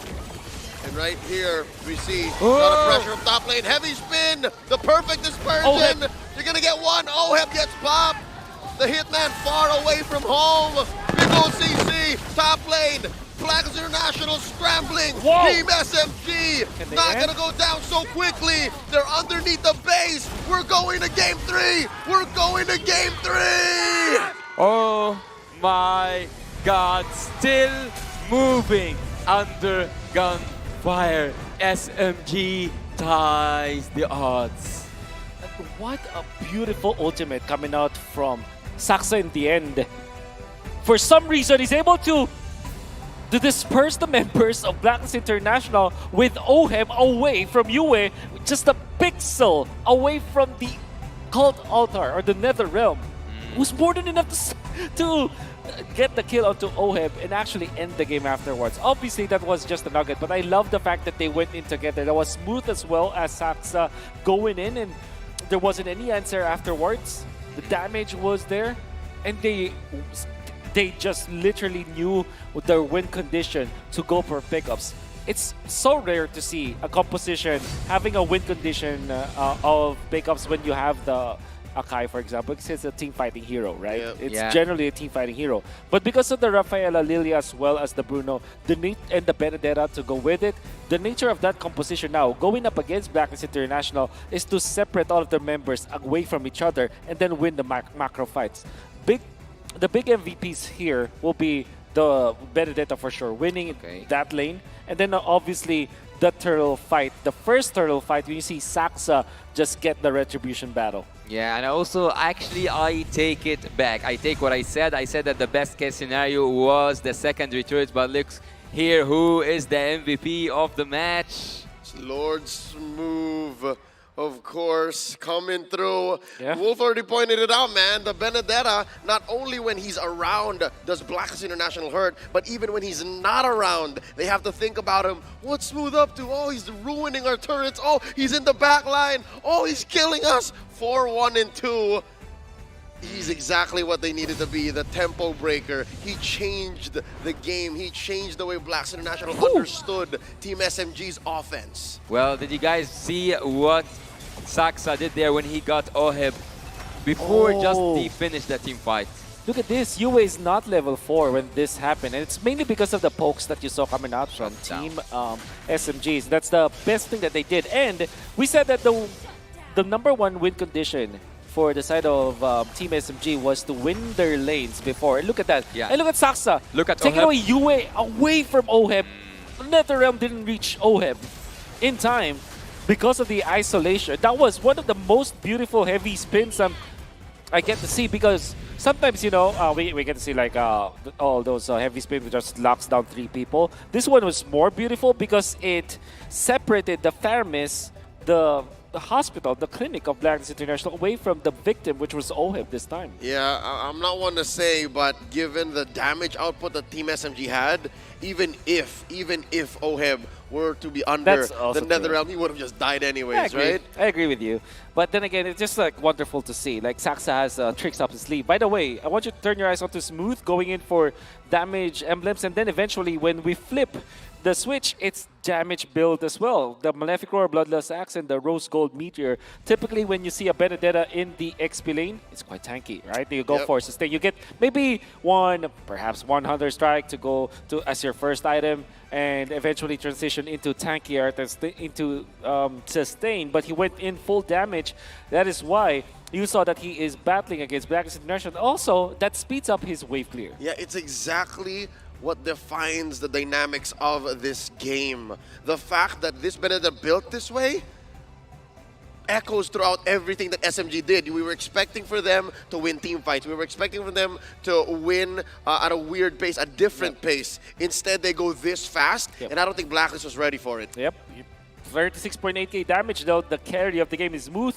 And somewhere out there, Womi's watching and is very happy because now a damage build Benedetta worked. He's giddy. I can feel it. And Yasu, you saw that there was a Maniac.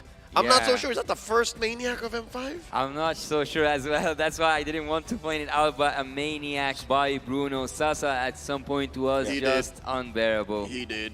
He did. He got it. You gotta give it to Team SMG, but there was one move that was kind of scared of for them, because Blacklist International were getting so much levels onto Sensui, they could have won that Lord fight. But for some reason, OHIB was picked apart. Unfortunately, the camera didn't catch it, but maybe we'll just look back at it, which kind of tells you that maybe Miko did a wonderful play, because after that kill onto OHIB, they were able to get the Lord. I was looking at the spells, I was looking at the ultimates. Holy Baptism wasn't available, so I can only just assume, as well as the Flicker, so I can only assume that they went in for the Flicker ultimate onto OHIB. With the Burst on Lilia as well as the Bruno, it was enough for them to take out that Brody before the Guiding Wind kicked in. Well, there is something that this game tells me, and that the wildcard winner have took a previous champion down on the second game. So second chances, maybe it's gonna work for SMG. I guess, you know, if you look back at the wins of Team SMG, it was when they win the early game, but they unfortunately lose in the latter portions of the game. I think that if they play aggressively, they have the better shot against Blacklist International. And this is not the first time that Blacklist International lost against a team that played so aggressively. And maybe that should be their formula against Blacklist. I'm excited to see again. Was not expecting a Game 3, and here we are. So I have to give it up to SMG. They did great here. Well, stay tuned for the next game. For the next game, we will go for a short break in a few seconds. Wait to see who's gonna win, Blacklist or SMG.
great, great. Can't get a grade, I'm better than great. I play my own role, I've been kinda greatest. Transcend myself into this game, yeah.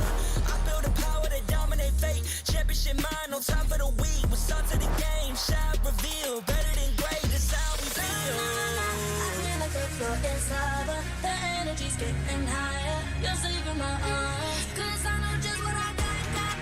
I got you like na-na-na, and you know I hold the power. This feeling I feel, oh yeah. Making my grind good to great, so don't stand in my way. Standing tall and I won't fall over. We are better than great, girl. We are better than great. We stand tall, won't run away. Play our part, nothing gon' change. Great, we are better than great, great. If we stand tall and believe we can make it, you and me, with a sense of urgency, you'll see I'm better than great. I'm better than great. Oh yeah, yeah. Oh, I'm better than. Making my grind good to great, so don't stand in my way. Standing tall and I won't fall over. We are better than great, girl. We are better than great. We stand tall, won't run away. Play our part, nothing gon' change. Great, we are better than great, great.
I just saw everyone doing that, so I'm gonna do it anyway. Keep that way, I will open up. Looking at the audience here, I welcome you back. They are increasing and they are furious. Also, they are the player sex, as I like to call them. All the fans are coming from all around the world to see what's gonna happen today. We will see in the match point. I'm gonna be with you, Yasu, joined by the wonderful Leo and also the Wolf himself. We will see who's gonna be able to win this game. Will it be Team SMG or Blacklist International? I never really got to compete in an esports tournament, right? I've always been calling them my whole life. So that's how it felt like to pose, doing the esports pose. Like this? Yeah. The esports pose. That's right. Well, third game for the. I think this is the third game of the day, if I'm not mistaken. It's been long days. In oh no, this is the second. This is the second. Yeah, game, the second, actually. I guess. Yeah. Okay, so I guess my predictions are quite correct. Is it your right day? Oh right, because the series hasn't ended yet. Yes. For all we know, we're all wrong. Exactly. No, I'm already wrong. I'm already wrong by the also. It's the first birthday. It's on me to have underestimated Team SMG. Yeah. I did not expect them to go so fast, so aggressive in game 2, especially with the draft that we all were saying. It was, why are you doing this? Well, you should have picked it up. I gotta say though, there was a time where we really criticized the draft, right? And even I wasn't visible in the cameras. But you know what my body language was. I was like, man, they let the Matilda go. But we did say that there was a win condition, and it was there were two important win conditions. First, win the lane. Second is go for isolation plays, go for pickup plays. Go to first for Team SMG. They drafted this draft because they knew how to use it. And boy, oh boy, it did look wonderful. I think that maybe the Benedetta is something that this team can use for game number 3. Are these screams in the crowd? They are. Oh, wow. Well, that's pretty normal. Yeah. For Blacklist fans, that's pretty normal. That's new to me. But having that being said, we are seconds away from seeing who's gonna be able to finish this series. Will finish this day off. Will it be either Team Blacklist or SMG? But I will go back to one point you said, and actually we all said here on the desk that it's nearly impossible for Team SMG to win with this draft. But also we pointed out some possibilities for them to win. Let's go back to something. I don't think that Team SMG actually won because of the draft, or actually would have been lost because of the draft in this game. I believe, I don't know if you guys agree with me or not, there was some solo good plays, especially by Stormy, that flipped everything around. Yeah, they brought it. They really brought it back with this Lilia being very aggressive against the Faramis. And I was kind of saying that some players prefer the Faramis versus the Lilia just because of the positioning, but we saw how well they utilized that Lilia to win the mid game. Would you take it again as a first pick? Yes. Whoa. Yes. More confident now. Yep. And actually, you might be surprised. Maybe because of this loss, Blacklist will now choose to go first pick. They first pick it themselves. That's a very Blacklist thing to do, you know. Yep. And then they also just respect the fact that Team SMG are able to go that fast. In Game 1, they did not go that fast. I mean, maybe it was with the draft. So now you have to wonder, right? We made them so comfortable in Game 1. We let them pick up what they wanted. Now, when Team SMG is forced up against the wall, up a corner, they bring out these pocket picks, these strats that allow for them to be so aggressive. What's going on in the mind of Coach Pao? What has he been left cooking in the lab? I think that Saxa, when I saw actually the Benedetta, I was having those memories of seeing Saxa switch with the XP lane in terms of the Benedetta itself. Because at the finals of MPL Malaysia, we have seen that happen, and he was perfectly executing that. Yo. I think that Benedetta is a hero that Blacklist also plays, so maybe they snatched that Benedetta. Is it still Edward? It's still Edward. That's right. There's a Batusai version of Edward. That's right. Variant, I mean. That's right. Quick recap in Game 2, it was an MVP performance by Smooth. So now, I don't doubt that maybe Blacklist will see that as a priority. Okay. Who gets the... Okay, so they still get the second pick. I remember they banned out the... It's actually... What did they ban third? I forgot. But anyways, at least for Blacklist, they're going to be banning out the 1-1. Guinevere. Yeah, well, Guinevere. Game 1 was Bruno that they banned out. Maybe this... it's Angela. Okay. A different... This will be a different... this will be a different choice now for Team They're baiting SMG. something else out. Exactly. I think that both coaches are cooking something. You ban the Valentina still for Team SMG. It's like it's no longer Haka Setsui going up against Blacklist. It's Sakayue, so it seems. I see you change a bit by a bit, Wolf. Earlier on, you didn't favorite that Valentina at the beginning, and then not favoriting that Lilia. What changes your mind? Is it the perfect execution? It's mainly because they take, it's like I said, Hakayue. So that's the focus. I didn't cure it. And also they're very comfortable with it. They're gonna keep doing it, man. They're gonna compromise Yue because it worked so far. Yep. It's just one game. Do you ban the Bruno if you're Blacklist, or just leave it open because you know for sure that you can pick it up? So maybe you just ban 1-1 here. Force Team SMG to pick up the Lilia, then you get the Bruno. Time to go to the Oh, they banned it themselves. Oh, I think we are sending a strong message. Like, you want to ban Valentina for us? Let's also ban the Lilia. Man, we don't this care. is exciting. This changes the dynamics. This is exciting. That leaves open the Guinevere. Faram is still out there. Wan's still out there. Oh my god, Faramis 1-1 is such a strong opener for Blacklist. Matilda also out there? Not yeah, to Matilda is out mention there. the Matthew Hilda. Oh, there it is. Oh. Okay. Then you don't have the Lilia to answer it. How do you pick it up? So yeah, you go Claude for sure. I think you go. You maybe secure the Minotaur now with your team SMG. Oh, that's such a good front line. Yep. Rakasasa. It's the second of the group stage. Uh-huh. All right. Okay, all right. And it came in at the last moment, too. The very moment. last second, it registered as a maniac. Yep. Okay. Oh, the first. Okay. So anyway, Minotaur, you don't want to give the them second game. Yeah, Yep. second game Second first. game. You don't want to give. Second, first, third, Yeah. fifth World Championship. Confusing. Numbers. I think you want to use the Minotaur now, honestly. Oh, no. Okay, I understand why they go Lilia, but me Blacklist can just pick up the Minotaur now. Rafaela with the Claude, do you think that this is actually something that can work out? I think that both of them are so weak in the early game, they cannot, like... I wouldn't defend that Claude with a Rafaela. I would have, like, took something more. Honestly, I like it. I don't think it's a matter of defending the Claude. It's enabling the Claude. Maybe, yeah. This is Team SMG we're talking about. Yep. They're built diff. Wow. They didn't pick the Minotaur. That will be the perfect hero, but still they got something similar, which is a hero with a stun. So the Martis instead of the Fredrin, understandably so, because you need eliminations Yep.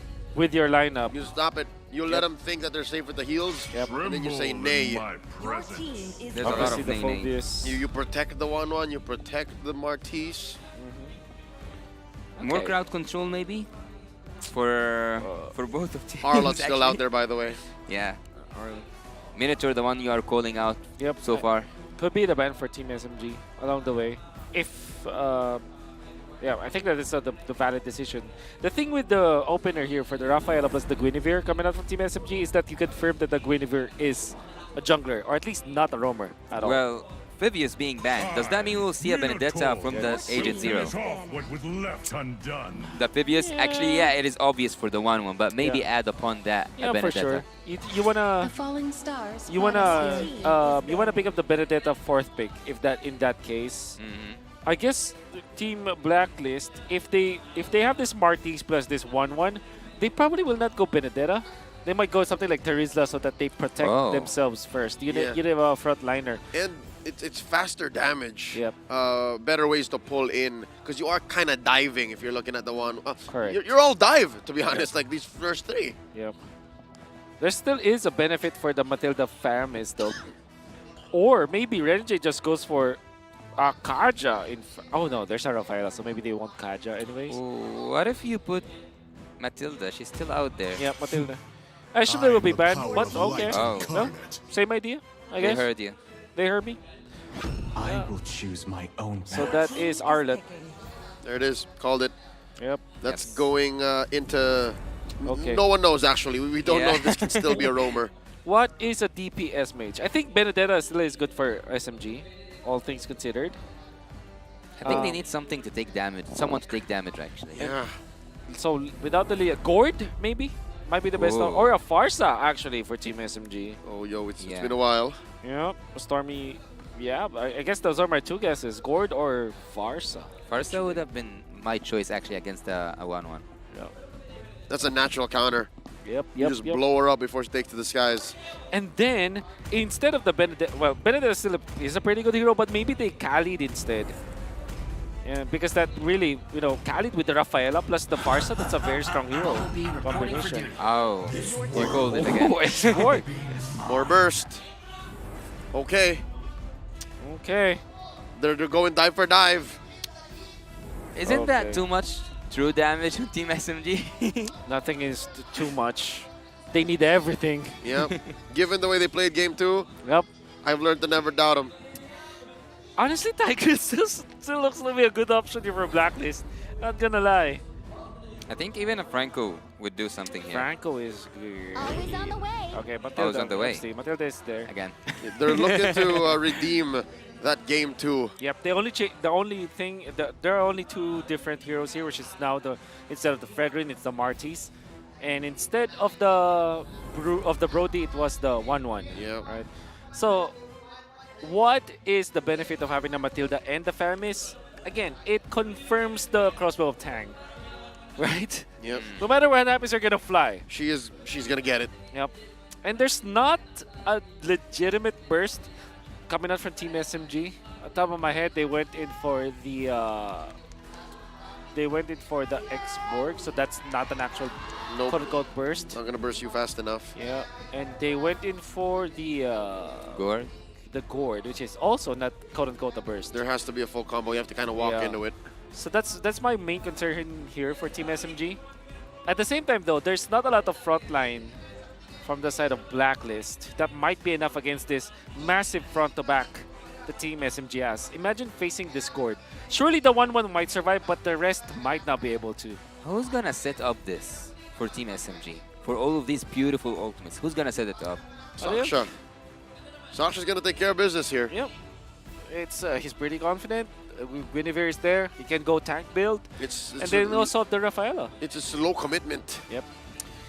That's the thing, right? I think we saw it in the previous series. We saw Nael as well as a boy combo with the Guinevere plus the Gourd. They can also control the mid lane by controlling some of the bushes. Go for the Rock Ursa Golem, Rock Ursa bush, and then the Gourd stays somewhere around the Pixel bush or the left bush in the mid lane, and they set up for kills. Yep, and it's made all the more easier by Miko's Rafaela. Exactly. You have wanton vision, almost infinite information on the map as long as Miko checks the right bushes at the right time. Yep. And that allows them to actually pick up the pace from game 2. They can continue at that pace. I kind of like their composition now, all things considered, actually. Yeah, maybe I'm just like living off the the adrenaline that I got from the previous game. Yeah. But if they played according to their composition, they play aggressively, they go pickoffs once again, I think that they can overcome the Mathilda plus the Faramis.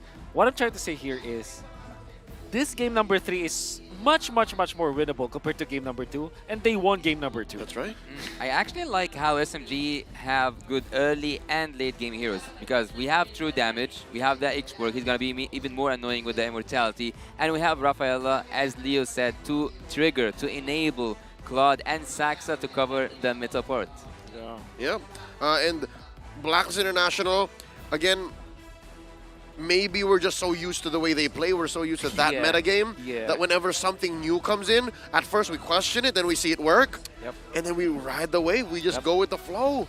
Because if something can redefine what we know as strong and effective, then that just makes this meta game all the more interesting, more exciting. I guess at the end of the day, this is still 1-1, right? 1-1 likes facing the Guinevere because he has needles and flowers anyways. And the Faramis 1-1, and the Matilda, like I said, it confirms the crossbow of Tank trigger because that's a lot of sustain that you can get out of that hero.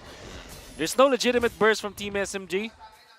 So if anything, Team SMG might just focus on taking down the other heroes and just let the 1-1 fly and just deal with it afterwards. Yep, and then what are you going to do if you're a lone 1-1, right?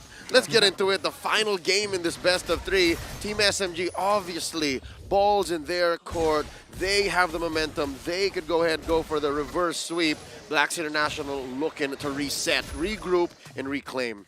They just came from a win, so they do have that momentum. And having the game 3 of day 3, it's the end game. It's going to be either an opportunity for Team SMG to redeem themselves and have an opportunity during the group stage, or for Blacklist to sit on top of that group. How much of Pure Rage you want? Pure Rage. There was a time where there was a 5-man Quantum Charge, this time 5-man in Pure Rage. My god. Sasa didn't get the memo. Oh, good. Oh, there's a pull. Stormy almost gets punished by 3 members of Black. Stormy's level 3, Yue is level 3 as well. Okay, so everything's pretty normal. Oh, Sasha gets caught up. The chain gets stun. the full ult and Sui pop. Oh my god! Lovely. He didn't use that dash from Renegade, it was over. Like I said, how do you win MOBAs? Get more stuns! CC is the name of the game, but it's actually Mobile Legends Bang Bang. Oh my this god. Mystic, gosh on to Yue.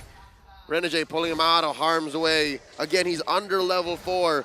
Not a good look, hard to engage. Edward very low, caught up between 2. And he goes down. Team SMG continuing their offensive streak from game 2. I love this coming up Team SMG. We're talking about how they should be winning their lanes, which they didn't do in game number 1 this time. They're winning the laning stage so badly. And now Saksa will not have to use the Retribution. They can even invade this time, knowing that Blacklist might just not win it when it comes to invades. But fortunately, Sensui had the right idea. Okay, I'm not going to win the turtle fight. I'm just going to farm up again. Anti-disaster protocol for Sensui. Well, losing as a March against the Gwyn will never make sense to me, as the first blood being, let's say, took by Saksa, having 2 kills so far. He is so fed. Sasa wants to take that last hit, and he does land that last basic attack. But so far, gold earned. Yeah, he should be on top. He have the 2 kills. So by any means, Team SMG are on the right path. Ooh, Renegade, offensive circling eagle. But look at this. This is what we're talking about, right? Enabling the Claude. Giving them damage, and Sui's very low. Saksha throws out that skill, the damage. It's real, man. I like that he's currently building tank, by the way. The right way! Does not get in the full combo. That's a good bush to be into. Saksa on fire. Oh, Genius Wand. He's building up Genius Wand. I'm starting to like this build. Yep, Molten Essence into damage item. Saksa. Oh, Heb! Looking to take to the skies. Might get bursted down. Needles and flowers away from the HP. How is he even alive yet? He's a dancer. Grew up dancing. Just Oheb. Yeah, just Oheb things. Survives. No corrosion side available. Massively for Team SMG, but not entirely a disaster for Blacklist International, especially because Sensui didn't die the second time. It is 0-1. And all things considered, they might be even considering contesting the second turtle. Yep, it's not all gone. And the fact is, again, they're still at least on ADP. Yep. It's ADP. Huh. The first picks were solid, but then when we went into the game, or like into the draft, everything went... We were living inside the world of Coach Paul and Master the Basics. And right now we are experiencing something new to us. Something that we haven't seen so far in the M5, in the group stage especially. But again, I'm going to tell you, Smooth, once he gets the immortality, it's going to be annoying. No, last Insanity popped at the right moment. Circling Eagle, big final slash. HB coming up, Turtle still standing. Mystic Gosh, it's Yue who confirms it. Now Blast International goes for the turn. Smooth goes down, a big win for the hometown heroes. That's the anti-disaster protocol. If you lose the first turtle, just relax, get your levels up. You still have your contention. And by the way, Edward, what a flicker play. Wait, what? Wait, okay. Happened in the dark. A 2v1 again? I guess, well, 2v2 technically, since we had a turret. Yeah, I was focusing on the top lane. I thought like we would see a kill on Claw, to be honest. There was 3 against 1. It was in the bottom. It's in the bottom. Okay. So the gold laners are pretty even right now. Boo! But Smooth is trailing a little bit behind us. Just 200 goals. It's not that much. We can safely assume that in Blacklist have recovered and now it's dead even. Interesting. So the reason why Blacklist or Team SMG weren't able to kind of really stay and establish their position, even when they have the X-Borg as well as the Rafaela, is because of 2 things. First, Smooth was too far away from his teammates, and second, Saksa went for the damage build-up. So he cannot stay in front, but look at that! Full-on combo, forcing out the early Netherrealm. Edward, stunned in place. Blacks International able to regroup. Team SMG backing off. Blacklist International are putting a bounty over Sasa's head. Look, Sasa gets sandwiched, blazing duet. Able to save him, but only for a second more. The pull puts him into harm's way, serving up a kill to the Filipino snipers. Blacklist confirms and converts into a turn up top. Saksa coming in, the Purify from the mid lane Magician. Sasa's about to get popped, not before taking one out on the way. Traded out for Saksha for Yue, but Yue responds. Oh, the 50-50. You can see Stormy waiting for the 50-50. He either goes ultimate on the right or on the left side. Missed it. He made the call. Now turtle fight. Look at the poke. Gonna get his Firaga armor popped. The projectile thrown out, stuns Blacks International. The HB keeping Renegade up, but he dashes on out of there. Shields up. Blacks International looking for this final turtle. 2 for 1. Blacks International does more than just clap back. They have stabilized. Yeah, Smooth is being treated roughly. Actually, Smooth so far cannot breathe with the presence of Team Blacklist International, but after having these turtles, there's no gold lead that can be mentioned Team for SMG. Team Blacklist. Some glimpses of the game number 1 where they just utilized their ultimate just, you know, without a plan, basically. They use it for the sake of using it. Like, you can see Miko just burning his ultimate, not able to take out Matilda. Of all of the heroes out there available, Matilda was the choice. It's a pretty bad decision coming out of Team SMG. Now, Blacklist International, they not only have the lead, but you kind of feel like they have the momentum now. Blacklist International, I would question if there is a lead for anyone in this game, because a turret to turret, everything is equal. Saksha coming in with the combo. Circling Eagle. Sasa found out by Renegade. No follow through. They disengage. Down bottom though, check this out. Oheb making a beeline for that push. Tier 1 down bottom falls. Jake top lane as well. Not enough of a wave. I think Edward's going to be able to clean up. I thought that actually Smooth will commit to that turret. Yeah. This is where my reservations about the X-Borg really come true, because you're not that quick when it comes to dealing with the minion wave. Yue, but at half health, this is blowing up. 2 Sasa. minions, 2 fights. Sasa survives, but only for a little bit longer. Looking for the whips. Looking to take to the sky. Sasa survives, and now Sasha keeps them in place. Look at Renegade, looking for the positioning. Coming through, the projectile thrown out. Blacklist asserting dominance, but unable to find anything conclusive. Very scary for Team SMG. They could have lost Sasa again. But with the Purify, gets out almost getting taken out by the members of Blacklist International. Fortunately, his teammates were there to save him. But that's very scary. Now Oheb is ever so confident. You gotta be careful now, especially because you don't have the Purify onto your Claude. And that is a big problem, because incoming, it will be the Lord fight. Oheb have this boost, let's say, in confidence, because he knows that his team got his back. Oh, Sasa! Gets caught out. We just talked about it. Miko can't save him. No flicker. No nothing. No Purify. Not even. It's gonna be so hard for Team SMG to engage and even to contest that Lord. And this Lord is actually so important because they need to push. Here we go. Lord dance up. Big advantage for Blacks International. Lord Vision in check, positioning in check, big objective scored. Blacklist now almost 3K ahead. And that is Team SMG biting off their problems now, because they went in for damage build onto Saksa. That's an overall team decision that maybe they're now gonna be rethinking. You saw it and you felt it during the second turtle fight. It eventually went for the blade armor. They're but actually reconciling that. They're like, okay, Genius Wand, okay. Then we go from there. Blade armor. I've seen a Guinevere actually build first brute force breastplate, and I thought that was weird. This, I guess, is a little more, how do I say, greedy.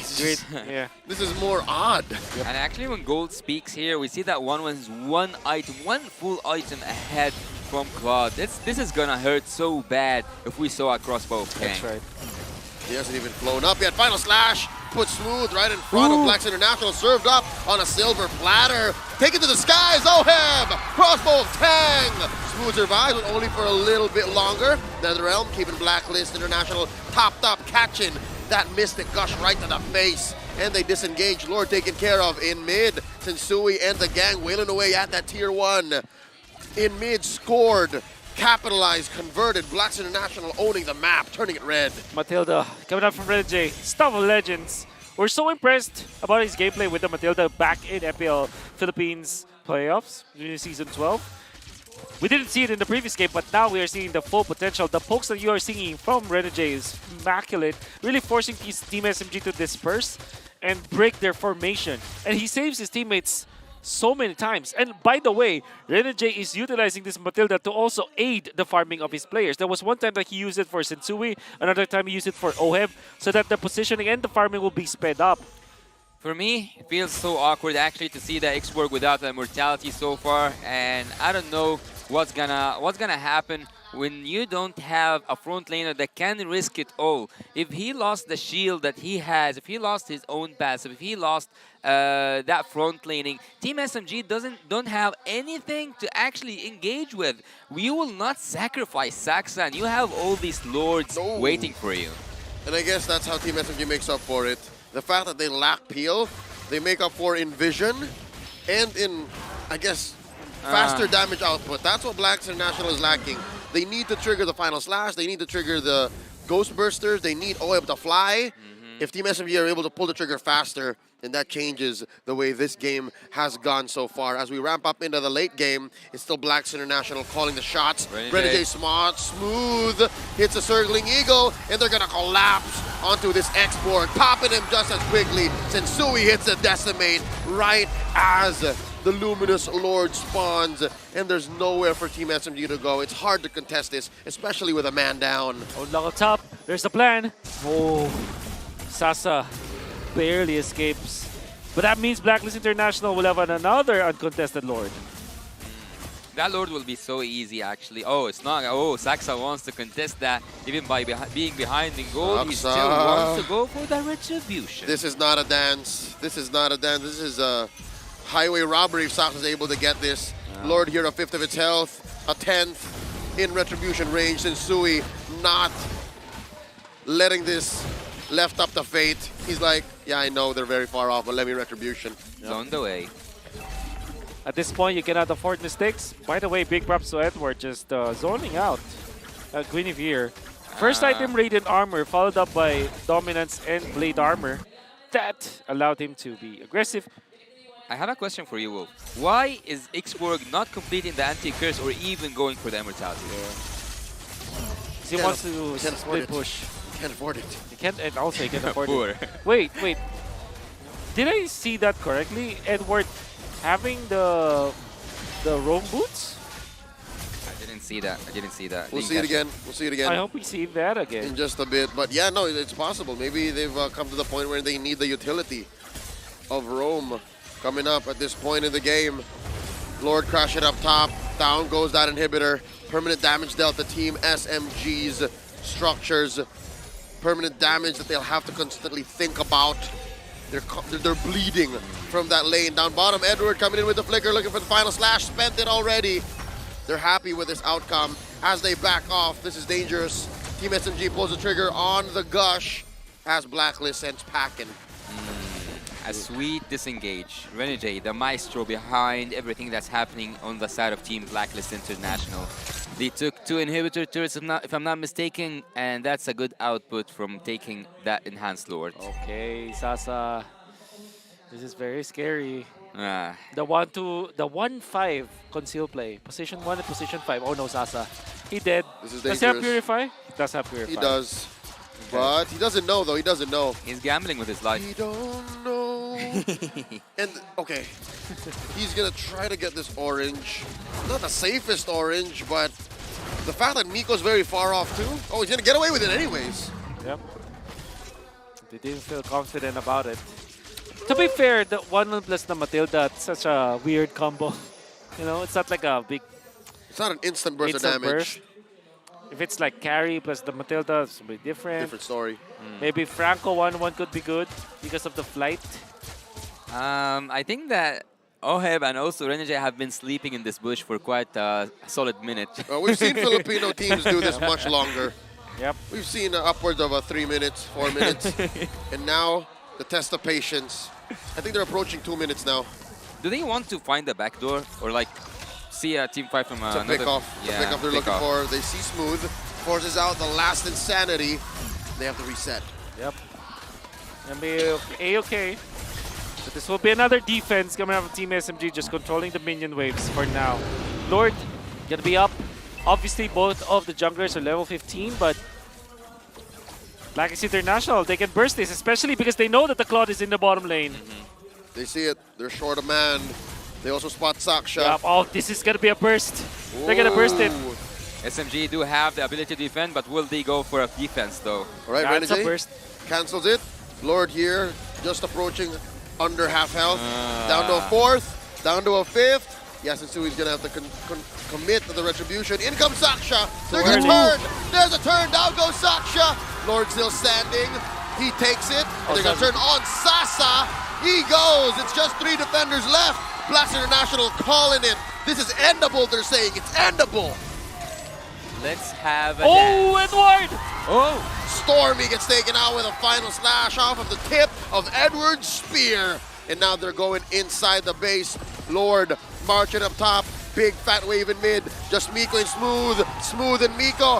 Can Team SMG hold on? They're clearing the waves. There's still a big siege cannon here. And Smooth gets his immortality pop. Miko catches a face full of crossbow. Tang, Lord about to march into range. It's just Miko left. Blacklist International gonna win this 2-1. No matter how hard you try, Brad Blacklist will and did break the code. Game 3, last game of day 3 is concluded. Team Blacklist International are ahead in their group. Turtle number 1, it was heavily in favor of Team SMG. They're winning the early stages of the game already. They're doing a great job, especially because they have found a lot of pokes onto Yue. They actually prevented the NetherRealm to be available again in the first turtle fight. They won it one-sidedly and they were controlling the map. 1,000 gold lead, but then the anti-disaster protocol coming out from the side of Blacklist International, immediately they didn't even contest the turtle fight. They went straight into garnering the levels for the Martis. And additionally, the second turtle fight that didn't have a lot of strength that we saw coming out from Team SMG, that was the main problem because now they decided to go for the Genius one first. They didn't have the authority to be in front of Blacklist International and second turtle, and the rest was history. I'll have to concur, Wolf. That did feel like it was excessive. It felt like they were ahead by a mile, but the truth was it was barely an inch, and they overcommitted.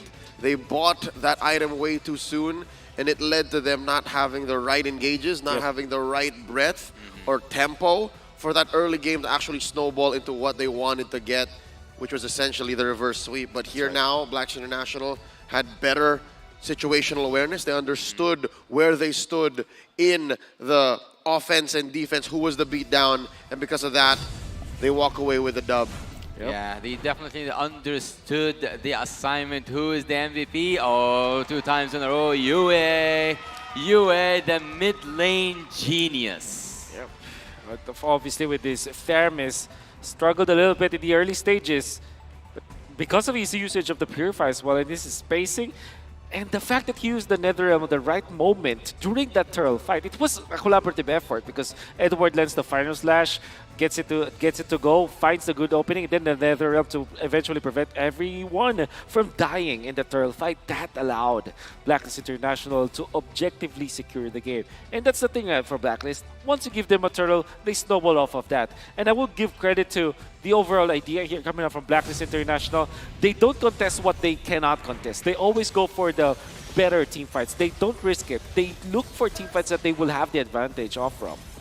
And here, in the early game, you see that there is a little bit of give. It was actually Team SMG calling the shots. But eventually, as soon as the tides have turned, you'll know that, hey, wait a minute.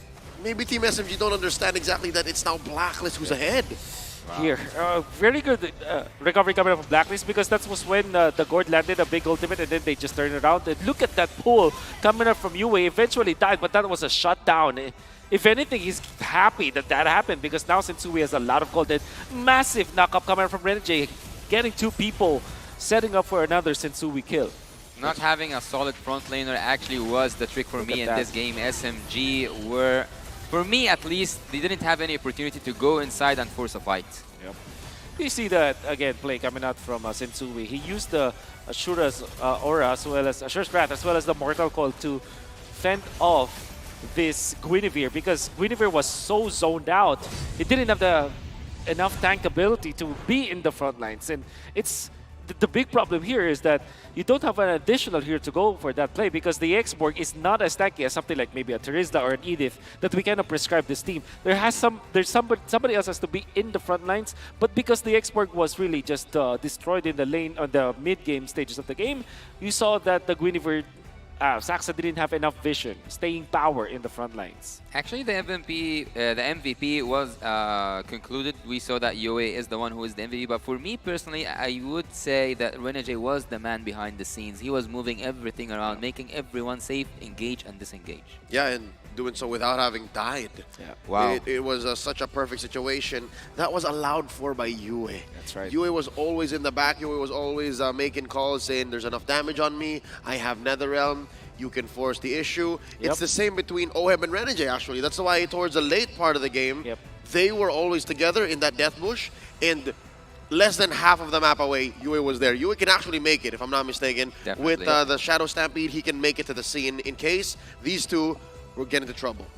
By the way, Blacklist International might have just secured a playoff contention, right? Yeah, no, with a 2-0 and a 2-1. 2-0 and 2-1. I think so. Yep. We have to check the numbers. We have I mean, I think, all right, fine. I'm going to say it's 80% chance now for Blacklist International. Very safely. And I think that they only need to secure one more game.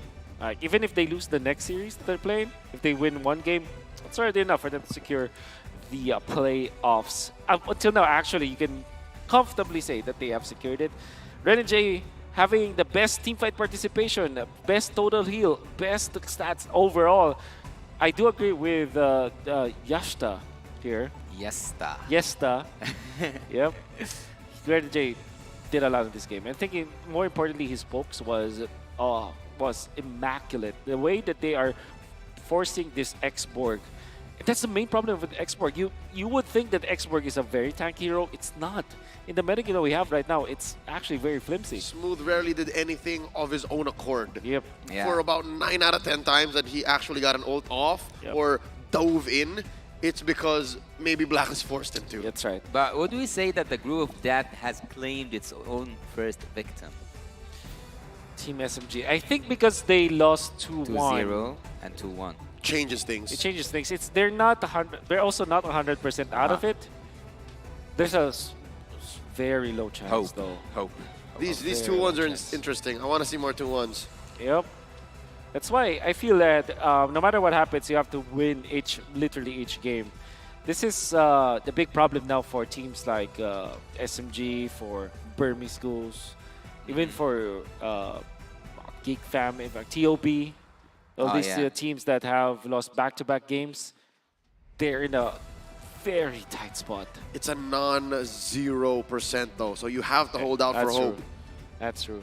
Hope is a dangerous weapon, I would say. Two-edged weapon. Yeah, that's right. Because the teams so far, that's TOB, that's Burmese Schools, and that's SMG. They both lost their 2 series, but it's not like a 0-4, right? Bigatron Suns though. Oh, right. You're correct. Yeah. So that's the first victim. They might be. They might just be. It's tough. Very tough. And this is just the result of having this format. I think that our format is quite similar to M1, where there will be teams that are eliminated after the group stages. It's brutal. It's brutal. But then again, it's the World Championship, right? The best of the best. The best of the best play here. You have to be prepared. SMG was a very long route for them going through the wild cards. Almost won each of the games that they played against Fireflux Esports, but didn't. And now they won against Blacklist International, but only for 1 game. A difficult situation for sure, but not the end of the road just yet. Not absolute, at least. Yeah, no absolutes. I would say no absolutes. What would you say, Leo? I'll agree. Again, I just hope that even the other groups are as spicy, are as interesting, because I love a good underdog story. That's what I want to see here. Out of the groups, even without the knockouts just yet, I want to see a good underdog story. Actually, there's something that I say in Arabic, which is, who wouldn't like to see a champion? In Arabic, the literal translation for it, suffer. I wouldn't say suffer, but see him go through hard times. So we have seen Blacklist International go through hard times in the second game, and then they pulled off one of these perfect performances. Imagine in the upcoming stages, if those who are, let's say, S-tier teams suffer, how will they react? Well, it's always about like recovery, right? As you see from Blacklist International. They showed us that their game number 2 draft wasn't bad. They didn't lose because of the draft. They lose because of some of the playstyle. What they did was to adjust. They had the 3 same heroes, right? Yes. Literally almost the same kind of strategy. That's majority of the heroes that they've had. And what they proved to us is that what do champions do when they're put in a bad spot? What do winners do when they're put in a bad spot? Recover. have a plan to recover. Speaking of spots, let's see the standings after today has finished. Group A having see you soon with a full sweep. Wow. Wow. With wow. thump. Yeah, they are the ones who got the opportunity in Group A to have 2 matches. Yep. That leaves Onyx, TE, Triple Esports with only 1 match. Group B now on top, Blacklist International having those amazing games today to finish it. And also Group C, we see that all of them just played 1 game, right? Yeah. So AB Brand on top, but that's because they won 2-0. And Group D, Homeboys, is looking good for them. 2-0. They have only played 1 game. They still have 2 more to go. But Devo are in a bad spot with Geek competing on that 2nd place. But still, as you said, hope still exists for TOP, the Ohio Brothers. I want you to turn your eyes onto Team Flash. Look at that. They're 3-3. They're almost there, but technically speaking, they're also in a very bad spot. I think, imagine this: Lil Gun, Team Flash, and Burmese Ghouls. Literally, all of them have their chances. And tomorrow we'll see some of these come to fruition. We're starting off with the Ghouls going up against Lil Gun, and then Fireflux versus RRQ Akira. Geek Fam against Devo. Days Vault from the ECA. They're showing some promise. That's right. And of course, Onyx, tournament favorite, going up against Triple Esports. Yes, how do you feel about that? Not good. That is not good. That's the feeling. That's Onyx. That's a big boss, basically. You know. Actually, before while the groups were drawn, I was praying not to go up against Onyx. It's just how it is. It's up to Coach Lyric and the boys now. Yeah. Yeah, I trust them. They will do something good. Whew. And I think that tomorrow will be the last game of only 1 team, Geek Fam, because TOB is not there, BTR is not playing. Who else did? Team Flash is not playing. So they're the first to finish their group stage. finish their series. Yeah, that's right. All right. Prior to today's series, I was worried about Ocho Gahaba. I was worried about their shadow analyst. Yeah. But after that victory, I feel great. Hopefully I meet him someday. Well. We ended the 3rd day of the group stage with 4 incredible series, and we would once again like to thank our sponsors. The M5 World Championships is powered by Moonton, presented by Kadia, supported by ROG, the official gaming phone, Grab, the official super app partner, and Secret Lab, our official chair partner. Once again, I was with you guys. I'm Yasu, have here the wonderful Leo and the Wolf himself. Before we end the day, let's throw it over to our host, Reptar, for some of the final reminders. Have last words or wish luck? Semangat. Thank you. Let's go to Reptar.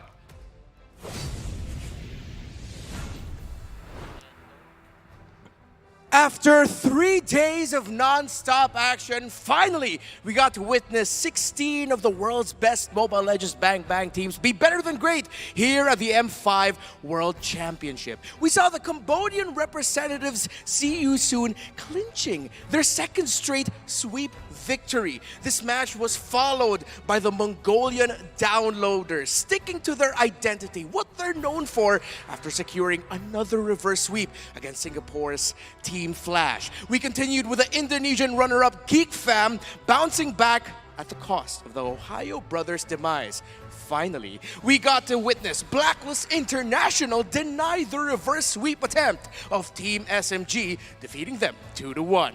Tomorrow, another quadruple header is upon us. Will we witness more shakeup in the standings? Or will we finally see teams secure their slots to our knockout stages? Let's find out together. Once again, I'm Reptar. Good night and good fight, reminding everyone in the pursuit of victory to be better than great.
my shoulders.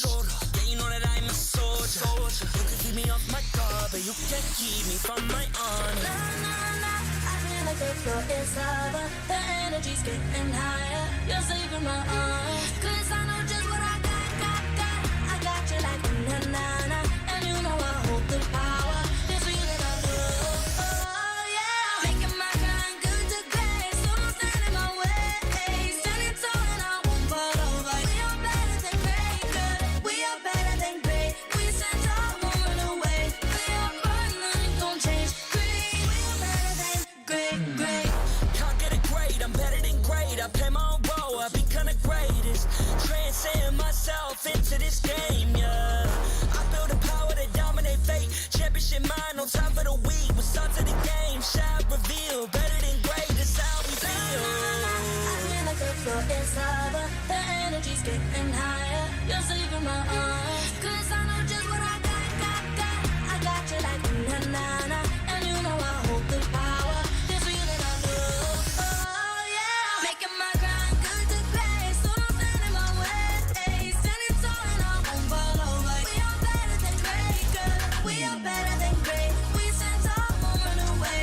We are fun, nothing gon' change. Great. We are better than great.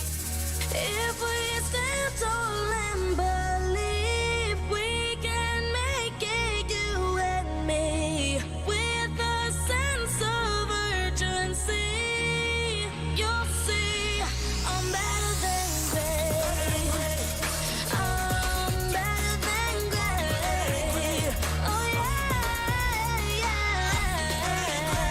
Oh, I'm better than. Making my grind good to great. So don't stand in my way. Standing tall and I won't fall over. We are better than great, good. We are better than great. We stand tall, won't run away. We are fun, nothing gon' change. Great. We are better than great.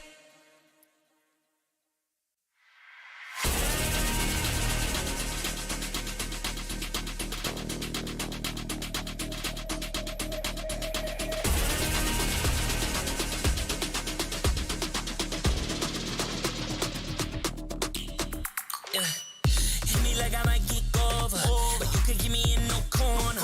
I know I can make a comeback, ace this round and finish this game now. Got the power on my shoulders. Yeah, you know that I'm a soldier. You can keep me off my guard, but you can't keep me from my honor. I feel like the floor is lava. The energy's getting higher. You're saving my arm. 'Cause I know just what I got. I got you like na-na-na.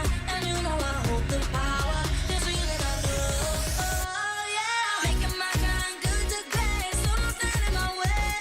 Standing tall and I won't fall over. We are better than great, good. We are better than great. We stand tall, won't run away. We are fun, nothing gon' change. Great. We are better than great. Can't get it great, I'm better than great. I play my own role, I become the greatest. Transcend myself into this game, yeah. I build a power to dominate fate. Championship mind on top of the week. What's up to the game? Shall reveal. Better than great, that's how we feel. I feel like the floor is lava. The energy's getting higher. You're saving my arm. 'Cause I know just what I got. I got you like na-na-na. And you know I hold the power. This feeling I love. Oh yeah. Making my